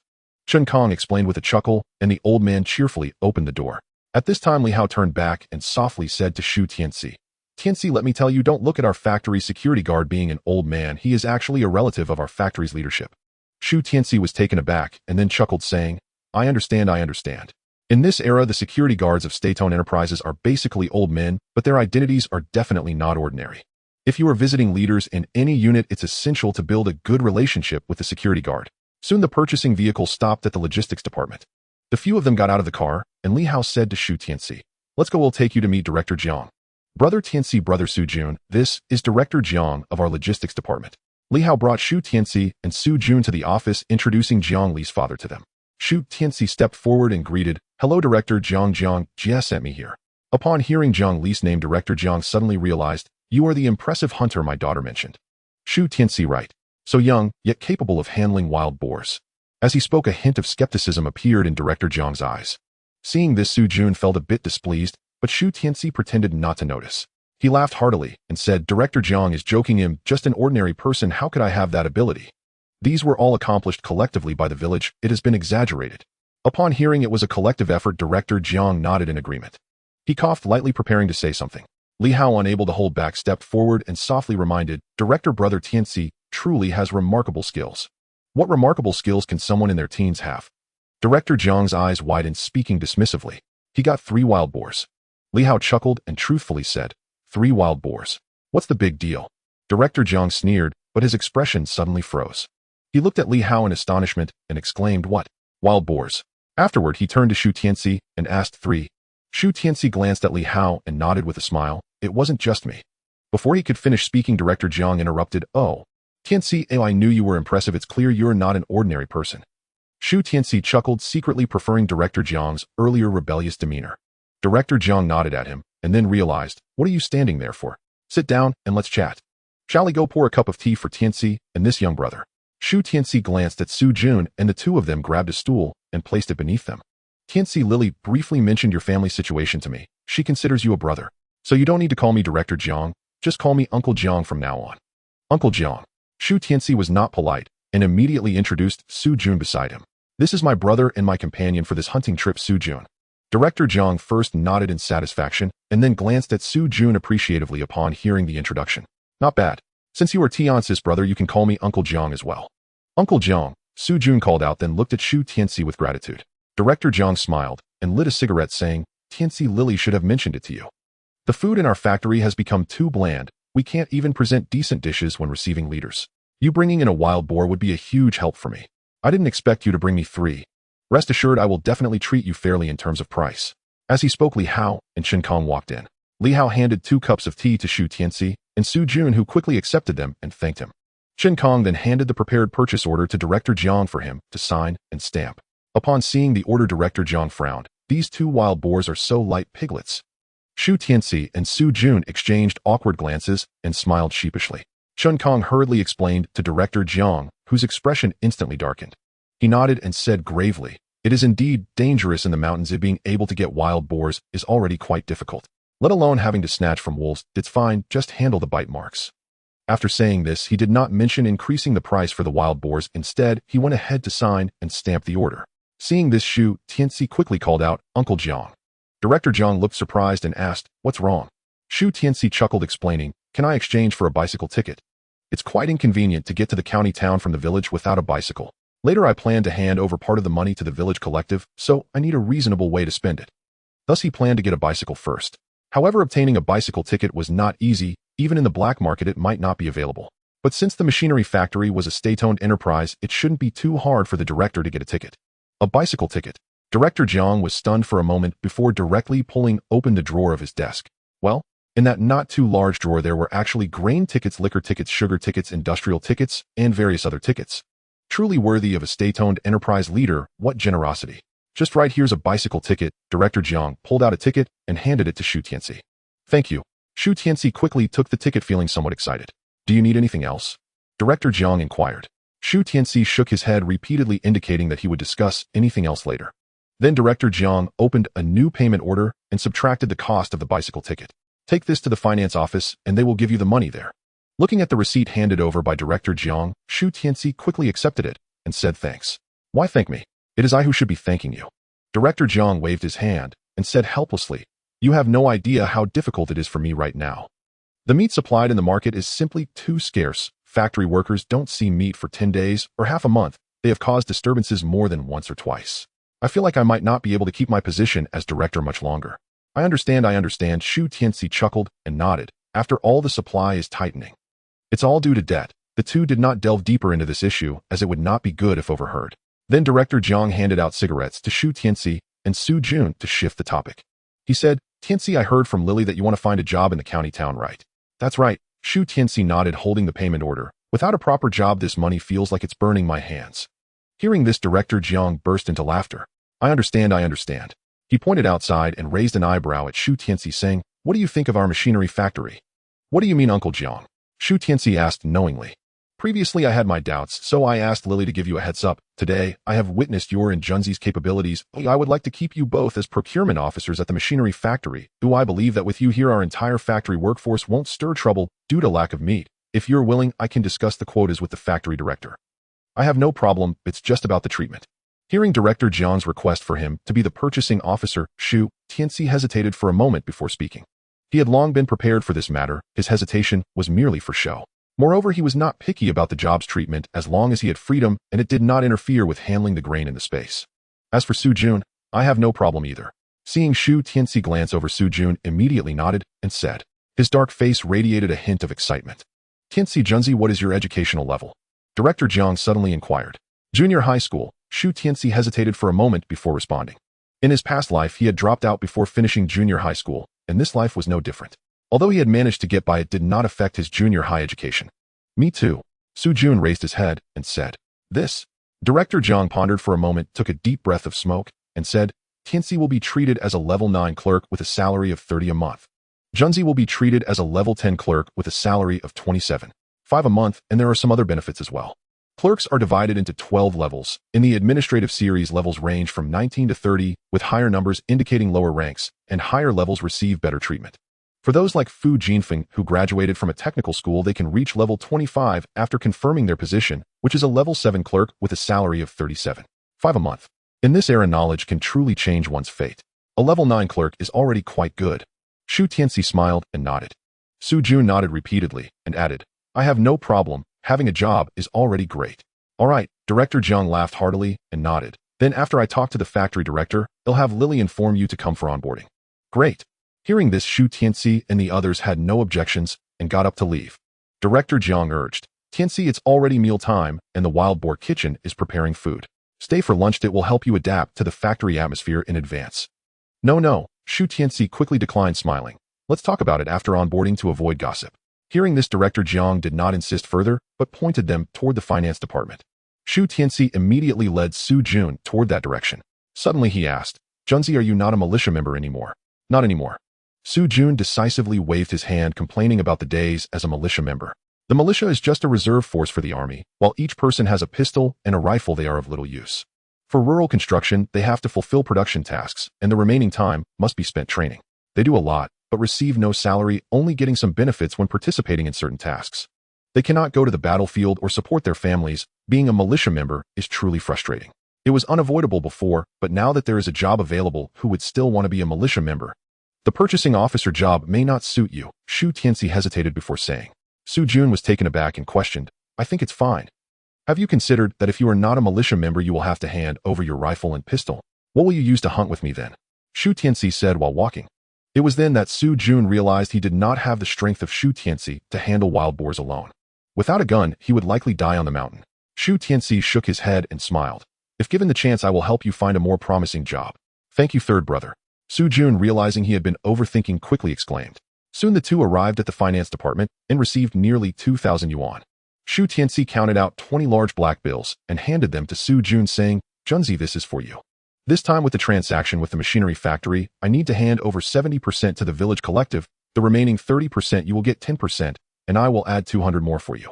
Hearing this, Su Jun's pupils immediately contracted. No way.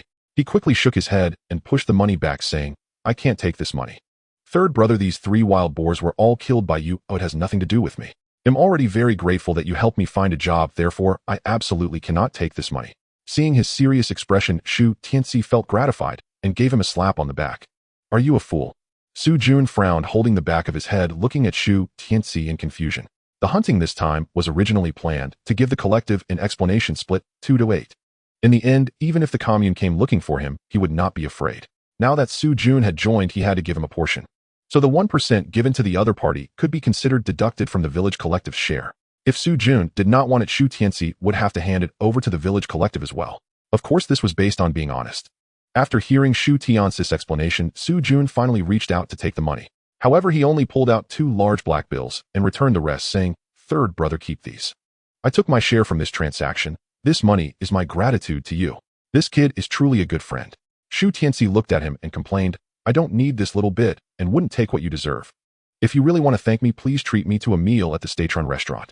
After saying this, he strode toward the factory gate. Watching his back, Su Jun paused before revealing a determined look. He had decided to follow third brother from now on. Tianci. Just as Shu Tianci and the others reached the factory area, an uncertain voice suddenly called out. Shu Tianci turned to look and saw Fu Sheng standing not far away holding an aluminum lunchbox. 2 other factory workers were with him, likely heading to the cafeteria for a meal. Uncle, Shu Tianci called out, and saw Fu Sheng walk over with a frown saying, "What are you doing here?" "Old Fu, who is this?" "This is my nephew. He came to see me about something." Fu Sheng chuckled and greeted. "Then we will go to the cafeteria first. You should hurry, otherwise there will be no meat left." "All right." Fu Sheng waved cheerfully and then fixed his gaze on Shu Tianci. "Tianci, I know you want to find a job, but you can't just barge into the factory. You should go back first. Uncle will ask the section chief for you later. If that doesn't work out, can you go to the army with your cousin Huijin?" Fu Sheng was genuinely helpless about this nephew of his wife's. He had already said that job placements were hard to come by, yet he still came to find it himself. "Uncle, I came to the machinery factory to negotiate cooperation for the village collective." Shu Tianci also felt helpless and explained with his hands up. "I have just finished the negotiation and was about to leave." All right, I know you well enough." Fu Sheng did not believe him at all and waved his hand. "Just be honest and listen to your auntie and me. I have other matters. You guys should hurry and go out." Seeing his uncle hurriedly rushing to the cafeteria with an aluminum lunchbox, Shu Tianci shook his head and smiled wryly. It seemed he must have heard there was meat served today, hence his urgent pace. Although there was a hint of impatience in his attitude, it was still commendable that he thought to inquire about job opportunities for him. At that moment, Su Jun curiously asked, "Third brother, why don't you tell him we are here to sell pork?" "Why should I say that?" Shu Tianci shook his head and countered, "Do you think this matter should be widely publicized?" Su Jun awkwardly shrank his neck and said nothing more. Then the two walked out of the mechanical factory side by side. Since they weren't far from the state-run restaurant, they first walked to the state-run restaurant. In this era, there were no private restaurants, any place with a restaurant sign was state-owned. And with only this one restaurant in the entire county, one could imagine the temperament of its staff. As soon as they entered, they heard a chaotic scene inside. "If you want to eat, eat. If not, get lost. You can complain about us if you want to, we really spoil you. If you don't want to eat, who enjoys eating here anyway?" Shu Tianci focused his gaze and realized that it was the cook arguing with the customers. Several customers looking furious cursed as they walked out of the state-run restaurant, while the cook at the window appeared arrogant, seemingly indifferent to losing a few customers. After exchanging glances with Su Jun, Shu Tianci surveyed the surroundings. Looking around, he did not find a sign stating no unwarranted assault on customers. It seemed that in the 1960s this warning sign had yet to be displayed, but this did not mean that the employees here would hesitate to resort to violence. However, there was a sign stating the food available today in the restaurant. Stir-fried vegetables 1 jiao. Steamed buns 5 for 2 jiao. Fried tofu and vermicelli soup 1 jiao. Basically, it was all vegetarian with some baked pancakes and rice sold by the kilogram. "Third brother, I didn't bring any grain tickets," Su Jun suddenly said while patting his pocket. "It's fine, I brought some," Shu Tianci replied with a slight smile and stepped forward to the counter. "Sister, give me 2 stir-fried vegetable dishes, a bowl of soup, 5 steamed buns, and 2 kilograms of rice." The older sister at the counter wrote him a ticket and then asked for nearly a yuan and some grain tickets. However, as she handed the ticket back, she said nonchalantly, "The meat buns are sold out." At this time, with pork being in short supply, it was understandable that the state-run restaurant wouldn't supply too many. But Shu Tianci glanced at the meat buns on the ticket and instantly felt a surge of frustration. He returned the ticket and said, "Then please help me replace it with pancakes instead." What a hassle. The older sister clearly showed impatience, took the ticket back, and made some changes. Holding the revised ticket, Shu Tianci and Su Jun returned to the cook's window to submit their order. After waiting a while, the cook finally handed over the prepared dishes. "Let's eat."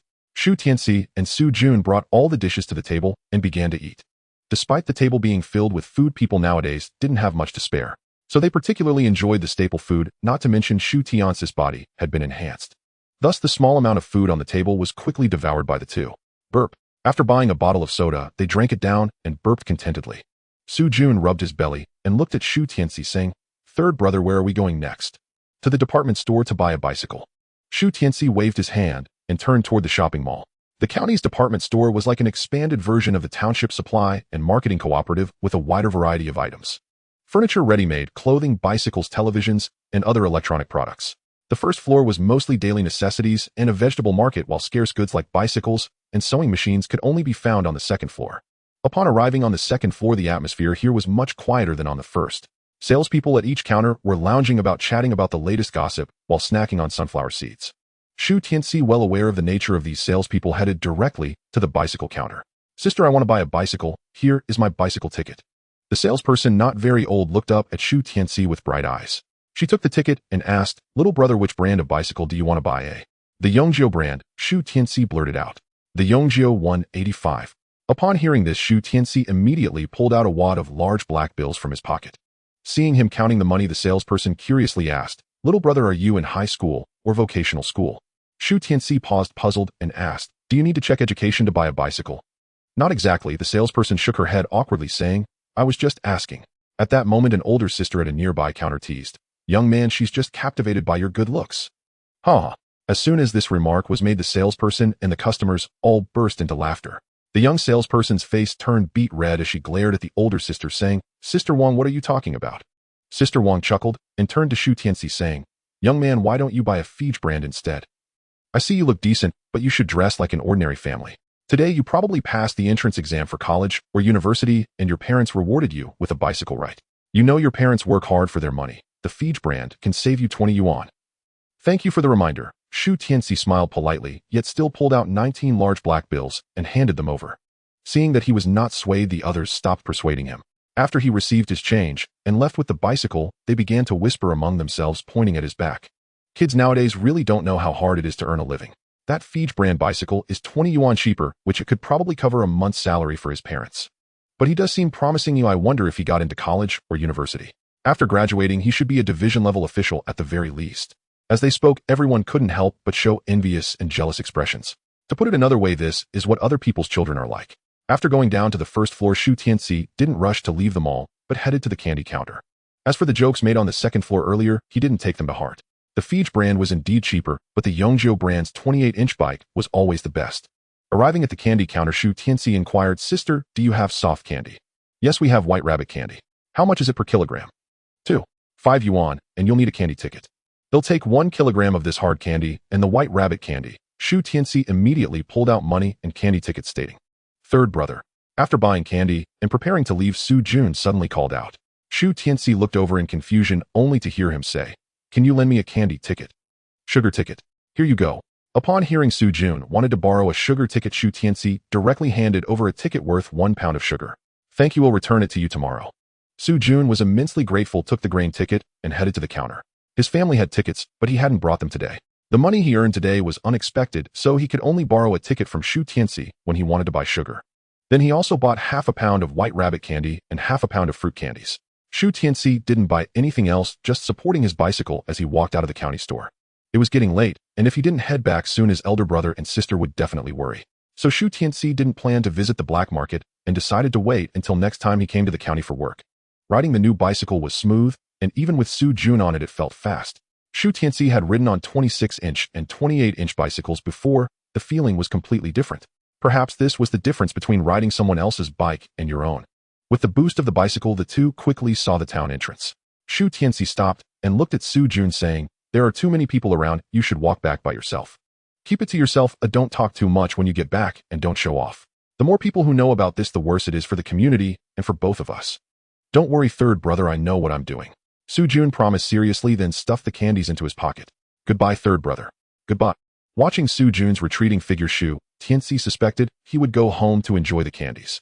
He waited for a while, and when he saw no one around, he stored the bicycle and candies away. Riding to town was no big deal. After all, it wasn't his first time on a bicycle. However, a widely known matter was something he couldn't just store away. Shu Tianci walked into the town and quickly arrived at the clinic. To his surprise, the clinic's door was closed, indicating that Jiang Li had gone out on a house call. He intended to buy a pound of soft candy to thank her, but he didn't expect her to be out. Shu Tianci glanced at the soft candy in his hand, shrugged with a smile, and turned to head towards the Shu family. Just as he was about to reach the village entrance, he suddenly noticed 2 people leaning against a stone wall nearby. They also noticed Shu Tianci and walked over after brushing off their clothes. "You must be Shu Tianci, right?" Looking at their aggressive demeanor, Shu Tianci chuckled lightly and said, "What do you want?" These two were none other than Zhang Tao and Zhang Bing, who had spat at him that morning. Zhang Tao shook his head and arrogantly said, "It's nothing much, we just want you to stay away from Xiao Qian." "Su Qian." "Exactly," Zhang Bing nodded, sneering.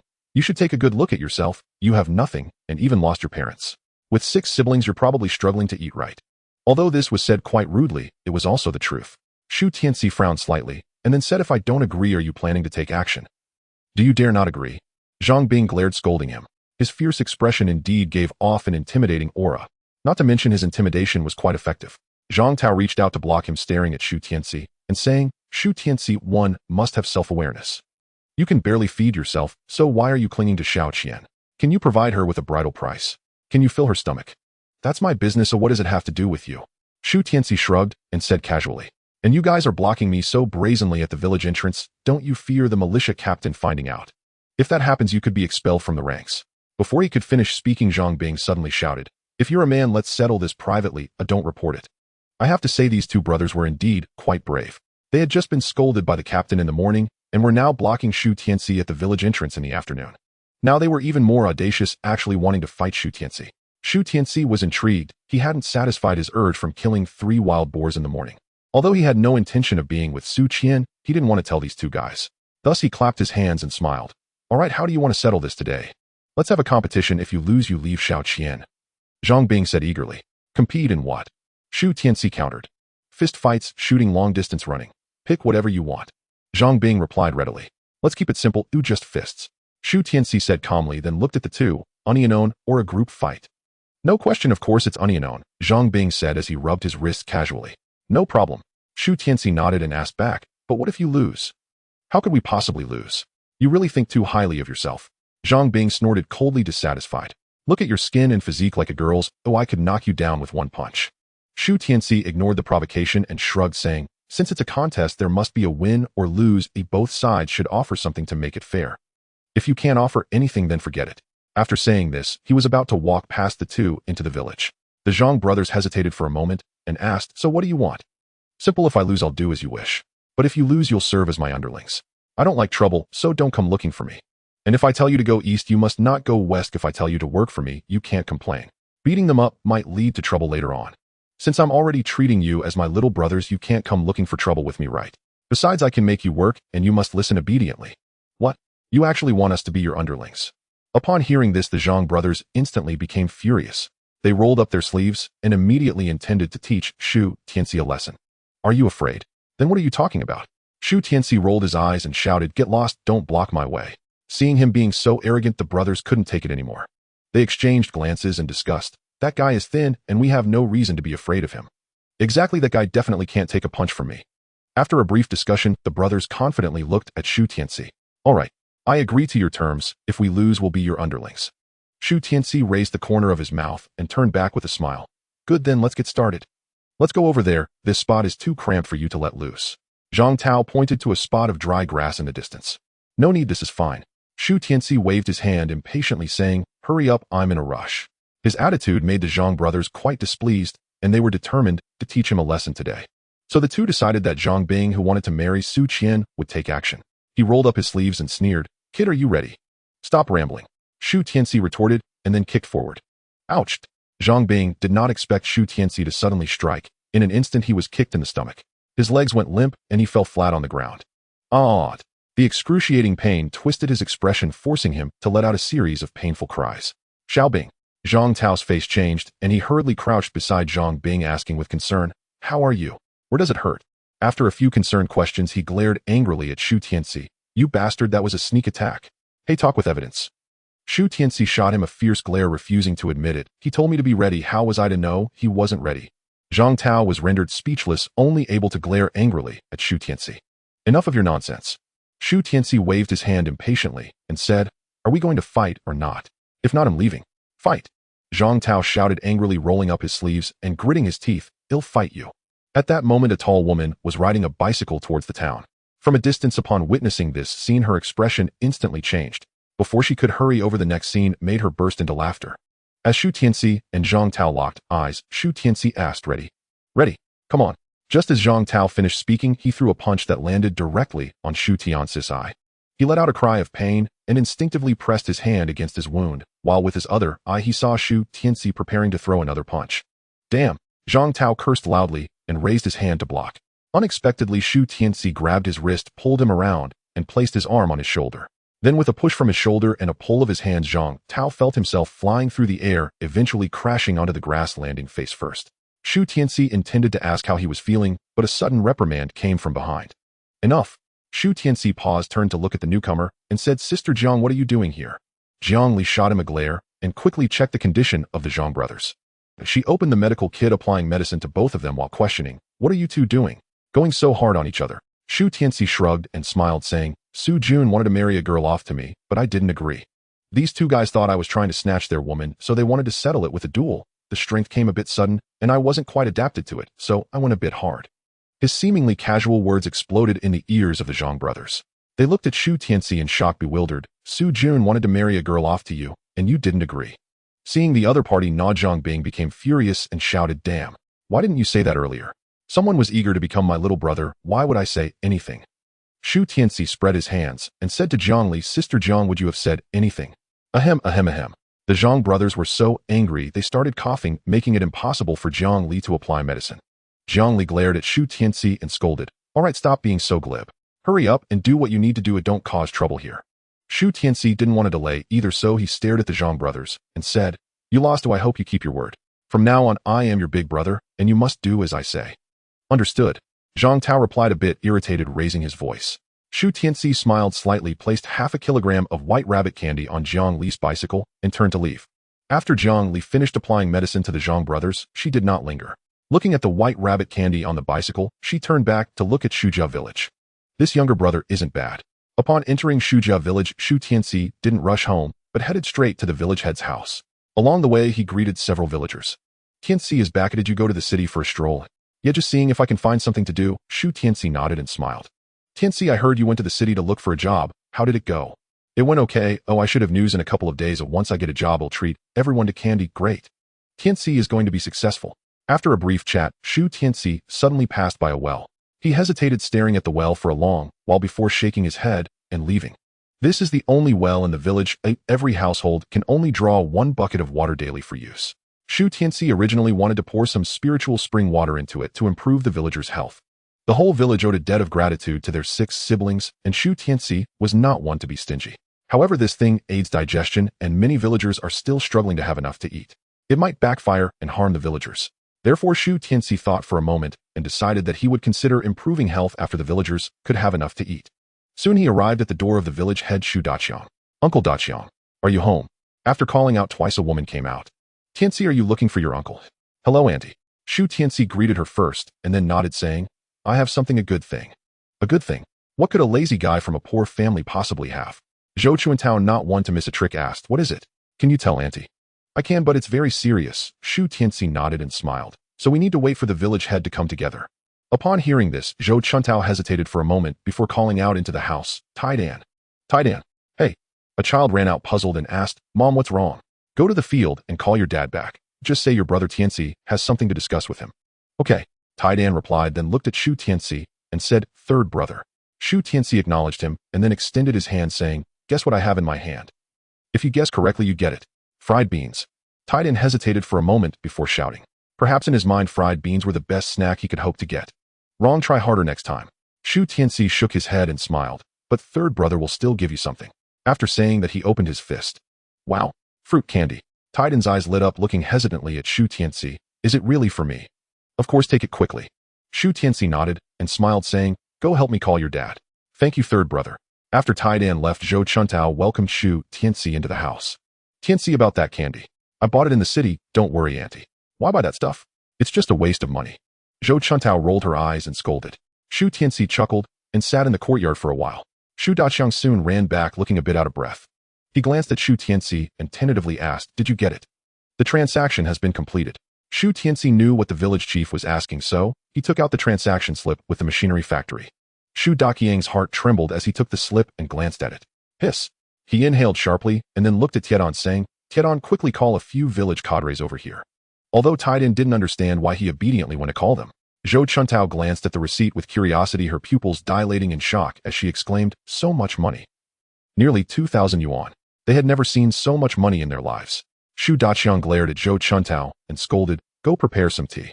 Zhou Chuantao shocked nodded and quickly turned around, her heart racing as she went to prepare the tea. "Tianci, how could there be so much money?" Shu Daqiang snapped back to his senses, staring at Shu Tianci. Upon hearing this, Shu Tianci immediately recounted how he had hunted 3 wild boars. Of course, he also mentioned that it was with the help of Su Jun that everything went so smoothly. Hearing that the Su family had contributed, Shu Daqiang quickly asked, "Did you give him his share?" Of course, Shu Tianci nodded and explained, so I can only hand over 70% to the village collective. 2 people would share the remaining 30%. Shu Tianyou was taken aback for a moment, then quickly nodded in agreement. That's only right. Soon the village cadres had gathered at Shu Tianyou's home. The village secretary, the village accountant, and the head of the village production team all sat together. After receiving the tea poured by Zhou Chuantao, Shu Xiaoqing looked at Shu Tianyou with confusion. Village chief, why were we all called here in such a hurry? Tianci is here too, could it be? Shu Tianyou coughed and took out the receipt along with a stack of money. This is the money Tianci earned from hunting wild boars and trading with the county machinery factory. The amount involved is substantial, so I called you all here to witness it together. Hunting wild boars and doing business with the county machinery factory, isn't that just speculation and illicit trade?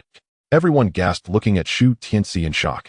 Don't misunderstand, Shu Tianyou coughed again and continued, because Tianci had already discussed this with me and Captain Xiaoqing beforehand. He is willing to donate the majority of the profits to the village collective.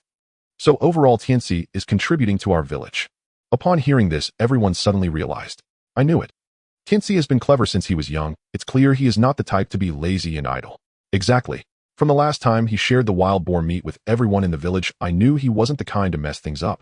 This stack of money is thick. It must be over 1,000, right? 1,325. 38. Shu Tianyou stated truthfully, then handed the money to the accountant to record. Shu Tianci enjoyed the praise from the villagers at the village chief's home along with the village chief's commendation. Shu Tianyou mentioned that he would report this merit to the people's commune when the time was right. At that time it would surely earn Shu Tianci a good work point in return. Shu Tianci didn't care about that. Instead, he suddenly spoke up. Village chief, I would like to ask for the whole village's help with something. Seeing everyone looking at him, Shu Tianci continued, there are many people in my family, but we only have 3 rooms. Now that my elder brother has married you, it's a bit inconvenient to live together, so I want to build another house beside it which requires the whole village's help. Oh, additionally, I need some tickets for tiles and wood, and I need the village chief to lend me a bit. The bricks for building the house can be made by myself, but the wood and tiles need to be bought. And buying these requires tickets. Shu Tianci hadn't prepared for that before. After hearing his request, Shu Tianyou and the others nodded. That's fine, I still have some tickets I can let you use. Getting the whole village to help build the house is simple, just provide a meal. I was worried that your family couldn't afford to build, but that's no longer a concern now. Knowing that Shu Tianci had made a good sum from selling the wild boars, everyone spoke more directly. Shu Tianci didn't mind and expressed his gratitude, saying, then I'll trouble you uncles. After receiving the agreement from several people, Shu Tianci didn't linger at the village chief's house. After leaving the village chief's home, he found a secluded spot to carry the bamboo basket, which contained some supplies. Third brother. Seeing that he was still some distance from home, he spotted Shu Tianci and Shu Xianglian running towards him. Shu Tianci smiled slightly, extending his arms to embrace the 2 of them on either side, saying, why are you here? Aren't you helping at home? Shu Tianci shook his head, explaining, there are my sister-in-law and second sister at home. They said we don't need to help. Third brother, ever since sister-in-law came, she has been helping us with a lot of chores, Shu Xianglian quickly added. Indeed, Song Euro, their sister-in-law, was known for her diligence. She could earn 8 work points daily and also took care of all the household chores. It's understandable that the Song family wouldn't want her to marry off. However, how could they expect to have their cake and eat it too? Not to mention Song Euro was still their relative. Shu Tianci shook his head, extending his palm and saying, look, third brother brought you something. Wow, fruit candies.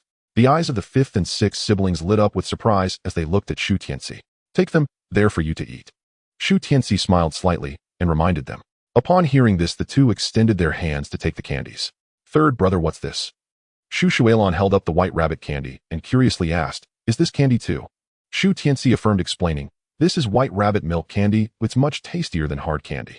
Upon hearing this, Shu Xianglian quickly hid the white rabbit candy away, saying, he'll save it for sister-in-law. Seeing this, Shu Tianci also hid his white rabbit candy, saying, he'll give mine to second sister. Shu Tianci chuckled and said, don't worry, I have plenty more. The siblings swallowed hard, shaking their heads. We'll eat it tomorrow. Although they were tempted, they were afraid of returning to the days when they had nothing. Thus they knew they couldn't finish all the candies at once. Shu Tianci didn't push them and soon returned home with them. Upon arriving, he saw Shu Tianyou coming out of the kitchen with some sweet potatoes. Third brother, you're back. Shu Tianyou called out, placing the sweet potatoes on the table before hurriedly coming over. Why did you go to the city? Why are you back so late? Hearing the commotion, Shu Xianglian also ran out of the kitchen and came over with concern. Tianci, are you all right after being out all day? The captain said you went to the city to look for work. Is that true? Third brother is back. We can eat now. Song Euro came out with a plate of scrambled eggs, her face full of smiles. Looking at the smiles of the family, Shu Tianci thought to himself, this is what a family is. What? You said you found a job in the county town. Everyone at the Shu family dining table looked at Shu Tianci in shock. Did jobs become so easy to find now after just one trip to the city? I'm not sure yet. The director just asked me to come back and wait for news. Shu Tianci chuckled lightly, shaking his head. However, currently there is a shortage of supplies and their logistics indeed urgently need someone like me with hunting skills, so going to handle the employment procedures is just a matter of time. Good, my brother is really amazing. Shu Xianglian exclaimed, looking at Shu Tianci with a face full of pride. Third brother is so impressive. Shu Tianci immediately put down the sweet potato and started flattering. Shu Xianglian also shouted, third brother is great, he's my favorite. Song Yuro smiled in agreement, but reminded, third, the mountains are very dangerous. Although you have some hunting skills, you still need to be careful. Shu Tianci was taken aback and asked, thank you, sister-in-law, has your voice recovered? After saying that, he glanced at the others, but they didn't seem surprised. Song Yuro responded with delight, saying, I don't know what happened. Yesterday my throat felt a bit itchy, and today I can speak without stuttering. In fact, she had sensed signs of recovery yesterday, especially after drinking that bowl of water. At that time, she felt that speaking had become smoother, and by the next morning it was completely healed. She even doubted that the water wasn't ordinary. This is a good thing. Shu Tianci immediately nodded, casting a peculiar glance at his elder brother. He could guess that it must be the effect of the spiritual spring water that helped Song Yuro recover her voice. But why does his elder brother still look so foolish after drinking the spiritual spring water for so long?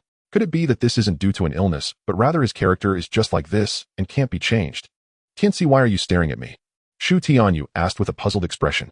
It's nothing, I just want you to be nicer to sister-in-law. Shu Tianci shook his head and smiled. I just told the village head that I will help you build a house next door. Build a house? Everyone was startled, and Shu Tianyou directly asked, what do you mean? Tianci, are you going to kick us out? Tianci, did sister-in-law do something wrong? Song Yuro was also flustered and quickly asked. She had just married in yesterday and was only beginning to experience the joy of home. But after just one night, her husband's younger brother was already talking about splitting the family.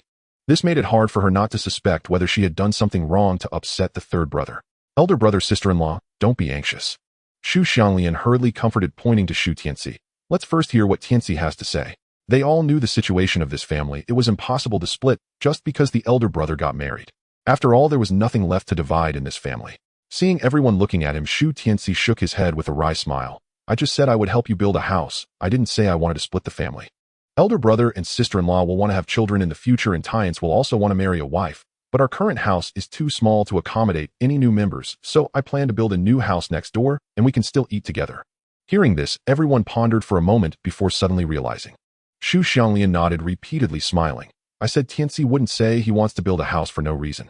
This house is indeed too small. After elder brother and sister-in-law have children, they won't be able to live here. Building a new house next door is fine, but... As she spoke, Shu Xianglian hesitated and glanced at Shu Tianci. If anyone in the village wants to build a house, the whole village will help, and bricks and straw can be arranged easily. But tiles, the villagers' rations, all of these require money. Can our Shu family afford it now? Song Yuro also understood the family's current situation, so she looked at Shu Tianci and said, Third elder brother and sister-in-law appreciate your kindness. But our family is really in difficulty right now. How about we talk about it later? You see, elder brother, and I haven't even had children yet. Hearing this, Shu Tianci immediately chuckled bitterly. The house being too small is one thing, the other is that hearing you two in the bedroom is driving him crazy. He couldn't close his senses and act as if he didn't know anything. So this house must be built, and he must send this couple to live next door.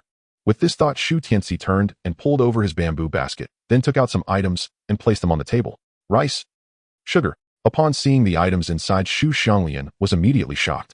She quickly covered her mouth, her eyes wide as she looked at Shu Tianci. Where did these come from? Song Yuro also peeled back the wrapping paper and was instantly startled. The nearby villages had long stopped supplying rice, and what was provided daily were only cornbread and vegetable soup. But Shu Tianci suddenly brought back so much rice it was indeed hard to believe. Not to mention there were also these 2 pounds of sugar. Song Yuro quickly advised. Third, you must not do anything illegal. What nonsense. I bought all of this. Shu Tianci rolled his eyes and complained. Under the puzzled gazes of everyone, he slowly explained about selling the wild boar. To prevent them from being startled, he also mentioned the collaboration with the village collective. Finally, he took out some money and placed it on the table, saying, This money is my share of the dividends. Second sister, take this, don't be stingy with what the family needs. So much money. Everyone's pupils instantly constricted, staring at the thick stack of black bills, unable to look away. Shu Tianci smiled slightly and continued, So our family can eat rice in the future. That's great. We can eat rice in the future. Shu Xianglian was very happy and clapped her hands, shouting, Don't shout. Shu Xianglian glared, and the others immediately pursed their lips. Third, earn money, and the fact that our family can eat rice must not be spread around. Even if we eat, we still have to mix it with cornbread or soybeans. Under Shu Xianglian's warning, everyone understood the seriousness of the matter. So they all nodded, indicating that they would absolutely not speak of today's events. Shu Xianglian nodded in satisfaction and looked at Shu Tianci, saying, Tianci, I'm very happy that you have the ability. However, if possible, you should also help those villagers who have helped us. You should go to the fields and see them. Their bodies and faces are just like our parents back then. As she spoke, Shu Xianglian suddenly choked up. Second sister, don't worry, our family must eat enough first. Shu Tianci immediately nodded and explained, for the matter of repaying kindness, I have already given the village 70% of the share. If those who helped us have difficulties, we should also help them. After all, we can't just sit back and watch them die, can we? Shu Tianci was not an ungrateful person. He was well aware of the current difficulties faced by the village. Some villagers began to swell, their faces as large as grinding discs. Those who were unaware thought they had simply gained weight, but in truth they were ill. Shu Tianci was uncertain about the nature of the illness, but he knew it could be fatal if it worsened. After all, the cause of his parents' death was also due to this illness, ultimately stemming from hunger. Last year, the village canteen provided rice and meat, but in the first half of this year, the supply was drastically cut. Eventually, they served only one meal a day, mostly cornmeal buns and vegetable soup. There was hardly enough for themselves, let alone for families with many children. Previously, it was always Shu Fuguei who approached the village chief. The lazy original owner did not know the specific reasons. Even now, Shu Tianci was not fully informed. However, since the villagers had saved their siblings' lives, Shu Tianci naturally wanted to help them in return. The question was how he could help them reasonably. He couldn't just take out all the grain from his space and distribute it to the villagers, right? That would be unreasonable, especially since he wouldn't have a way to explain its source. Moreover, such a large quantity of grain would undoubtedly attract the attention of the commune. If the commune sent someone, the villagers would still not be saved, and Shu Tianci would be the one sliced up. So after some consideration, Shu Tianci decided to let his second sister help those in need first. Hearing his intention, Shu Xianglian happily nodded and said, Tianci, it's good that you have this heart. Our family is poor, but we are definitely not ungrateful. As long as we have the ability, we must repay the villagers' kindness. I understand. Shu Tianci smiled slightly, picking up a sweet potato and taking a bite. He chewed and said, we have a list of those villagers who helped us before, right? If any of them are about to perish, we should help them first. But we can't give out rice, otherwise all the villagers will be envious and cause trouble. He wanted to help the villagers, but did not want to gamble with human nature, nor did he want to end up sliced. Shu Xianglian responded, I will be measured in my actions. After discussing how to repay their benefactors, the whole family felt much more relaxed during dinner. Shu Tianci looked at his family and suddenly asked second sister, I am planning to find you a job. Shu Xianglian was taken aback and asked in confusion, a job? What kind of job? Whatever you like to do, I will find you that kind of job. Shu Tianci smiled slightly and said confidently, there are positions in the textile factory, candy factory, and so on. Upon hearing this, Shu Xianglian couldn't help but cover her mouth and laugh. She rolled her eyes and complained, do you think jobs are as common as cabbages? Did you not hear Uncle say? Jobs in the county are all quota-based. You can find a procurement position because they value your hunting skills, but your second sister can only do household chores. Which unit would want her to work? Sister, aren't you looking down on yourself? And me too. Shu Tianci shook his head helplessly, saying, second sister, you can do any task and endure any hardship, so why can't you handle positions in the 8 major roles? Tianci, you have this intention, and your second sister is very happy. Shu Xianglian smiled, feeling gratified. But if uncle can't get a quota, don't think it's easy. As long as you want to go to work, that's fine. Shu Tianci waved his hand dismissively. The job quota is indeed difficult for others, but your third brother is not just anyone. All right. Shu Xianglian, feeling helpless, could only soften her stance and smile. As long as you can find a quota, I can work at any unit, right? No problem, leave it to me. Shu Tianci patted his chest confidently, taking on the task. Second sister, how many candies do you eat each day? Eating too many isn't good for your teeth. When we build our house, we can share some with the villagers. I'll buy more after you finish. Don't worry about spending money. Okay. That night, Shu Tianci lay in bed, feeling somewhat helpless. The noise from next door showed no signs of weakening, indicating that his elder brother had no sense of restraint whatsoever. Shu Tianci did not want to advise him, lest the other party discover he was eavesdropping. He glanced at the sleeping Shu Tianci and then disappeared directly from the bed. Inside the jade pendant space, Shu Tianci's gaze first fixed on the grass around him, where 2 wild wolves were lying. Upon seeing them, Shu Tianci was startled. Oh, wolf brothers, why have you become so thin? As soon as he spoke, Shu Tianci immediately reacted. He slapped his head and laughed. Have you been hungry for a few days? Feeling weak, are we? Hearing the sound, the 2 wolves immediately opened their eyes wide, and upon seeing Shu Tianci, their pupils instantly dilated several times. They first showed fierce looks, their jaw muscles twitching, revealing sharp fangs. But this only lasted 2 seconds before they lay back on the grass, showing pitiful expressions. They were scared, they were truly afraid. A few days ago, they were inexplicably thrown here, and the unfamiliar environment made them very uneasy. The only thing that delighted them was that there were wild boars, wild chickens, and wild rabbits nearby these delicious foods. But what frustrated them was that they couldn't catch any of these foods. As soon as they approached these poultry dens, they would be flung away. After trying for a while, they completely gave up. So they turned their attention to the plants on the black soil, thinking that eating vegetables would be acceptable, right? The result was the same. Getting close would result in being flung away, tormenting them to the point of despair. Finally, they could only drink some water by the stream to stave off hunger. Unbeknownst to them, the water was indeed sweet, but the more they drank, the hungrier they became. After several days, they were incredibly hungry, yet they simply would not die. Now, seeing the culprit who had tortured them like this, they could not bring themselves to hate him. They now only yearned for this human to give them something to eat. Let me think, what use do I have for you? Shu Tianci, without a soft heart, rubbed his chin, hesitating. Wolves eat meat, and meat is precious now. Outside 1 day passes, but inside the flow rate is 10 days. If Shu Tianci were to raise these 2 wolves, the cost would indeed be quite high. Therefore, he needed to find a use for these 2 wolves. After pondering for a moment, Shu Tianci suddenly waved to one of the wild wolves, saying, "Come here." That wild wolf did not hesitate and weakly crawled over. Shu Tianci tentatively placed his hand on its head and gently stroked it. The wild wolf squinted its eyes, seeming to enjoy this kind of petting. Within the space of the jade pendant, Shu Tianci fed each of the 2 hungry wolves a rabbit. The reproductive capability of rabbits is quite strong, and within just a day or 2 a litter was born in the space. They couldn't finish eating, not at all. Right in front of Shu Tianci, they tore apart and devoured the 2 little rabbits. Shu Tianci merely frowned and extended his hands after they were done. The 2 wolves showed hesitant glances, but after a moment of hesitation, they approached Shu Tianci. He attempted to connect with them through thought, seemingly able to sense what they wanted to express. Soon the 2 wild wolves had their heads lowered to his palms, as if they had been tamed just like that. "From now on, you shall be called Gray Wolf and Red Wolf." Shu Tianci petted the wolves for a while and gave them amusing names. He then turned and walked to the stream with the 2 wild wolves following him, closely resembling a pair of guardian beasts. Shu Tianci looked back at them and then crouched down to observe the stream before him. This stream flowed down from the direction of the spiritual spring, eventually leading to a pond. The water in the pond seemed never to overflow, always maintaining its balance. As for where the water from the spiritual spring came from and why the pond below did not overflow, he was unclear. After studying for a while, Shu Tianci murmured, "Perhaps I could raise a few fish." However, the ponds in the village had all dried up, and the reservoir on the dam had begun to flow into the ditches to irrigate the farmland. It seemed impossible to get fish in the village. Shu Tianci kept this in mind, thinking that he would need to find some fish to raise in the future. He then observed the planting area and the breeding area. The sweet potatoes, pumpkins, and rice were all growing particularly well. The wheat, corn, and soybeans had also sprouted and begun to grow. It seemed that the wild boars and rabbits had given birth again, and there were quite a few eggs in the chicken coop.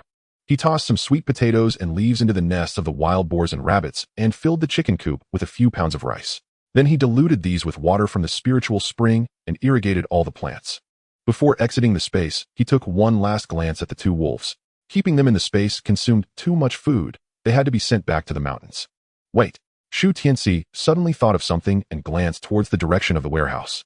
He chuckled with a hint of mischief in his eyes as he looked at the wild wolves. The 2 wild wolves stepped back, and in the next moment they appeared inside the warehouse. At that moment, their eyes, bodies, and even their consciousness were all restricted. "Done." Shu Tianci chuckled and then vanished from the space. The next morning, the voice of Shu Daqiang suddenly echoed through the village broadcast. Dear villagers, I am your village chief, Shu Daqiang, the 3rd son of the Fuguwei family. Tianci wants to ask everyone for a favor." Then Shu Daqiang revealed that Shu Tianci wanted to build a house. Shu Tianci emerged from the earthworks and looked up towards the direction of the broadcast. "Anyone who wants to help, just go to Fugui's house and Tianci will provide you with a meal. There's coarse grain enough to fill you up." Shu Tianci's pupils contracted, surprised by Shu Daqiang's words. What was he saying? The broadcast continued, "Of course. Tianci's house needs to be built, and we can't neglect the production team's tasks, so we don't need too many people, and those who come first can participate." As soon as Shu Daqiang's words fell, the entire village erupted in excitement. The 3rd son of the Fuguwei family wants to build a new house. Is it for his elder brother and sister-in-law? That doesn't matter. What matters is that his family is providing a meal, and it's enough to fill us. It's impossible. His family is almost out of food. How can they provide enough for us? The village chief's family has been starving for days. Never mind, let's go see first." And so the villagers who wanted to help and those who were skeptical began to rush towards Shu Tianci's home. Shu Xianglian and a few others came to Shu Tianci's side and asked Tianci, "Why is the village chief saying this?" Song Yuro nodded and added, "Just a few people would be fine, but what if the whole village comes?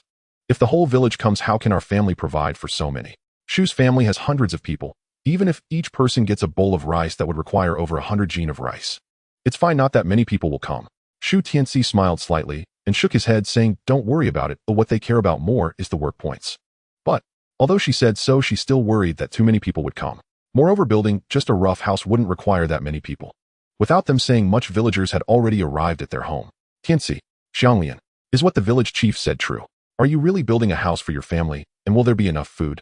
Shu Tianci glanced at them. Their faces were gaunt, their bodies broad, and their steps unsteady. At this rate, if they didn't fill their stomachs soon, they wouldn't last long. Of course would the village chief lie.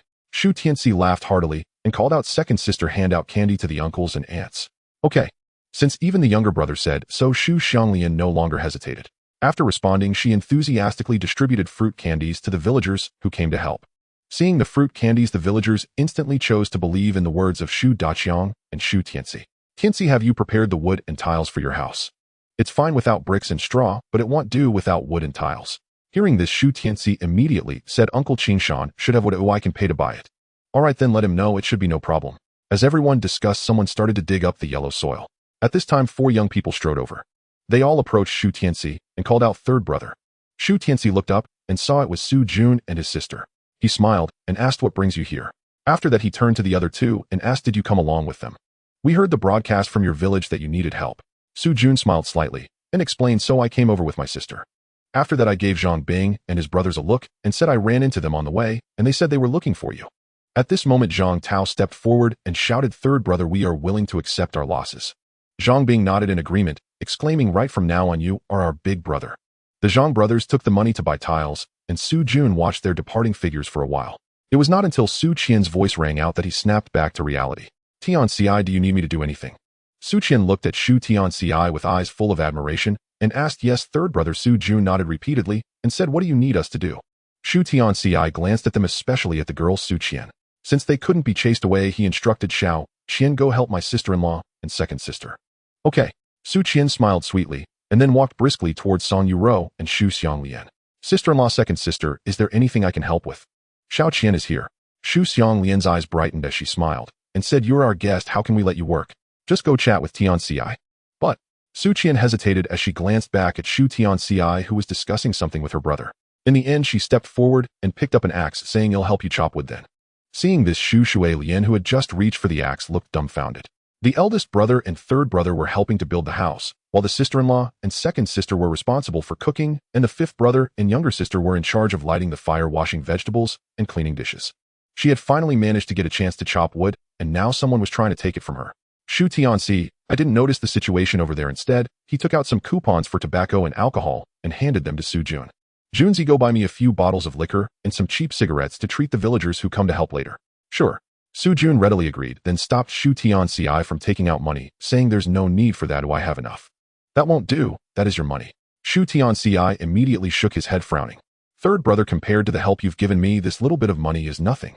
Su Jun had nearly 200 yuan stashed away and truly didn't mind spending a bit for Shu Tianci to buy cigarettes and liquor. Moreover, he was counting on the other party to help him out. He had this intention, but Shu Tianci could not accept it. He scolded, all right. Don't let others laugh at us. Take care of the money and hurry back with the tobacco and alcohol. Su Jun glanced at the nearby villagers who were constantly looking over, then looked at the money that Shu Tianci had handed him. Finally, he gritted his teeth and accepted the money. He'll be back soon. Watching the other party's departing figure, Shu Tianci shook his head and noticed that the carpenter from the village had arrived. Shu Tianci's face lit up, and he quickly went over to light a cigarette.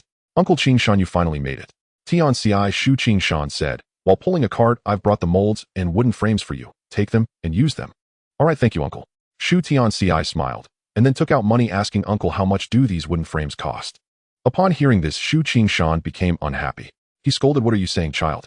In this village, when people build houses, when have I ever charged them for wood? This is indeed a tough precedent to set, or else everyone in the village will feel uneasy. However, while he wouldn't ask openly, Shu Tianci could give him something privately. So he didn't keep Uncle Qingshan waiting, first turning to softly say a few words to Shu Xianglian. She glanced at Shu Qingshan and then nodded and ran back to the kitchen. Shu Tianci smiled lightly and began unloading the wood from the cart. It wasn't until the cart was empty that he called out again, thank you, Uncle Qingshan. You little rascal, always being polite with your uncle. Shu Qingshan rolled his eyes and suddenly leaned in closer. If you really feel bad, next time you go hunting in the mountains, share some good stuff with your uncle. After saying that, he looked around afraid that others might overhear. Seeing that everyone was busy, he continued, "Your uncle won't take it for free. Your uncle will pay you." At that moment, Shu Xianglian also ran back. "Third brother," she called out, and handed over a bamboo basket covered with oiled paper. Shu Tianci quickly took the bamboo basket and placed it on Shu Qingshan's cart. "Tianci, what is this?" Shu Qingshan was taken aback, a bit puzzled. Before he could finish his sentence, Shu Tianci urged, "You should go back. We can talk later." Shu Qingshan glanced around, then nodded and pulled the cart home. Shu Tianci smiled slightly and turned to find that many villagers had already arrived at his home. Due to the absence of many villagers going to work, Shu Xiaoqing specially sent over several sets of farm tools. Thus, Shu Tianci immediately stepped forward and shouted, "Uncles and aunties, big uncles and aunts, I have fruit candies at home. You can eat them first. I've sent someone to buy tobacco and alcohol, but don't worry. Later I will make sure you have alcohol and meat to fill your stomach." "All right, just having Tianci say this is enough. Come on, Lao Guzi, come help dig the foundation for Tianyou's house." "Dia, where's Danielle? Hurry and mix the yellow earth." With Shu Tianci's assurance and the fruit candies in their mouths, the villagers were even more energized. So some dug the pits to prepare to excavate the foundation, some mixed yellow mud, while others cut straw and added water to mix it all together. Then a few people went barefoot into the mixture to stomp it down, and finally they took the molds brought by Shu Qingshan, hammered them down, and set them aside to dry. In the 1950s and 60s, houses were generally not built with blue bricks or red bricks. They were made of yellow mud bricks. Just mix the yellow mud and straw with water, then pack it into molds and set it aside to dry. In no time you would have a very perfect yellow mud brick, sturdy and breathable. Houses built with these yellow mud bricks, as they say now, are warm in winter and cool in summer. Meanwhile, after Shu Qingshan dragged the cart home, he couldn't wait to bring the bamboo basket into the house. "Head of the household, what is this?" "Shu." Seeing the approaching woman, Shu Qingshan immediately made a shushing gesture, having already sensed something. Then he reached out and pulled her in, walking into the room. When they took out the things from the bamboo basket, their pupils dilated and constricted several times. "Chicken eggs." The woman looked at Shu Qingshan in surprise and asked, "So many, where did they come from?" Shu Qingshan's expression changed slightly as he took a deep breath and said, "Tianci gave them. The third one from the rich family." The woman exclaimed, "Where did he get all these things?" Shu Qingshan nodded and speculated he must have gone up the mountain these days and brought back quite a few good things, but with so many eggs, he must have given us all from his home. The woman retorted, "Didn't we also take our wood to help his elder brother build a house?" Shu Qingshan looked at her, shook his head, and sighed. The wood he brought over was hardly worth so many eggs. The woman was not concerned about that. If she didn't supplement her body, the whole family would starve. She glanced at Shu Qingshan and said, "I'll go cook a few for you and your son first. Go ahead." Beside Shu Tianci's house, a group of villagers were working in an orderly fashion on their tasks. Although their hands were dirty and their bodies tired, the fruit candies in their mouths remained sweet. Shu Tianci wanted to tan his skin, so he was not idle and took on the most strenuous work. Holding a hoe in his hand, his speed in digging soil left several strong men dumbfounded. While others took 4 or 5 people half an hour to complete their work, he finished it alone in just a few minutes. This made the villagers a bit suspicious. Was this kid still the weak and delicate third son from a wealthy family? Shu Tianci gradually realized how conspicuous he was and slowed down his movements. At that moment, Su Jun ran back panting. "Third brother, I bought you cigarettes and alcohol." Seeing this, Shu Tianci, who was eager to alleviate the awkwardness, immediately dropped the hoe and walked towards Su Jun.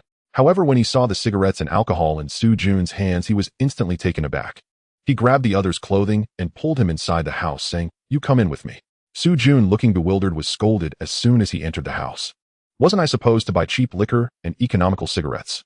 How did you end up bringing back Fingio and Haitang cigarettes?" Upon hearing this, Su Jun immediately breathed a sigh of relief. He chuckled and said, "I thought those cheap cigarettes and alcohol wouldn't taste good. As your brother, shouldn't I help you maintain your reputation?" "You can stop right there. What reputation do I have?" Shu Tianci rolled his eyes and complained, "With your skills, why didn't you buy Wuliang Matai Das Honghua and Zai Zonghua instead?" Su Jun, unfazed, awkwardly scratched his head and said, "I didn't have any tickets for premium cigarettes and alcohol." Hey, did he mean that if he had tickets he would dare to buy them home? Shu Tianci laughed in anger and could only explain the pros and cons to him. The people who came today to help him build were all villagers, and their stomachs were already empty. Being able to drink a sip of alcohol or smoke a cigarette was already very satisfying, he who cared about the quality. Bringing good cigarettes and alcohol home at this time would only give people more to talk about. Moreover, Shu Tianci's family didn't have a good reputation in the village, only capable of hunting. If he was bold enough to bring good cigarettes and alcohol, someone might report him the next day. At that time, he would just wait to face the consequences. Is it really that serious? After hearing Shu Tianci's scolding, Su Jun immediately became alert. Of course. Shu Tianci shot him a glare and said, "Just be a good person and don't attract attention." Shu Jun didn't understand what attracting attention meant, only looking at the cigarettes and alcohol in his hands and saying, "He'll go change them now." Shu Tianci stopped him and said, "Leave the cigarettes and alcohol here, go buy them again. He'll go right now." Shu Jun looked at Shu Tianci in confusion and then honestly placed the cigarettes and alcohol down. Watching his retreating figure, Shu Tianci shook his head and put away the cigarettes and alcohol. Since they had already been purchased, why waste them? "Tianci, what is my brother doing again?" Shu Qian approached curiously. "It's nothing." Shu Tianci shook his head and explained he bought the wrong cigarettes and alcohol, so I asked him to buy them again. Shu Qian responded with an "oh," and then smiled as if she wanted to say something. "They are tamping the earth. Come on, some strong guys are tamping the earth." Suddenly a shout from the villagers caught Shu Tianci's attention. "Xiao Qian, I have something to do." After saying this, he strode out of the house. Shu Qian pursed her lips and turned back to help in the kitchen. Shu Tianci arrived at the foundation and saw 7 or 8 strong men gathered around a round tamping stone. The round stone was solid and looked heavy with a pillar in the middle.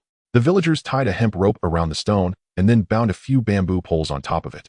Next, 2 people stood at the front and back, each holding a bamboo pole, while 1 person stood in the middle holding the bamboo pole of the stone. "Comrades, put in more effort, hey. Tamping the foundation, doing it well, hey. It's going well, the host will provide ice cakes, hey." The elder in the middle suddenly shouted and the 4 in front and back echoed him. Each time they shouted, the stone was lifted, and with a shout of "hey," it was dropped back down. "Eating ice cakes is good, we have the strength to work, hey. When it reaches noon, the host will buy meat buns, hey. 1 or 2 for each person. Eating well is good for working, hey." The 5 men worked together, and under the shouts of the leader, they repeatedly slammed the stone onto the dug foundation. Seeing this scene, Shu Tianci suddenly remembered something. He immediately picked up the hemp rope and bamboo poles and turned towards the sand pond in the village. Seeing Shu Tianyou, who was smearing mud, he quickly asked, "Tianci, where are you going?" "Junzi, come with me to get something." "Okay." After a while, a loud shout broke out. Everyone followed the direction of the shout and exclaimed in unison. Shu Tianci and Shu Jun were each carrying 2 bamboo poles, and on top of the poles was a large stone slab. This stone was well known to the entire village, standing beside the sand pond, weighing 200 to 300 pounds. Yet at this moment, Shu Tianci and Shu Jun lifted it back effortlessly. "Come on, let's continue tamping." Shu Tianci laughed heartily, and together with Shu Jun slammed the stone slab onto the ground. The crowd seemed to feel the ground shake and nearly stumbled to keep their balance. Wow, how could these 2 have such great strength? No wonder Tianci could kill a wild boar. That punch must weigh at least several hundred pounds. You see those strong men? It takes 5 or 6 of them just to lift a few dozen pounds of stone. A few of the strong men looked at each other and then glanced down at the stone weighing only a few dozen pounds. Their faces turned red, almost wishing they could dig into the ground. "Everyone, don't waste time, a lunch is about to be served." Shu Tianci, without changing his expression, waved his hand and shouted, "Uncles, you all take care of the bricklaying, we will handle this here, don't worry." After saying this, he signaled Shu Jun to lift the stone slab and slammed it down onto the ground with force. Bang! Everyone stumbled, then looked at Shu Tianci and Shu Jun in astonishment. They saw the ground where the stone landed already had a noticeable dent. This kind of strength could probably kill a cow with a single punch. Several women exchanged glances, their eyes conveying unspoken thoughts. Shu Tianci raised his head and looked at the group of strong men. "Don't be stunned, keep shouting." The strong men ceased their contemplation and began shouting again. "Comrades, put in more effort, hey." Bang! Tamping the foundation, doing it well, hey. Bang! It's going well, the host will provide ice cakes, hey. Time passed second by second, and Shu Jun bought a cheaper batch of cigarettes and alcohol again. The Zhang brothers pulled a cart bringing 2 full loads of green tiles. Soon a fragrant aroma wafted over. Everyone immediately took a deep breath, then looked towards Shu Tianci's kitchen with intoxicated expressions. The sound of the village canteen announcing mealtime echoed, and Shu Xianglian ran out from the kitchen. "Elder brother, third brother, and all the uncles and aunts, the dishes are ready, you can come to the table to eat." Upon hearing this, Shu Tianci, who was solidifying the ground, immediately put down the stone block and looked at everyone, saying, "It's time to eat, it's time to eat. Uncles and aunts, let's eat first, and then take a break." Hearing Shu Tianci's words, everyone put down their tools and gathered together, chatting and laughing as they walked towards Shu Tianci's home. "Xianglian, what delicious food did you make? It smells so good. I seem to smell the fragrance of meat. Is it wild chicken or wild rabbit?" Shu Tianci followed behind, serving cigarettes to the group of uncles, chatting and laughing as he entered the house. "Tianci, how did you practice your strength? I remember you couldn't even lift a bag of rice before." "I don't know either." Shu Tianci shook his head and said casually, "I fainted from illness before, and when I woke up, I found myself incredibly strong. Ancestor bless, this must be the blessing of the ancestors." Looking at their back, someone even went to lift the stone block that belonged to Shu Tianci. A man in his 40s could barely lift it slightly. To lift it like Shu Tianci, he couldn't do it at all. After trying for a moment, he shook his head in defeat. Old tree root, where have you gone? Come drink and eat meat. Hearing this, the man immediately ran into the house. The narrow living room was packed with people with a round table set on top of an immortal table. On it was a plate of wild rabbit meat, a large bowl of sweet potatoes, scrambled eggs with wild vegetables, a bowl of cornmeal mixed with beans, and a small portion of rice. If this were in the future, it wouldn't count for much, but in an era of starvation, it was already a lavish feast. Seeing such a sumptuous lunch, all the villagers' eyes widened. With the invitation of the Shu Tianyou brothers, a group of men sat down.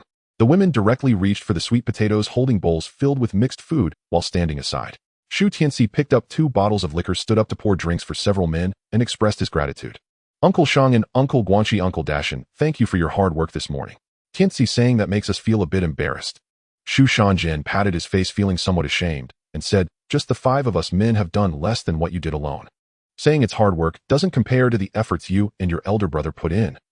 Exactly, Xianglian is right today. Tianyou and Tianci indeed worked very hard. If anyone says Tianci can't work again, am Shu Dashan the first to disagree. Thank you all the elders. Shu Tianci slightly bowed and then raised his glass. To all the elders, I toast to you. Thank you for your contributions to my elder brother and sister-in-law's new house. May you all eat and drink well. After speaking, he tilted his head and took a sip of liquor. It was impossible to drink it all at once. This liquor indeed burned the throat. The villagers also showed their respect, raising their glasses and taking a big sip. Then they picked up their chopsticks and began to eat the rabbit meat and scrambled eggs with wild vegetables. This was just a treat for the taste buds. To truly fill their stomachs, they still needed the sweet potatoes and cornmeal. Shu Dashan held sweet potatoes in his left hand and grabbed rabbit meat with his chopsticks in his right, eating while looking at Shu Tianci. Tianci, let me be honest, since the village canteen changed to 1 meal a day, I've never eaten this well. As soon as he finished speaking, someone immediately chimed in, not just eating well, I've never been full. If it weren't for Tianci having hunted the wild boar, giving us a few pounds of meat, I might have passed away during those days. Exactly, if it weren't for that meat, our family wouldn't have survived. Everyone nodded, feeling grateful, yet slightly strange. As someone was eating, they began to flip the table. Hey Tianci, this wild rabbit and eggs were obtained from the mountain, right? Next time you go up the mountain, could you bring 2 eggs down for the ants? Yes Tianci, when are you going to hunt another wild boar? Our village's survival through this disaster year relies entirely on your wild boar meat. Hearing this, Shu Tianci's expression suddenly became a bit awkward. At the same time, he felt a bit uncomfortable. Enough already. Suddenly, Shu Xianglian slapped the table and shouted angrily. The mountain is very dangerous. You all know that. Last year, Huzi went hunting in the mountains and was eaten by wolves. Have you all forgotten? Yes, the mountains are indeed dangerous. Tianci's ability to catch that wild boar was purely luck. Shu Guanxi nodded in agreement. Tianci has no choice. All 6 siblings are waiting to eat. If he had any other way, he wouldn't risk it. So, Shu Dashan tapped the table, looking sternly at the group of women, and said, if you have food to eat, just keep your mouth shut. You expect Tianci to bring you wild chickens and eggs. Do you think they just lie around waiting for you to pick them up on the mountain? Why don't you let your husbands go up the mountain? Upon hearing the 3 men's reprimand, the group of women immediately lowered their heads and silently continued eating sweet potatoes. Who doesn't know the mountains are dangerous? It's just that it's not themselves who are in danger. If their husbands had to go hunting in the mountains, they wouldn't dare let them gamble with their lives. Aunties, seeing the atmosphere tense, Shu Tianci quickly smiled. He said, I don't always have a harvest whenever I go up the mountain. I just set a few traps to catch wild rabbits and chickens. Facing wild boars and wolves directly is something I really can't do. So as for relying on luck, I can't guarantee anything to you. If it really doesn't work, you can discuss with the uncles to form a team to go up the mountain. Digging a few traps might yield some results. I originally wanted to stop you from going up the mountain for your safety, but since you're all so determined, I can only say it plainly now. Just then several workers ran over. Wow, your family really has liquor and meat. Seeing the food on the table, their faces were filled with shock. Lu Yunying suddenly emerged from somewhere, pointing at the table and shouting. Not only that, look, there's rice. The village canteen can't even afford rice. How can there be rice on this table? Hearing the commotion from this group of people, the faces of Shu Tianci's family turned sour. With several hundred people in the village, who knows how many envious ones were mixed in. Not everyone was simple and kind, and certainly not everyone had been good to their family. Shu Tianci sighed inwardly and stood up, saying, what we eat is none of your business. Don't forget I have 3 ants behind me, even without them. I have the ability to support myself. If you want to know where my family's food comes from, you will know in a few days. In order to ensure that the villagers helping him could eat their fill and replenish some nutrition, Shu Tianci took out a bit of fine grain. Yet to avoid drawing too much attention, he had his elder sister-in-law and second sister mix in some cornmeal and beans. However, despite this, some villagers stirred up trouble. With faces full of jealousy, they insisted that the source of Shu Tianci's family's grain was dubious. Shu Tianci's expression turned grim, and he could only briefly explain why his family had grain. Not to mention that he had 3 aunts, 2 of whom had urban household registrations. His eldest aunt's family had jobs for everyone except for her second daughter and young son. When they came to officiate Shu Tianyou's wedding, was it unreasonable for the 3 aunts to bring some grain? Moreover, even without them, Shu Tianci himself could hunt in the mountains. Even if he couldn't catch a wild boar, rabbits and pheasants would still be no problem. The rabbits could be consumed by himself, and the pheasants could easily be exchanged for grain. After explaining, Shu Tianci banged on the table and shouted, "You can't even imagine my capabilities. If you want to know more, wait until my house is built to hear it." After a passionate speech, a group of women began to ponder. It was unclear whether they were speechless from Shu Tianci's words or were searching for flaws in his argument. "You're not here to work, so why are you making such a fuss?" Su Jun suddenly stood up, pointing at the group of women who had arrived later. The Zhang brothers nodded and shouted, "Hurry up and leave, don't interfere with our meal." Though reluctant, the group of women snorted and left. Looking at the pensive Shu Dashan and others, Shu Tianci slowly said, "Uncle Dashan, Uncle Xianglian, my family's grain definitely comes from a legitimate source. If you're not assured, you don't need to help build my house. This meal is my treat. After eating, you can go back." "Tianci, what are you talking about?" Shu Dashan frowned and said as he slapped the table, "Having grain is your capability. I don't care where it comes from. I just know that if I eat, I have to work. Not only do I have to finish my tasks this afternoon, but I will also come back tomorrow." "Exactly. Who eats the host's food without working for them? That group led by Lu Yuning just loves to gossip. Tianci, don't take it too seriously. Those old women just know how to spread rumors because they are jealous that your family has something to eat." "Exactly. If they had Tianci's hunting skills, they would have sneaked into the mountains long ago." With the support of several strong men, others also expressed their willingness to stay and continue working. Regardless of where Shu Tianci's grain came from, they truly filled their bellies with it. Such good food, even if its origins were unclear, they were still happy to eat. It was certainly better than working all day and eating rotten vegetable soup in the cafeteria, right? Hearing that everyone was still willing to stay and work, Shu Xianglian and Song Yuru let out a sigh of relief. "All right, thank you all." Shu Tianci nodded, raised his wine cup, and said, "Eat your fill, and let's continue working this afternoon." Soon after everyone had had their fill, and they didn't even seek a break, they clapped their hands and returned to the foundation. In the morning, more than 100 yellow mud bricks had already dried, and the tamping was nearly complete. Shu Dashan and the others began to lay bricks, while Shu Tianci along with Su Jun and the others moved bricks. The speed of drying bricks couldn't keep up with laying bricks, so sometimes they would stop to rest. Time passed, and soon news of Lu Yuning causing trouble at Shu Tianci's house spread. Upon learning that Shu Tianci's family really had wine and meat, and even rice, some were so envious that their eyes turned red. "What the heck? Is it possible? The 6 orphans could build a new house, and on top of that they can enjoy meat and wine. That kid Shu Tianci must have sneaked into the mountains, and who knows what kind of prey he hid away. Perhaps he even secretly took it to the city to sell. Hiss, this is not something to mention. If the commune finds out, they'll take him away. Otherwise, how do you explain where his family's rice and money for wine came from?" "But he has 3 aunts, at least 2 of whom are city people." One person retorted. "Come on. When Fu Guowei and his wife died, those 3 sisters didn't come. The money used for Shu Tianyou's wedding surely came from Demei and the others. On what basis do you think those 3 women would give Shu Tianci money?" As the situation escalated, several versions of the story quickly emerged. Shu Tianci might not have known about the rumors surrounding the house, but Shu Daqiang and Shu Xiaoqing were already breaking out in a cold sweat upon hearing it. They quickly gathered together, and Shu Daqiang was the first to ask, "What's going on? Why has it escalated this much?" Shu Xiaoqing frowned angrily, stating, "Isn't it that long-tongued woman Lu Yuning going around saying that Tianci violated the rules?" Upon hearing this, Shu Daqiang's face also turned a few shades darker. "What are we going to do? Our village just received a share from Tianci.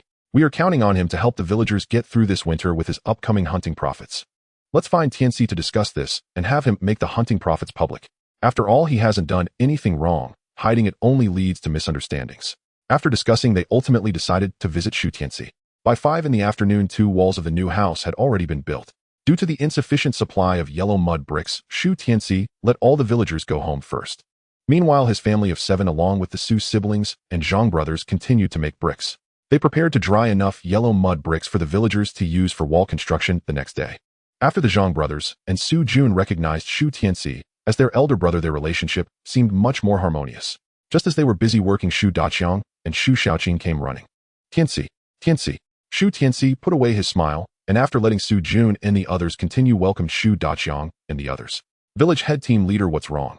Shu Daqiang and Shu Xiaoqing exchanged glances, and then Shu Daqiang spoke up. "Tianci, don't be anxious when you hear what I'm about to say. Your Aunt Yuning is probably still holding a grudge against you for not sharing meat with her last time. Plus, she is inherently jealous. So this afternoon, she has been spreading rumors in the village that you violated the rules. If this continues, it won't be good for your reputation." Before Shu Tianci could respond, Shu Xiaoqing indignantly said, "That woman really cannot see the situation clearly. Oh, what good does slandering Tianci do her?" Shu Tianci was unconcerned, shrugging as he replied, "I expected this. So what's next?" Shu Daqiang glanced at Shu Tianci and hesitantly said, "Well, we were thinking of discussing with you. Perhaps you should tell the villagers about going up the mountain to hunt wild boars." "Yes, Tianci."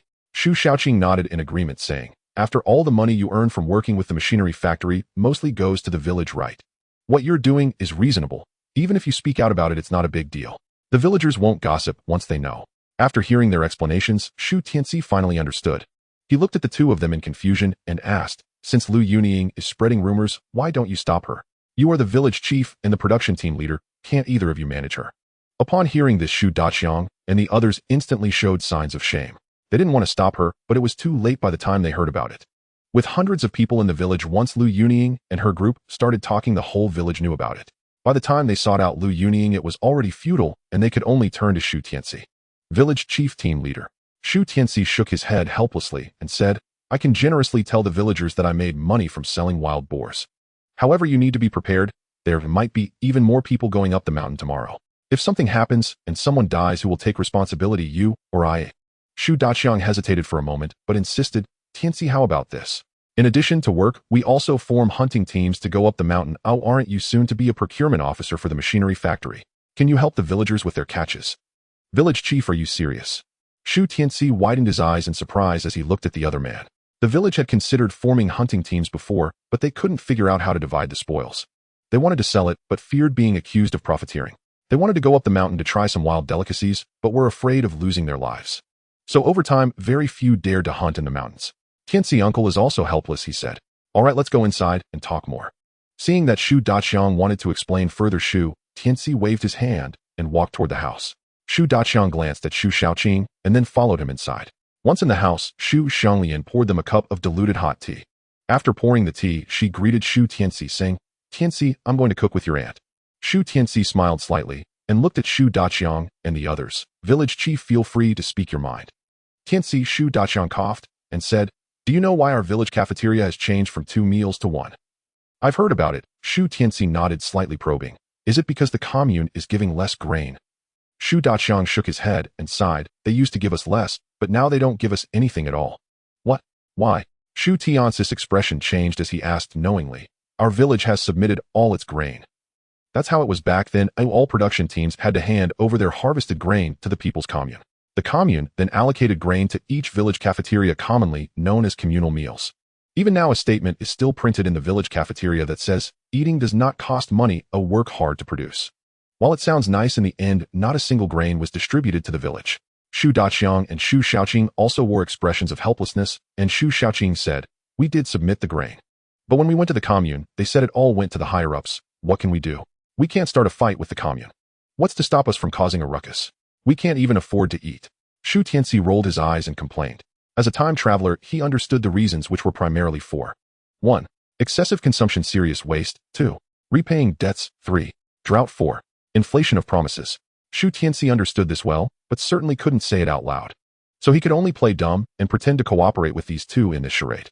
"Exactly, we can't even fill our stomachs." Shu Xiaoqing waved her hand, looking equally helpless. "Tianci, that's also why I want to organize the villagers to go hunt in the mountains." Shu Daqiang coughed and said, "If this continues, the whole village will starve to death.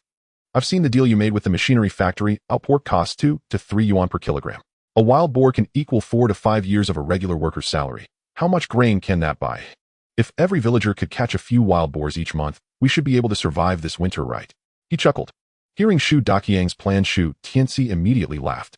He looked at the other man and asked, "Village chief, do you intend to use the money from selling wild boars to buy grain?" "Yes, is there a problem with that?" Shu Daqiang nodded repeatedly. "All right, what's the problem?" Shu Tianci kept nodding, but then raised his hand and asked, "How many grain coupons do you have to buy grain?"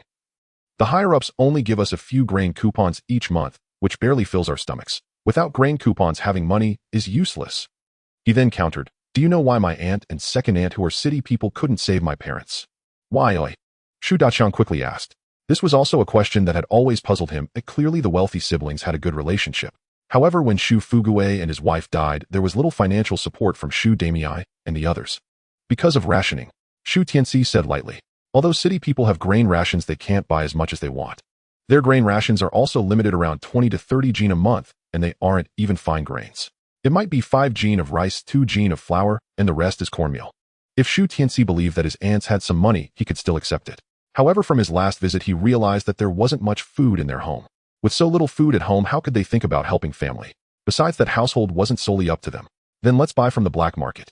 Is it possible to starve with money? Shu Tianyou got a little anxious. Don't say that having money can also lead to starvation, Shu Tianci chuckled. Village chief, you should really take a good look around the city. Although city dwellers live a bit better than us, it's not by much. Buying grain from the black market is possible, but how much can you buy when fine grains cost 3 to 4 yuan per jin? So expensive. Shu Tianyou was shocked, his eyes widening. 3 to 4 yuan per jin is just the beginning. Prices will rise later. Shu Tianci chuckled and shook his head. According to what he knew, fine grains could reach prices of 10 to 20 yuan per jin at their peak. What? It will rise again. Hearing Shu Tianci's words, both Shu Tianyou and Shu Xiaolian were taken aback. Rice and flour costing 3 to 4 yuan per pound, isn't that forcing people to eat each other? And this is not even the limit. Who will be able to afford food in the future? Shu Tianci glanced at them silently, drinking water without saying another word. Beside him, Shu Tianyou hesitated, looking at Shu Tianci before choosing to remain silent. Shu Xianglian and Song Yural were in the kitchen with their younger siblings, creating a somewhat quiet atmosphere. Tianci. Shu Tianyou suddenly spoke up, causing Shu Tianci to look up curiously. Shu Tianyou coughed and said, I've noticed that ever since you fell ill last time, you've changed a bit. Uncle doesn't ask what you've been through, but knows that you must be quite capable now. Do you remember what you promised me back then? Shu Tianci understood what he wanted to say and silently nodded. I remember.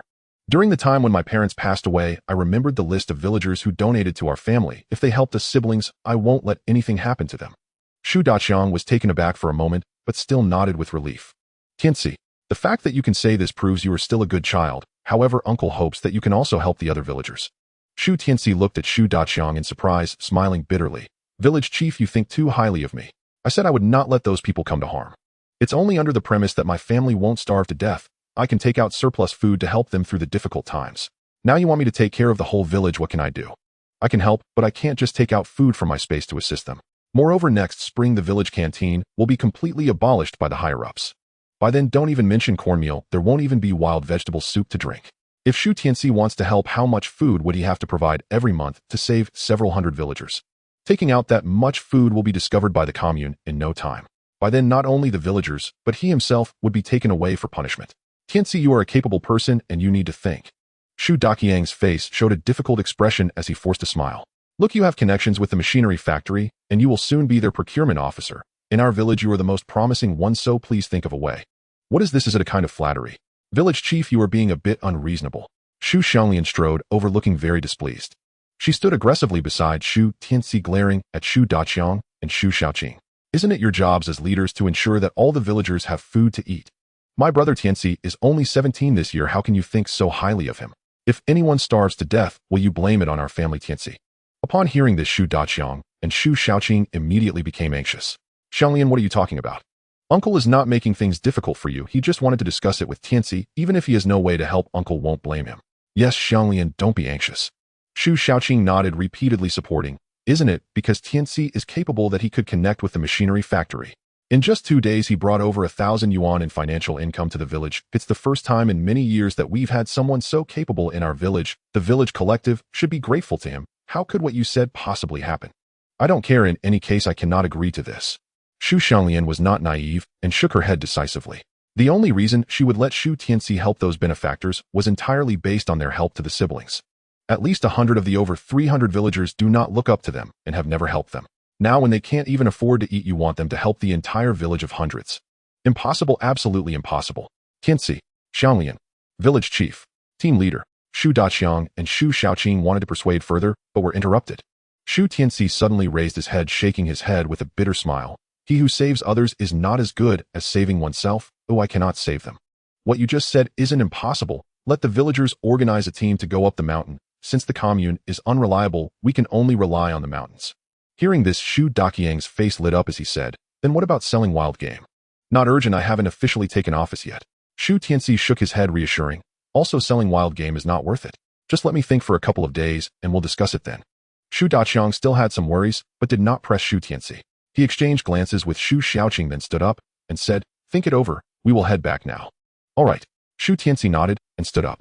"Village chief team leader, aren't you staying for dinner?" Song Yuruo walked over curious. No. Shu Daqiang shook his head, repeatedly feeling somewhat helpless. In these times, no family is easy. How could they have the face to stay and eat the villagers' food? However, just before leaving, Shu Daqiang turned back to Shu Tianci and said, "Tianci, Uncle will not make things difficult for you, but he also hopes that you will consider that the villagers have watched you grow up." Seeing him nod slightly, Shu Daqiang and Shu Xiaoqing turned and left. After watching them leave, Shu Tianci sat down heavily on a stool, covering his head in contemplation. It must be said that the pressure from their words weighed heavily on him. It was as if he had been fitted with a moral tightening band. If he did not help, the whole village would this band tighten and trap him. "Tianci, I know it's hard for you." Shu Xianglian sat beside Shu Tianci indignantly said, "The village chief and team leader are the leaders of the village, and they have no solutions. You are only 17 this year. Why should you be expected to come up with ideas for hundreds of villagers? If you can't find the words, I can help you talk to the village chief." Beside her, Song Yuruo placed a sweet potato on the table, looking at Shu Tianci with confusion. "Old third sister-in-law has always believed you are capable. However, this matter is indeed not easy to handle, so you must not agree." "I know." Shu Tianci smiled, slightly glancing at the siblings gathered around. "You don't need to worry about this. Let's eat first." Everyone nodded, then sat down on the stools and began eating the sweet potatoes. After the lesson from noon, they decided not to cook rice. The next morning, 50 to 60 villagers suddenly appeared at Shu Tianyou's new house site. They did not greet Shu Tianci's family, but directly started working. The entire Shu Tianci family turned dark upon witnessing this scene. "What are you all doing, my fellow villagers?" Shu Tianci strode up to the base, looking confused at the group of villagers. Shu Daqiang put down the hammer he was using and helplessly said to Shu Tianci, "Tianci, these villagers say they want to help you build a house. I also try to persuade them, but they simply won't listen at all." No sooner had he finished speaking than a villager shouted, "Tianci, everyone is here with good intentions to help build your house. You wouldn't refuse their good intentions and try to drive us away, would you?" Shu Tianci glanced at the man and immediately recognized him as Lu Yuning's husband Erguai. "This guy actually came to my house too. If they really wanted to help build the house, only a fool would believe that. The later arrivals are the same. If they were sincere, they should have come yesterday. Today they just heard that my family has wine and meat, so they came to mooch a meal." Shu Tianci looked at them and chuckled. "Uncle Erguai, what are you talking about? I would be more than grateful if all of you elders are willing to help. However, I must mention that these past 2 days we haven't managed to hunt much, and our remaining food is indeed limited. But don't worry, we will definitely bring out all our food for you. I think you won't mind working for a day and only getting half a sweet potato right." Upon hearing this, the group of later arriving villagers suddenly turned sullen. Erguai awkwardly smiled and said, "Tianci, you must be joking, right?" "No." Shu Tianci shook his head, spreading his hands. "We really don't have much to eat left. You all should consider that my family only has a few siblings. The little food we have is all thanks to our 3 aunts, but they also have their limitations, don't they?" Seeing that Erguai and the others still looked doubtful, Shu Tianci immediately pointed to Shu Tianyou and the others. "Don't believe me? You can ask my big brother's sister-in-law and second sister. Yes, we really don't have much food left." Shu Tianyou immediately nodded in agreement. Shu Xianglian also chimed in. "That's true, Tianci isn't lying to you." The most outrageous was Shu Xianglian, who even held her stomach. "That's right, I haven't eaten for 3 days." As soon as she finished speaking, Shu Xianglian was quickly noticed by Shu Xianglian and Shu Tianci, who hurriedly hugged her and covered her mouth. Shu Tianci looked back and then awkwardly said to Erguai and the others, "Uncle Erguai, that's the situation. If you are willing to lend a hand, I guarantee you will get half a sweet potato. Who would work for you when we can't even fill our stomachs?" Erguai rolled his eyes and directly put down the yellow mud brick. Then without looking back, he turned and limped away. Shu Tianci chuckled nonchalantly and turned his attention to the other villagers. "I suddenly remembered that there are still a few acres of grass at home that haven't been cut yet. Oh no, the old sow is about to give birth. I must hurry back to keep an eye on it." In the next moment, more than a dozen villagers put down their work, chuckled, and turned to leave. Even several villagers who had eaten meat and drunk wine at Shu Tianci's house yesterday left. Before long, only about 20 people remained at the homestead, including Shu Daqiang. Seeing this scene, Shu Tianyou and Shu Xianglian were instantly furious. Shu Tianci didn't let them vent their anger, but instead looked at Shu Daqiang and the others. "Uncle Daqiang, Uncle Xianglian, what about you? We ate your wine and meat yesterday, so of course we have to help you finish the work today. Don't worry, Tianci, even if it's just 1 sweet potato a day, your uncle will help you build the house." Shu Daqiang patted his chest, and his bold demeanor infected the other villagers. Shu Xianglian also nodded and shouted, "That's right, Tianci. As long as you give me a bite to eat, I will help you build the house." Yes, it must be built. The remaining villagers were quite righteous, expressing their willingness to help Shu Tianci's family build the house. Seeing this scene, Shu Tianci and the others were very pleased. He looked at Shu Xianglian and Song Yuru and said, "Sister-in-law, second sister, give the villagers some candy." Okay. The two girls were very happy and started distributing fruit candies to the villagers.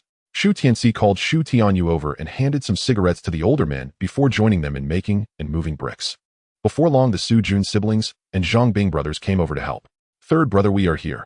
Shu Tianci looked at them with concern and said, "You guys come over here every day? What about the work at home?" "It's fine, I still have my older brother and second brother."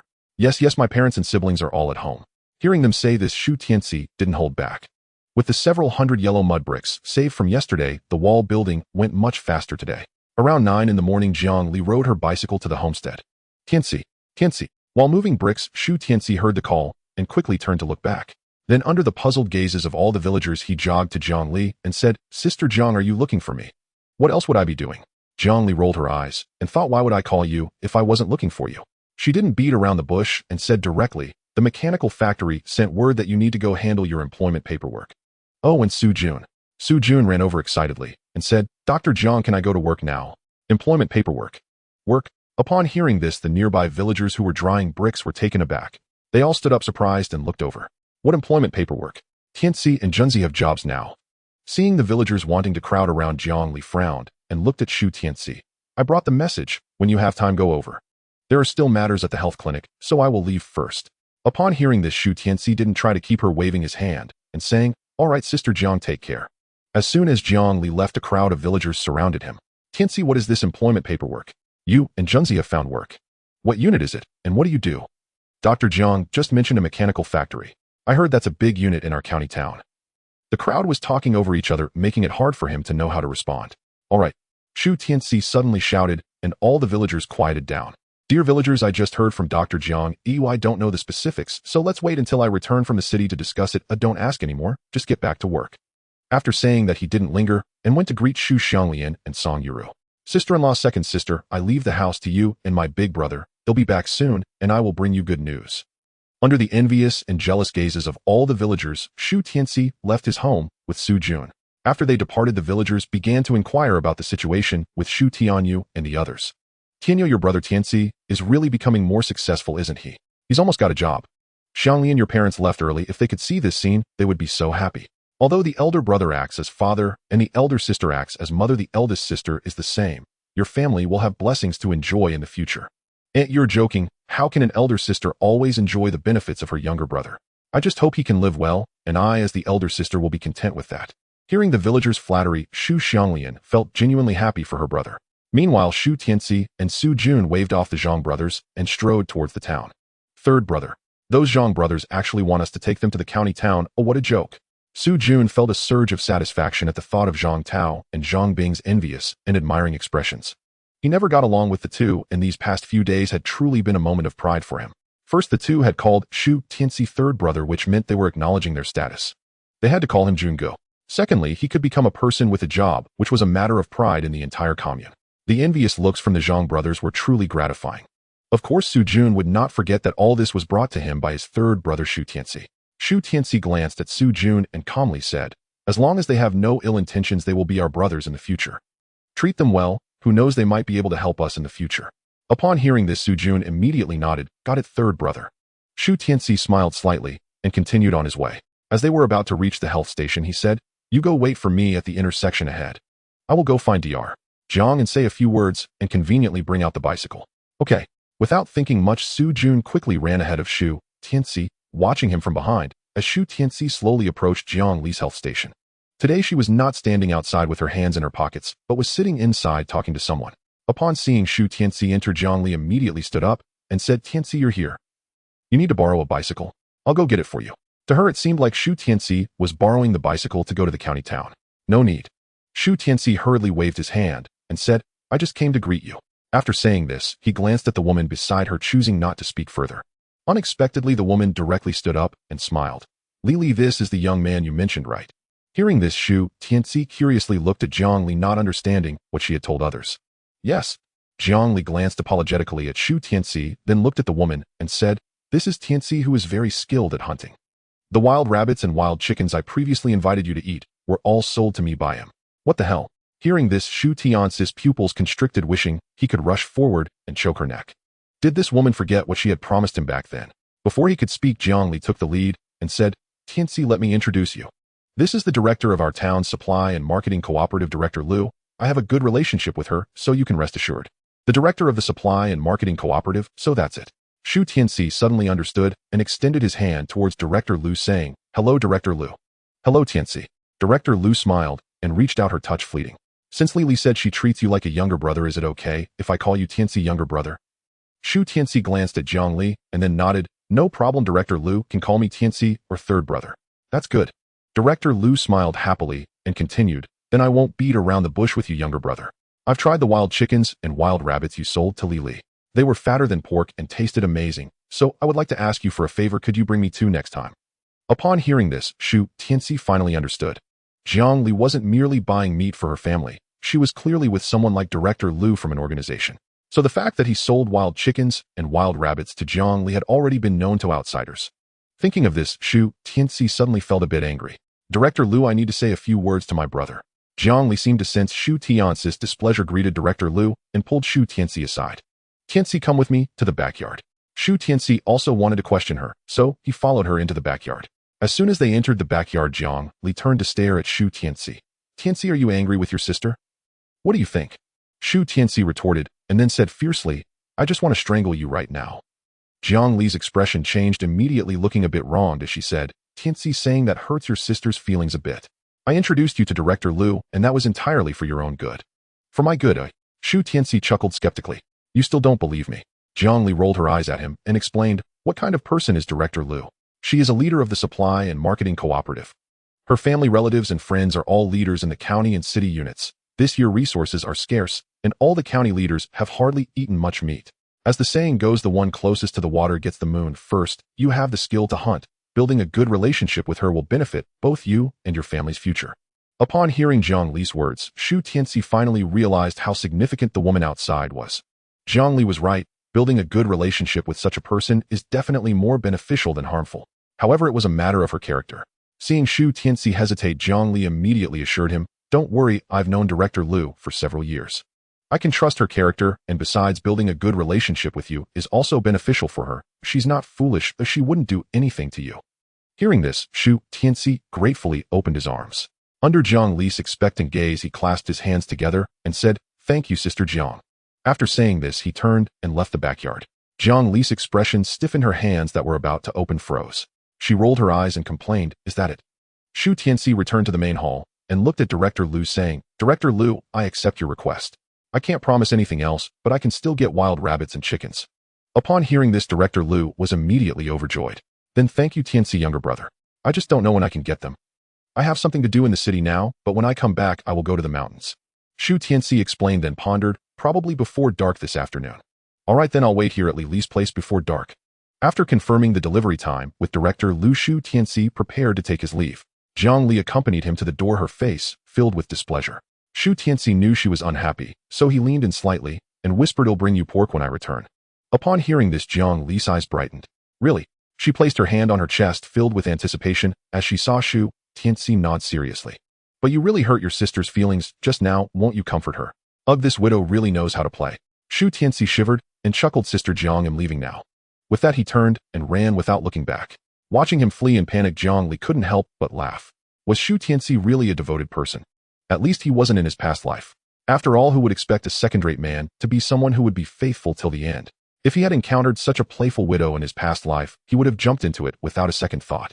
But this life was different. This era absolutely did not allow him to be promiscuous. Moreover, the women in this era were different. Though once touched, they would be entangled without escape. Therefore, Shu Tianci would never act recklessly in this life. After leaving the health clinic, he took out the bicycle he had bought from an alley. He then leisurely rode out of the town until he was called to a stop by Su Jun. Third brother. Shu Tianci turned his head and called, Get on the bike. Su Jun nodded, then took 3 steps and leaped onto the back seat of the bicycle. Third brother, why did it take you so long? I ran into an acquaintance and chatted for a bit, Shu Tianci replied, without looking back, being nonchalant.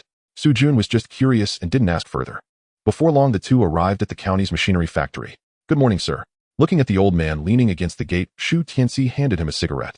The old man glanced at the cigarette in Shu Tianci's hand and noticed it was of better quality than his own. He then reached out to take it, sizing up the two of them. You are the ones who brought pork last time with Kong Zi and Hao Zi. Yes, that's us. Shu Tianci smiled slightly and nodded. The old man nodded back, glanced at Shu Tianci's back, then frowned.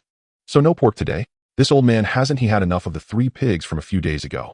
Shu Tianci chuckled and shook his head, saying, Sir, we are not here to deliver ingredients today. If you want some to eat, I'll bring another one tomorrow. Hearing this, a smile appeared on the old man's face. He chuckled and waved his head, saying, Come in. Shu Tianci didn't want to delay, so he quickly entered the machinery factory with Su Jun.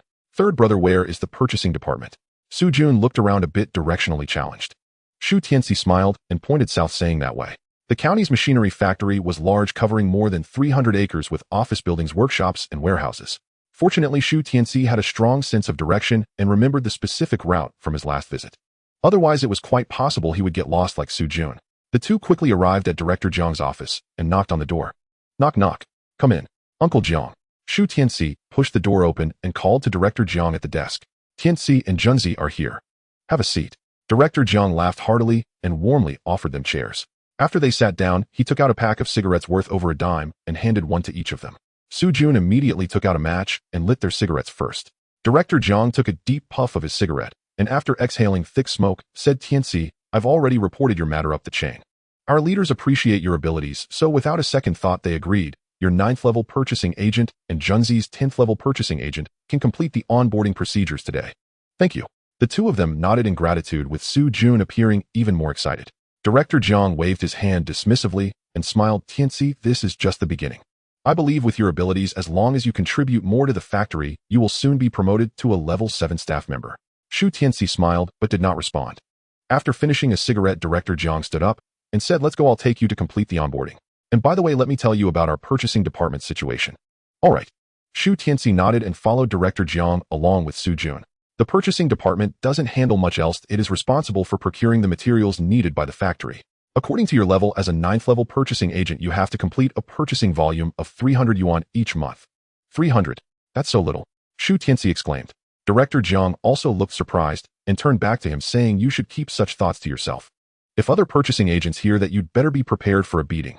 Shu Tianci awkwardly laughed, secretly thinking that a task volume of 300 yuan was indeed not much. A wild boar from his space could easily fetch over 1,000 yuan on the black market. Director Jiang seemed to have thought of this as well, explaining the purchasing department has several groups. Procuring food is just one of them. We have our own planting area for vegetables, mainly fish, meat, and eggs. But you need to know that the meat processing plant can't even supply meat, so where can the purchasing agents find it? Kong Zi and Hao Zi had consistently failed to meet their task volumes and were on the verge of being demoted. Last time, they were lucky enough to complete a month's worth of tasks because of you guys. Hearing Director Jiang say this, Shu Tianci finally understood where the difficulty of this job lay. For him it was indeed easy, but for others it was quite hard. After all, in this era, resources were genuinely too scarce. Soon they arrived at the Human Resources Department, only to encounter someone unexpected. A young man walked out of the Human Resources office. Upon seeing Shu Tianci and Su Jun, he was momentarily taken aback. Bro, what are you guys doing here? Shu Tianci and Su Jun were also surprised and asked in return, What are you doing here? The young man chuckled and explained, My dad works here, so I came to see him. Seeing how familiar the three were, Director Jiang immediately became curious and asked, Do you know each other? Of course. The young man nodded, eagerly explaining, They are my lifesavers. If it weren't for them, I would have died on the mountain. Really? Director Jiang's eyes widened in surprise as he glanced at the three. He then looked at Shu Tianci and said, Tianci Xingbang is the son of our deputy factory director. You actually saved him. Goodness, now it was Shu Tianci and Su Jun's turn to be shocked. This young man was one of the students who had competed with Su Jun for the wild boar during their last hunting trip on the mountain. However, Shu Tianci and Su Jun did not know his name. They could only say they had seen him. They never expected that the other party was actually the son of the deputy factory director of the machinery factory. Brother, what are you doing in the machinery factory? Li Xingbang waved his hand, signaling Director Jiang to remain silent, then turned to inquire of Shu Tianci. Shu Tianci hesitated for a moment and replied with a smile, I came to apply for the position of a purchaser in the machinery factory today. If he had no concerns before now, he couldn't help but hesitate. The person named Li Xingbang had caused trouble for his classmate under his watch, or would he hold a grudge? What if he sets a trap for me, since he is the son of the deputy factory director? Moreover, I had used a false name before. Isn't that just asking for trouble? However, Li Xingbang seemed not to think too much of it and became excited upon hearing Shu Tianci's words. Really? That would be fantastic. If you could come to the machinery factory as a purchaser, we would never run out of meat. After saying that, he glanced at Director Jiang and asked Uncle Jiang, What level are my brother's positions? One is a level 9 and the other is a level 10. So low. Li Xingbang frowned, looking somewhat displeased. Su Jun wanted to argue that it wasn't low, but he saw Li Xingbong wave his hand and shout, "Uncle, promote them to level 6. What? Everyone was shocked, not expecting him to dare say such a thing. As for Shu Tianci, hearing this made him start to worry. Nothing comes without a reason. This kid isn't planning to take revenge on me, is he? Director Zhang reminded, "Xingbong, you can't make such jokes. A level 6 worker's treatment is almost on par with a university graduate. What's wrong with that?" Li Xingbang's eyes widened as he questioned dismissively, "Can university graduates really procure fish meat and eggs? You don't know my brother's abilities. If you did, you'd understand. I'm not joking." He always remembered the scene where Shu Tianci single-handedly lifted a wild boar and smashed it into a horde of beasts. Also, he recalled seeing him carry one person on his back while holding another in his hands, running faster than them all. With a wild boar in his hands, it was like holding a child. In front of such a person, what was a university student worth? "Xingbong, this matter needs to be discussed with the deputy factory director." Director Zhang looked at Shu Tianci in surprise, then turned to Li Xingbong. He knew he no longer had the authority to decide this. If he approached the deputy factory director with this request, he would surely be scolded. "It's final talk to my dad." Li Xingbong patted his chest confidently, and then turned to Shu Tianci, saying, "Brother, don't worry. Since you are here at the machinery factory, it's like being at home. I can easily get you the level 6 worker quota in no time." Shu Tianci chuckled, but before he knew it, Li Xingbong had turned and was striding towards the office building. It was only when Li Xingbong entered the office building that Director Zhang suddenly asked, "Tianci, you and Xingbong don't have any grudges, do you?" Shu Tianci was taken aback and asked in confusion, "Uncle Zhang, what do you mean?" "A level 6 worker." Director Zhang emphasized again, then explained, "Our logistics department's purchasers don't have such high ranks. After all, the standard for a level 5 worker is that they must at least be university graduates who are bound to eventually reach higher office positions. If you really take on a level 6 worker's identity, the procurement volume will significantly increase." "Uncle Zhang, how much procurement volume would that require?" Su Jun asked curiously. Director Zhang glanced at him, pondering before replying, "The procurement volume for a level 8 worker is 500 per month. For a level 6 worker, it should be at least over 1,000. 1,000. That's indeed quite high." Shu Tianci frowned and said in a serious tone, "For an ordinary purchaser, this task would be exceedingly difficult to accomplish. After all, in these times of material scarcity, every unit is short on oil and meat, and even a small amount of good supplies gets snatched quickly. Moreover, purchasers aren't hunters. Going up the mountain to hunt is extremely dangerous for them. So I say, did you offend Xingbong?" Director Zhang clapped his hands and sighed. "I suspect he doesn't want you to complete the task at all." "It shouldn't be the case." Shu Tianci shook his head and pondered. If Li Xingbong had such intentions, he wouldn't feel that the other party was seeking revenge on him. After all, Li Xingbong had witnessed Shu Tianci's abilities. Handling 2 wild boars in a month was a piece of cake for him. It was just that Su Jun. Without waiting for him to speak, Su Jun decisively nodded and said, "Third brother, I understand my capabilities. If it weren't for you, I wouldn't have gotten this job at all. If so, I won't be greedy. Having a level 10 worker's identity would be enough. This kid truly understands things." Soon Li Xingbong came back with 2 slips. He excitedly handed the slips to Shu Tianci and smiled, "Brother, it's done." Director Zhang was startled at first, but then quickly took the slips to look. Good heavens! It truly was the deputy factory director's signature and seal. He glanced at Li Xingbong and silently thought that he was indeed the son of the deputy factory director. It had taken him much effort to convince the deputy factory director to issue 2 work quotas, yet Li Xingbong had returned with 2 level 6 worker quotas in less than half an hour. Outrageous, utterly outrageous. "Thank you, I owe you one," Shu Tianci said, glancing at Li Xingbong. "Brother, you're too polite." Li Xingbong chuckled and said softly, "If you have time, take me up the mountain to hunt." "Is that what you want?" Shu Tianci was surprised. "Is that not okay?" Seeing the other party's serious expression, Shu Tianci could only think to himself to hope he would be a bit more ruthless. His seriousness made all his previous worries seem a bit unnecessary. Shu Tianci paused, then coughed, and said, "Let's talk about it when there's time." "Thank you for this quota today." Li Xingbong chuckled, waved his hand, and said, "It's a small matter. Go and start your job quickly. It'll take you there." Director Zhang immediately stepped forward, leading Shu Tianci and Su Jun into the building. "Director Zhang, what brings you here?" "Director Chun, I brought these 2 young men to start their jobs. Here are the slips from the deputy factory director." Director Zhang glanced at Shu Tianci before pulling out 4 slips. 2 were for level 6 workers, 1 for level 9, and 1 for level 10. After hesitating for a moment, he put away the level 10 and 1 level 6 slip, then handed the level 6 and level 9 slips to the head of the personnel department. Shu Tianci looked at Director Zhang, thinking to himself that he truly was seasoned.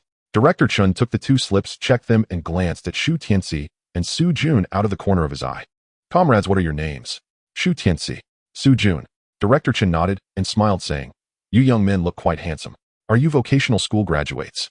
"No, I only have a junior high school education," Shu Tianci chuckled as he explained. Chief Chin was taken aback, somewhat surprised. It's not just ordinary people. Even average vocational students start as interns upon employment. Yet these two young men have directly bypassed the internship period, one at level 6 and the other at level 9. This situation was something Chief Chin had never encountered in his life. Chief Chin, you're asking too many questions. These are all signed and stamped by the deputy factory director. Can they be fake? Seeing Chief Chin asking all sorts of questions, Director Jiang grew somewhat displeased and urged, hurry up and get to the point. Hearing this, Chief Chin also became annoyed, retorting, what's wrong with me asking a couple of questions?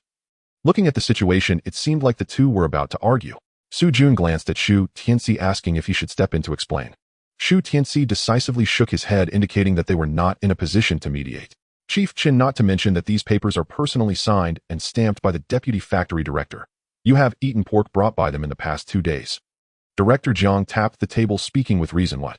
Are you going to turn your back on those who helped you when you're in a pit? Those 3 wild boars were brought by them. Chief Chun was startled, pointing at Shu Tianci for confirmation. When he saw the 3 nodding, he then laughed heartily, saying, Old Jiang, why didn't you say so earlier? Our factory now needs talents who can procure off-plan materials. If you had mentioned this earlier, I wouldn't have asked so many questions. I still prefer the rebellious demeanor you had just now. Director Jiang snorted, coldly banging the table and saying, hurry up and help them with their onboarding process. No problem. Chief Chin chuckled, taking out 2 forms and handing them to Shu Tianci and Su Jun, saying, Tianci, right. I'll call you that too, makes it more friendly. Fill out this form and submit a 1-inch photo in the next couple of days. Once the certificate is ready, you'll be officially employed. Sure. Shu Tianci smiled and along with Su Jun began filling out the information. Chief Chin glanced at him and asked, Tianci, do you have a girlfriend? We have quite a few young ladies in the HR department. Would you like me to introduce you to one? Huh. Shu Tianci was taken aback, only to notice several older sisters looking at him with sparkling eyes. He was fair-skinned and handsome and being employed as a level 6 staff member, which was even higher than the level for vocational students. Such a man was quite desirable. Who wouldn't be watching him? Shu Tianci hurriedly lowered his head, chuckling, let's forget about that. I'm not even an adult yet. But my brother Kenny's almost 19. Su Jun's eyes lit up and his gratitude towards his 3rd brother rose another level. Marrying a city girl was something he never dared to dream of. However, this guy had done a lot of farm work, plus he had been a militia member and trained daily. Despite his muscular build, his looks did fall a bit short compared to city folks. So when he looked up at the group of young ladies in the HR department, everyone lowered their heads. What a pity it's not you who will accompany me to the end. A random BGM echoed in Shu Tianci's mind, almost making him laugh out loud. The two quickly finished filling out the forms and handed them in. Chief Chin chuckled, not following up on the conversation, seemingly unimpressed with Su Jun. Chief Chin, can I take them now? Director Jiang spoke up at the right moment. Go ahead. Chief Chun waved his hand, looking at Shu Tianci, saying, Tianci, if you need any help, feel free to ask me. You can also seek help from the young ladies in our HR department. They'd be happy to assist you. Thank you, Sister Chin. Thank you all. Shu Tianci repeatedly thanked them as he hurriedly left the HR department. Chief Chin smiled as he turned back to the employees, saying, this young man is not bad. Make sure to seize the opportunity. Immediately, the office was filled with the responses of the young ladies and sweet laughter. Tianci, I didn't expect you to be quite popular. As he exited the HR department, Director Jiang looked at Shu Tianci with a peculiar expression. Uncle Jiang, please don't tease me. Shu Tianci waved his hand awkwardly. I'm only 17 and I don't want to experience the hardships of marriage. A Director Jiang did not continue joking, but directly shifted to business. Do you know where to take photos? Shu Tianci nodded, saying, I know at the Statron Photo Studio. All right, then I won't accompany you. When your work permit is ready, I'll introduce you to the colleagues in the procurement department. Director Jiang glanced at Li Xingbang, who was approaching, and looked back at Shu Tianci. If possible, next time you come to the factory, bring some good stuff. Shu Tianci knew what he meant, mainly wild boars and fish or eggs. He didn't refuse and nodded in agreement. Bro, has the onboarding process been completed? After Director Jiang left, Li Xingbang came over. The paperwork is done and we're just waiting to get the photos for the permit. Shu Tianci smiled slightly, saying, thanks a lot. It's just a small favor. Li Xingbang chuckled, raising an eyebrow and saying, just remember to take me along when you go hunting in the future. Upon hearing this, Shu Tianci frowned slightly. He advised, Xingbang, the mountain isn't safe. I can handle a beast tied like last time alone, but if there are 1 or 2 more people, you know the danger level without me having to say it. By the way, I'm curious, as a high school student, why are you so interested in hunting?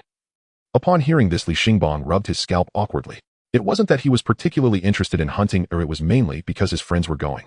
Plus, his family had a hunting rifle left by his grandfather, which is why they went up the mountain together. As for interest, he could only say it was in Shu Tianci. After all, he had never seen anyone who could lift a wild boar with one hand and toss it away. After listening to Li Xingbang, Shu Tianci chuckled, saying, Xingbang, let me see when I have the chance to talk about this again. Li Xingbang's eyes lit up, nodding. All right, I'll come looking for you during the next holiday. Huh. Shu Tianci was taken aback, thinking to himself, did I say I'd take you next week? Before he could clarify, Li Xingbang waved goodbye and left. Third brother, this kid is quite interesting. Su Jun chuckled, contemplating. Indeed. Shu Tianci nodded, having not noticed any ill intent from the other party. He didn't think much about it, and left the mechanical factory with Su Jun. Subsequently, the two went to the Statron photo studio and took 2 black and white photos. It cost 50 cents each, and they had to wait a few days to pick them up. There were also color photos, but they took longer. There was no need, and Shu Tianci didn't want to wait that long. After paying and agreeing on a time, the two left the county. Shu Tianci originally planned to visit the black market to deal with the food in his space. However, after being approached by the village chief and the team leader, he suddenly lost this idea. Since he needed to handle food anyway, why should he give it to some unrelated people for a cheaper price? Yet he couldn't just give it away to the villagers for free, so he devised a particularly good plan. In any case, he would not go to the black market. As they neared the town, Shu Tianci pushed Su Jun out of the bike. In a couple of days, once we start working, this bicycle can be taken out reasonably. At that time, the factory will definitely provide bikes, and you can have one without spending any money. Hearing this, Su Jun immediately felt delighted. Then I'll head back to help. Go ahead, Shu Tianci nodded, and after Su Jun ran 100 meters away, he turned and walked into the alley. In the next moment, he appeared in the space of the jade pendant. Wow, just 2 days had passed, and the plants in the space had undergone significant changes. The rice in the 2 acres had already grown over a meter tall, with plump grains hanging from the stalks. The leaves of the rice plants had begun to turn yellow, showing signs of ripeness. It was estimated that within a day or 2, these rice plants would mature completely into a golden hue. Shu Tianci stepped forward and pulled up a sweet potato vine, and several large sweet potatoes immediately broke through the soil. Beautiful. Shu Tianci was overjoyed and immediately began to harvest the sweet potatoes wildly. One vine after another was uprooted, and sweet potatoes weighing 2 to 3 pounds emerged from the earth. The half-acre of black soil containing sweet potatoes was quickly harvested by Shu Tianci. He estimated the weight of these sweet potatoes to be between 5,000 and 6,000 pounds. Shu Tianci was very satisfied with this harvest, and then he collected the pumpkins from the other half-acre. Several hundred pumpkins had been produced from the acre, each weighing 20 to 30 pounds. From this piece of black soil, Shu Tianci had gained more than 10,000 pounds of food. This yield was not to be underestimated, and he suspected it was related to the energy of the space and the animal manure. Shu Tianci glanced back at the remaining dozen wild boars, dozens of wild chickens, and hundreds of wild rabbits. These animals were nourished by the plants fed by the black soil's spiritual water, and the nutrients from their manure must be extremely high. Perhaps the fertilizers of later generations don't even match the potency of this manure. In any case, Shu Tianci was very pleased with this effect. He looked at the crops in the third piece of black soil, where several types of grains were basically mature. The potatoes had sprouted many branches the day after they were planted, and after Shu Tianci broke them off and planted them in the soil, they had now matured as well. Shu Tianci immediately stepped forward and dug out all the potatoes, one sack after another. Since there weren't many crops planted, the amount of potatoes harvested this time was not particularly large. Shu Tianci was not in a hurry. Instead, he continued to keep the potatoes moist to promote sprouting. If all went well, all the potatoes would sprout successfully by night. By then, he would fill the third piece of black soil, and the fourth piece of black soil could then be planted. The corn and wheat had not yet matured, and it was estimated they would need another couple of days like the rice. After replanting the sweet potatoes and pumpkins, Shu Tianci added some food for the wild chickens and rabbits. However, when he looked towards the wild boar pen, a fierce light flashed in his eyes. An axe appeared in his hand, and with a thought, a large wild boar appeared before him. Sorry to make you suffer, second senior brother. With a swift motion, the axe fell, and second senior brother let out a cry of despair. A moment later, Shu Tianci appeared in the alley next to the town. He carried a bamboo basket on his back and strode towards the health clinic. Dr. Jiang. Upon entering, he called out to Jiang Li, who was preparing medicine. Jiang Li glanced at him and lingered for a couple of seconds on the bamboo basket on his back. What's wrong? Sit down for a while. Shu Tianci looked at the 2 patients in the clinic and silently sat down in the corner. After a while, the 2 patients finished their medication and left. Jiang Li escorted them out and then turned to close the door. Wait. With a voice of restraint, the door was pulled back. As the door opened, Director Liu walked in with an unhappy expression. Why are you in such a hurry to close the door in broad daylight? However, the next moment, she saw Shu Tianci smiling at her from the corner. Director Liu's expression stiffened as she said to Jiang Li, stop dawdling and hurry up and close the door. Before Jiang Li could respond, she took the initiative to close the door. Jiang Li rolled her eyes and then approached Shu Tianci, asking, have you started working?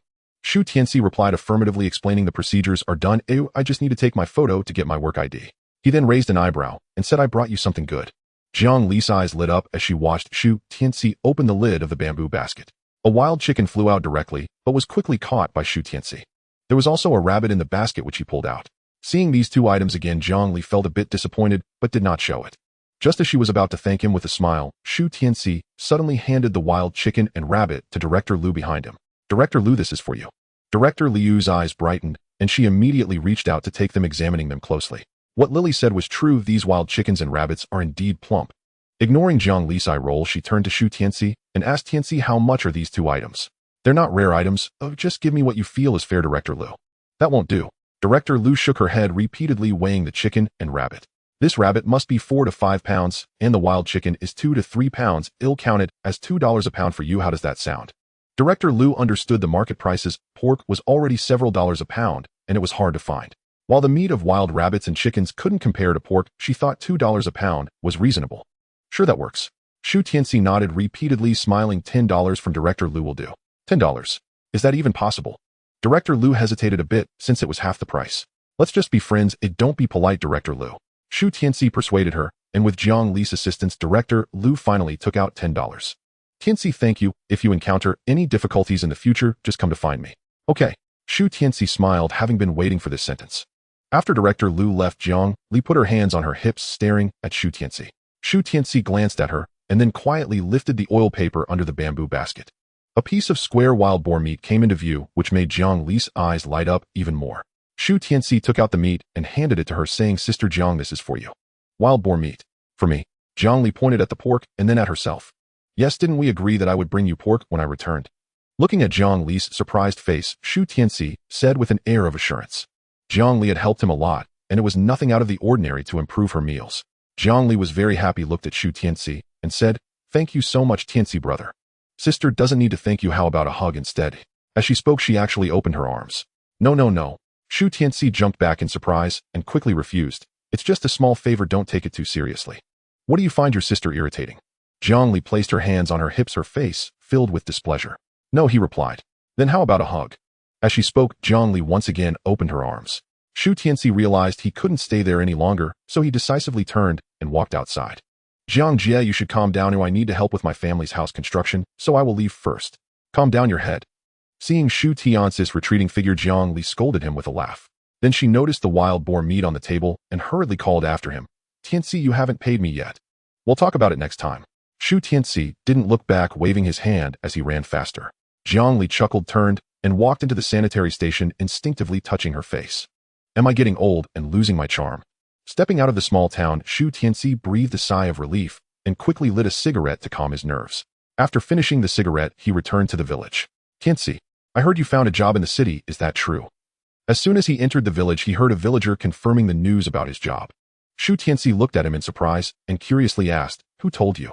Everyone in the village is saying it has spread. They say you have a job and are becoming a city person now.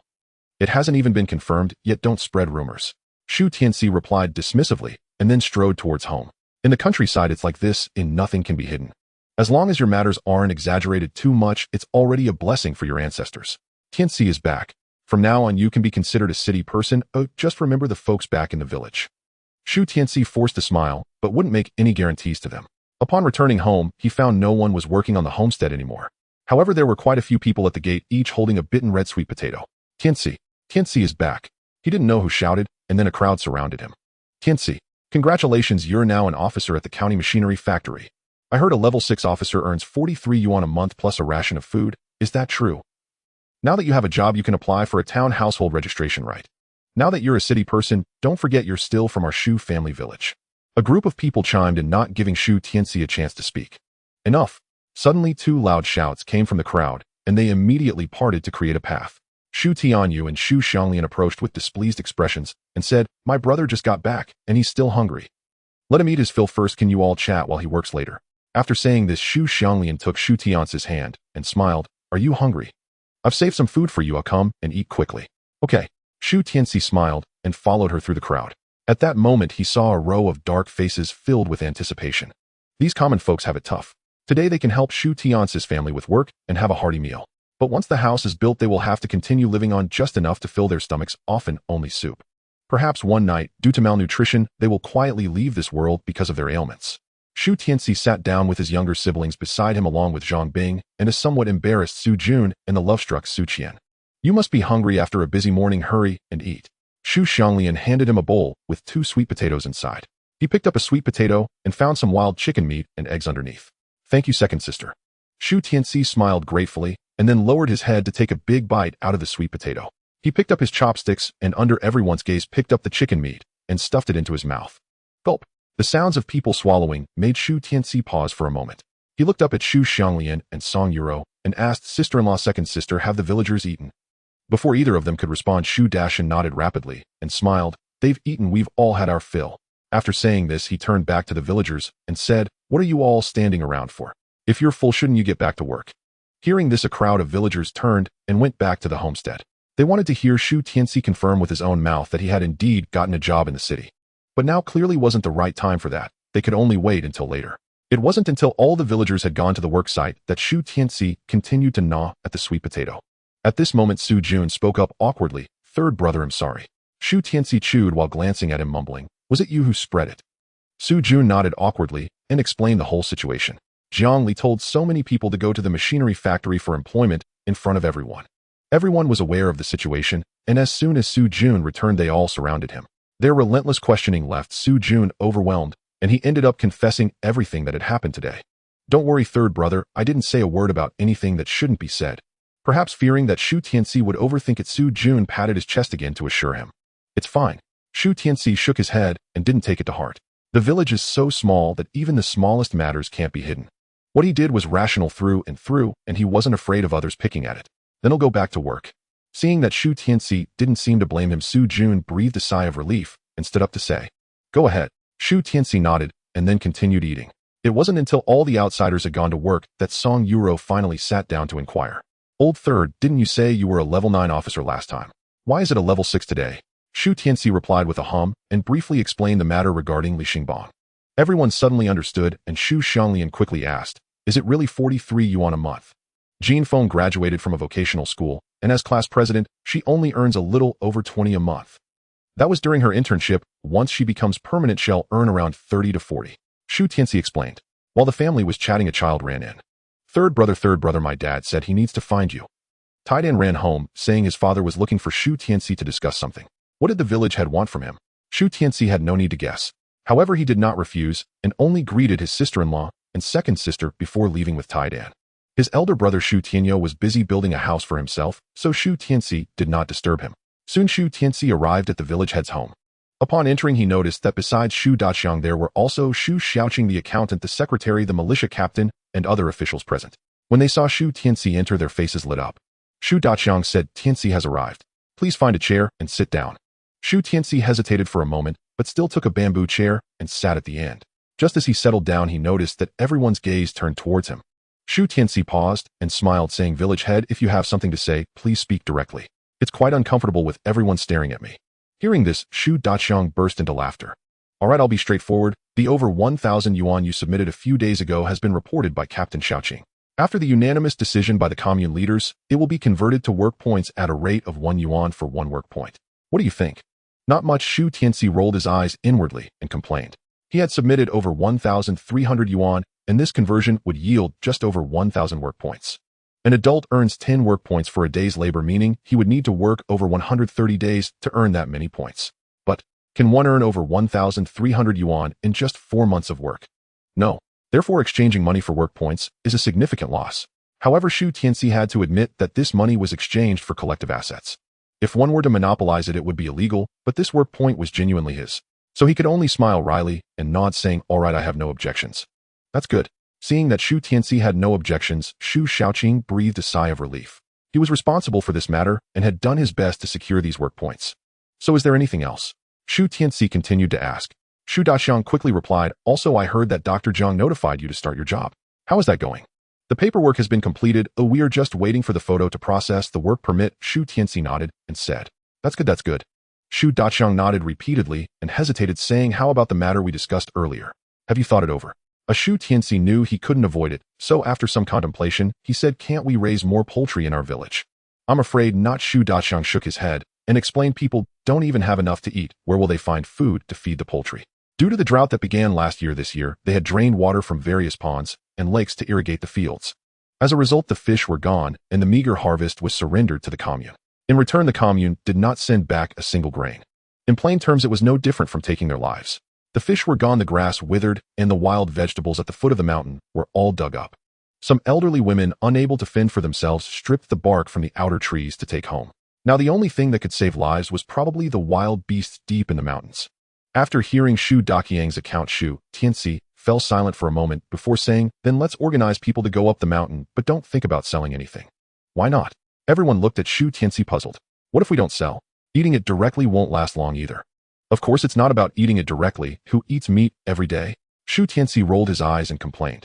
"The game caught by the villagers can be gathered together and then taken to the city to exchange for grain. If fine grains are too expensive, we can settle for coarse grains to last a little longer." Upon hearing this, everyone present fell silent. They were not concerned about what food to exchange for, but how to exchange it. After all, the things from the mountains belonged to the collective, and how could they divide what was caught? Would it constitute illegal buying and selling speculation and ultimately lead to imprisonment? In this year, even raising a chicken or duck at home was considered helping the collective, and at most you would get a couple of extra work points when you handed them over. "Tianci, are you agreeing to help us sell the game to the machinery factory?" Shu Daqiang's face showed surprise as he asked. "Of course, after all, I won't be at a loss in this matter." Shu Tianci smiled slightly and nodded. "But the machinery factory isn't that big, and our village has many people. I can't guarantee how much meat they can consume. Nonetheless, as a member of the village, I have to give it a try." Hearing this, everyone was overjoyed. Shu Daqiang directly stepped forward and patted Shu Tianci's shoulder, saying, "Tianci, uncle really didn't misjudge you. Regardless of whether the villagers can get through this tough time, the whole village will remember your contributions."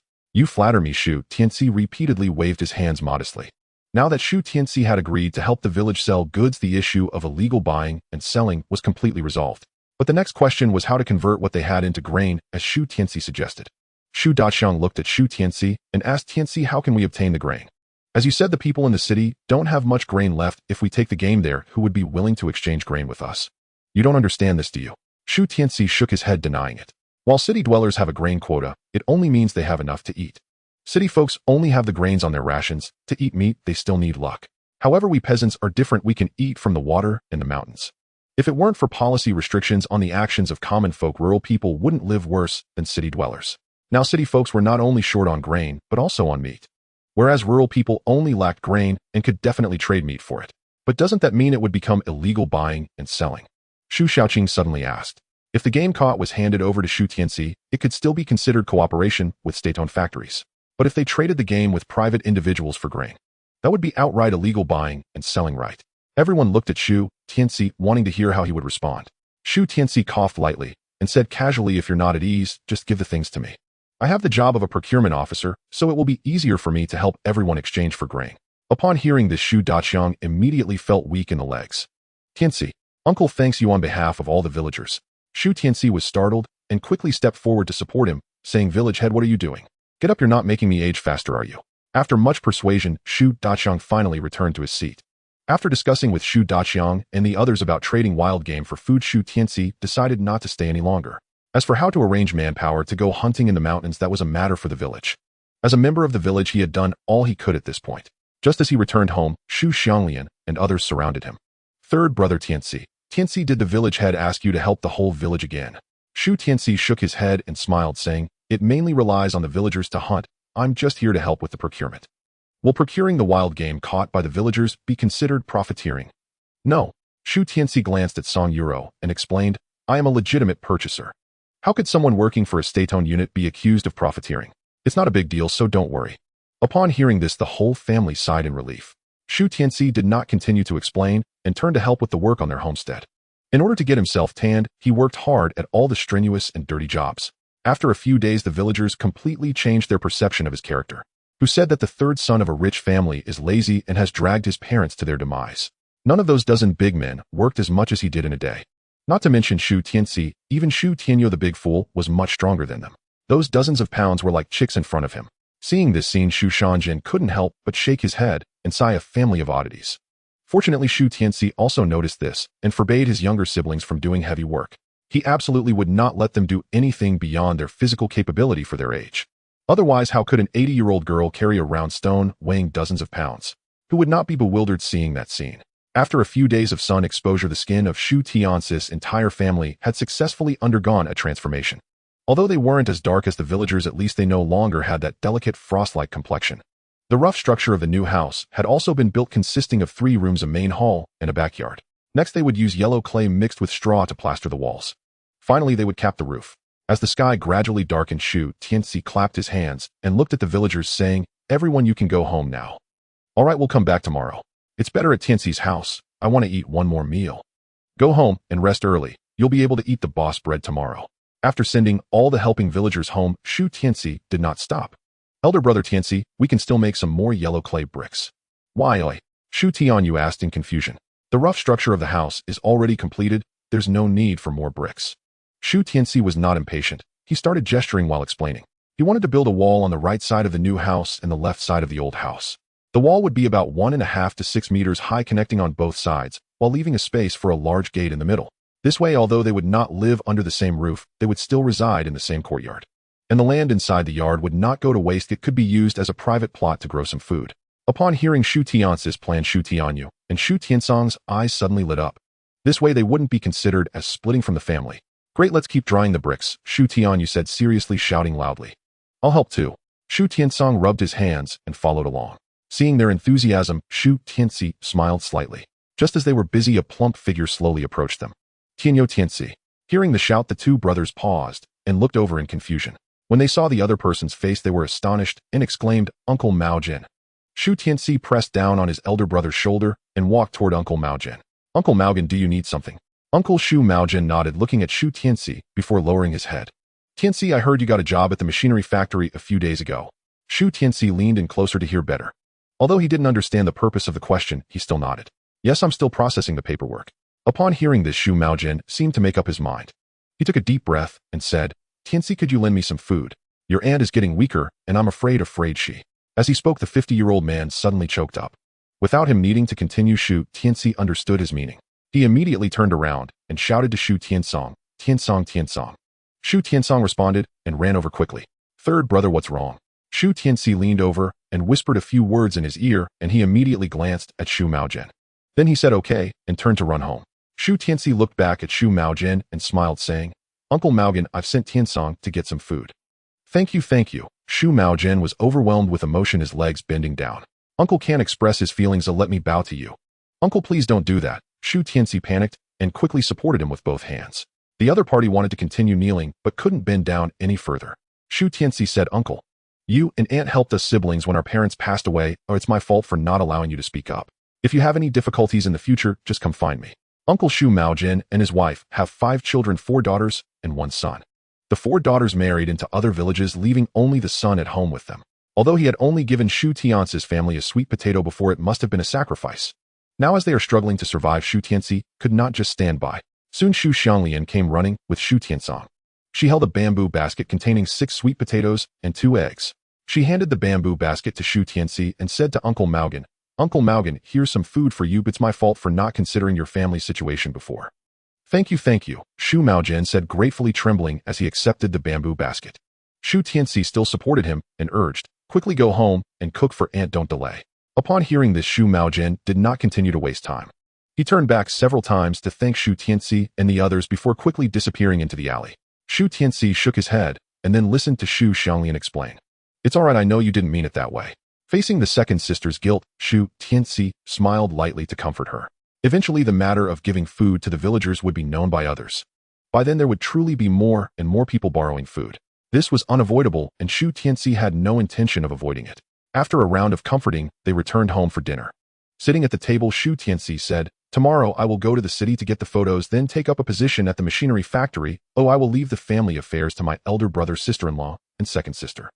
Hearing this, Shu Xianglian suddenly asked, "Third brother, does this mean you won't be coming back to live anymore?" As soon as these words were spoken, everyone looked at Shu Tianci in astonishment. Currently, the family's food and necessities depended entirely on Shu Tianci. What would happen to the family if he didn't come back? "Xianglian, why would you ask that?" Shu Tianci chuckled, lightly curious. "I heard them say that once you have a job in the city, you become a city person, and by then you can live in the city and eat white rice." Shu Xianglian said seriously, without hesitation, "Yes." Under the watchful eyes of the family, Shu Tianci nodded and replied, "What Xianglian said is correct. Once I have a job, I can apply for a town household registration to obtain a grain certificate. By then, not only will I receive a salary, but I will also be able to buy dozens of pounds of grain each month." As soon as he finished speaking, Shu Xianglian suddenly jumped over. Third brother. She hugged Shu Tianci tightly and looked up saying, "Please don't go to the city, all right?" Seeing this, Shu Tianci also shouted, "Third brother, are you abandoning us?" What kind of nonsense was this? Xianglian Tianci, what are you talking about? Before Shu Tianci could speak, Shu Xianglian scolded them. How could your third brother possibly abandon you? If he did, how could he provide food for you? He will be a city person from now on with a salary and a ration. We should be happy for him. Maybe he can even help you find a sister-in-law in the city. As soon as these words were spoken, they were immediately supported by sister-in-law Song Yuru. She nodded and agreed. Yes, the third one will be a city person in the future. This is a good thing. After saying this, she looked at Shu Tianci and said, "Third, you can rest assured while working in the city. The family has me and your elder brother and Xianglian, and nothing will happen." Although the younger siblings did not understand, both the sister-in-law and the second sister clearly understood the weight of the matter. One's success, aside from having a special talent, also relies on the support of family. Shu Tianci glanced at his family, seeing the reluctant expressions of his three younger siblings, the smiling faces of his sister-in-law and second sister, and the silent lowered head of his elder brother. Seeing the varied expressions on his family's faces, Shu Tianci couldn't help but chuckle. He shook his head and said, "When did I say I wouldn't come back? Once I start working, I will be assigned transportation. I am a procurement officer, so my daily job involves traveling back and forth between the city and countryside to procure supplies. Therefore, I will not only return home every day, but I will also bring back the allocated grain. By then our family can eat rice and flour every day. How about that?" Really? The whole family looked over, their faces filled with delight. Seeing Shu Tianci nod, Shu Xianglian immediately shouted in excitement, "Great! Third brother will come back to live." Before she could finish her sentence, Shu Xianglian hugged her tightly, preventing her from shouting any further. Shu Tianci glanced outside and stared at Shu Tianci, saying, "Third brother, can I eat rice? Look at you all eager to eat, and let me get my work permit and grain certificate first, then we'll talk." Shu Tianci shook his head and flicked the other's forehead with his hand. Ignoring the pained expression on the face, he looked at the whole family and said, "Don't worry. I will definitely apply for the town household registration, but only to obtain the grain certificate. This is my home, and aside from business trips, I will return to live here every day." Hearing this, the faces of the whole family lit up with radiant smiles. "Let's hurry and eat, and then get some rest early." Shu Tianci shook his head and started eating sweet potatoes. As he stuffed the sweet potato into his mouth, he glanced at the sweet potato in his hand. After eating sweet potatoes and pumpkins for so long, he was indeed a bit tired of it. That night there was rarely any noise from next door, and Shu Tianci fell asleep with his eyes closed. Shu Tianci glanced at him and in a blink disappeared from the bed. In the jade pendant space, the second patch of black land was filled with golden rice.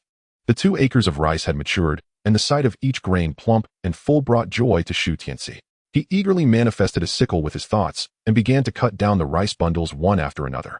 In no time, the 2 acres of rice were entirely harvested, leaving only a field of stubble a few inches high.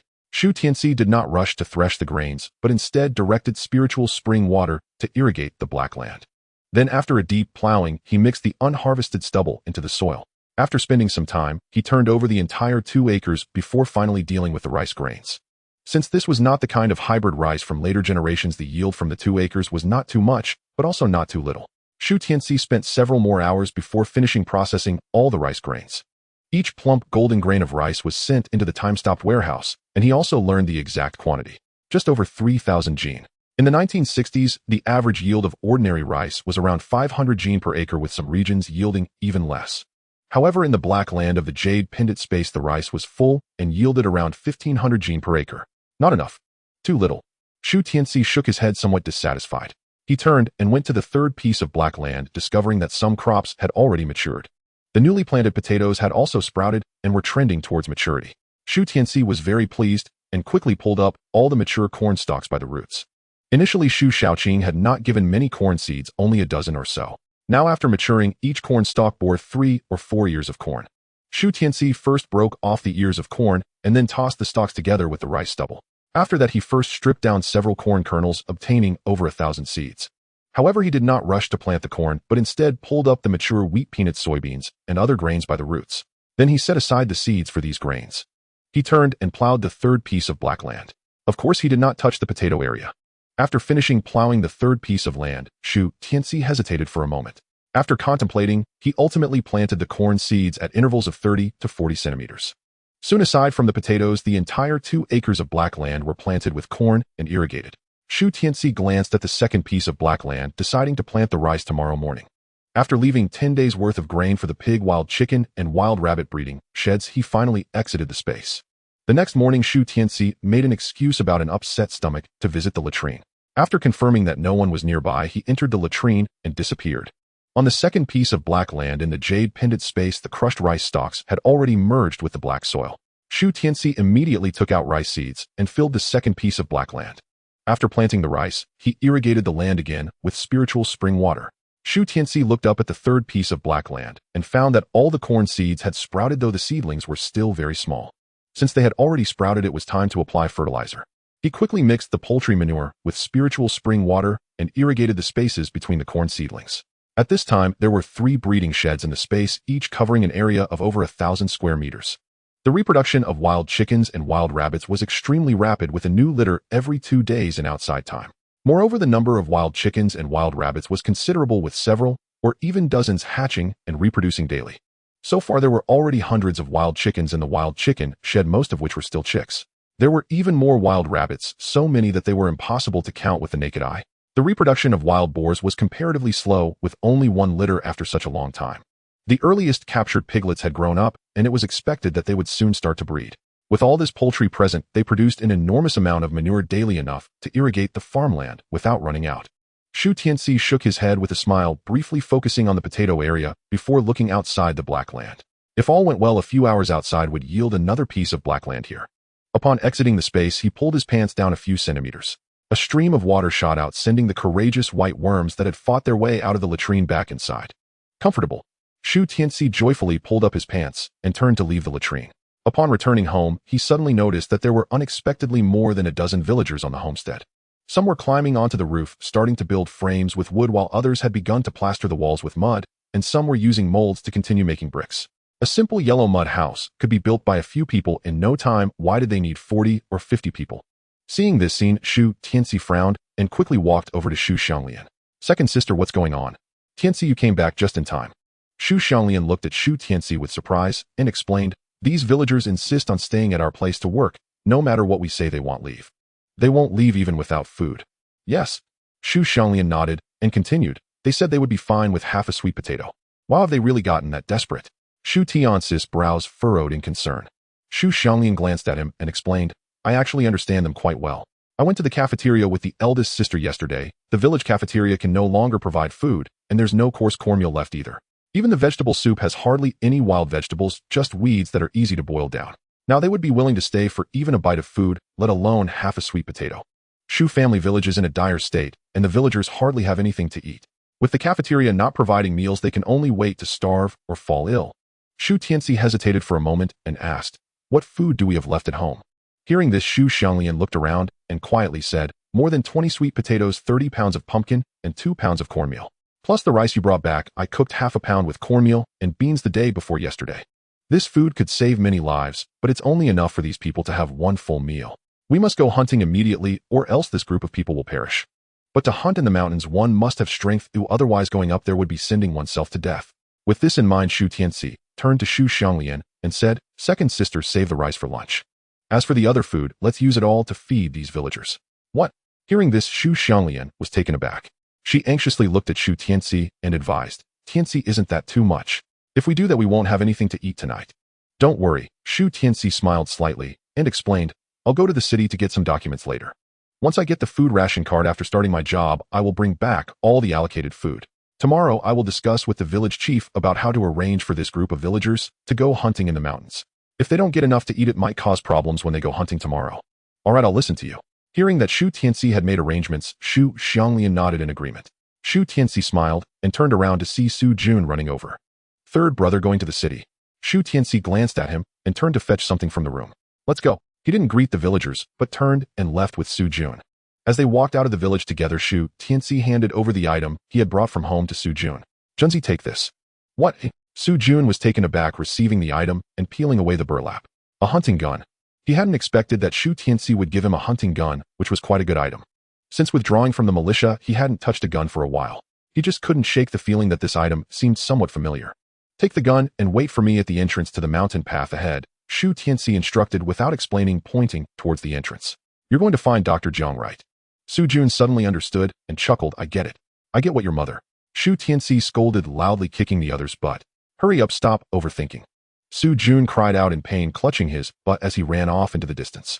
Shu Tianci shook his head and walked slowly to the health station, slipping inside when he saw there were no outsiders. Sister Jiang. He called out to the backyard, and Jiang Li quickly walked out. Along with her was Director Lu. Is Tianci brother here? Shu Tianci smiled and looked at the two, saying, Sister Jiang, Sister Lu is here too. You left in such a hurry last time, here's the money for that pork. Jiang Li took out a dozen bills and handed them to Shu Tianci, saying, that piece of pork weighed 5 pounds. I calculated it at the unit purchase price. Shu Tianci helplessly replied, Sister Jiang, I didn't come to ask you for money. Oh, that's different. Jiang Li didn't listen to his explanation and forcibly stuffed the money into Shu Tianci's pocket. After Shu Tianci accepted the money, Jiang Li finally asked, all right, what's the matter? Shu Tianci didn't beat around the bush and shared that he wanted to go to the city to obtain a work permit. He had promised Director Jiang before leaving to bring a gift when he went to get the work permit. Thus, he planned to hunt some game in the mountains and asked Jiang Li to help get a procurement vehicle. No problem. Jiang Li agreed to Shu Tianci's request without hesitation, though she felt a bit worried. She looked at Shu Tianci and asked, Tianci, are you sure you can catch prey every time you go up the mountain? No problem at all. Shu Tianci waved his hand dismissively and said, just wait and see. After saying that, he prepared to turn and leave. Tianci. Suddenly, Director Liu's voice rang out, and Shu Tianci looked over in confusion. He saw her grinning and saying, Tianci, could you also get some pork for me? Hearing this, Shu Tianci immediately glanced at Jiang Li. She looked innocent and explained, Sister Lu often comes to me for no reason. I can't hide anything from her. That's true, but isn't it a bit much to ask for more pork? You just bought wild rabbits and wild chickens, right? It is a bit much, but there's no other choice. Director Lu nodded awkwardly, looking quite helpless. My family hasn't had any oil for a long time, and they've become quite bloated. I was thinking of giving them more oil, so they don't end up like those villagers. She suddenly stopped speaking, pursing her lips. Shu Tianci, without needing to guess, knew that her family was definitely malnourished, not due to lack of food, but because they lacked oil. Many villagers had starved to death because of malnutrition, and he was certainly concerned about this matter. Thus, she was preparing to take out some savings to add some oil to her family's diet. Shu Tianci hesitated for a moment, then nodded and said, it's not a problem, but Tianci, if you need anything, just ask. Seeing her confident expression, Shu Tianci decided not to beat around the bush. He chuckled and said, Sister Lu, it's like this. I have an older brother and sister above me and 3 younger siblings below. The commune recently collected all the food, and my family is also quite difficult.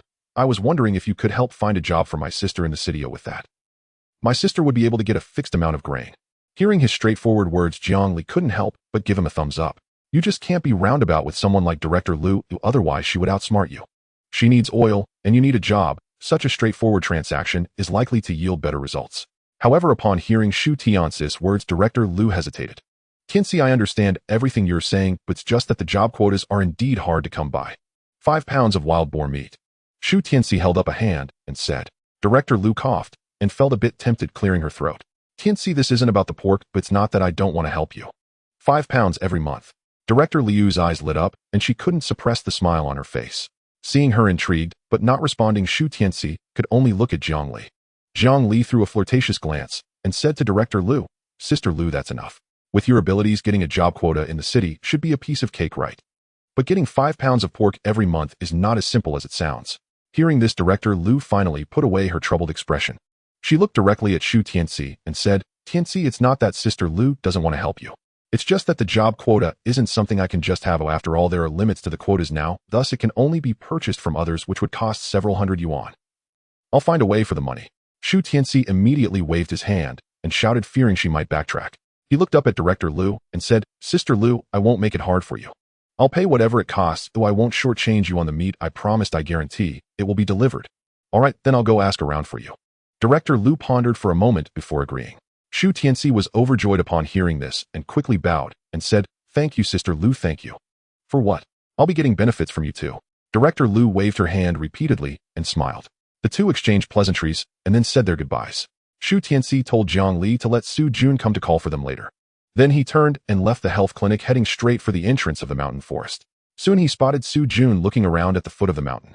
Third brother, what's this? Su Jun came over and noticed the double-barrel shotgun in Shu Tianci's hand. It's from the village chief, nothing major. Shu Tianci replied casually, then looked up the mountain and asked, Which way do you want to go? Su Jun responded in confusion, Are we splitting up again? What else? Shu Tianci rebutted and pulled him as they walked up the mountain. Let's split up once we get up there. The wild boars ran into this mountain last time.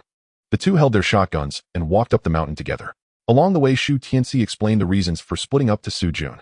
One was that Su Jun was the only procurement officer from the Shu family, and in the future, he would definitely need to take villagers up the mountain to hunt. In this way, he could also mutually benefit with the villagers.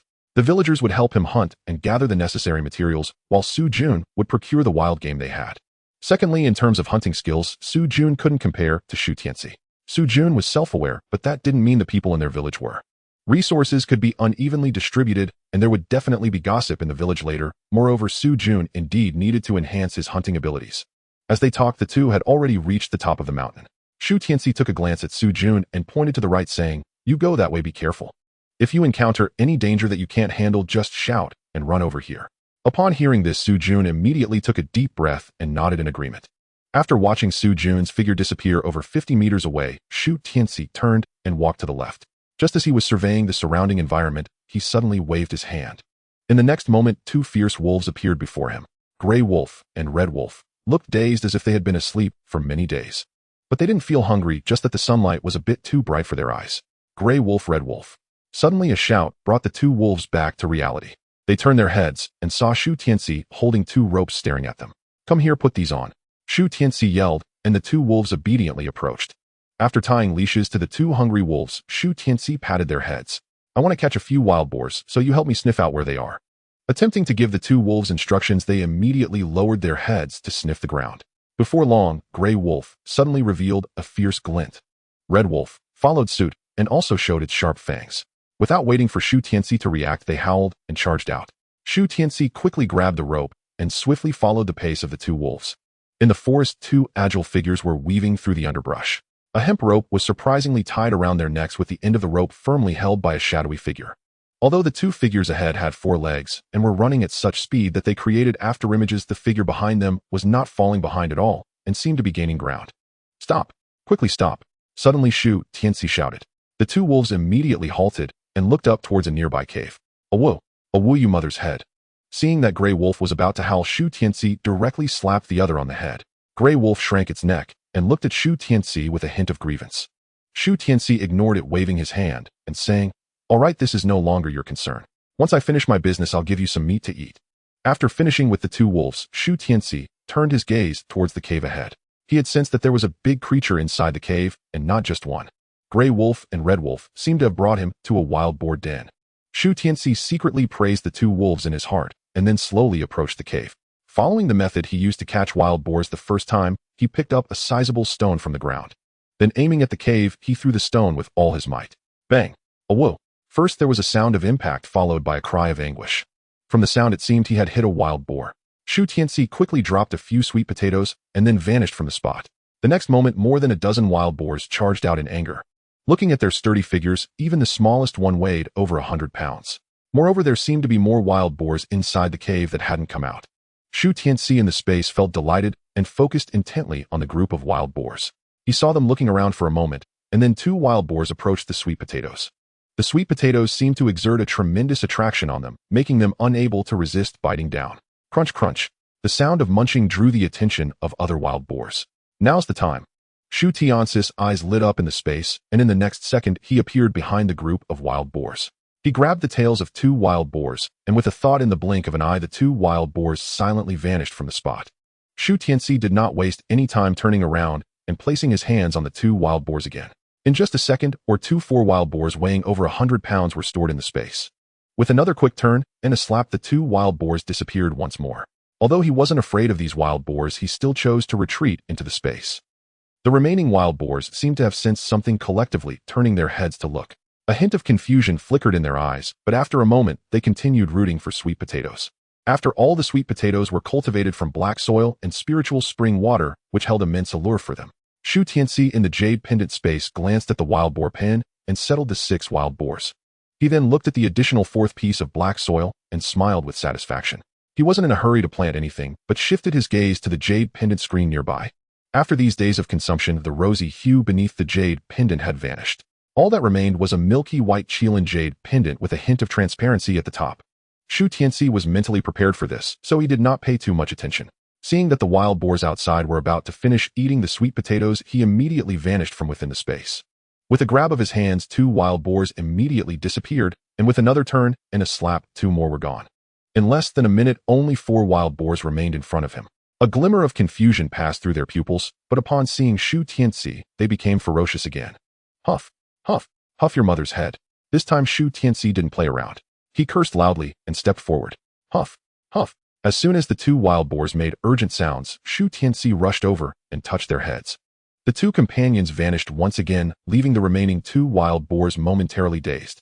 Just as Shu Tianci was about to approach them, a trace of fear appeared in their pupils. The next second, they turned and ran. Damn! Shu Tianci cursed loudly and quickly reacted, managing to catch only 1 wild boar. Watching the last wild boar flee for its life, 2 wolves appeared beside him. Shu Tianci pointed directly and commanded, "Gray wolf, red wolf, that wild boar is your food." As soon as he finished speaking, the 2 wolves dashed out like arrows. Shu Tianci did not care who the victor of this contest would be, but instead turned his attention back to the cave. Among the more than a dozen wild boars he captured, only 2 were male, the rest were all females. With so many females in a single den, it was certain that there were piglets inside. Shu Tianci felt a surge of excitement, and upon getting closer to the cave, sensed the movements within. Indeed, there are piglets. Shu Tianci's heart leaped with joy as he took a big step into the cave. Before the wild boars inside could see his appearance clearly, he vanished from the spot. The cave was vast, covering several hundred square meters. It was pitch black with only a bit of light from the entrance and the cracks in the stones. Shu Tianci's perception was exceptionally strong. Even with his eyes closed, he could sense the environment and creatures inside. Inside the cave there were 4 sows, but over 30 wild piglets, each only weighing a few pounds. Shu Tianci attempted to control them with his mind, just as one would retrieve a bird's nest from the air. He had just tried to control the sows, but those that were too large and heavy seemed unresponsive. However, when he tried to control the wild piglets, miraculously he managed to lift one a few centimeters off the ground. In the next second, the wild piglet vanished from the spot. Shu Tianci's eyes lit up, and he immediately continued transferring the wild piglets. In less than 3 minutes, all the wild piglets in the cave disappeared into thin air. Retrieving pigs from the air, splendid. Huff, huff. The sows realized their children were gone and instantly went wild. Huff your mother's head. A curse rang out, and 2 sows vanished. Another figure suddenly appeared, wielding an axe and wildly chopping at the 2 wild boars. Not long after, Shu Tianci emerged from the cave, dragging 2 dead wild boars that could not be deader. He glanced into the distance and saw a wild boar lying on the ground, barely clinging to life, beside which lay an injured wolf, while another lay under a tree, seemingly on the verge of death. It was hard to imagine how intense the battle had been between the 2 wolves and the wild boar. Shu Tianci glanced at the wild boar in his hands, dropped it to the ground, and walked towards the 2 wolves. Gray Wolf looked up at him, its eyes filled with pleading. "You want me to save your wife?" Shu Tianci stared at Gray Wolf, pointing at Red Wolf under the big tree. Seeing the other party nod, he smiled and said, "Don't worry, none of you will die." In the next moment, he vanished with the wild boar and the wild wolf. Shu Tianci brought some spiritual spring water for the 2 wolves to drink. Then he pointed to the dead wild boar and said, "This is your trophy, and it will also be your food from now on. I won't accompany you, nor will I lock you up. Just keep a good watch here, understood?" After giving his instructions, Shu Tianci disappeared again. Upon exiting the space, he dragged the 2 wild boars back in the direction he came from. Soon he saw Su Jun wandering at the separation point, holding a wild chicken. "Third brother." Su Jun's face lit up upon spotting Shu Tianci, and he hurried over. When he saw the wild boar in Shu Tianci's hands, his eyes narrowed in surprise. "Third brother, you are incredible. I circled around and didn't see any wild boars, only caught a wild chicken." Looking at Su Jun's adoring expression, Shu Tianci shook his head and said, "It's nothing much. Let's go, we'll talk more down the mountain." At least half of the sows on this mountain were gone, and he had taken all the piglets. It was likely that the male boars would go into a frenzy and cause another beast tied towards the other mountains.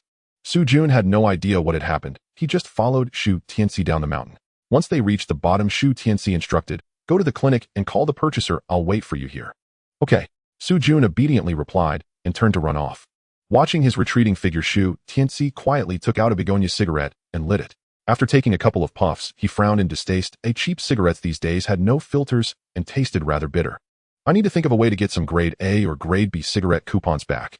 Just as Shu Tianci was coming up with an idea, he suddenly sensed the ground seemed to tremble slightly. He was shocked and looked up towards the mountain top, quickly getting up and dragging the wild boars away from the mountain entrance.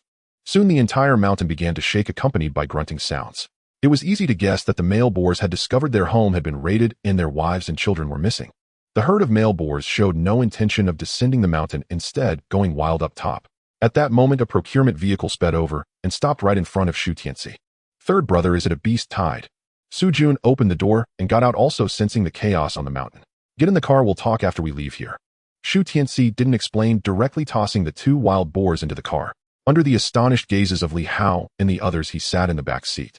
Kong, good, drive quickly. Oh, okay. Shen Kong nodded and stepped on the gas, driving away from the foot of the mountain. On the way, Li Hao exclaimed admiringly, Tianci, you guys are really impressive. I heard from Sister Jiang that you just went up the mountain and already caught 2 wild boars. Just luck, nothing more. Shu Tianci humbly waved his hand and said, but the mountain is indeed dangerous. A beast tide just occurred again. What? Li Hao and Shen Kong were startled, looking back at Shu Tianci and asking, Tianci, you mean that noise just now was a beast tide? Yes. Shu Tianci nodded, countering. Otherwise, what noise could cause the ground to shake? Shen Kong and Li Hao chuckled, indicating they had only heard about it before. People like them who lived in the city rarely had the chance to witness a beast tide. Soon the procurement vehicle drove into the city. Shu Tianci glanced at Shen Kong and said, Kong-gu, can we stop by the photo studio first? Sure, no problem. Shen Kong, who admired Shu Tianci greatly, naturally agreed. Li Hao turned back to look at Shu Tianci and Su Jun, smiling.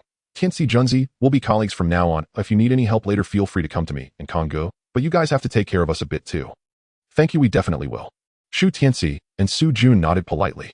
Seeing how easygoing the two were, Li Hao became bolder with his questions. He smiled and asked, by the way, are you level 10 clerks or level 11? Su Jun glanced at Shu Tianci, wanting to ask if they should answer.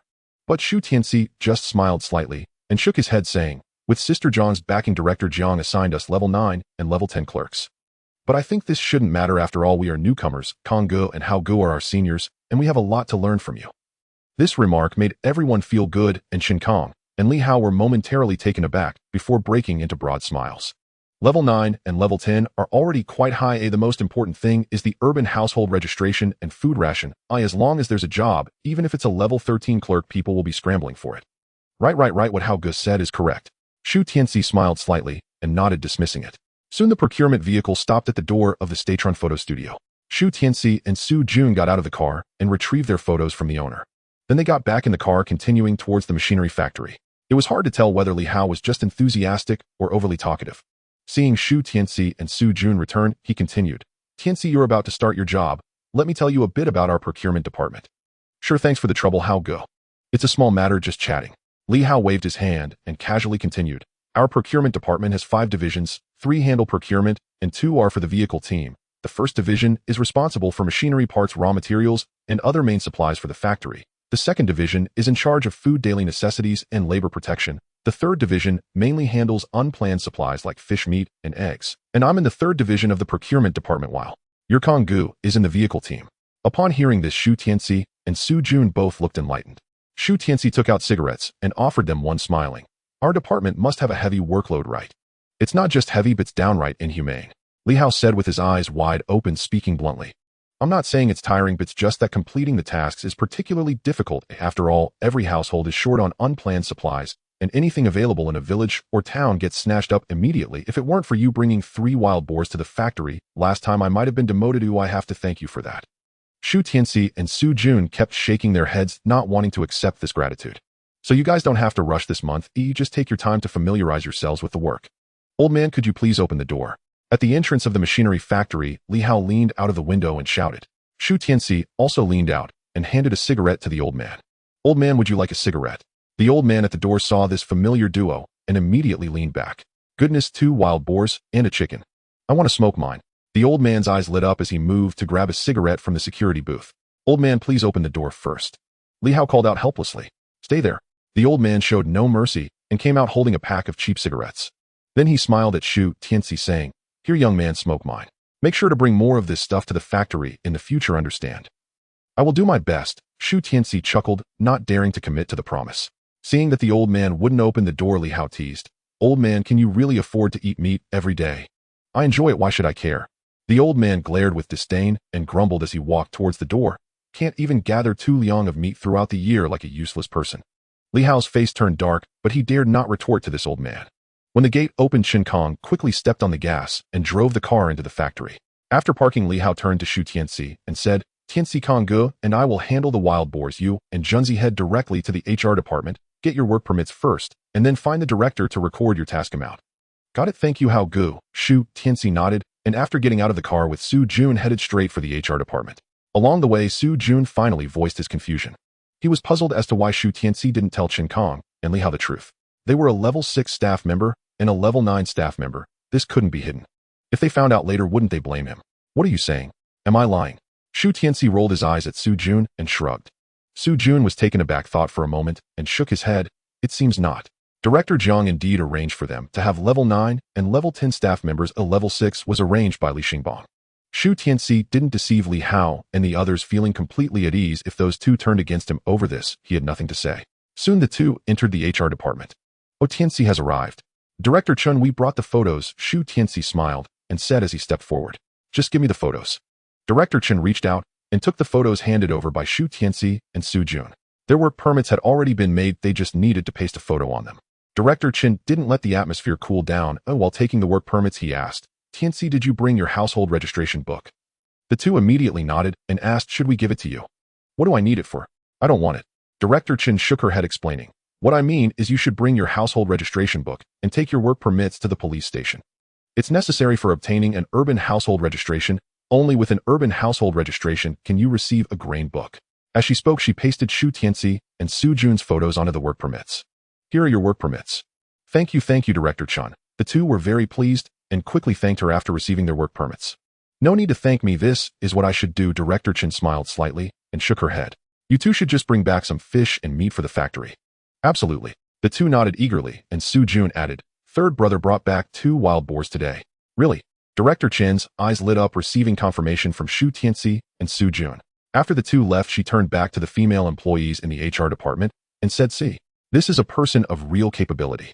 Whoever becomes his wife won't have to worry about not having meat to eat in the future. Upon hearing this, the HR department became lively.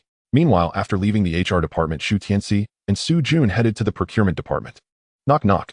Come in. Director Jiang's voice came from inside, and Shu Tianci immediately pushed the door open and entered. Tianci, Junzi, you two are here.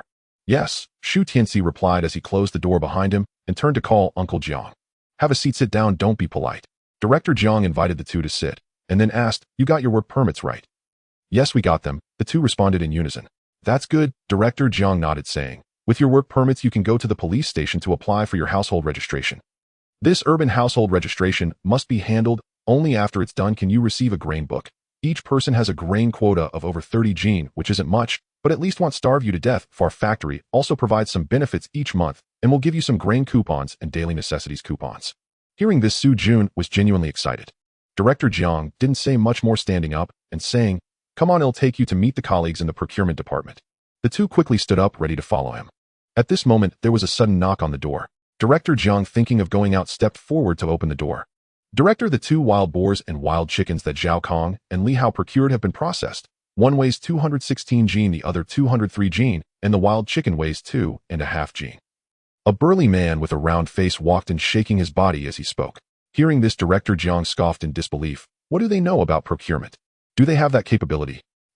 The visitor's expression froze, and he awkwardly smiled, saying, how's he said it's brought back by 2 brothers named Tianci and Su Jun. Now that's more like it. Director Jiang nodded in satisfaction and continued, perfect timing, let me introduce you. Tianci, Junzi, come over here. Shu Tianci, Su Jun, these are our new colleagues from Procurement Section 3, the last 3 wild boars, and these 2 were all brought in by these 2 comrades. Hidaju, the chef of our factory's second canteen, don't be fooled by his round face and body, his culinary skills are truly exceptional. Hello, Brother Zhu. Shu Tianci immediately extended his hand in greeting. Seeing the strong man, he thought to himself that regardless of the era, chefs would never go hungry. Hidaju shook hands with Shu Tianci, enthusiastically exclaiming, Tianci, Junzi, we need more talents like you in our factory. Without you, my culinary skills would go to waste. You're overpraising us, they both replied. No need for pleasantries. Director Jiang coughed lightly and looked at Shu Tianci, saying, if you have goods to deliver in the future, you can go directly to Daju. All right. Shu Tianci nodded, just as Hidaju said, Director, I'll head back now. It's almost meal time and I need to handle the pork. Go ahead, you can leave. At Director Jiang's gesture, Hidaju nodded at Shu Tianci and Su Jun before turning to leave. Tianci, Junzi, you truly did not disappoint, Uncle Jiang. When I last said to bring something good, did you actually manage to bring something back? After Hidaju left, Director Jiang looked at Shu Tianci and Su Jun with admiration. Uncle Jiang, this has nothing to do with me. Su Jun hurriedly denied it, pointing at Shu Tianci, and said both wild boars were brought back by my 3rd brother. I only got a wild chicken. Really? Director Jiang was taken aback, looking at Shu Tianci with surprise. and much more admiration. Don't listen to his nonsense. Shu Tianci chuckled and shook his head, denying it was the villagers who killed them. I only helped a little. Hearing this, Su Jun beside him was puzzled. This was clearly something he saw Shu Tianci bring back. What did it have to do with the villagers? Director Jiang was also surprised, then suddenly enlightened. He laughed. Uncle understands, uncle gets it. After being a director for so many years, how could he not know the meaning behind Shu Tianci's words? Hey. Although he provided the procurement certificate to the other party, it had to prove that the wild boars were not personal items. While there was no problem with private dealings, precautions had to be taken against those with ulterior motives. The 2 wild boars weigh 419 jin. I will still calculate according to the previous price too. 3 per jin, totaling 963. 7 yuan. I will round it to 965. The wild chicken weighs 2.5 jin, well say 5 yuan. Director Jiang calculated the prices for the wild boars and the chicken and then prepared to write the receipt. Uncle Jiang. Shu Tianci's voice suddenly rang out. Looking at the confused Director Jiang, he said, can I change to a different receipt? Director Jiang paused for a moment, then nodded with a smile and said sure. He opened the drawer and generously said, take a look for yourself. What kind of receipt do you want? Looking at the pile of grade A cigarette tickets, grade B liquor tickets, grain tickets, and industrial tickets in the drawer, Shu Tianci's eyes went wide. He didn't hold back and stepped forward to start picking. He took 5 grade A cigarette tickets, 3 liquor tickets, 10 jin of national grain tickets, 30 feet of fabric tickets, and 5 jin of cotton tickets. Su Jun beside him was so dazzled that he was swallowing his envy. All right. Just as Shu Tianci was about to empty the drawer, Director Jiang suddenly stopped him.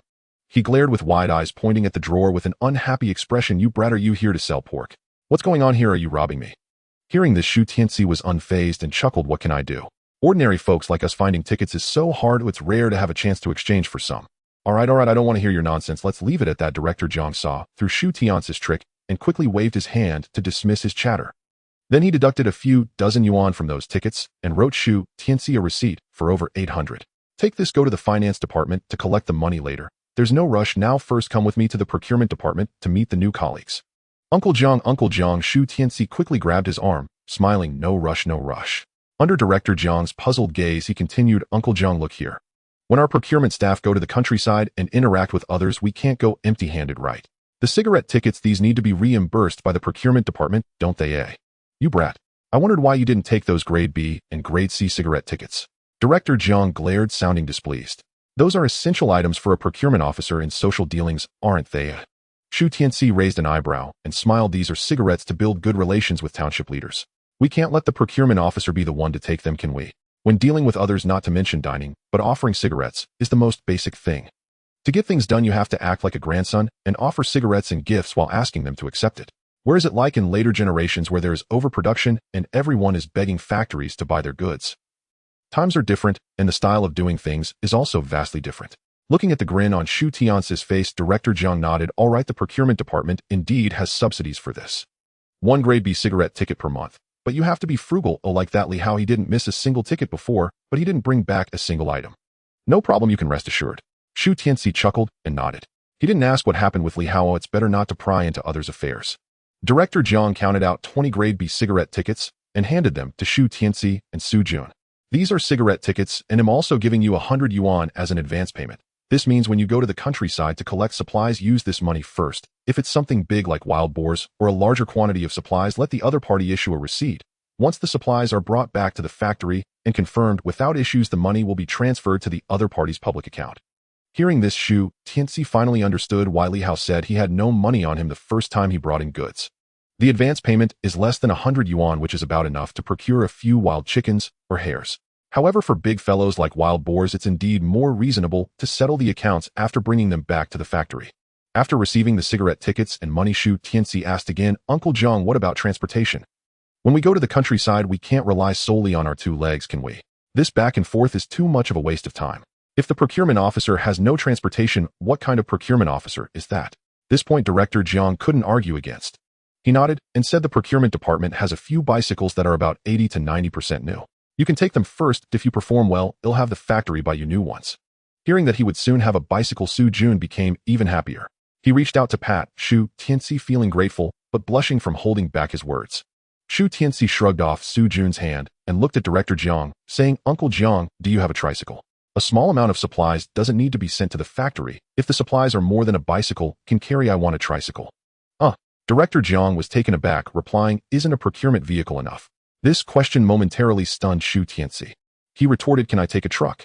No. Director Jiang shook his head and said, "When there are more supplies, just call the factory. Then the procurement vehicle will help you haul goods. Isn't that more convenient than pedaling a tricycle?" Convenient? Not at all. Shu Tianci rolled his eyes and complained, "I have to find a phone in nearby units to call when I just need to procure some supplies." The two argued, seemingly both having their own reasons. Director Jiang was too lazy to debate further and waved his hand, saying, "There's a tricycle in the back kitchen and you can take it. Once you take the tricycle, the bicycle will be gone." "No problem." Shu Tianci smiled and readily agreed.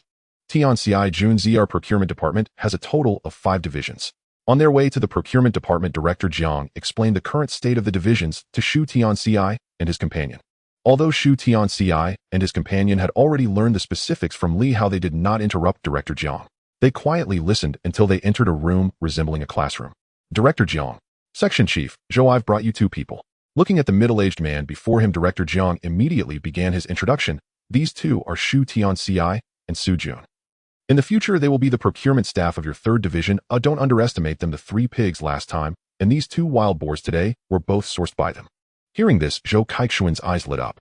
"Tianci, Jun, Z, welcome, welcome. From now on, the 3rd division will be your home." Shu Tianci and his companion chuckled as Director Jiang continued. "Tianci, this is the head of the 3rd division, Zhou Kaixian. For procurement matters, you can approach him directly. If he cannot resolve it, then come to me." Upon hearing this, Shu Tianci and his companion nodded repeatedly and exchanged pleasantries with Section Chief Zhou. Director Jiang mentioned that they should stay for lunch, then turned and left. Knowing that Shu Tianci and his companion were promising talents, Zhou Kaixian was very enthusiastic. Come, Tianci, you 2 should introduce yourselves to everyone first." Under Zhou Kaixuan's nudging, Shu Tianci stepped onto the podium first. "Hello everyone, my name is Shu Tianci." There were about 10 people standing below, with Li Hao leading the applause. Clap, clap, clap. "Welcome, welcome, welcome our new colleagues to the family of the 3rd division." As soon as this was said, a wave of applause erupted from the audience. Naturally, there were more people in the department. Many were still outside and had not returned. "I am honored to join the Min Machinery Factory and become a member of the 3rd Procurement Division. Director Jiang just told me that the 3rd division is the most capable among the 5 procurement divisions. All employees in the 3rd division are the pride of the procurement department, unafraid of hardship and storms. We consistently excel in completing procurement tasks, ensuring the meal provisions for our staff. I, Shu Tianci, will learn from you all and contribute more to the 3rd division." "Good. Well said." Li Hao's eyes brightened, and he immediately clapped enthusiastically. Others joined in applause until Shu Tianci stepped down from the podium. As he brushed past Su Jun, he noticed the sweat on his forehead. The way Brother Sin spoke was impressive, making me feel a bit of pressure. "Hello everyone, I am Su Jun. I am honored to join the Min Machinery Factory and become a member of the 3rd Procurement Division. Like my brother, I also aim to learn from all the seniors here." "Good." Although his delivery was not very polished, everyone still applauded to welcome him. At that moment, a short man stood up. "Tianci and Jun Z, right? I heard that the 5 wild boars from the factory recently were all sourced by you. In the future, you must share your experience with us, so we can benefit too." Xing, you can forget it. If you join Tianci, we might all end up with no meat to eat." "What do you mean? Am I really going to slow them down?" "That's uncertain. After all, the area you're in has such abundant aquatic resources. You can't even bring back a fish. Who knows if you'll bring bad luck to Tianci and the others." The speaker had no intention, but the listener took it to heart. Although they quarreled incessantly, Shu Tianci suddenly had a spark of inspiration. He carefully glanced at the short man, memorizing his appearance. All right, everyone quiet down." Seeing the argument escalate, Zhou Kaixian stood up to intervene. "The 2 new colleagues have already introduced themselves. You all should do the same." As soon as he finished speaking, the short man raised his hand and shouted, "Brother Tianci, Brother Junzi. My name is Gao Xing, Han Zhangwo, Wang Er Dan, Wu Mao." After everyone introduced themselves one by one, Shu Tianci and Su Jun nodded respectively, acknowledging each other. Now that Tianci and Junzi are considered members of our 3rd division, they just haven't been assigned to specific areas yet. Whoever has time can explain the division to them and help them determine their groups. Once there's a result, just report back to me. After Zhou Kaixian finished speaking, he casually patted Shu Tianci and Su Jun on the shoulders. Once he left, a group of people immediately surrounded them. "Tianci, Junzi, can you tell me how you managed to get those wild boars?" "What are you doing? What are you doing?" Li Hao pushed aside the crowd and stood directly in front of Shu Tianci and his companion. "Tianci is my brother, so he will definitely be in my group. Are you all trying to dig my corner by asking them all these questions? Wow, has he become the coveted one in the 3rd Procurement Division?" Shu Tianci didn't want to attract such attention, so he quickly called out, everyone. Thank you all for your kindness, but Junzi and I are from the same town, so when it comes to grouping, I will definitely be with him. Upon hearing this, everyone immediately showed expressions of disappointment and acceptance. All right, disperse. Li Hao dismissed the crowd, and then took Shu Tianci outside. He looked up at the two and said, Brother Tianci, hey, race the thing. Previously, I was in charge of your township area. Therefore, I was responsible for the handover for your 2 sales of wild boars. If you and Junzi are to take over that area, then I need to return it. Upon hearing this, both Shu Tianci and Su Jun showed a hint of awkwardness on their faces. Shu Tianci understood that it was inappropriate to snatch someone else's area, so he nodded and said apologetically, in that case, can I switch to another area? It's just that, brother, how could you tell me how this area is divided? It's quite simple. We have dozens of people in the procurement department. We can't all squeeze into the county, can we? The surrounding counties and communes near our city are all competitive areas for procurement. Not only our machinery factory, but other factories in the county, including units in the city, will also send procurement staff down. While the supply of materials outside the plan is short, the competition is fierce. Therefore, whether or not we can procure materials relies entirely on the skills of the procurement staff. Li Hao explained and patted Shu Tianci on the shoulder and said, Tianci, brother, Hao doesn't mean to push you away. What Brother Hao means is that I can go to another area. It's just that when I can't procure materials, can you lend me a hand? You mean the gorillas sighed. Li Hao turned to glance at the classroom and then looked at Shu Tianci saying, let's find a quiet place, and he'll explain slowly. A Shu Tianci could have asked Gao Xingxing directly for clarification, but now was not the time to embarrass Li Hao. So he nodded and followed Su Jun as they walked outside the procurement department.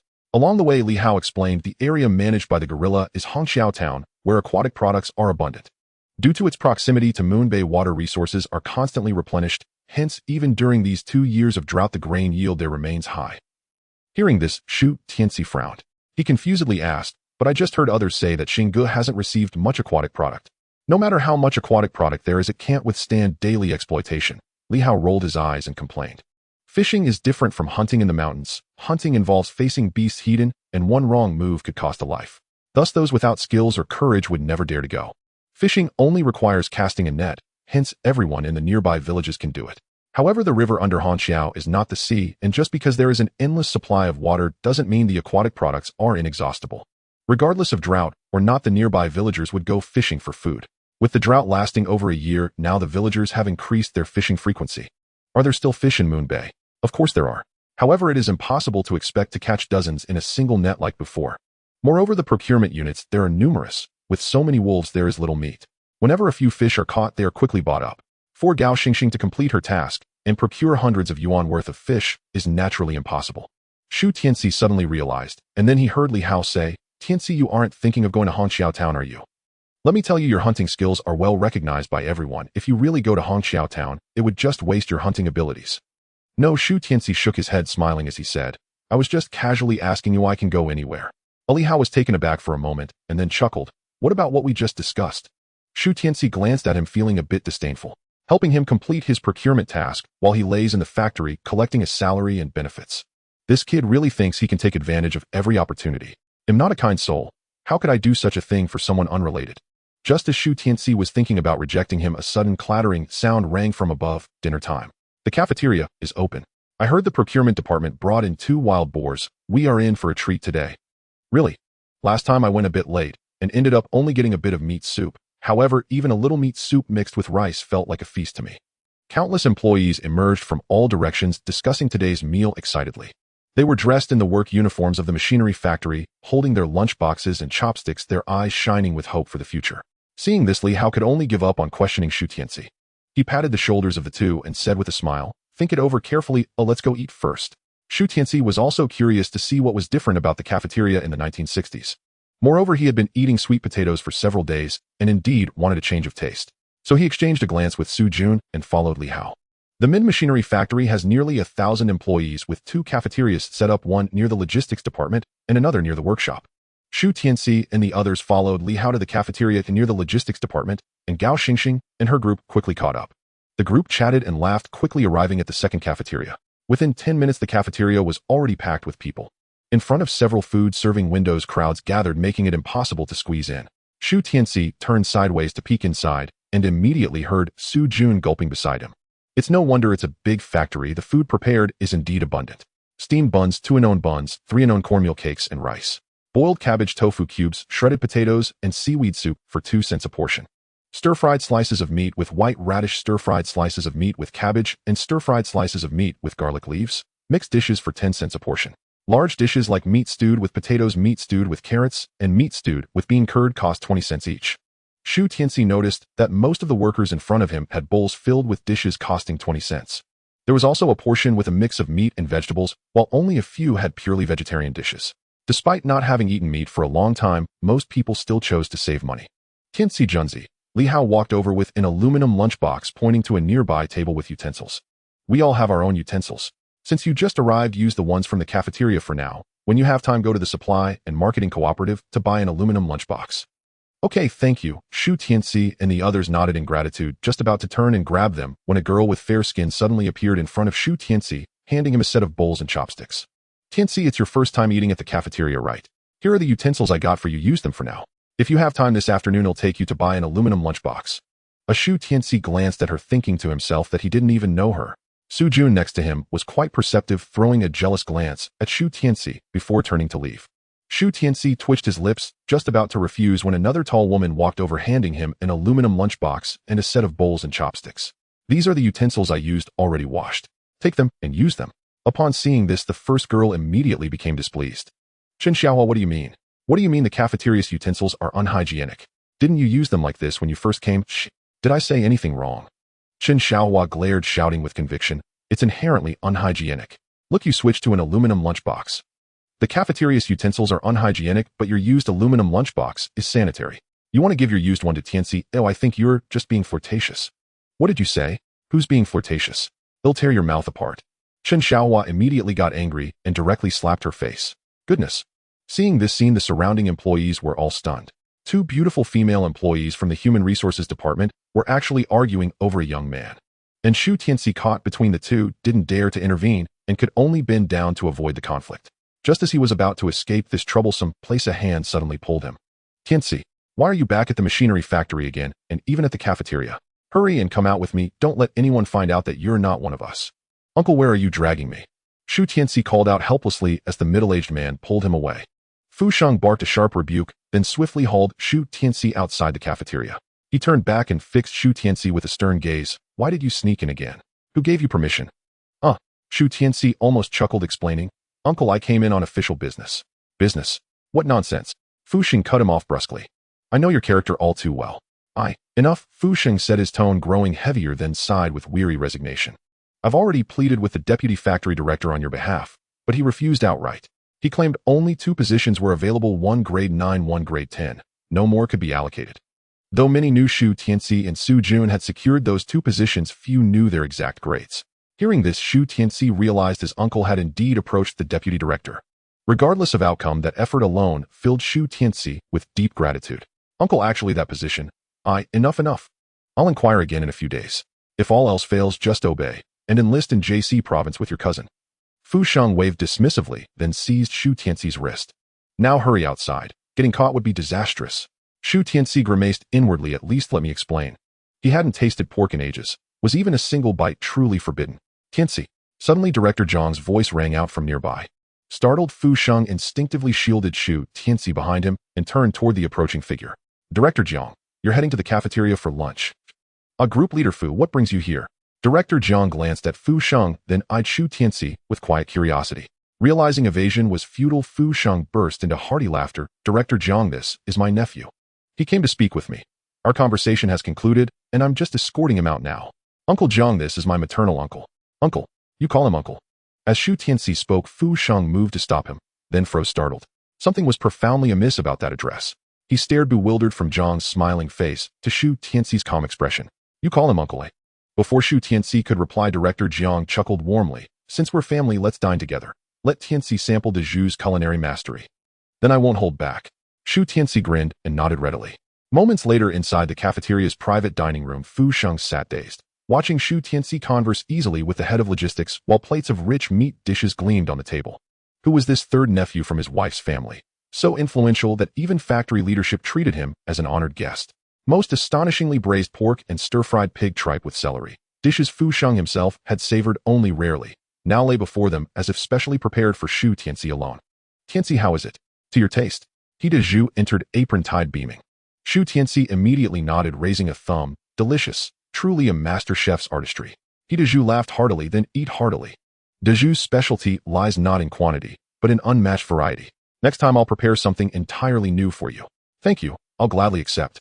Shu Tianci smiled, raised his glass toward Director Jiang. Uncle Jiang, I toast you. Very well, very well. Director Jiang took a sip, then turned gently to Fu Sheng, Group Leader Fu, feeling a bit restrained. No, not at all.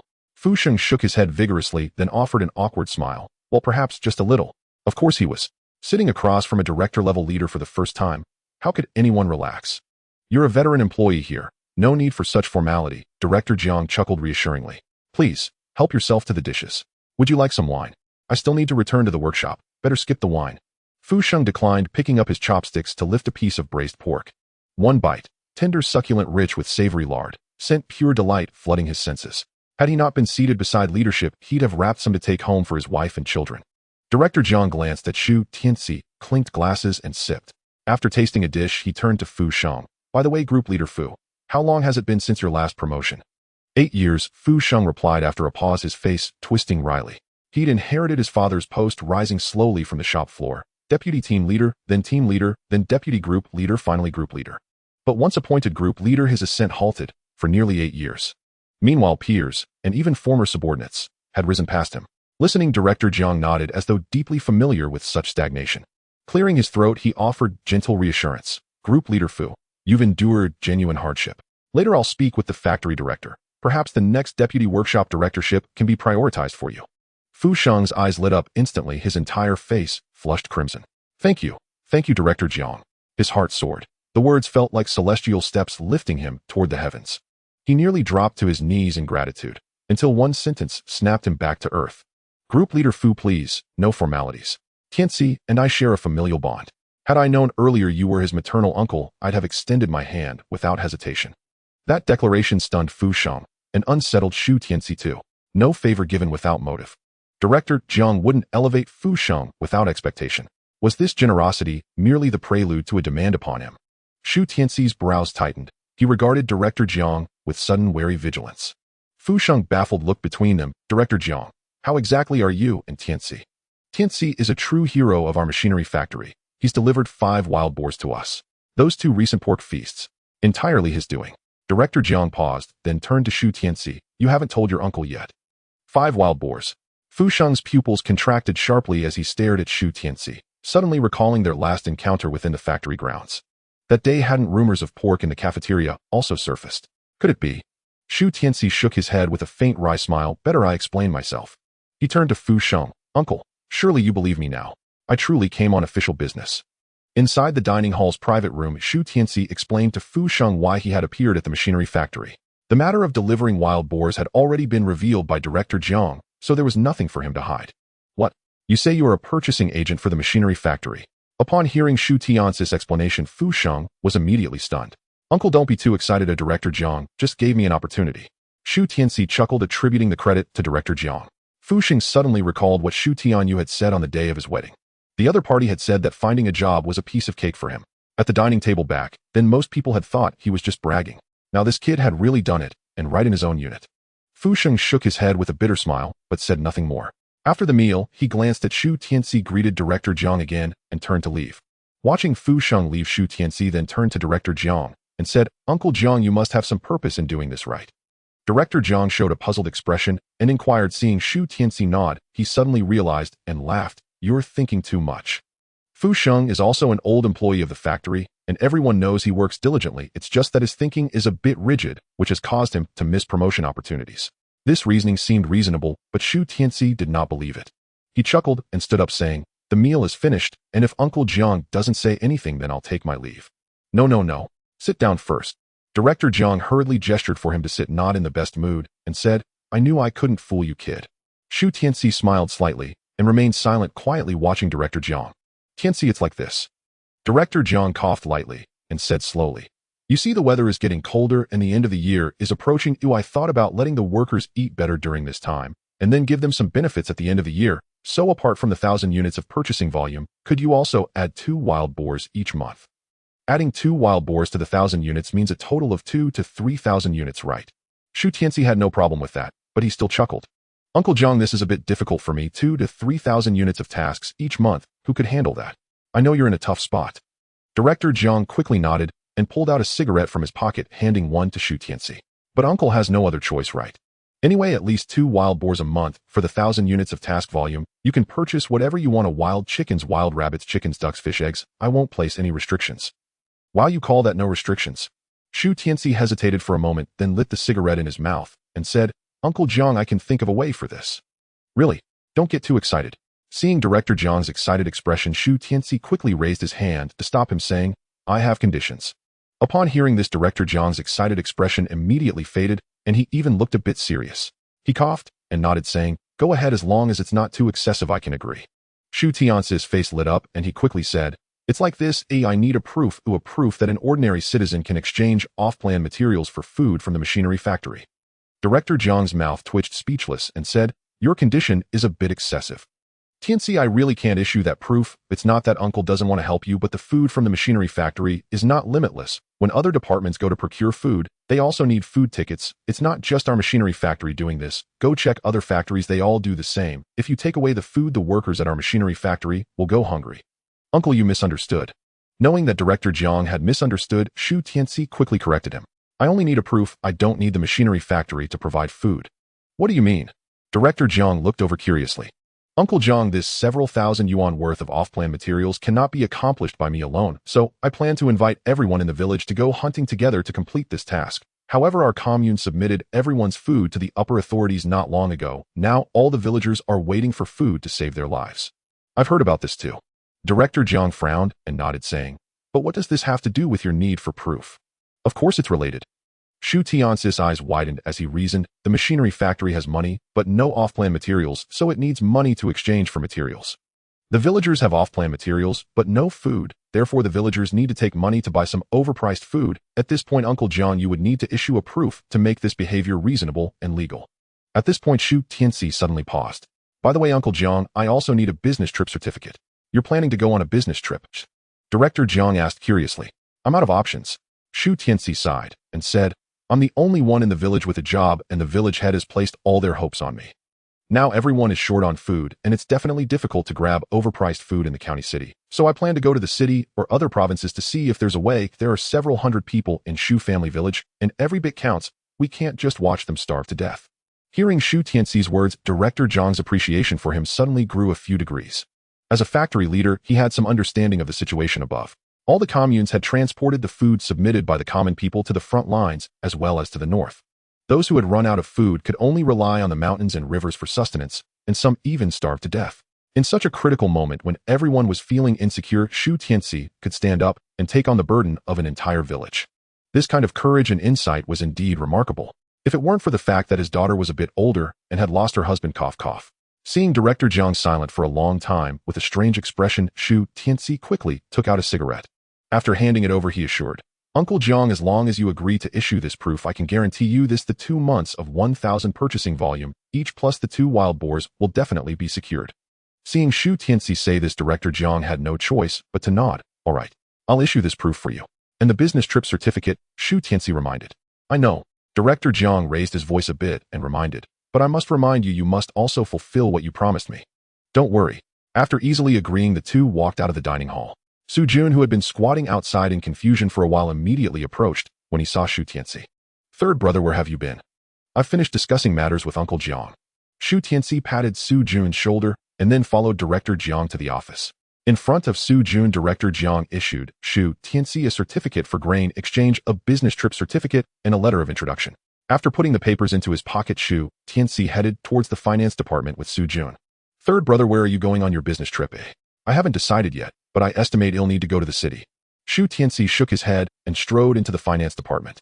With the note from Director Jiang, Shu Tianci exchanged it for 970 yuan from the head of the finance department. He took out 5 yuan from his pocket and handed it to Su Jun, saying, take it. After going back, we need to organize the villagers to go up the mountain and try to survive this winter. Su Jun chuckled and carefully tucked the money into his pocket. This was his rightful share, and he didn't think it was too little. Let's go pick a bicycle first. Shu Tianci patted Su Jun on the shoulder and headed towards the logistics department. The two then arrived at the bicycle storage area, where they were led by the person in charge to see several nearly new bicycles. Su Jun was thrilled and chose a bike that was 90 new with the person's approval. Shu Tianci did not take one, but instead went to the cafeteria to acquire an 80 new tricycle. Though it was somewhat shabby compared to Su Jun's bicycle, he didn't mind. On the contrary, he found it quite practical and even spent money to ask the kitchen for some burlap sacks. Third brother, where are we going next? Su Jun glanced at Shu Tianci and asked curiously. Of course we're going to handle the urban household registration. If we don't go now, it will be too late. Shu Tianci didn't have a watch, but knew time was running short. Thus the two didn't hesitate and rode their respective vehicles to the police station. With the work certificate from the machinery factory, the process of transferring their household registration went much smoother. Shu Tianci and Su Jun were well prepared and had brought their household registration books. 2 hours later, when they exited the police station, they both held a vehicle license in hand. Additionally, they received a booklet. Su Jun excitedly raised the booklet and shouted, "Now I am a city person too. Third brother, thank you." He laughed heartily and then jumped onto Shu Tianci. Fortunately, Shu Tianci reacted quickly and reached out to block him. He firmly held Su Jun and scolded, "In public, can't you behave a little better?" Su Jun looked up at the passing crowd and noticed their disdainful gazes. He immediately cleared his throat and said seriously, "Third brother, are we going to handle the grain book next?" "Of course. I need to bring back grain for my family." As soon as Shu Tianci finished speaking, he jumped onto the tricycle and headed towards the grain station. "Third brother, wait for me." Su Jun quickly leaped and chased after him. Although Shu Tianci had obtained the urban household registration, there was one thing that made him particularly unhappy. That was his 3 younger siblings couldn't temporarily obtain urban household registrations, which meant they couldn't enter the city to study. The schools in the countryside had stopped classes last year. Both teachers and students were starving and emaciated. Who would still go to class? What Shu Tianci didn't know was that the schools in the city would also start to suspend classes in 2 years. Soon after, Shu Tianci and Su Jun received the grain book that was only available to city residents at the grain station. A monthly quota of 32 jin, but not all were fine grains, but included cornmeal, white flour, rice, and other grains combined. Seeing Su Jun examining the grain book, Shu Tianci handed him several burlap sacks. "Take these." "What do we need these for?" Su Jun put away the grain book and asked in confusion. Shu Tianci rolled his eyes and retorted, "Does your family have plenty to eat?" "No." Su Jun shook his head and honestly said, "Xiao Qian and I only had a few hearty meals at third brother's house. There are many people in my family, and we have eaten everything long ago. Recently, thanks to the money you gave, we were able to buy some coarse grains for the family. Otherwise, I wouldn't have urgently taken Xiao Qian up the mountain to hunt back then." The militia had fallen to such a degree that they still had to get up early every morning to train. After exercising, they still needed to go to the fields to earn work points. There are millions of militiamen across the country serving as reserves. The commune even took away their food. They suffered greatly, yet when the country called, they rushed to the front lines. Sighing, Shu Tianci explained, "Take the burlap sacks and buy the full quota of grain from the grain book. We need to bring it back for uncle and aunt. We can't let them continue starving, can we?" Su Jun suddenly realized and chuckled. "I thought the grain station would provide bags for buying grain. Dream on." Shu Tianci shook his head and took the burlap sacks to the grain sales area. Today was the middle of the month and families with grain books had already come in at the beginning of the month. At that time, the grain station would be extremely crowded. It was possible to wait a whole day and night. Therefore, there were no long lines at the grain station today, and Shu Tianci and Su Jun easily approached the staff. "Hello, I want to buy the full quota on the grain book." The grain station staff took the grain book, glanced at Shu Tianci and Su Jun, and nodded. Based on the grain quota on the book, he began to calculate the total price of the grain. Buying grain with a grain book at the grain station was very different from buying it on the black market. With a grain book, one only needed to spend a few cents to buy a pound of fine grain at the grain station. For just a few dollars, Shu Tianci and Su Jun each received 32 pounds of grain. If this were on the black market, it would cost at least dozens of dollars, and it wasn't guaranteed they could even buy it. Now it's good, Mom and Dad won't go hungry anymore. Su Jun was very excited, hugging the grain. Shu Tianci glanced at him and warned, "Be discreet when going back. Don't be too conspicuous." Discreet. Su Jun was taken aback, but quickly understood Shu Tianci's meaning. He nodded and said with a smile, "Don't worry, I will hide the grain well. Fortunately, it's not too stupid." Shu Tianci smiled and said, "I still have a few things to do. You can head back first." Su Jun hesitated for a moment, but finally nodded, saying, "Okay, third brother, be careful." Upon hearing Shu Tianci acknowledge him, Su Jun picked up his bicycle and turned to leave. Watching his back, Shu Tianci leisurely rode the tricycle until he reached a deserted alley and turned in. In the next moment, he and the tricycle vanished into the jade pendant space. Ow! As soon as Shu Tianci appeared, 2 gray wolves pounced on him. "Don't lick." Shu Tianci scolded, then patted Erlang's head and asked, "How is it? Are you all healed up?" He checked, and indeed the injuries on the 2 wolves had healed up nicely. It seemed that the healing effect of this spiritual spring water was quite good. Shu Tianci played with Gray Wolf and Red Wolf for a while, then looked at the dead wild boar he had tossed inside. Goodness. The meat from its belly and chest had already been gnawed away, and its back and head were nearly picked clean. It had only been a few days inside, but outside it felt like half a month. You really can eat. You've turned a few 100 pounds of wild boar into a skeleton. Shu Tianci stared at the two wolves before him, giving them a thumbs up in admiration. The two wolves thought they were being praised and joyfully pounced on him. All right, you two eat too much or I can't afford to keep you. Shu Tianci shook his head and waved his hand. The two wild wolves instantly vanished already in the warehouse where time had stopped. Shu Tianci clapped his hands and then approached the fourth patch of black soil that had appeared in the morning. It was still 2 acres in size, but there were no crops on it. Shu Tianci rubbed his chin surveying the land and pondering what to plant. Currently, the most valuable crops were certainly rice and wheat, but these were difficult to manage. If he planted too much, it would inevitably just sit in the warehouse gathering dust. He also needed to exchange grain for the villagers, and that grain would have to be primarily coarse. Thus, he needed to plant more coarse grains. With that thought, Shu Tianzi's eyes lit up as he took out the corn seeds he had harvested in the morning. Then, just like with the third patch of black soil, he planted a corn seed every few inches. After some time, the fourth patch of black soil was filled with corn. Shu Tianci raised his hand, and a transparent ball of water appeared over all the lands. As he clenched his fist, countless droplets of water began to fall from the ball. The dense droplets fell onto the land, nourishing the black soil and the crops within. The power of the sovereign is truly captivating. Shu Tianci sighed, and after irrigating all the land, he turned and exited the space. Upon leaving the space, he swapped his tricycle for a bicycle, attaching the license he had prepared onto it. Then, with his left foot pressing down and his right leg swinging over, he sped towards the Shu family home, this time without sneaking around. He rode openly on his bicycle and even rode into the town market. The few villagers in town instinctively glanced at him, their eyes revealing a hint of envy. Shu Tianci paid no mind and stopped in front of the health clinic. Seeing the clinic's door tightly closed, he shook his head and rode towards the Shu family direction. A bicycle. This is a 28 bar. Wow. Tianci, where did you get the bicycle from? This bicycle is so new it can't possibly be newly bought, right? Tianci, when did you become rich enough to ride a bicycle? Quick look, Grandpa Tianci has ridden a bicycle back. As soon as he returned to the village, Shu Tianci instantly became the center of attention for everyone. Not just the uncles and aunts, but also a group of excited children chasing behind. They kept running, seemingly trying to race with Shu Tianzi's bicycle. A bicycle had never appeared in Shu family village, and yet today it had. It was like a car suddenly driving into a village in the late 80s or 90s. And the one driving this car was the laziest kid in the village, the one people looked down upon. So by the time Shu Tianci got home, he was already surrounded by people. Tianci, where did you get this bicycle? It can't possibly be stolen, right? Tianci, you better not make a mistake. What's stealing? Tianci is not that kind of person. It must be from his aunt's family. But that's not right. I've seen the bicycle from the Demei family. It's not this new. Tianci, this bicycle of yours wasn't just bought, was it? Grandpa Tianci, can I touch it? The commotion among the villagers caught the attention of Shu Tianyou and the others, who all came out. Third brother, Shu Tianci and Shu Xianglian ran over first, excitedly grabbing Shu Tianzi's hands and clothes. Then Shu Xianglian curiously looked at the bicycle and said, "Third brother, isn't this the bike of cousin Shijin?" "No way." Shu Tianci denied his little sister's guess, saying, "Cousin Zijin's bike, isn't this new?" Afterwards, Shu Tianyou and his wife, along with Shu Xianglian, also came over. "Tianci, didn't you go to work at the machinery factory? How come you have this brand new bicycle? Did you buy it?" Shu Tianci shook his head and explained, "I didn't need to buy this. The unit provided it. From now on, I'll be an employee at the machinery factory, and they provided me with a bicycle." As soon as he said this, it was like a thunderclap falling among the crowd. An old lady stepped forward and asked Tianci, "Did you really get a job at the machinery factory?"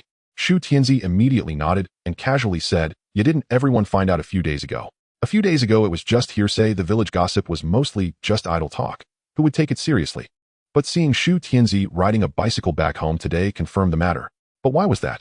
Shu Tianci was just an 18-year-old lad, lazy and gluttonous, whose parents had passed away. What gave him the right to obtain a job at the machinery factory? While some people felt uncomfortable in their hearts, others looked at Shu Tianci with a relieved expression. "Tianci, I heard your uncle is a leader at the machinery factory. Your job must have been arranged by him, right? From now on, you can also be considered a city person, and you'll be able to provide your siblings with a guaranteed supply of grain." Shu Tianci hadn't expected that this matter could be related to his uncle. But he didn't deny it and let the villagers think whatever they wanted. "Right, I almost forgot that the man from the Demei family works at the machinery factory. Having a relative in the city is really good. Tianci has finally achieved something. Don't forget us villagers of the Shu family. Yeah, when your parents passed away, we helped out a lot. Hee, you all really know how to flatter." Shu Tianci secretly complained in his heart, but smiled on the surface, saying, "Don't worry, fellow villagers. The village chief and I have already discussed measures to ensure you won't go hungry. I'll inform you tomorrow. Everyone can head back and wait for the notice." After brushing off these villagers, Shu Tianci returned home with his siblings. As they walked into the newly built courtyard, Shu Tianci looked up at the new house on the left. Eldest brother and sister, is your house finished? Yes.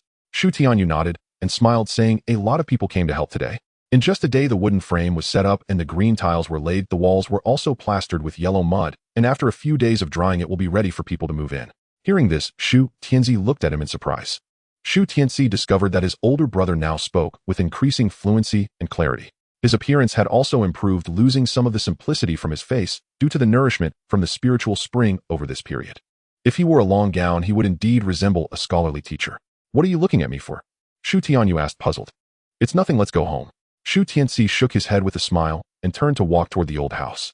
Shu Xianglian chased after him, reminding, Tianci, we have no food left. Shu Tianci first leaned his bicycle against the wall before turning to look at Shu Xianglian. Did you feed the villagers helping with the house during lunch? Shu Xianglian responded affirmatively, indicating she had done everything as instructed. In the morning, about 40 to 50 villagers came to work, and there was enough food at home for one meal. Shu Tianci was not stingy and directly had Shu Xianglian cook for them. However, this left no provisions for the 7 of them for dinner. After understanding the family situation, Shu Tianci continued to ask, so today did anyone come to borrow food? Shu Xianglian was momentarily stunned and realized, you made me cook all the food because you guessed someone would come to borrow it. Upon hearing this, Shu Tianci knew that someone must have come by. The villagers would definitely know about him giving food to Shu Maojian. As long as someone knows that food can be borrowed from Shu Tianci's family, there would certainly be people hoping for a stroke of luck. He shook his head and looked up at Shu Xianglian, saying, if the villagers who owe us kindness need to borrow, they will still have to borrow it. Also, I really need to discuss with the village chief tomorrow about taking the villagers up the mountain to hunt. Therefore, they must be well fed to regain some strength. I won't worry about others, but those who come to help us cannot be left hungry. But what will we eat next? Shu Xianglian asked again. Just wait. Shu Tianci threw a mysterious smile and stood up to walk outside. The remaining siblings exchanged glances, each curious, but no one followed him. Shortly after, Shu Tianci returned with a bamboo basket on his back. Shu Tianci and Shu Xianglian approached, their faces filled with curious anticipation. Shu Xianglian curiously asked, third brother, did you bring back food? Of course, how could I let my family go hungry? Shu Tianci nodded and then placed the bamboo basket on the stool. He removed the bag covering the basket, revealing a dozen or so sweet potatoes weighing 2 to 3 pounds each. Seeing this, Song Yuru immediately exclaimed, wait. She quickly got up, took a bamboo basket from the kitchen, and placed it on the ground, saying, third brother, just put it here. Shu Tianci didn't mind placing the 20 to 30 pounds of sweet potatoes into the bamboo basket.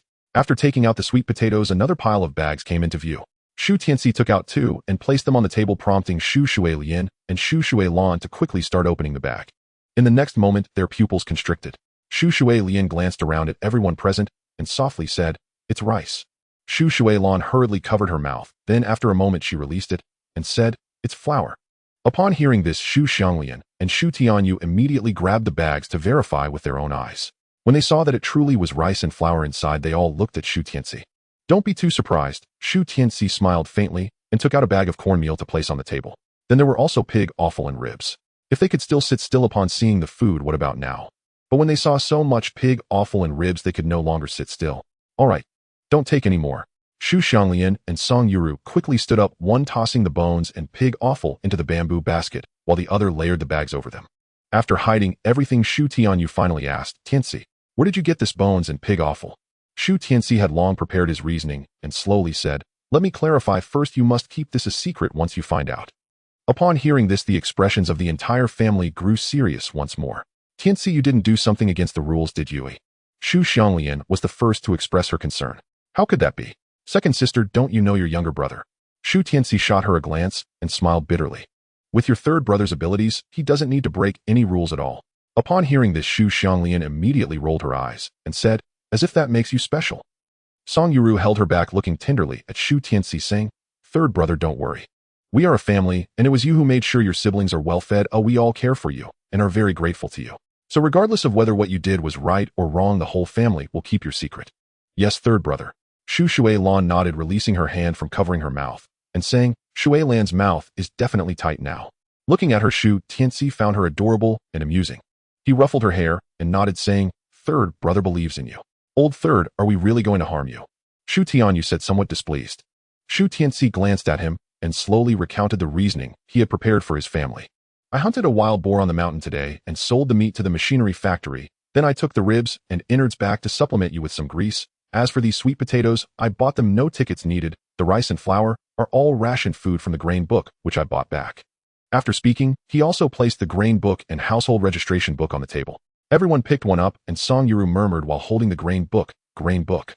Shu Tianyou took a glance and read, "Town resident grain and oil supply certificate." After finishing reading, he looked at Shu Tianci and asked, "Is this the grain book?" "Yes." Shu Tianci smiled, and then explained the household registration book and work certificate in the hands of his younger siblings. Although second sister had never been to school, she had attended literacy classes. Though she had no formal education, she recognized quite a few characters. Shu Tianyou had studied for 2 years in his childhood before suffering from drowning and fever. After being foolish, he never returned to school, and the hopes of the entire family rested on Shu Tianci. Thus, Shu Tianci had a junior high school education, while his younger siblings had no education at all. Even Shu Tianci only completed 2nd grade. After identifying all the documents, Shu Xianglian looked at Shu Tianci with great satisfaction, saying, "That's wonderful, our family has produced a city person. From now on, Tianci will be the pride of our family. If our parents were to know from the afterlife, they would surely feel proud of us." Upon hearing this, Shu Tianyou and Song Yuru nodded in agreement with smiles on their faces. "Second sister, our family is not just one city person." Shu Tianci smiled and looked at Shu Xianglian. Everyone was taken aback, and Shu Xianglian suddenly said, "Third brother, are you talking about aunt and second aunt?" "Of course not." Shu Tianci shook his head and explained, "I was talking about second sister." "Me, your second sister?" everyone exclaimed. "Yes, it's the second sister." Seeing the entire family staring at him, Shu Tianci smiled and nodded. "But how did I become a city person?" Shu Xianglian looked a bit confused, pointing at herself. Meanwhile, Song Yuru's eyes lit up as she suddenly guessed something. She looked at Shu Tianci in delight and speculated, "Third brother, you didn't find a job for Xianglian, did you?" Upon hearing this, the whole family brightened up, looking expectantly at Shu Tianci. Shu Tianci chuckled awkwardly and said, "Not yet." The expressions of everyone dimmed, and they lowered their heads. However, Shu Xianglian smiled nonchalantly and said, "Finding a job isn't that easy. The second sister can understand. It's okay, Tianci, just having a job is already great." After speaking, she picked up the dough stick and asked, "Aren't you all hungry? We'll go cook dinner." "Second sister, let me help you." Shu Xianglian picked up 2 ribs and ran after her, shouting, "Can I eat ribs?" "Sounds good, ribs." Shu Tianci and Shu Xianglian brightened up at once and immediately chased after her. Just then, Song Yuru suddenly called out, "Xianglian, third brother, hasn't finished speaking yet." "Right, I haven't finished yet." Looking at the family's expectant yet disappointed expressions, Shu Tianci shook his head and smiled bitterly. Shu Xianglian paused, turned back, and smiled, "Let's cook first, we can talk at the dinner table. Then I'll help you." Song Yuru did not object and bent down to pick up a sweet potato. Shu Tianyou immediately extended his hand, concerned, "Wife, let me do it." Watching their figures leave, Shu Tianci stood up and pulled out a cigarette without a filter. Casually clamping the cigarette in his mouth, he took out a match and struck it to light up. Although he now had A and B grade cigarette tickets, he still didn't want to waste cigarettes. After all, cigarette tickets are hard to come by, not something you can just buy as much as you want like in the future. Shu Tianci stepped out of the room and took a deep puff of smoke while looking at the extra yard at home. Hiss. When it rains and there's water in the lake and river, we can plant vegetables here. Half an hour later, a rich aroma of meat began to waft around. Shu Tianci glanced toward the kitchen and sniffed vigorously, feeling a mix of worry and indifference. He was worried that the villagers would smell it and have objections or come knocking at their door. But then he thought his family wasn't the first to cook meat, and the villagers might be used to it. Another half hour passed, and Song Yuru came out of the kitchen holding a bowl of steaming ribs. "Third brother, it's time to eat." Behind her were Shu Xianglian and the 3 younger siblings. On the table were food including ribs, a mix of tuanon flour soup and wild vegetable dumpling soup, along with sweet potatoes. Shu Xianglian served a bowl of dumpling soup and handed it to Shu Tianci, saying, "Tianci, eat quickly. You're the one working the hardest at home. You should eat the ribs first." Seeing this scene, Shu Tianci was taken aback and frowned, saying, "We're all family, why say that?" He placed the ribs on the table, counted them, and began distributing them to everyone. There were a total of 7 people in the family, and everyone received 5 ribs. "All right, hurry up and eat." "Thank you, third brother." Shu Xianglian was the first to shout, then began to eat the sweet potato. After finishing it, she picked up the dumpling soup and took a sip. The taste was simply delightful. Seeing this, Shu Tianci and Shu Xianglian also shouted, "Thank you, third brother." Eat up, eat up." Song Yuru glanced at Shu Xianglian and smiled. The family enjoyed their meal, but Shu Tianci suddenly looked up at Song Yuru. "Sister-in-law, where did these wild vegetables come from?" The grass at the foot of the nearest mountain and the outskirts had long since dried up, and there were no wild vegetables at all. The food at home had also run out, so where did these wild vegetables come from? Although there weren't many, they weren't something you could just find easily. The most ridiculous thing was that these wild vegetables were completely different from the ones they had eaten before. I saw the village aunties picking them and said they were edible, so I picked some along with them. Song Yuro suddenly explained, then looked a bit guilty under Shu Tianci's gaze and asked what's wrong. Is it not tasty? No. Shu Tianci shook his head and looked at Shu Tianyou, asking, did you go up the mountain with sister-in-law? The village chief summoned the villagers to go hunting in the mountains today, and we didn't have much firewood at home. The weather is getting colder, and if it suddenly snows heavily, we won't be able to get firewood. Shu Tianyou replied with an explaining, so I followed the team up the mountain. Your sister-in-law was worried about me. Upon hearing this, Shu Tianci suddenly realized. Winter was just around the corner, and it might snow heavily, cutting off access to the mountains. Cooking and keeping warm required dry firewood. If it came to that, obtaining it wouldn't be easy at all. Understanding this, Shu Tianci nodded and said he'll ask around during this time to see if I can buy a coal ticket. If I can get a few tons of coal, we won't need as much firewood this winter. Really? It won't be too much trouble, right? Song Yuro asked excitedly. It's all about luck. If I can't find it, I won't force it. Shu Tianci shook his head, holding up the dumpling soup bowl, and said, but sister-in-law, don't go picking wild vegetables anymore. Why not? Everyone asked in confusion. Because they could be poisonous. What? Everyone exclaimed, and Shu Xianglian quickly stood up, snatching the bowl from Shu Tianci's hand. Shu Xianglian also dared not drink anymore and grabbed her younger sister's bowl. Seeing his wife's pale face, Shu Tianyou said in a deep voice, third brother, don't scare your sister-in-law. How could I? I'm just speaking the truth. Shu Tianci took a sip of the soup and slowly said, the villagers are starving now and will eat anything. Most people in the village aren't educated and don't know many herbal plants. They don't know which wild vegetables are poisonous and which aren't. So sister-in-law going with them to pick wild vegetables is like gambling, but if they're not careful. This wasn't a joke. Many had died from eating poisonous soil or tree bark wild vegetables. There are so many unknown herbal plants, it's normal for a few to be toxic. Not everyone in the village has medical knowledge, and not everyone is educated. In the future, deaths from eating grass will only increase. Third brother, what about this? Song Yuro asked, her face pale, trembling as she pointed at the dumpling soup on the table. I drank this and am fine. Shu Tianci raised his bowl with a smile, reminding her, just don't go in the future. I will take care of the food at home. Oh, I won't let our family go hungry. Okay, sister-in-law won't go anymore. Song Yuro sighed in relief and nodded in agreement. Stop dawdling, hurry up and eat. Knowing that the dumpling soup wasn't poisonous, the family continued to eat and drink. However, both Song Yuro and Shu Xianglian were sweating profusely, seemingly still frightened from earlier.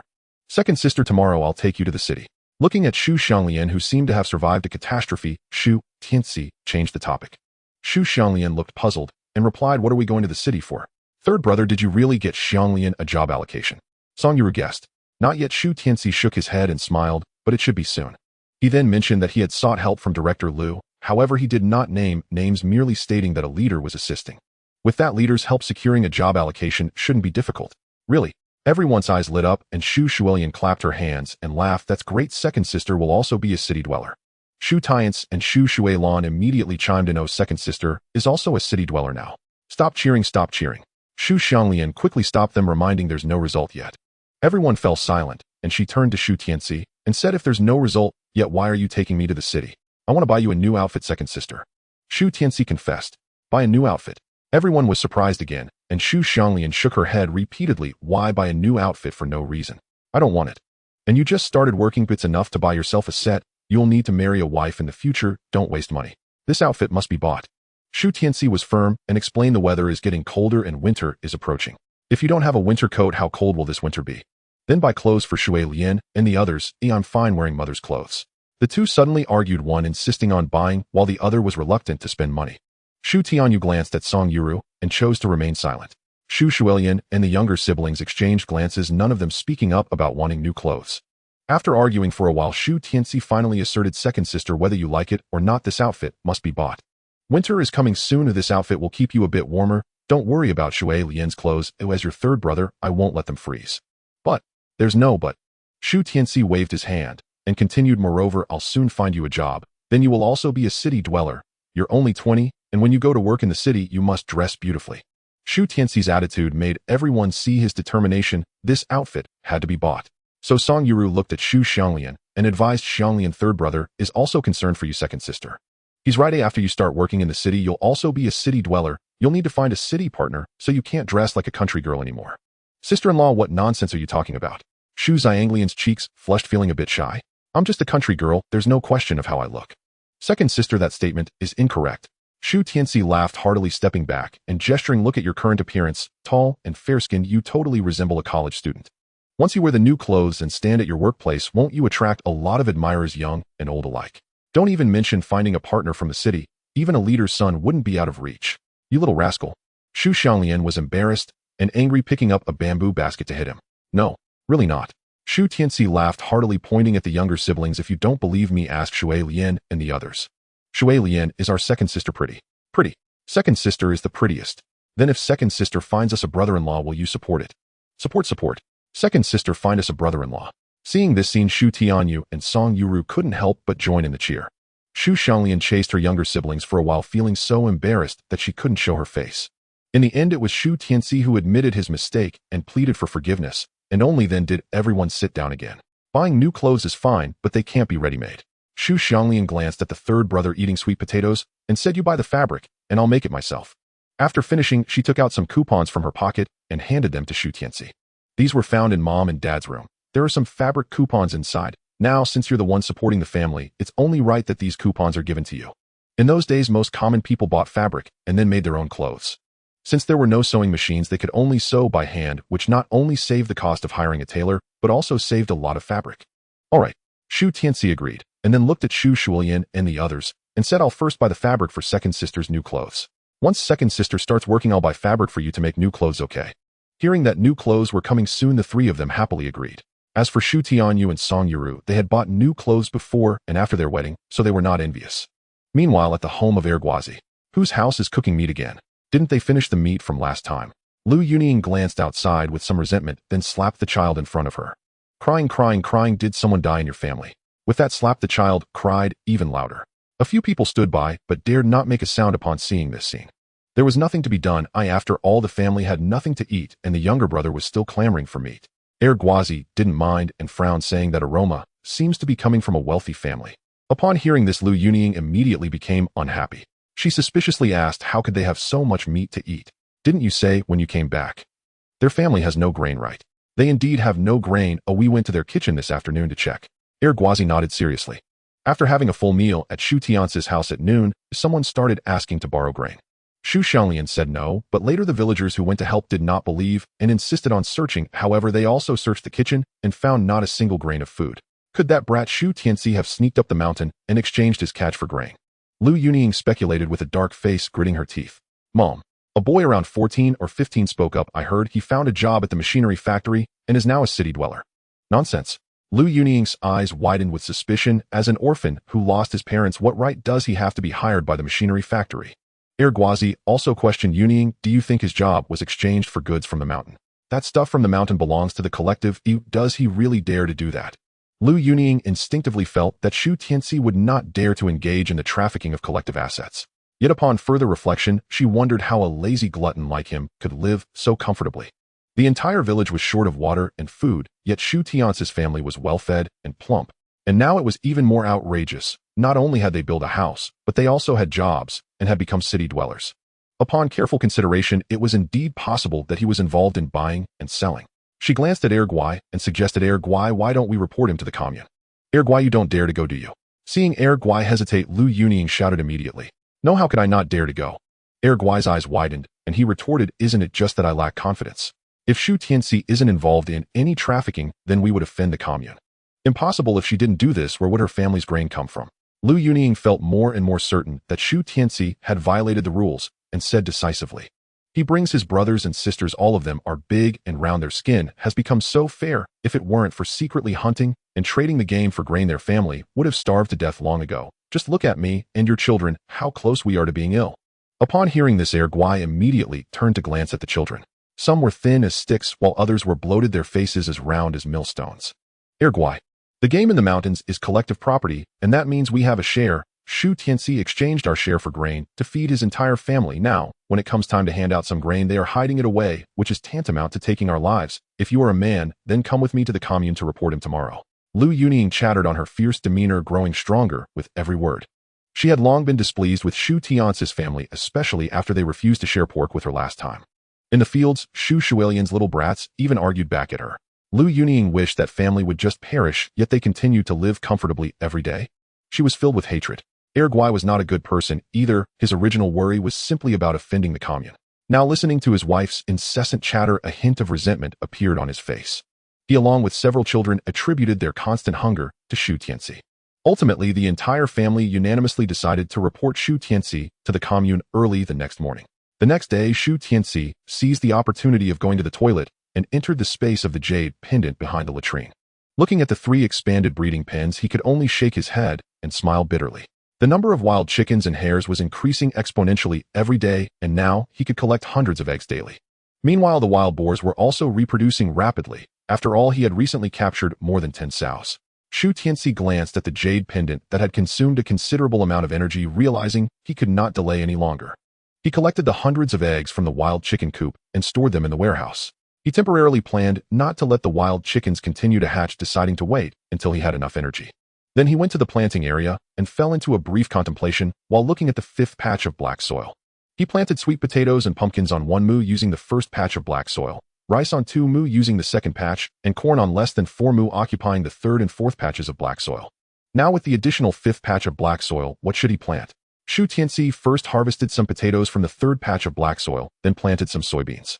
He could use the soybeans to extract oil, so there was no need for extensive planting. Subsequently, he planted 1 mu of wheat in the 5th patch of black soil, leaving 1 mu of land. If he planted something on the other half of the land, the 6th patch of black soil would definitely appear. The energy consumption of the jade pendant was too great, so Shu Tianci decided to take it slow. After dealing with the matters of breeding and planting, he turned around and exited the space of the jade pendant.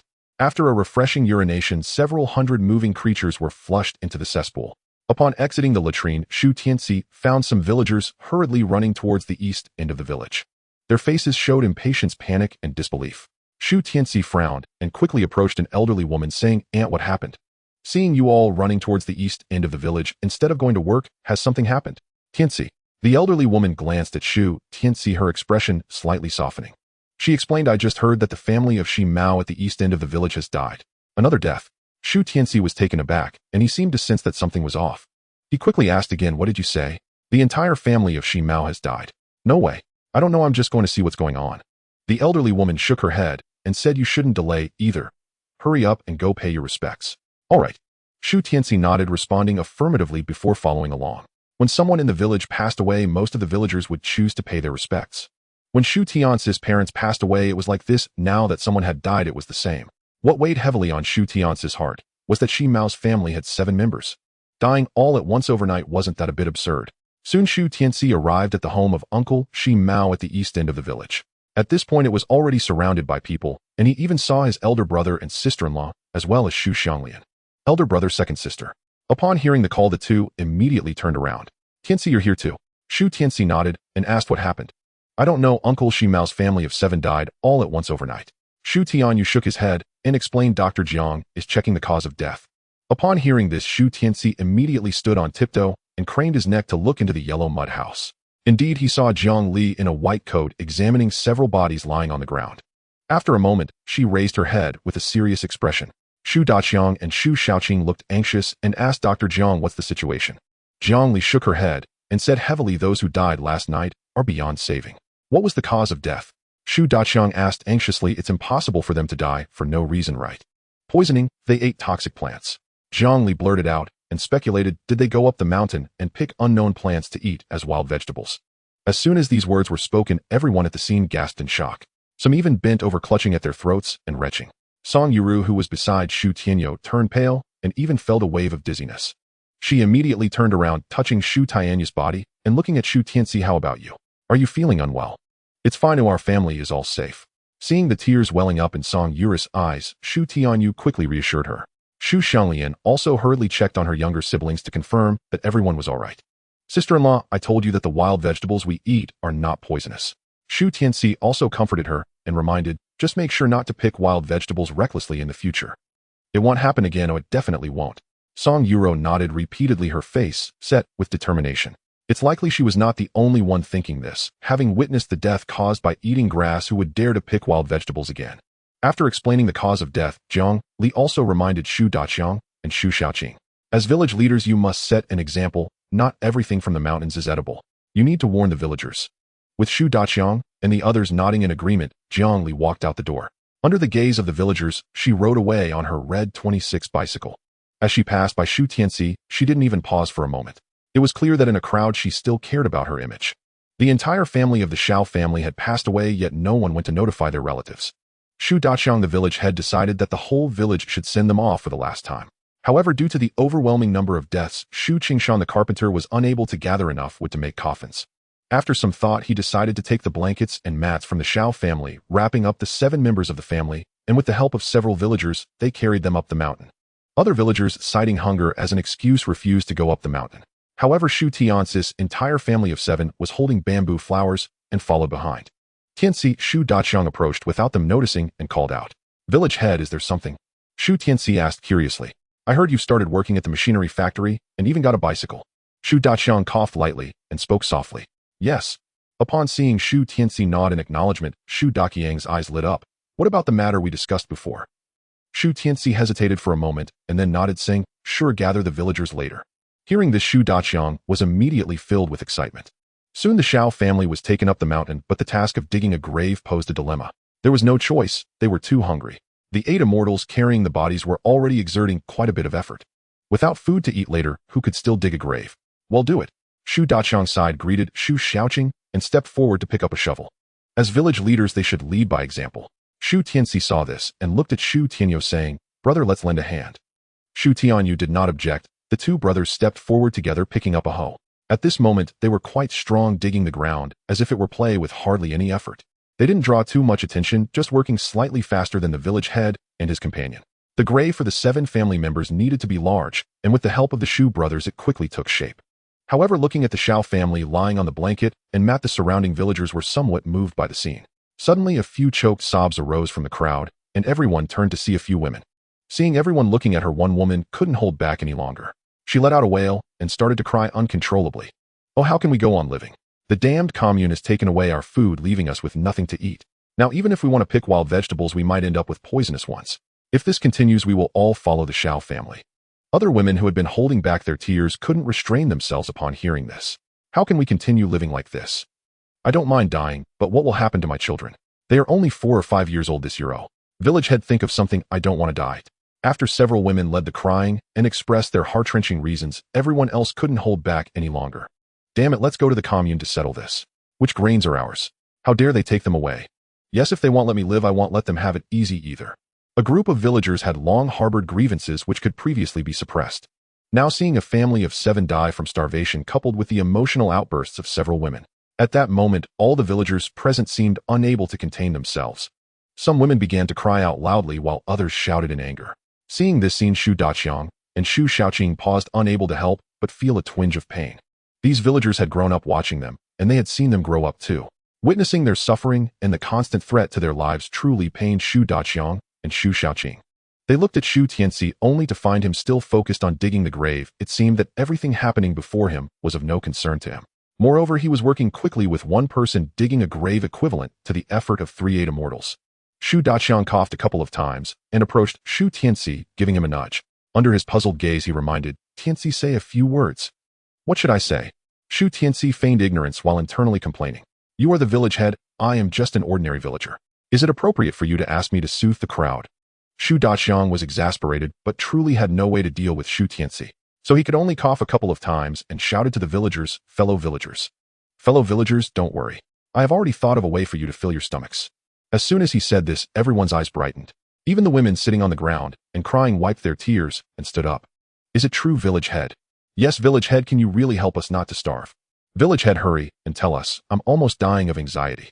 Don't rush. Shu Tianyou waved his hands repeatedly, saying, "I will announce this through the broadcast shortly and gather all the villagers together. I will explain the plan to you, then all right." The crowd exchanged glances, feeling there was some logic to his words. Thus they ceased their crying and shouting, their hearts full of anticipation for Shu Tianyou's plan. Shu Tianyou let out a sigh of relief, saying, "Now our task is to give the Shao family of 7 a proper burial." No sooner had the words left his mouth than a man rolled up his sleeves and stepped forward. "All right, let's help out. I'll help too." Knowing that after burying the Shao family, they would receive a way to fill their stomachs, everyone became restless. Just moments ago, villagers who claimed they were too weak from hunger rushed forward to offer their assistance. At the same time, Lu Yunying and her husband, along with a group of people from the commune, were marching towards Shujia village. Among them were the commune secretary Zhao Zhengran, the commune director Qian Dehai, and several armed militia members. This spectacle startled passers-by. Your family eats to their heart's content, while ours goes hungry every day. You don't share the meat, nor do you lend us grain. If that's the case, don't blame me for being unyielding. Lu Yunying and Guazi had deliberated for half the night and ultimately decided to report Shu Tianci. Previously, they had some food to eat, and they felt quite sympathetic towards that family. But what did they do? They only took one egg from Shu Tianyou. Shu Tianci, this ingrate, distributed meat to all the villagers, yet he never shared with his own family. The smell of meat wafting through the village made her seethe with anger. At that time, she hadn't thought much of it, as she only felt it was unfair that Shu Tianci was ungrateful. Now that her own family had nothing to eat, they were starting to starve. But what about that little brat from Shu Tianci's family? Not only did they eat meat every day to fill their bellies, but they also married off the eldest son and built a house. Now Shu Tianci had even inexplicably secured a job at a machinery factory. Soon they would become city dwellers living on rationed grain. Their own family had gone days without a full meal, and when they sought to borrow some grain from him, he wouldn't lend any. Did he want to see his entire family starve? Lu Yunying felt envy, jealousy, and hatred. The militia squad leader's son Erden glanced at Lu Yunying and confirmed, "Comrade Yunying, did Shu Tianci really say that? He sold off collective assets. If he subsidized the entire village, I wouldn't say anything, but if he only subsidizes his own family, that's indeed a violation of discipline and warrants arrest." Lu Yunying snorted coldly. "I can guarantee that kid has definitely engaged in the buying and selling of goods. He used to be lazy and gluttonous, causing his parents to starve to death, relying on the whole village for support. Such a person now enjoys rice and meat every day at home. If he hasn't violated any discipline, then where did this grain come from?" Upon hearing Lu Yunying's account, several members of the commune found it somewhat reasonable. The grain from the neighboring villages had all been handed over to them to be distributed to the soldiers going to the front lines. These leaders could barely fill their own stomachs, so how could a lazy person like him?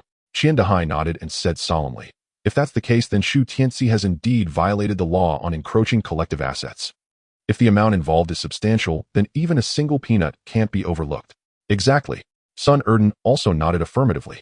Guazi and the others instantly turned pale, their already limping legs sagging even more. Zhao Zhengran coughed softly, reminding them, "Comrades Qian Dehai and son Erden, don't jump to conclusions too early. Making rash decisions could frighten our good comrades." Upon hearing this, the two immediately lowered their heads in acknowledgement. "Comrade Zhao Haoran is right, we won't act like this in the future." Zhao Zhengran smiled and turned to Lu Yunying and the others, saying, "Comrade Yunying, please tell us more.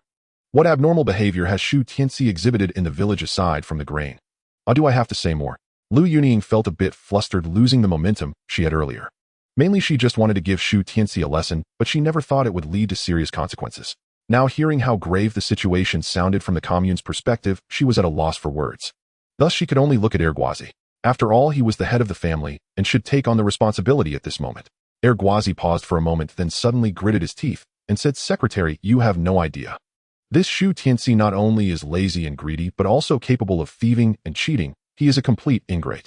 When the village distributed meat back, then he was the only one who didn't share with our family." Then Guazi recounted how Shu Fugui and his wife had passed away. When their 6 children were left alone and helpless, they had taken out grain to help them. In the end, he painted Shu Tianci as worthless while they were seen as the virtuous ones. Zhao Zhengran and the others' expressions darkened. Son Erden's grip on his gun tightened. Qian Dehai questioned, "Comrade Guazi, are you saying every word of this is true? Doesn't your family have hundreds of people? How could Shu Tianci distribute meat to the whole village?" "Director, everything I said is absolutely true." Guazi's face twisted with anger as he shouted, "I can't forget that day even if I die." On that day, the whole village was filled with the smell of meat. While our family was gnawing on tree bark, the kids were crying for meat. Upon hearing this, Zhao Zhengran and the others looked towards Lu Yunying and her emaciated, sickly children. At that moment, a trace of sympathy and anger surfaced in their eyes. Qian Dehai nodded and gritted his teeth, saying, "Comrade Guazi, please continue." Moreover, this Shu Tianci even helped his older brother and sister-in-law build a house, feeding dozens of villagers every day. That's a lot of grain, hundreds of pounds over a few days. We parents can't even let our children have enough to eat. Why should those whose parents have died enjoy such feasts every day? Guazi raised his voice and continued, "Just yesterday their family cooked meat again. It said that Shu Tianci somehow obtained a job through some unscrupulous means. Where do you think all his possessions come from?"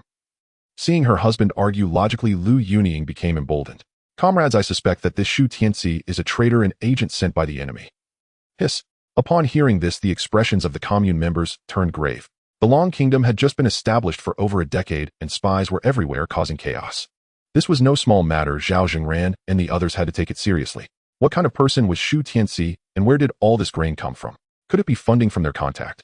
If so, what was his purpose? All right, we have noted everything you've said. Now we need to go to the village and consult with your village chief to find out more. Zhao Zhengran was quite angry, but did not act impulsively. Yet Lu Yunying was unhappy and retorted, Secretary, what more is there to investigate? Isn't this a foregone conclusion? You should go directly to Shu Tianci's house and arrest his whole family. Comrade Lu Yunying, are you instructing us on how to do our work? Zhao Zhengran frowned and reprimanded. No, how could we dare? Erguazi quickly pulled Lu Yunying back and chuckled. Comrade Erguazi, Comrade Lu Yunying, our commune has its own procedures. We need to clarify things first. If Shu Tianci truly did, as you said, we definitely won't let him go. Soon Lu Yunying led Zhao Zhengran and others to find Shu Daqiang's house.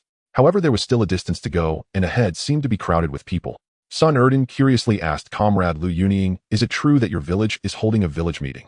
Lu Yunying was taken aback. He had not heard about a meeting happening today. Erguai suddenly realized, chuckling, the secretary and the village head must know that you all have arrived. So they gathered the villagers to welcome you, right? Let's hurry over. Zhao Zhengran looked at him as if he were a fool and waved his hand, saying, let's wait a moment and listen to what they are discussing. Upon hearing this, everyone could only stay in place and see what was happening ahead. They saw Shu Daqiang standing in front of everyone, shouting, villagers, I have called you all today to discuss something important. This year has been the most difficult for us common people and for our village. Due to food shortages and nutritional deficiencies, many villagers have already died. Shu family village has a history of over 100 years on this land. Even if you break a bone, it is still connected to the sinews, right? Village head, stop rambling and just tell us what we should do now. Yeah, village head, if we don't have anything to eat, we will starve to death. Quiet. Quiet. I can't stay quiet. I want to eat now. If there's no rice, corn meal will do. Exactly. 2 meals a day is not enough. Even 1 meal would be fine. At least we won't starve. It's all the fault of those leaders from the commune. Zhao Zhengran and the others were taken aback, not expecting to have a part in this. Exactly. If it weren't for those people who took away our food, our village wouldn't have suffered deaths. We need to hold them accountable. They must give us an explanation, right? We must seek results. Seeing the emotions seem to get a bit out of control, Sun Erden immediately pulled the safety on his rifle. With a click, Lu Yunying was so scared that her face turned pale. What are you doing? Put the gun away. Zhao Zhengran glared at Sun Erden and reprimanded, we have a responsibility in this matter. It's normal for the masses to complain. Should we just let them criticize you like this? Sun Erden said indignantly. Zhao Zhengran shook his head and calmly replied, don't rush. Let's first see how the village head handles this. Quiet. Everyone be quiet. Shu Daqiang took the loudspeaker handed to him by his son and shouted loudly, are my words as the village head no longer effective? With the comforting of Shu Xiaoqing and other leaders, the crowd gradually quieted down. I know everyone is having a hard time, but the more difficult it gets, the more we must unite. Only by working together can we overcome this challenge. Shu Daqiang glanced at the villagers present and spoke loudly into the loudspeaker. Tianci and I have come up with an idea that might help everyone through this hardship. Now let him say a few words to you all. Upon seeing Shu Daqiang hand him the loudspeaker, Shu Tianci was momentarily taken aback. Seeing that the situation had developed to this point, he could no longer refuse. So he took the loudspeaker and slowly began to speak in front of the puzzled villagers.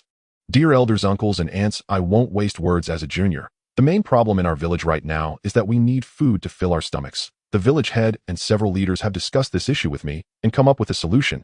That is, we should rely on the mountains and rivers, taking advantage of the approaching winter before the heavy snow seals the mountains. We should go hunting. Hearing this, Lu Yunying from afar immediately perked up. She looked at Zhao Zhengran and pointed at Shu Tianci, saying, Secretary, did you see that? This little brat not only makes mistakes himself, but also encourages the whole village to make mistakes with him. Hearing this, Zhao Zhengran and Qian Dehai showed looks of disbelief. Comrade Lu Yunying, do you know why the things on the mountain are called collective property? I know. Lu Yunying nodded and waved her hand, saying, everything on the mountain, every tree, and every blade of grass belongs to the collective. It belongs to everyone. Then look, what are they doing? Zhao Zhengran continued to ask. They are being encouraged by Shu Tianci to invade collective assets. Lu Yunying said seriously, suddenly being tugged at by Erguai. She immediately struggled free and impatiently shouted, hey, why are you pulling me? At that moment, her teenage son reminded her mom the villagers are the collective. Lu Yunying's mouth twitched, suddenly feeling a bit embarrassed, and she gave her son a light slap on the head. What are you saying? You think you are so capable now? Have you grown wings and started educating your mother? Looking at Lu Yunying's demeanor, Zhao Zhengran and the others frowned, feeling somewhat disgusted. Enough, Zhao Zhengran shouted, and said the behavior of the village head of Shu family village is to encourage the collective to be self-reliant and fill their stomachs. This is commendable and worthy of praise. However, we will discuss this later. We are here today to address the personal issue of Shu Tianci. Let's go. After saying that, a group of people continued toward the place where the collective meeting of Shu family village was being held. At this time, Shu Tianci had already shared his idea, which was for everyone to go hunting in the mountains. There are dozens of militia in the village, each equipped with rifles. By organizing them into teams to go hunting in the mountains, the casualty rate among the villagers could be greatly reduced. All the hunted game would be handed over to Shu Tianci to be exchanged for food to bring back. Hearing this, a companion who was good at playing immediately stood up. Tianci, don't be overzealous. I heard you just found a job and your life is about to get better. If you get dragged into this, our whole village will be restless. Yes, I heard that too. If you take things from the mountains and sell them, that would be speculation. No way, speculation can land you in big trouble. How could that be? At the very least, you could be charged with the crime of illegal trading. Hearing the discussions, Shu Dashan also stood up. Tianci, why not just forget it? Oh, let's find a way as a village together. We can't let you get taken away by the police. As soon as the words fell, Zhao Zhengran walked over with a few militia. Shu Daqiang's expression changed, and he hurriedly approached, saying, Secretary, why are you here? I came to understand some matters. Zhao Zhengran replied indifferently, and then looked at Shu Tianci. Sun Erden and the other militia immediately stepped forward, staring at Shu Tianci. Are you Shu Tianci? Yes. As soon as Shu Tianci nodded, several gun barrels were aimed at him. Tianci, third brother. The faces of everyone changed, and Shu Tianyou and others rushed forward. Don't come over. Shu Tianci hurriedly shouted, and with a relaxed expression, he comforted, it's fine. Meanwhile, the villagers turned pale with fear, and all retreated in unison. What's going on? Why are these people pointing guns at Tianci? That person is our commune's secretary Zhao Zhengran, and the other is Director Qian Dehai. This group seems to have come specifically to capture Tianci. Could it be that Tianci's intention to help us exchange food was discovered by the commune, which is why they're here to arrest him? The villagers were abuzz with discussion, many wearing worried expressions. At this moment, some noticed Guizi and his wife Lu Yunying. Isn't that Guizi and his wife Lu Yunying? Why are they next to Secretary Zhao Zhengran? Could it be that this group was brought here by them? Hearing this, some people immediately showed expressions of anger and hatred. With several gun barrels pointed at him, Shu Tianci raised his hands and glanced at Lu Yunying before looking at Sun Dan and the others. Comrades, can you please lower the guns? Shut up. This isn't for a mere spy like you to speak. Hey, a spy. Shu Tianci was angered to the point of laughter, yet he truly dared not go against this group of militia. He knew without a doubt that this was definitely the doing of Lu Yunying and her family. Shu Daqiang and Shu Xiaoqing were also startled by this sudden commotion and quickly looked towards Zhao Zhengran and the others. Secretary Director, what are you doing?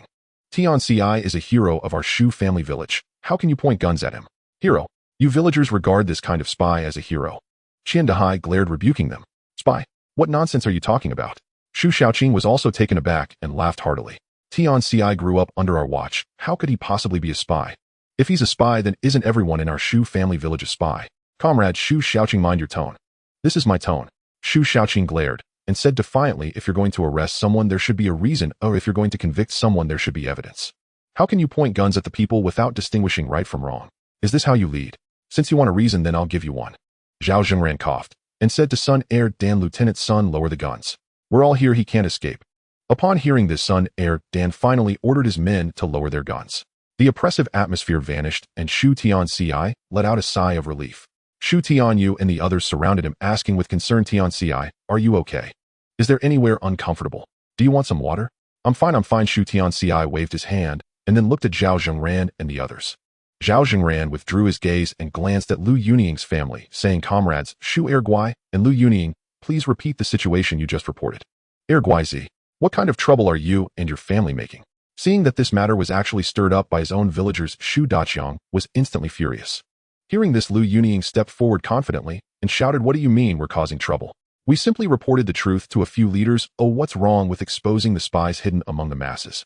You Shu Daqiang laughed angrily, pointing at Shu Tianci. Are you saying Tianci is a spy? What else? Village chief, can you explain how just after the deaths of the Fuguwei couple, Shu Tianci suddenly changed? Can you deny that he went up the mountain and seized collective assets, bringing back a wild boar to eat? Nonsense. Shu Daqiang's face turned red with anger, almost wishing to beat this woman to death. He glanced at the expressionless Shu Tianci, worrying that he might be disappointed in the villagers. How many times had he and Shu Xiaoqing sought each other out to get him to agree to help the villagers? Now, with Lu Yunying stirring the pot, Shu Tianci might become disillusioned with the villagers. Where would the food to fill their bellies come from then? The entire village would be dragged down by Lu Yunying. Secretary, see how our village chief has lost his temper. Guizi also threw caution to the wind and began to criticize Shu Daqiang alongside Lu Yunying. Comrade Shu Daqiang, mind your attitude.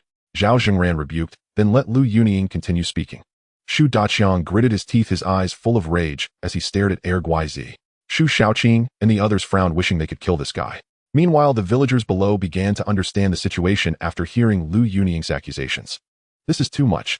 Tianci didn't hoard the wild boar all for himself. He shared the pork with everyone, and he's being reported to the commune. Is this still human? It must be that Lu Yuning didn't get any pork and is thinking of retaliating against Tianci. Damn, isn't that her stealing Tianyou's eggs?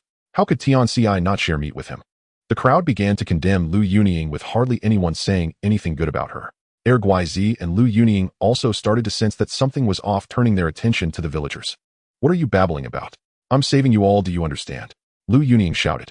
Shu Tianci's actions were wrong and violated discipline. You accepted his kindness, which means you are colluding with him. Upon hearing her shameless rant, all the villagers looked at her with contempt.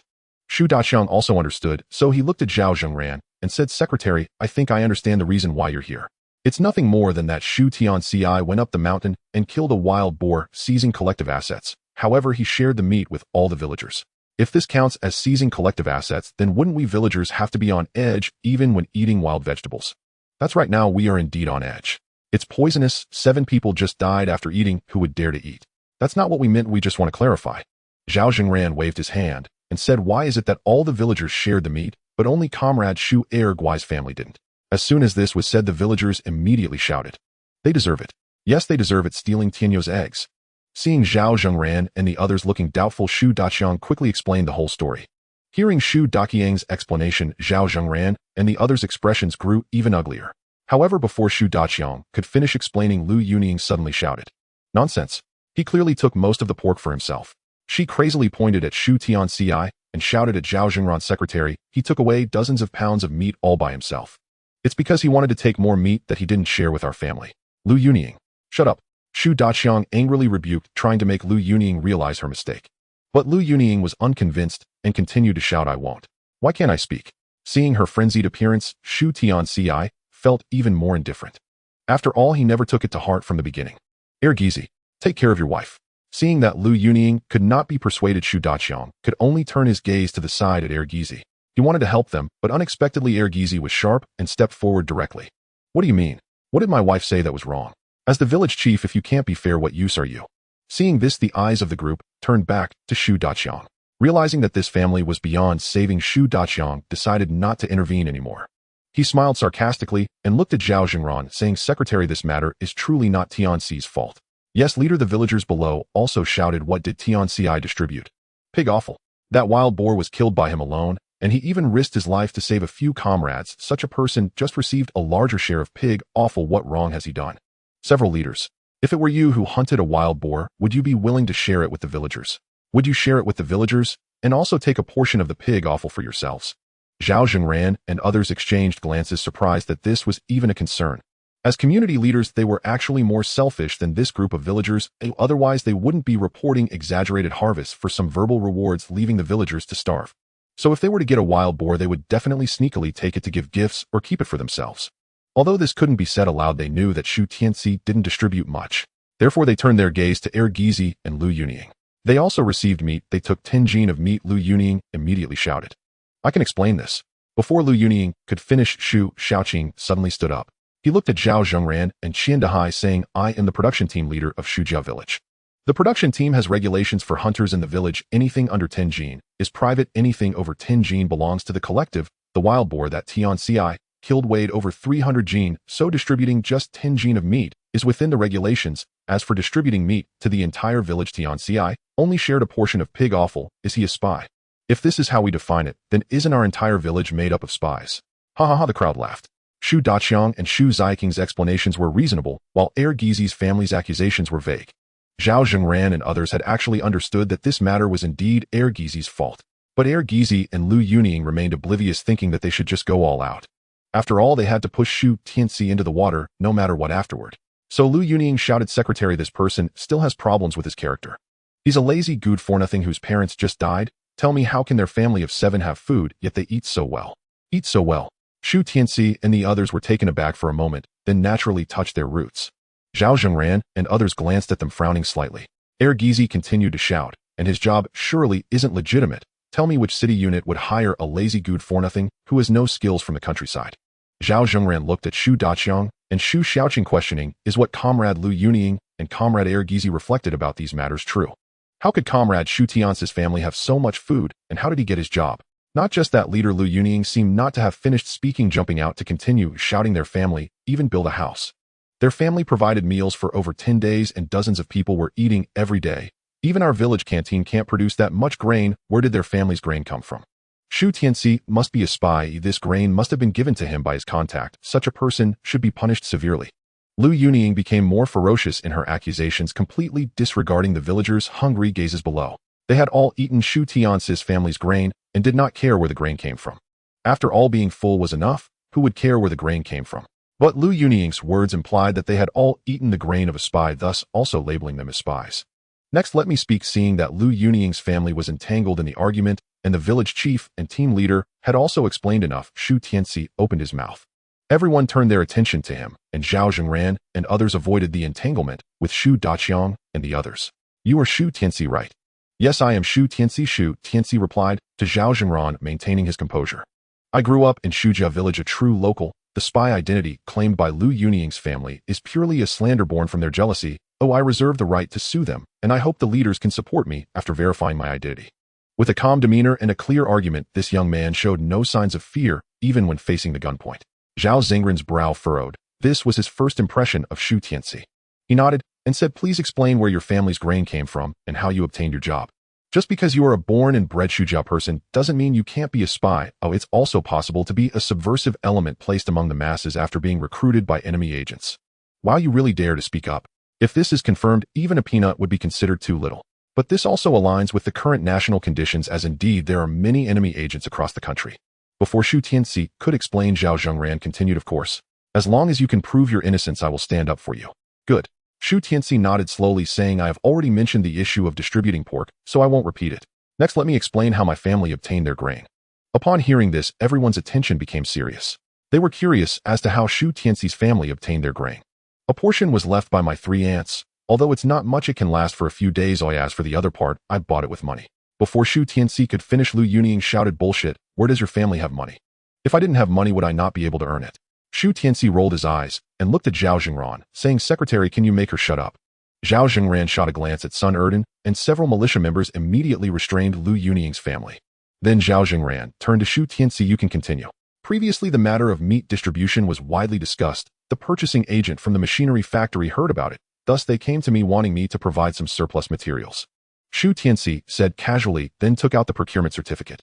Zhao Zhengran took the certificate, looked at it, and immediately frowned. Shu Tianci, although you have obtained the procurement certificate, it is still wrong to use personal interests over public ones. Zhao Zhengran pondered for a moment while grasping the procurement certificate, then chided, the resources from the mountain belong to the collective, not just you alone.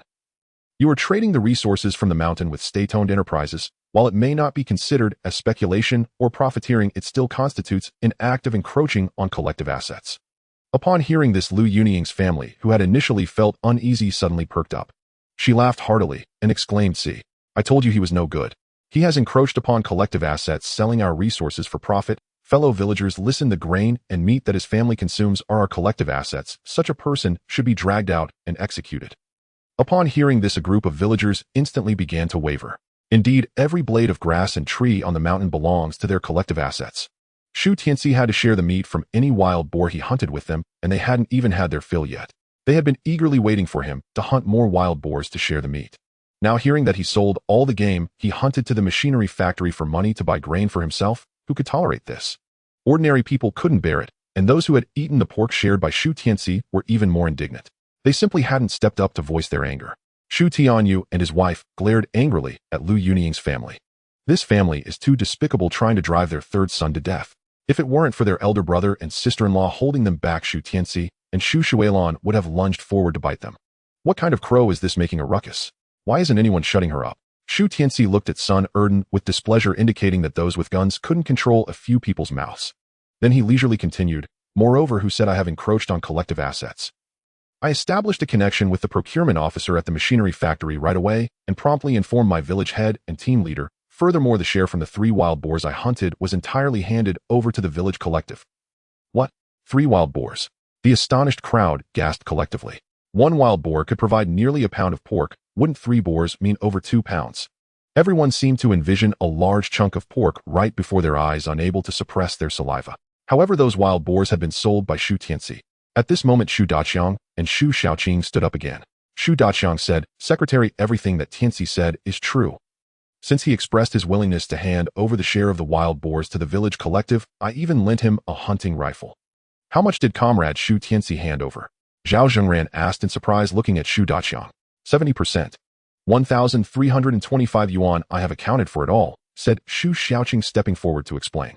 To support Shu Tianci's actions, the production team leader expressed his willingness to exchange it for work points at a 1:1 ratio. This matter the leaders should all be aware of. The villagers gasped again, imagining thick stacks of money. They earn work points in the fields, and after a year, they only make a few dozen yuan. Over 1,300, they could never earn that much in a lifetime. But what about Shu Tianci? He handed it over just like that.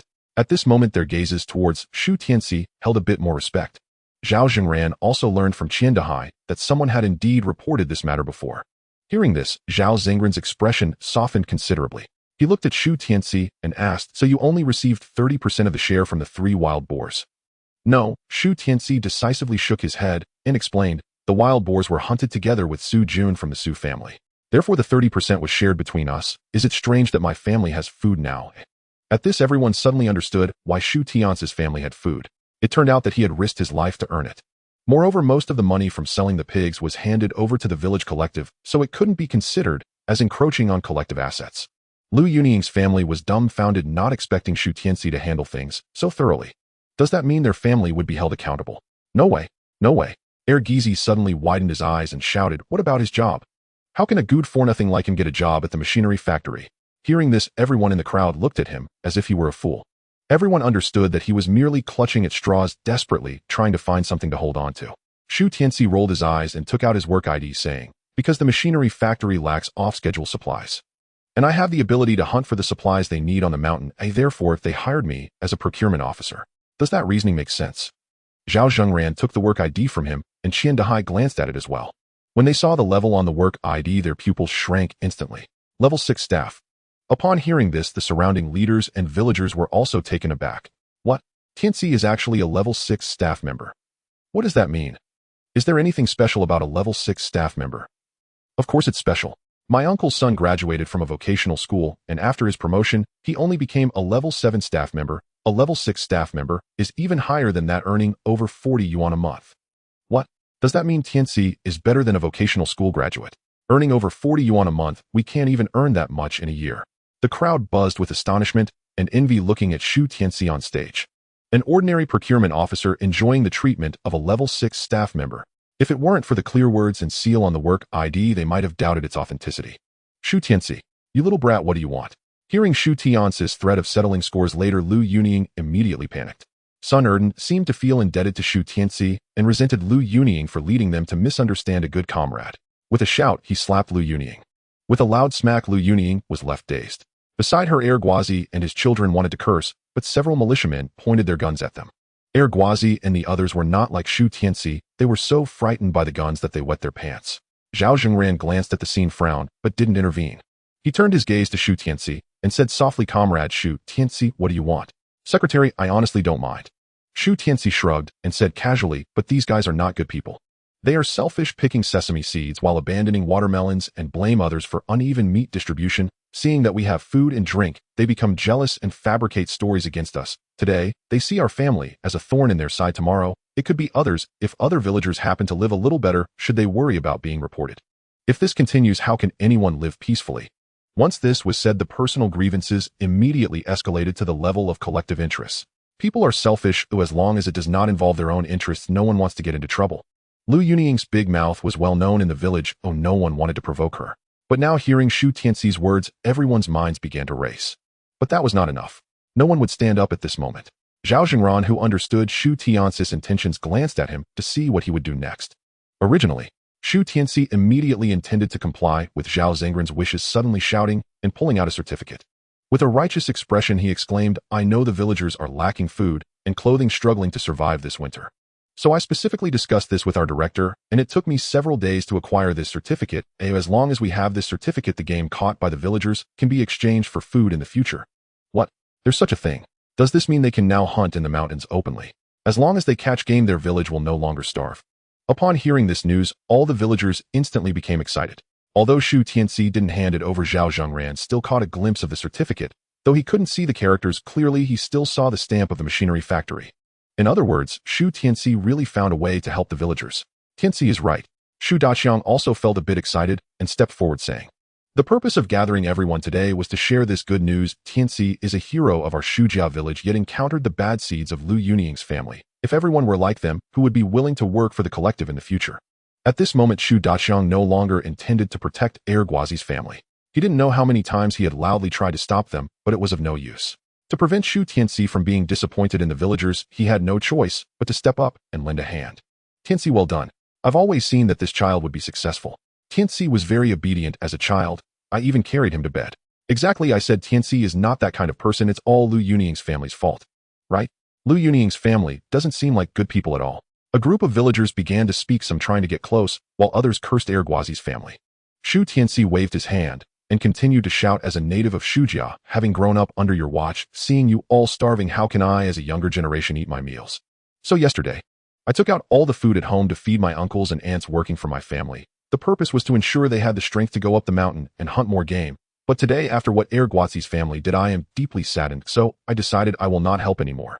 After saying this, he stuffed the certificate into his clothes and turned to leave. "Tianci, you can't do that." Shu Daqiang's expression changed, and he hurried forward to stop him. Shu Xiaoqing and others rushed forward shouting, "Tianci, hundreds of people in Shujia village are waiting for you to save them. You can't refuse to help, uncle is begging you." A group of village leaders all stepped forward to plead with Shu Tianci, leaving Zhao Zhengran and others dumbfounded. This group of people came over, and not only did they fail to catch the enemy agents, but they seemed to have harmed one of the villagers. Thinking of this, they immediately looked angrily at Erguazi's family. Meanwhile, Shu Tianci showed a heartbroken expression in response to the village leader's pleas.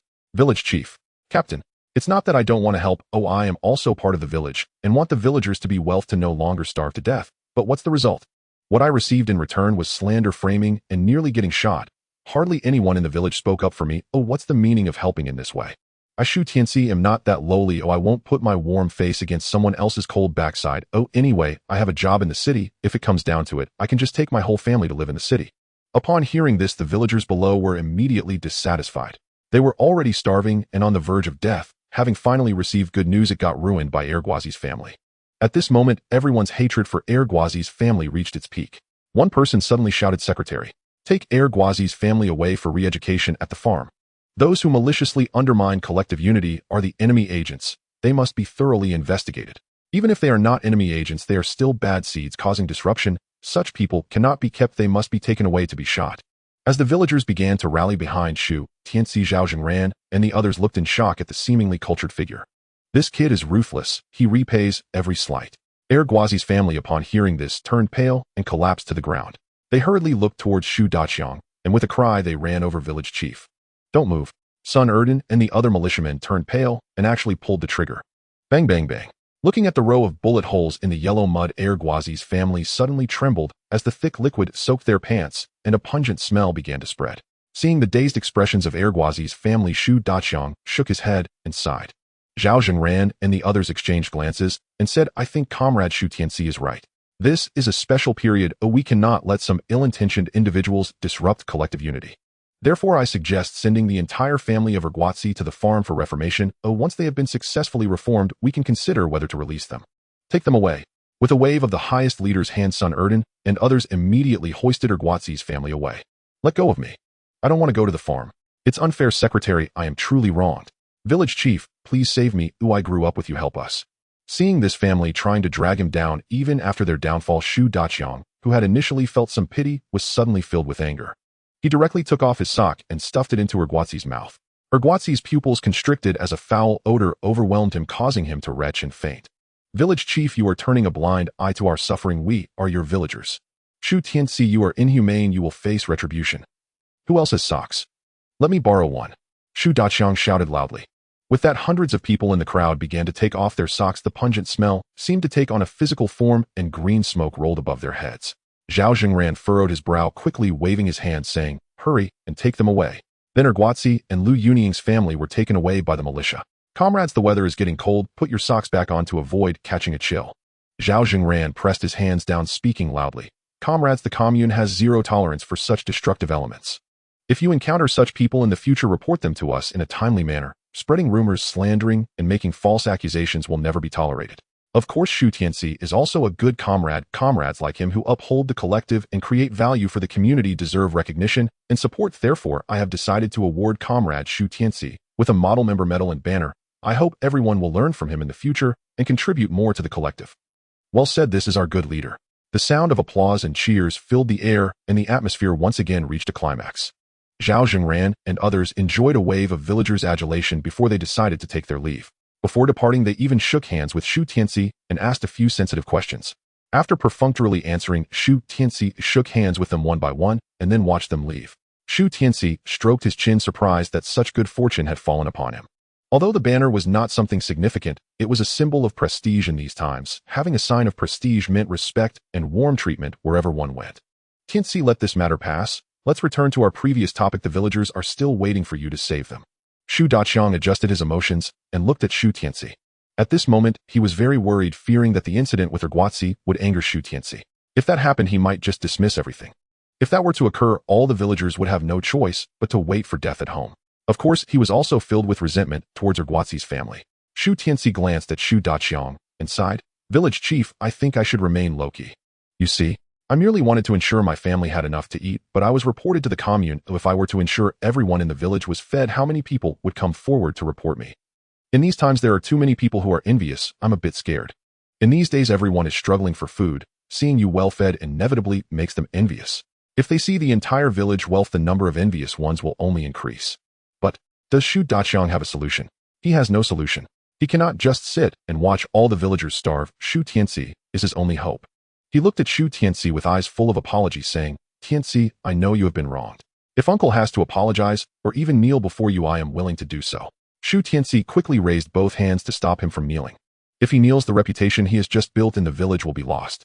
Tianci, you really cannot ignore the villagers. To make it up to you, feel free to state any conditions you have. Yes, Tianci. Shu Xiaoqing also stepped forward to persuade. Whether the villagers can survive this winter really depends on you. After all, you are a part of the village. Can you just stand by and watch them starve or fall ill? The captain knows that you have been wronged, and this is indeed our fault as leaders. I can assure you that such people will never appear in our village again. Upon hearing this, Shu Tianci chuckled softly. He shook his head and sneered. It's not just being wronged for me, it's far more than that. I have already arranged for urban residency and can have a place in the city at any time. I can take my whole family to live in the city, eating regulated rations and avoiding the envy and false accusations. Why haven't I moved? It's because I still cherish the bond with my village. But what is the outcomes? As he spoke, Shu Tianci's eyes seemed to redden. He covered his face, pretending to hold back his tears. Shu Tianyou noticed and immediately chimed in, shouting to all the villagers. What do you all think? What is this? Tianci is working for our welfare, yet he has been reported to the commune. If this continues, who would be willing to contribute to the collective in the future? Have you all considered the problems you carry yourselves? Tianci is currently a working individual and can move to the city at any time. If he leaves with his family, who will care about your well-being? With the coordination of the two, a group of villagers seemed to realize their mistakes. They all stepped forward, starting to apologize to Shu Tianci.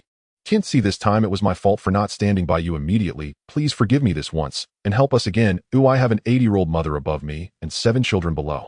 Yes, Tianci, I beg you as your uncle. I promise that if anyone speaks ill of you in the future, I will be the first to not let them go.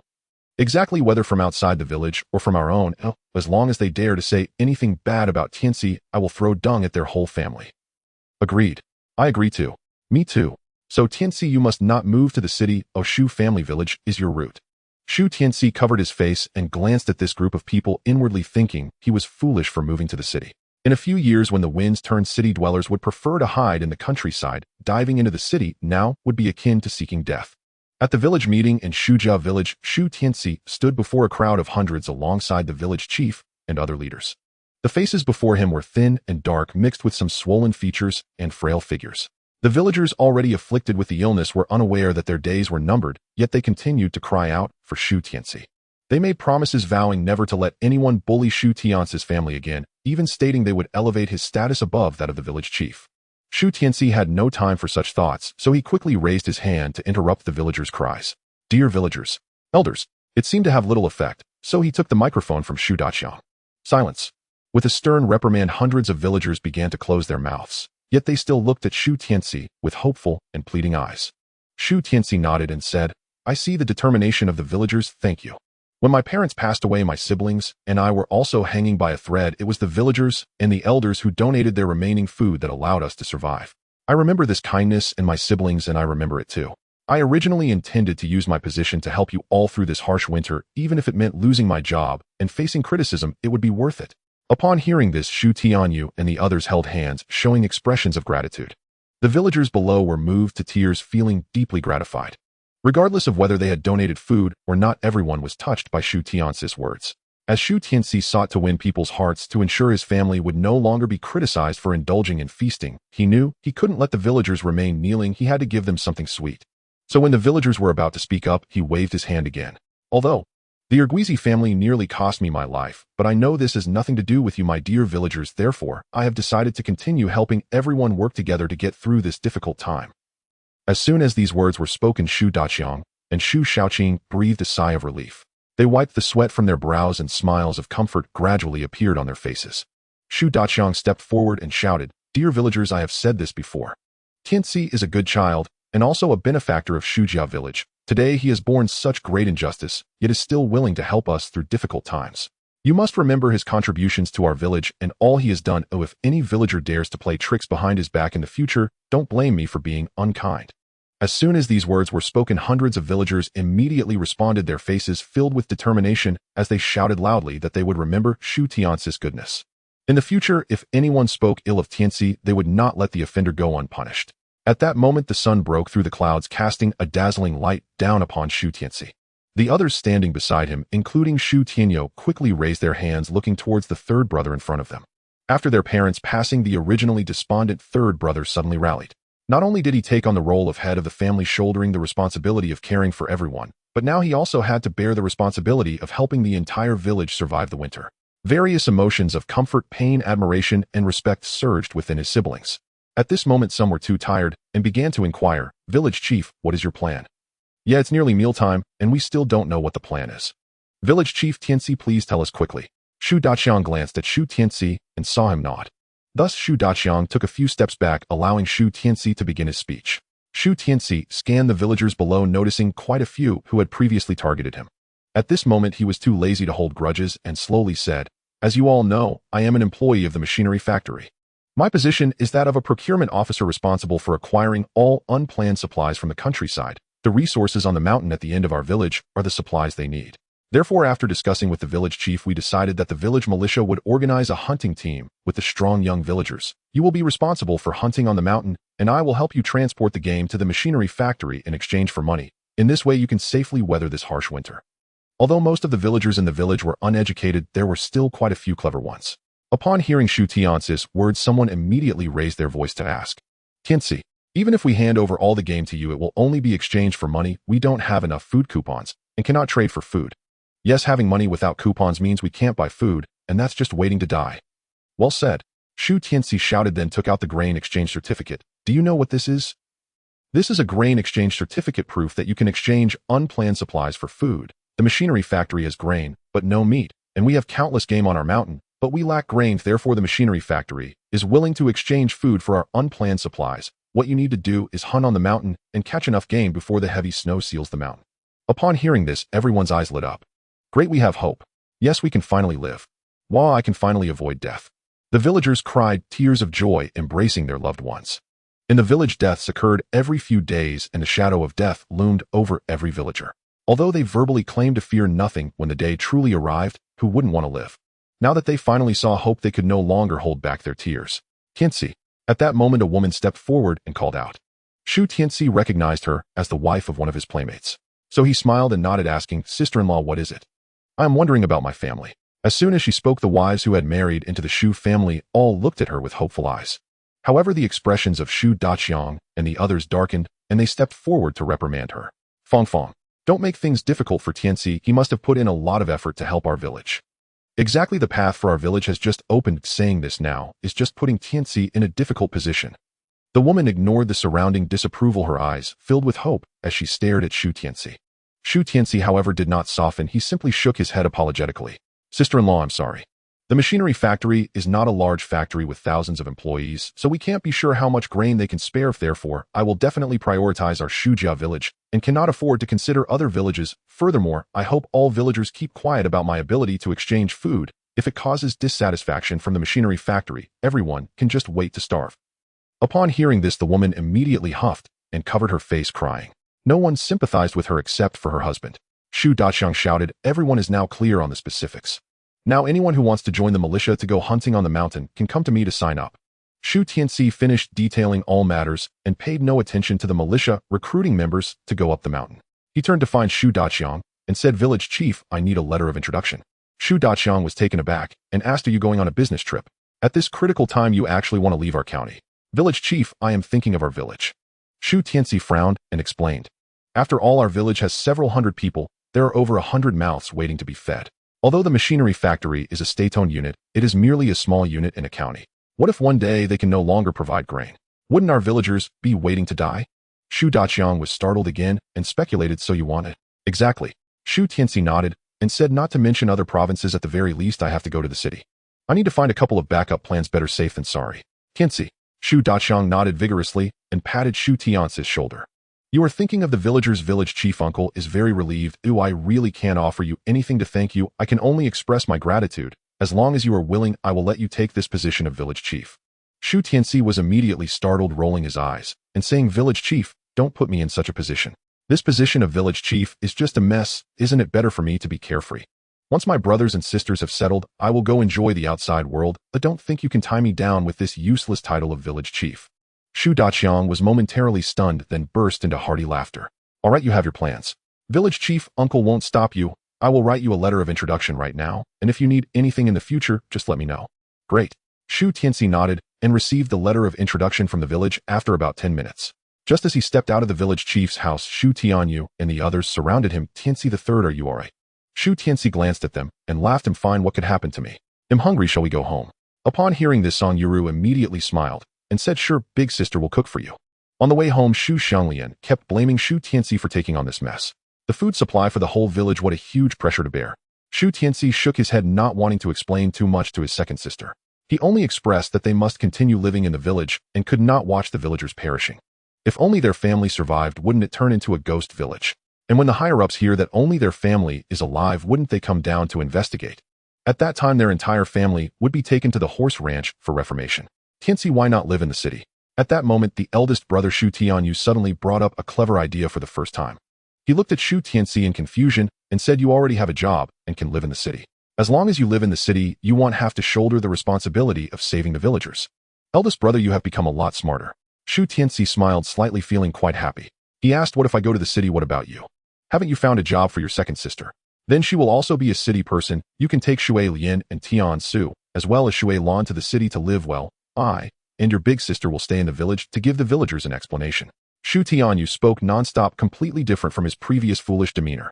Yet he remained wholeheartedly devoted to the well-being of his younger siblings, even knowing he would be scorned by the villagers for a lifetime. Song Yuru, upon hearing this, did not object. She nodded and smiled. Yes, Tianci. The burden of saving all the villagers is too great. You shouldn't have to bear it. The eldest brother is like a father and the eldest sister-in-law is like a mother, your big brother, and I should do something for you. So listen to your big brother and take your second sister and the younger siblings to the city. I want. Shu Xianglian shook her head and decisively rejected her big brother and sister-in-law's good intentions. If we are leaving, we leave together. I will not stay in the village without you. The three of them surprisingly started arguing, and seeing this scene, Shu Tianci shook his head and smiled wryly. In the end, he still shook his head, letting down his big brother's kind intentions. All right, stop arguing. He shouted, explaining there are too many people in the city and the common folks all want to find decent jobs there. But the food in the city is not unlimited. How can it accommodate so many people? Our leaders up top are issuing policies, sending educated youth to the countryside to build rural areas. The aim is to relieve pressure on the towns. Thus, cities are rife with troubles. It is not a good idea for me to go to the city alone. What is most concerning is that Shu Tianci fears that the turmoil in a few years will fall upon him. The best way to avoid the turmoil is to stay away from the cities and counties. Of course, he wouldn't share this with his family. After listening to Shu Tianci's words, Shu Tianyou and the others pondered for a moment. Shu Tianyou raised his head and said, Tianci, even if what you say is true, can you really manage the food supply for the villagers? Don't worry, I won't speak without confidence. Shu Tianci waved his hand to reassure them. Hearing him say this, Shu Tianyu and the others could only temporarily put their minds at ease. As they talked, the family returned home. "I'm so hungry, you'll go start a fire," Shu Xianglian shouted and ran to the kitchen. "I'll wash the sweet potatoes," Shu Tianci also shouted, chasing after her. Upon hearing this, Shu Tianci immediately looked at Song Yuru and smiled. "Sister-in-law, I want to eat rice. Every day eating sweet potatoes, I feel like I'm starting to burn inside." In fact, Shu Tianyu and the others felt the same way, but no one dared to say it. After all, having food to eat is already good. Didn't they see other families starving to death? Now, upon hearing Shu Tianci say this, Song Yuru immediately nodded and smiled. "All right, I'll go cook. And can you fry a few eggs? Does that work?" "Sure, thank you, big sister-in-law." Shu Tianci smiled slightly and nodded. "This family is too polite. The one who works the hardest in this home is you." Song Yuru shook her head and turned to walk into the kitchen. What she said was truly from the heart. Indeed, Shu Tianci was the one who worked the hardest in the whole family. There was never a shortage of sweet potatoes at home, and wild rabbits and chickens were often brought back every few days. Not to mention, there were eggs. Basically, everyone had one every day. But for other families, eating a meal of wild vegetables was a luxury. If it weren't for Shu Tianci, it would have been certain that the whole family would starve to death. At the same time, Song Yuru was truly grateful to Shu Tianci. In the Shu family, she felt valued for the first time. It was also the first time she experienced the feeling of having enough food to fill her belly. Although she worked just as hard as she did at her parental home, the respect from her brother-in-law and sister-in-law made her understand what it meant to be willing. Over an hour later, the whole family sat around the 8 immortals table. Looking at the bowl of white rice, everyone couldn't help but swallow hard. "Good morning, elder brother and elder sister-in-law, second sister, and third brother's awake. I've cooked you a bowl of hand-pulled noodles. Come and eat." And seeing Shu Tianci refreshed and radiant, Song Ro gently placed a steaming bowl before him. Shu Tianci's eyes lit up. He inhaled deeply and exclaimed, "How fragrant! And come eat while it's hot." At Song Rao's gentle prompting, Shu Tianci seated himself beside the octagonal dining table. And glancing into the bowl, he noticed not only noodles, but also 2 wild-laid eggs. Such a breakfast was exceptionally lavish for this era. "And thank you, elder sister-in-law," he said gratefully, and reached for his chopsticks. Gurgle. Na's sudden sound of swallowing echoed, and he instinctively turned toward its source, spotting his younger brother and sisters being quietly led away by Shu Xianglian. Shu Tianci instantly understood, and he looked at Song Ro and asked, "Elder sister-in-law, have you eaten yet? And you're the one holding this household together. Such refined grain must be used sparingly." Shu Xianglian approached, clutching a single wild egg in her palm. "And here, we're already fortunate to have even 1 egg." And though her words held truth, Shu Tianci had no intention of savoring this privilege alone. "How can you possibly eat noodles while your siblings watch on?" And he raised his gaze toward Shu Xianglian and called out, "Xianglian, Shuishans, Shuilan, come, let's all share this bowl of noodles." And no, absolutely not. And before the 3 children could respond, Song Ro and Shu Xianglian hastily interjected. Shu Tianyu added gently, "Third brother, you eat yours first. The more our family eats, the heavier your burden grows. Nim, no use. I don't know how to ease your load. And yesterday we already had white rice. Today these noodles are yours alone. And having an egg for breakfast, that's already a blessing. And third brother, I don't like noodles." Shu Xianglian glanced back, her voice unsteady, her heart unconvincing. And Shu Xianglian and Shu Xianglian nodded in unison. "Yes, we don't like noodles either. Third brother, just go ahead and eat." And watching them feign disinterest while their mouths watered, Shu Tianci's heart ached with tenderness. The grain head brought home was still too scarce. Elder sister-in-law and second sister hesitated to cook freely. And he lifted his gaze and said firmly, "Elder sister-in-law, second sister, no more scrimping. If you hesitate to use fine wheat flour, mix it with cornmeal when kneading the dough. And that way the whole family can enjoy noodles together. No, that would waste precious wheat flour and waste. Isn't it all going to feed our own family?" And Shu Tianci widened his eyes, spreading his hands. "Surely you won't make the entire family watch me eat alone." Fine, fine, we understand." And waving her hand, Shu Xianglian urged, "Eat quickly. The noodles are getting soggy." Hearing that, Shu Tianci obediently finished every last strand. And after breakfast, Shu Tianyu and the others prepared to head to the fields. Shu Tianci called out, "Elder brother, elder sister-in-law, second sister, I won't be home for lunch. And I'm heading to the county seat. I likely won't return for the meal. And, all right, be careful, do you hear me?" "Understood." Shu Tianci waved and pedaled off on his bicycle. And now that the entire village relied upon him, he no longer needed to conceal his ride. "Tianci, good morning. Off somewhere. And, Tianci, are you headed to the county seat?" "Our village has formed 5 hunting teams. They're setting off for the mountains today." And all along the road, villagers greeted Shu Tianci warmly, a rare occurrence in days past. From their passing remarks, Shu Tianci gathered fragments about the hunting teams. In 5 teams, surely they meant to strip the mountain bare. Fortunately, his spatial realm allowed livestock breeding. Otherwise, hunting would soon become impossible. And Shu Tianci shook his head and pedaled swiftly into town. And perhaps he'd arrived early. He found Jiang Li just unlocking the clinic door. Sister Jiang, good morning. And at the sound, Jiang Li turned, and a flash of light shimmered in her pupils. And she hurried forward, glanced left and right, then spoke in a hushed, grave tone. Are you all right? Shu Tianci blinked, puzzled. And was he standing right here, whole, unharmed? I heard yesterday someone reported you. Commune secretary himself went to the Shu residence to arrest you. And seeing you unscathed, it truly brings relief. Jiang Li exhaled slowly, genuine concern softening her features. And whether she worried for his safety, or merely for her future supply of meat, remained delightfully ambiguous. Shu Tianci chuckled softly and shook his head. I'm unharmed. The accuser was simply envious and spread slander. And Jiang Li rolled her eyes silently, thinking as if I didn't know whether it was slander or not. Her gaze swept left and right, then settled pointedly on the bicycle beneath him. And why so conspicuous? In riding through town on a bicycle, don't you fear renewed envy and denunciation? Afraid? Of what? And without hesitation, Shu Tianci pulled out his official work permit and slapped it twice against his palm. I'm a legitimate procurement officer at the machinery factory. What's wrong with riding a bicycle? Is it illegal for a procurement officer to ride a bicycle? Must he haul supplies on foot? Ugh, enough already. Look at you strutting around. Jiang Li rolled her eyes again, teasing lightly. She pressed further. So, you're off to the county seat. Or did you come specially to see your elder sister into the county seat? Though I'll stop by to ask about my sister's job. Shu Tianci answered bluntly. And for a fleeting moment, Jiang Li genuinely considered throttling him. And she knew his sharp intellect, and his answer was surely deliberate. Jiang Li paused thoughtfully, then nodded. Sister Lu did mention it. And how is it? Shu Tianci asked eagerly. Want to know? Jiang Li countered with a playful lift of her brow. And when Shu Tianci nodded frantically, she smiled slyly, say, I love elder sister. And I'll tell you. Bye-bye. And Shu Tianci rolled his eyes and pedaled off. Jiang Li swiftly grabbed the rear seat to halt him. And no longer joking, she leaned in and advised, come earlier this afternoon.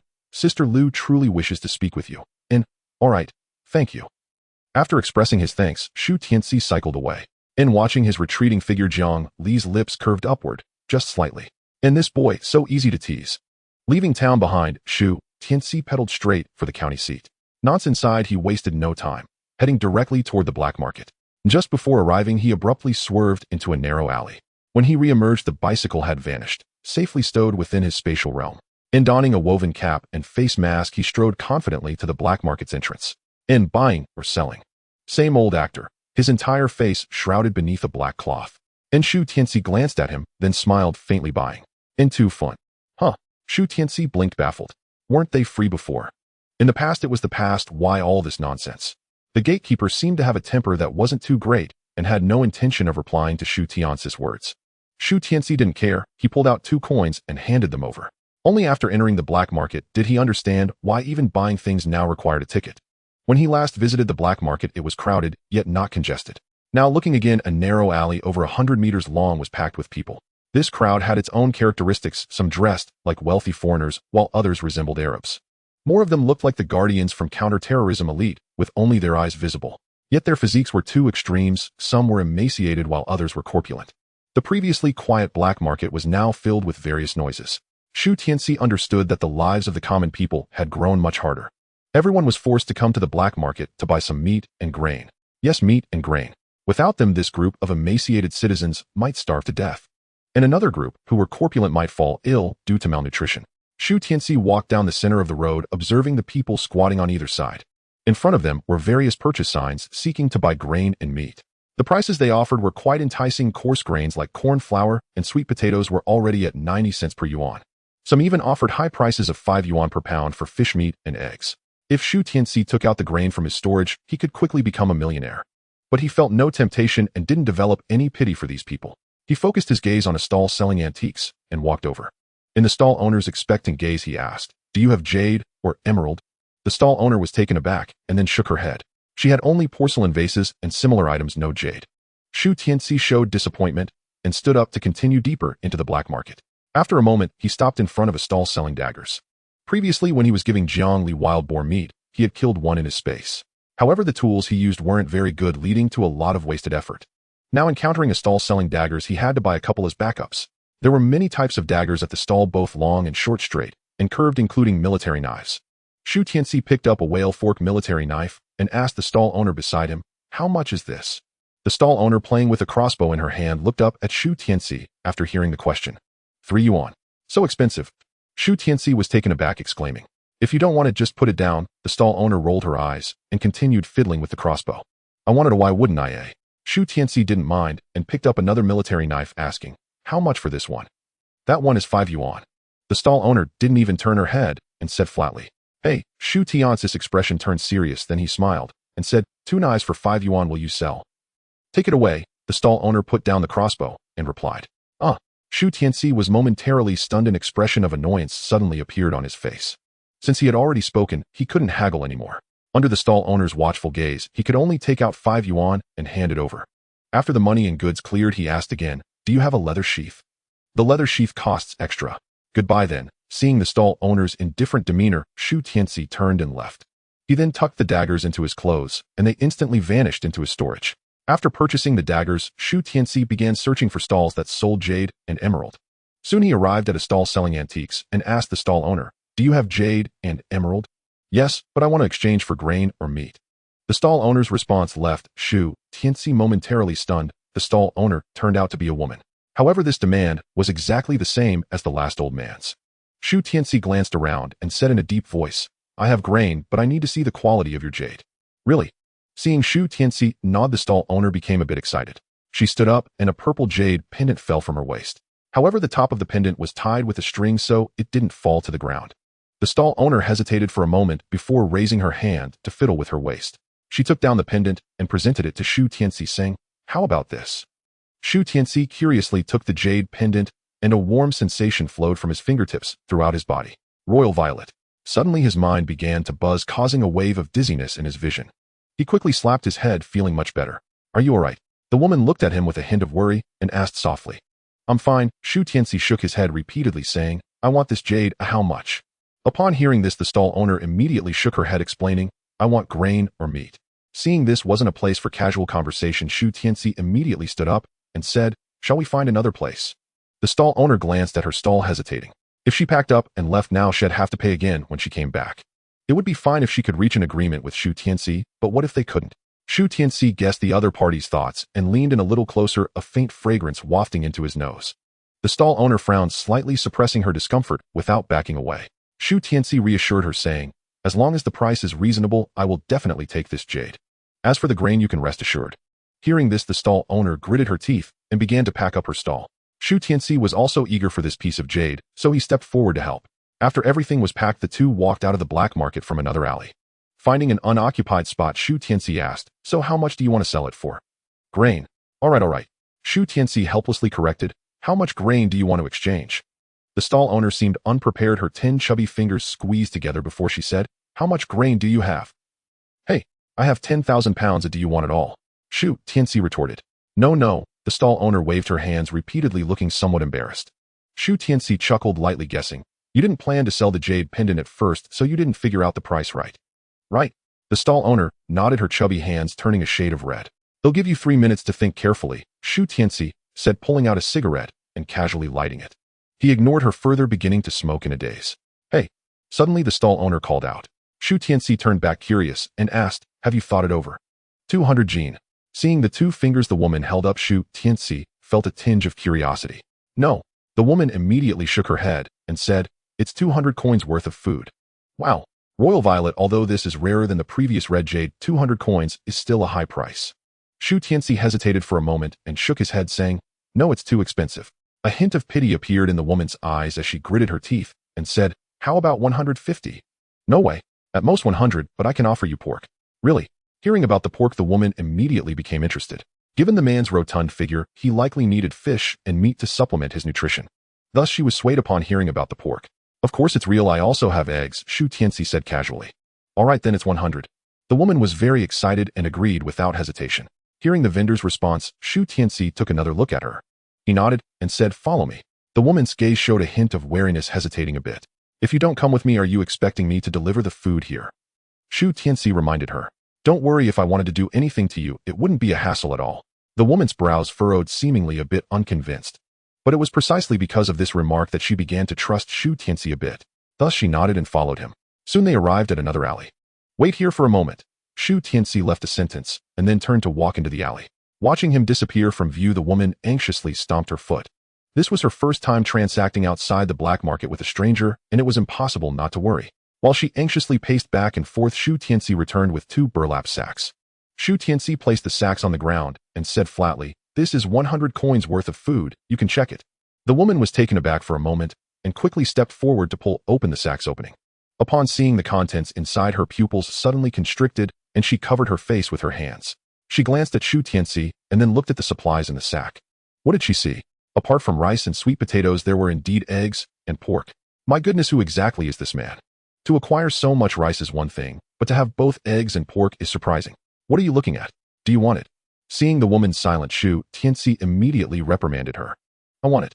I want it. The woman quickly snapped back to reality and began weighing the food. The net weight of pork in the black market was already 5 coins per jin, and Shu Tianci only took out 10 jin. Though it was mostly lean meat, the woman didn't mind. There were 100 eggs which were already selling for 20 coins each in the black market. Apart from the pork and eggs, the rest were all rice and sweet potatoes. After the woman finished inspecting, Shu Tianci asked, "So how is it?" It's good, it's good." The woman nodded immediately and reluctantly took out a jade pendant. Shu Tianci directly took the jade pendant but did not put it into his spatial ring. He stuffed the jade into his pocket and looked at the woman, saying, "Pleasure doing business, then I shall take my leave." Wait. The woman's voice calling him back sounded, and Shu Tianci turned back in confusion. He saw a hint of apprehension in her eyes as she inquired, "Comrade, do you have a way to get meat?" Hearing this, Shu Tianci's expression instantly darkened. "This shouldn't concern you, right?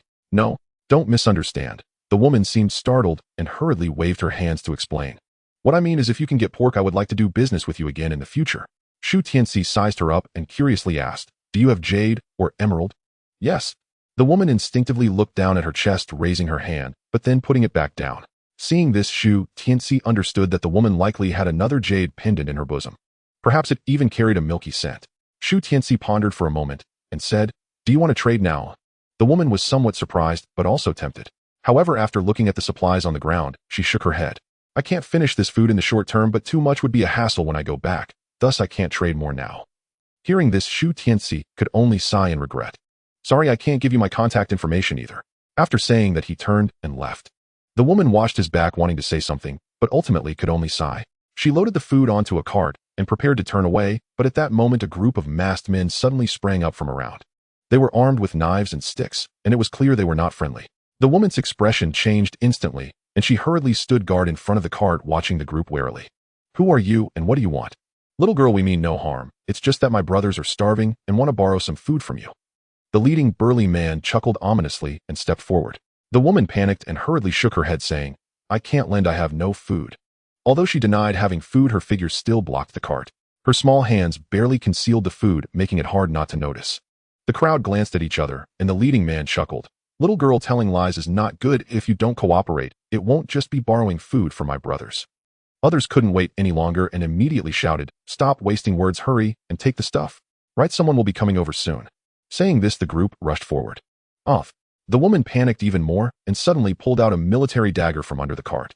She swung it in front of her with her eyes closed and shouted, "Don't come any closer. Don't come any closer."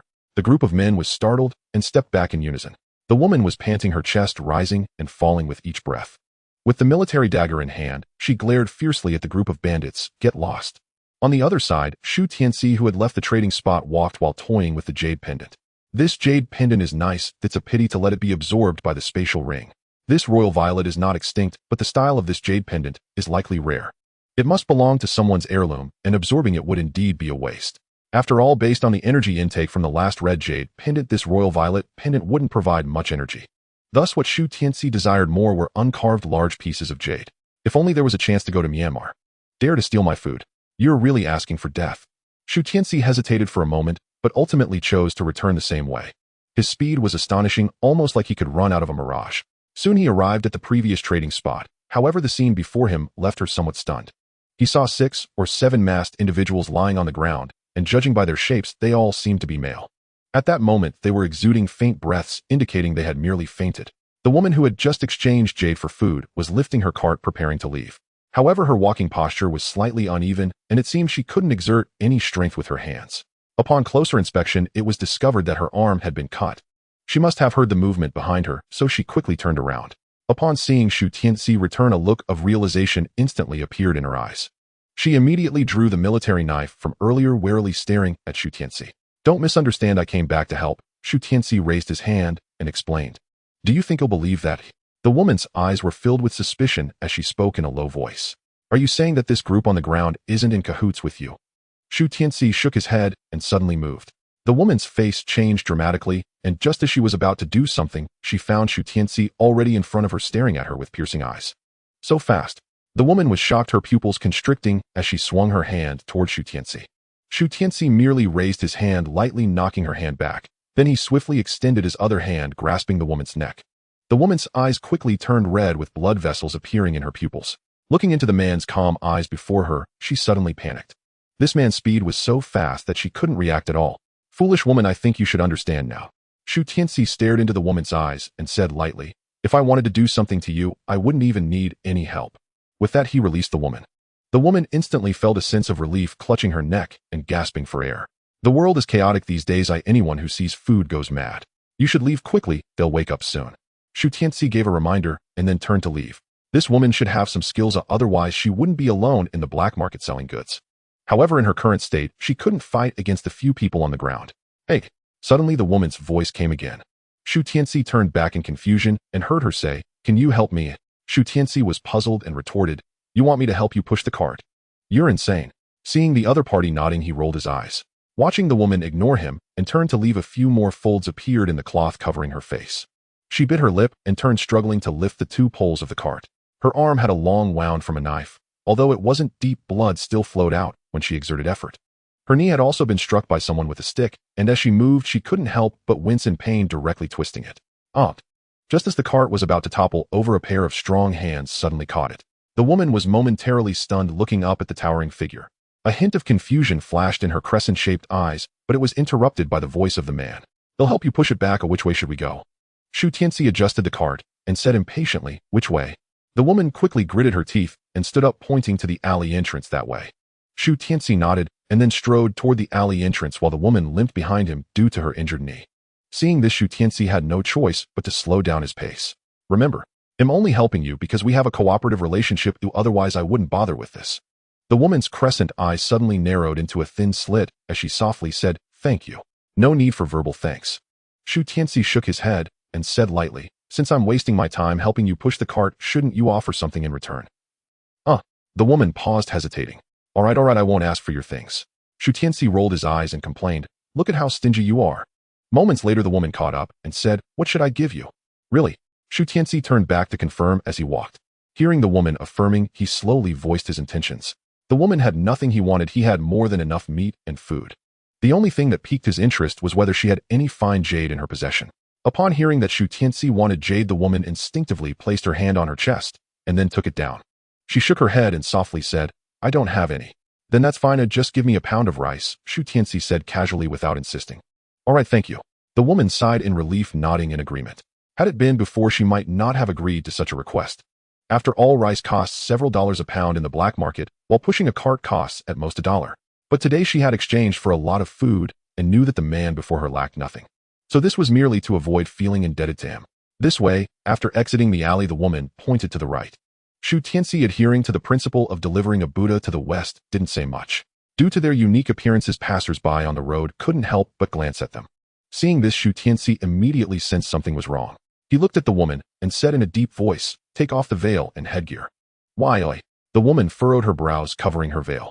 Shu Tianci shot her a glance and explained, with our appearance, even a fool can tell we've been to the black market. Plus, with this cart of goods, it's easy to attract unwanted attention. If you don't want to be followed home, take off the disguise. I'm already helping you deliver the food back. Why would I do anything to you? The woman thought for a moment and found some truth in his words, so she lowered her guard against Shu Tianci. She then raised her uninjured hand, wanting to remove the headgear. Wait. Shu Tianci reached out to grab her and then pushed the cart into a side alley. Stay here for a moment. Leaving that sentence, Shu Tianci walked out of the alley again. Just as the woman was puzzled, Shu Tianci returned again. All right, take off the disguise now. What were you doing going in and out just now? The woman was instantly stunned, questioning. Dealing with a few people following us.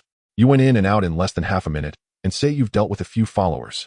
Stop talking nonsense and quickly take off the disguise. Shu Tianci knew the other party did not believe him, but he did not want to explain.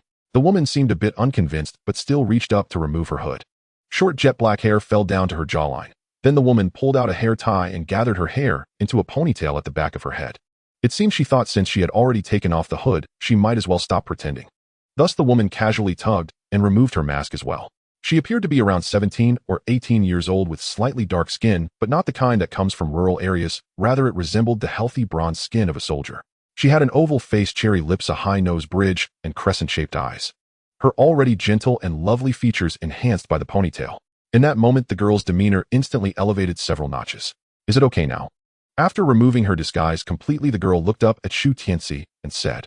He immediately averted his gaze and nodded, saying, "It's fine, let's go." After saying that, the two prepared to continue forward. The girl gave him a peculiar look and asked, "Why are you still wearing a mask and hat?" "I'm not afraid of being followed," Shu Tianci replied indifferently. "But you're going to my house now," the girl reminded him angrily. "What a hassle." Shu Tianci paused, turned back to glance at her, and then took off his knitted hat. It is well known that men wearing masks can enhance their attractiveness, especially since Shu Tianci had become even more refined after the spiritual spring cleansing. Additionally, the intentional tanning he had done over this period added a touch of maturity to his appearance. Thus, when he took off the knitted hat, the girl's mouth involuntarily dropped open. "Let's go." Shu Tianci didn't think too much of it, pushing the cart as he stepped out of the alley. "Hey," the girl raised her hand and limped after him. She smirked slightly, her eyes narrowing as she looked at Shu Tianci, saying, "Hey, you're quite good looking." Shu Tianci nodded and chuckled, saying, "You're also quite pretty." "Really?" The girl's eyes lit up, seemingly pleased by the compliment. Shu Tianci chuckled and continued walking forward. The girl caught up and asked, "Hey, what's your name?" Shu Tianci was speechless, thinking to himself that this woman must be a bit dim-witted. Just a moment ago, he thought her skills and looks were decent, but now it seems she was using her brain for something else. Shu Tianci ignored her and walked silently. Soon the two arrived in front of a courtyard. "We're here," the girl shouted, then stepped forward to push open the large gate. Shu Tianci took a glance at the house, his attention caught by a sign next to the entrance. "Glorious Martyr Family." No wonder she could take down several big men alone. She must have learned from the soldiers at home. "Comrade, hurry and bring the cart inside." The girl suddenly appeared at the doorway, urging Shu Tianci. Given that the other party was a martyr's family member, he intended to leave, but picked up the cart again. He walked into the courtyard, his gaze instinctively scanning the surroundings. The yard was well kept, with a patch of vegetable garden on the right side, where some greens and radishes were planted. "Comrade, the kitchen is over there. Please help me bring the things inside, and I'll get you a glass of water." The girl pointed to a room in the left corner, and after giving her instructions, walked into the living room. "Mom, Grandma, I'm back." Shu Tianci's mouth twitched, thinking how impolite this woman was. Considering she was a martyr's family member and had been injured, he decided to help her once more. He picked up a sack in each hand and strode into the kitchen. On the left side of the kitchen was a wood-burning stove, behind which was a pile of firewood. On the right side's corner, there were quite a few pieces of honeycomb coal, indicating that the family also used a coal stove. As for pots and pans, they were all present and neatly organized. It was evident that the girl was also someone who valued cleanliness. Shu Tianci casually placed the sacks beside the stove and then turned to leave. The girl did not come out, and Shu Tianci instinctively glanced at the living room. His hearing and perception were excellent, and he could hear the elderly women inside caring for each other. Thus, Shu Tianci chose not to disturb them and stepped out of the courtyard. After a moment, the girl with bandages wrapped around her leg came out holding a bowl of tea. Seeing the empty courtyard, she quickly glanced at the kitchen. She hurriedly limped over, and the two sacks were prominently placed beside the stove. She immediately set down the tea and walked towards the courtyard exit. By the time she stepped out the door, all she could see was Shu Tianci's back. "Hey, I haven't paid you yet." Seeing him wave back to indicate it was unnecessary, the girl continued shouting, "What's your name?"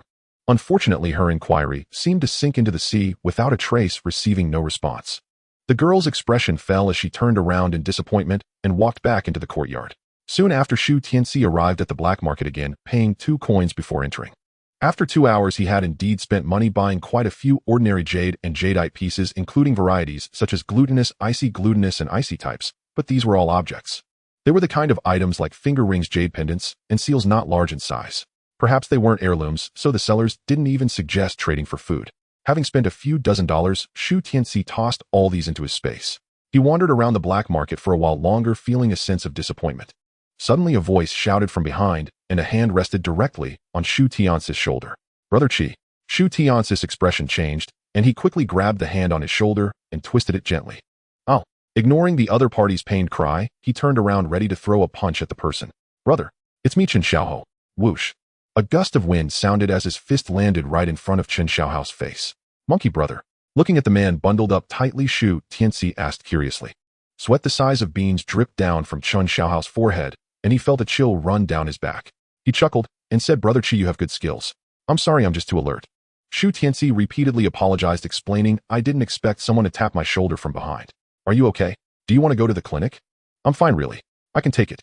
Chen Xiaohou twisted his arm, and although he relaxed, he still felt a sharp pain. This brother was indeed too ruthless. Shu Tianci felt a bit embarrassed, and asked Monkey Brother, how did you recognize me? Chen Xiaohou looked him up and down, and explained, brother, your outfit hasn't changed at all. Even if I didn't want to recognize you, it would be impossible.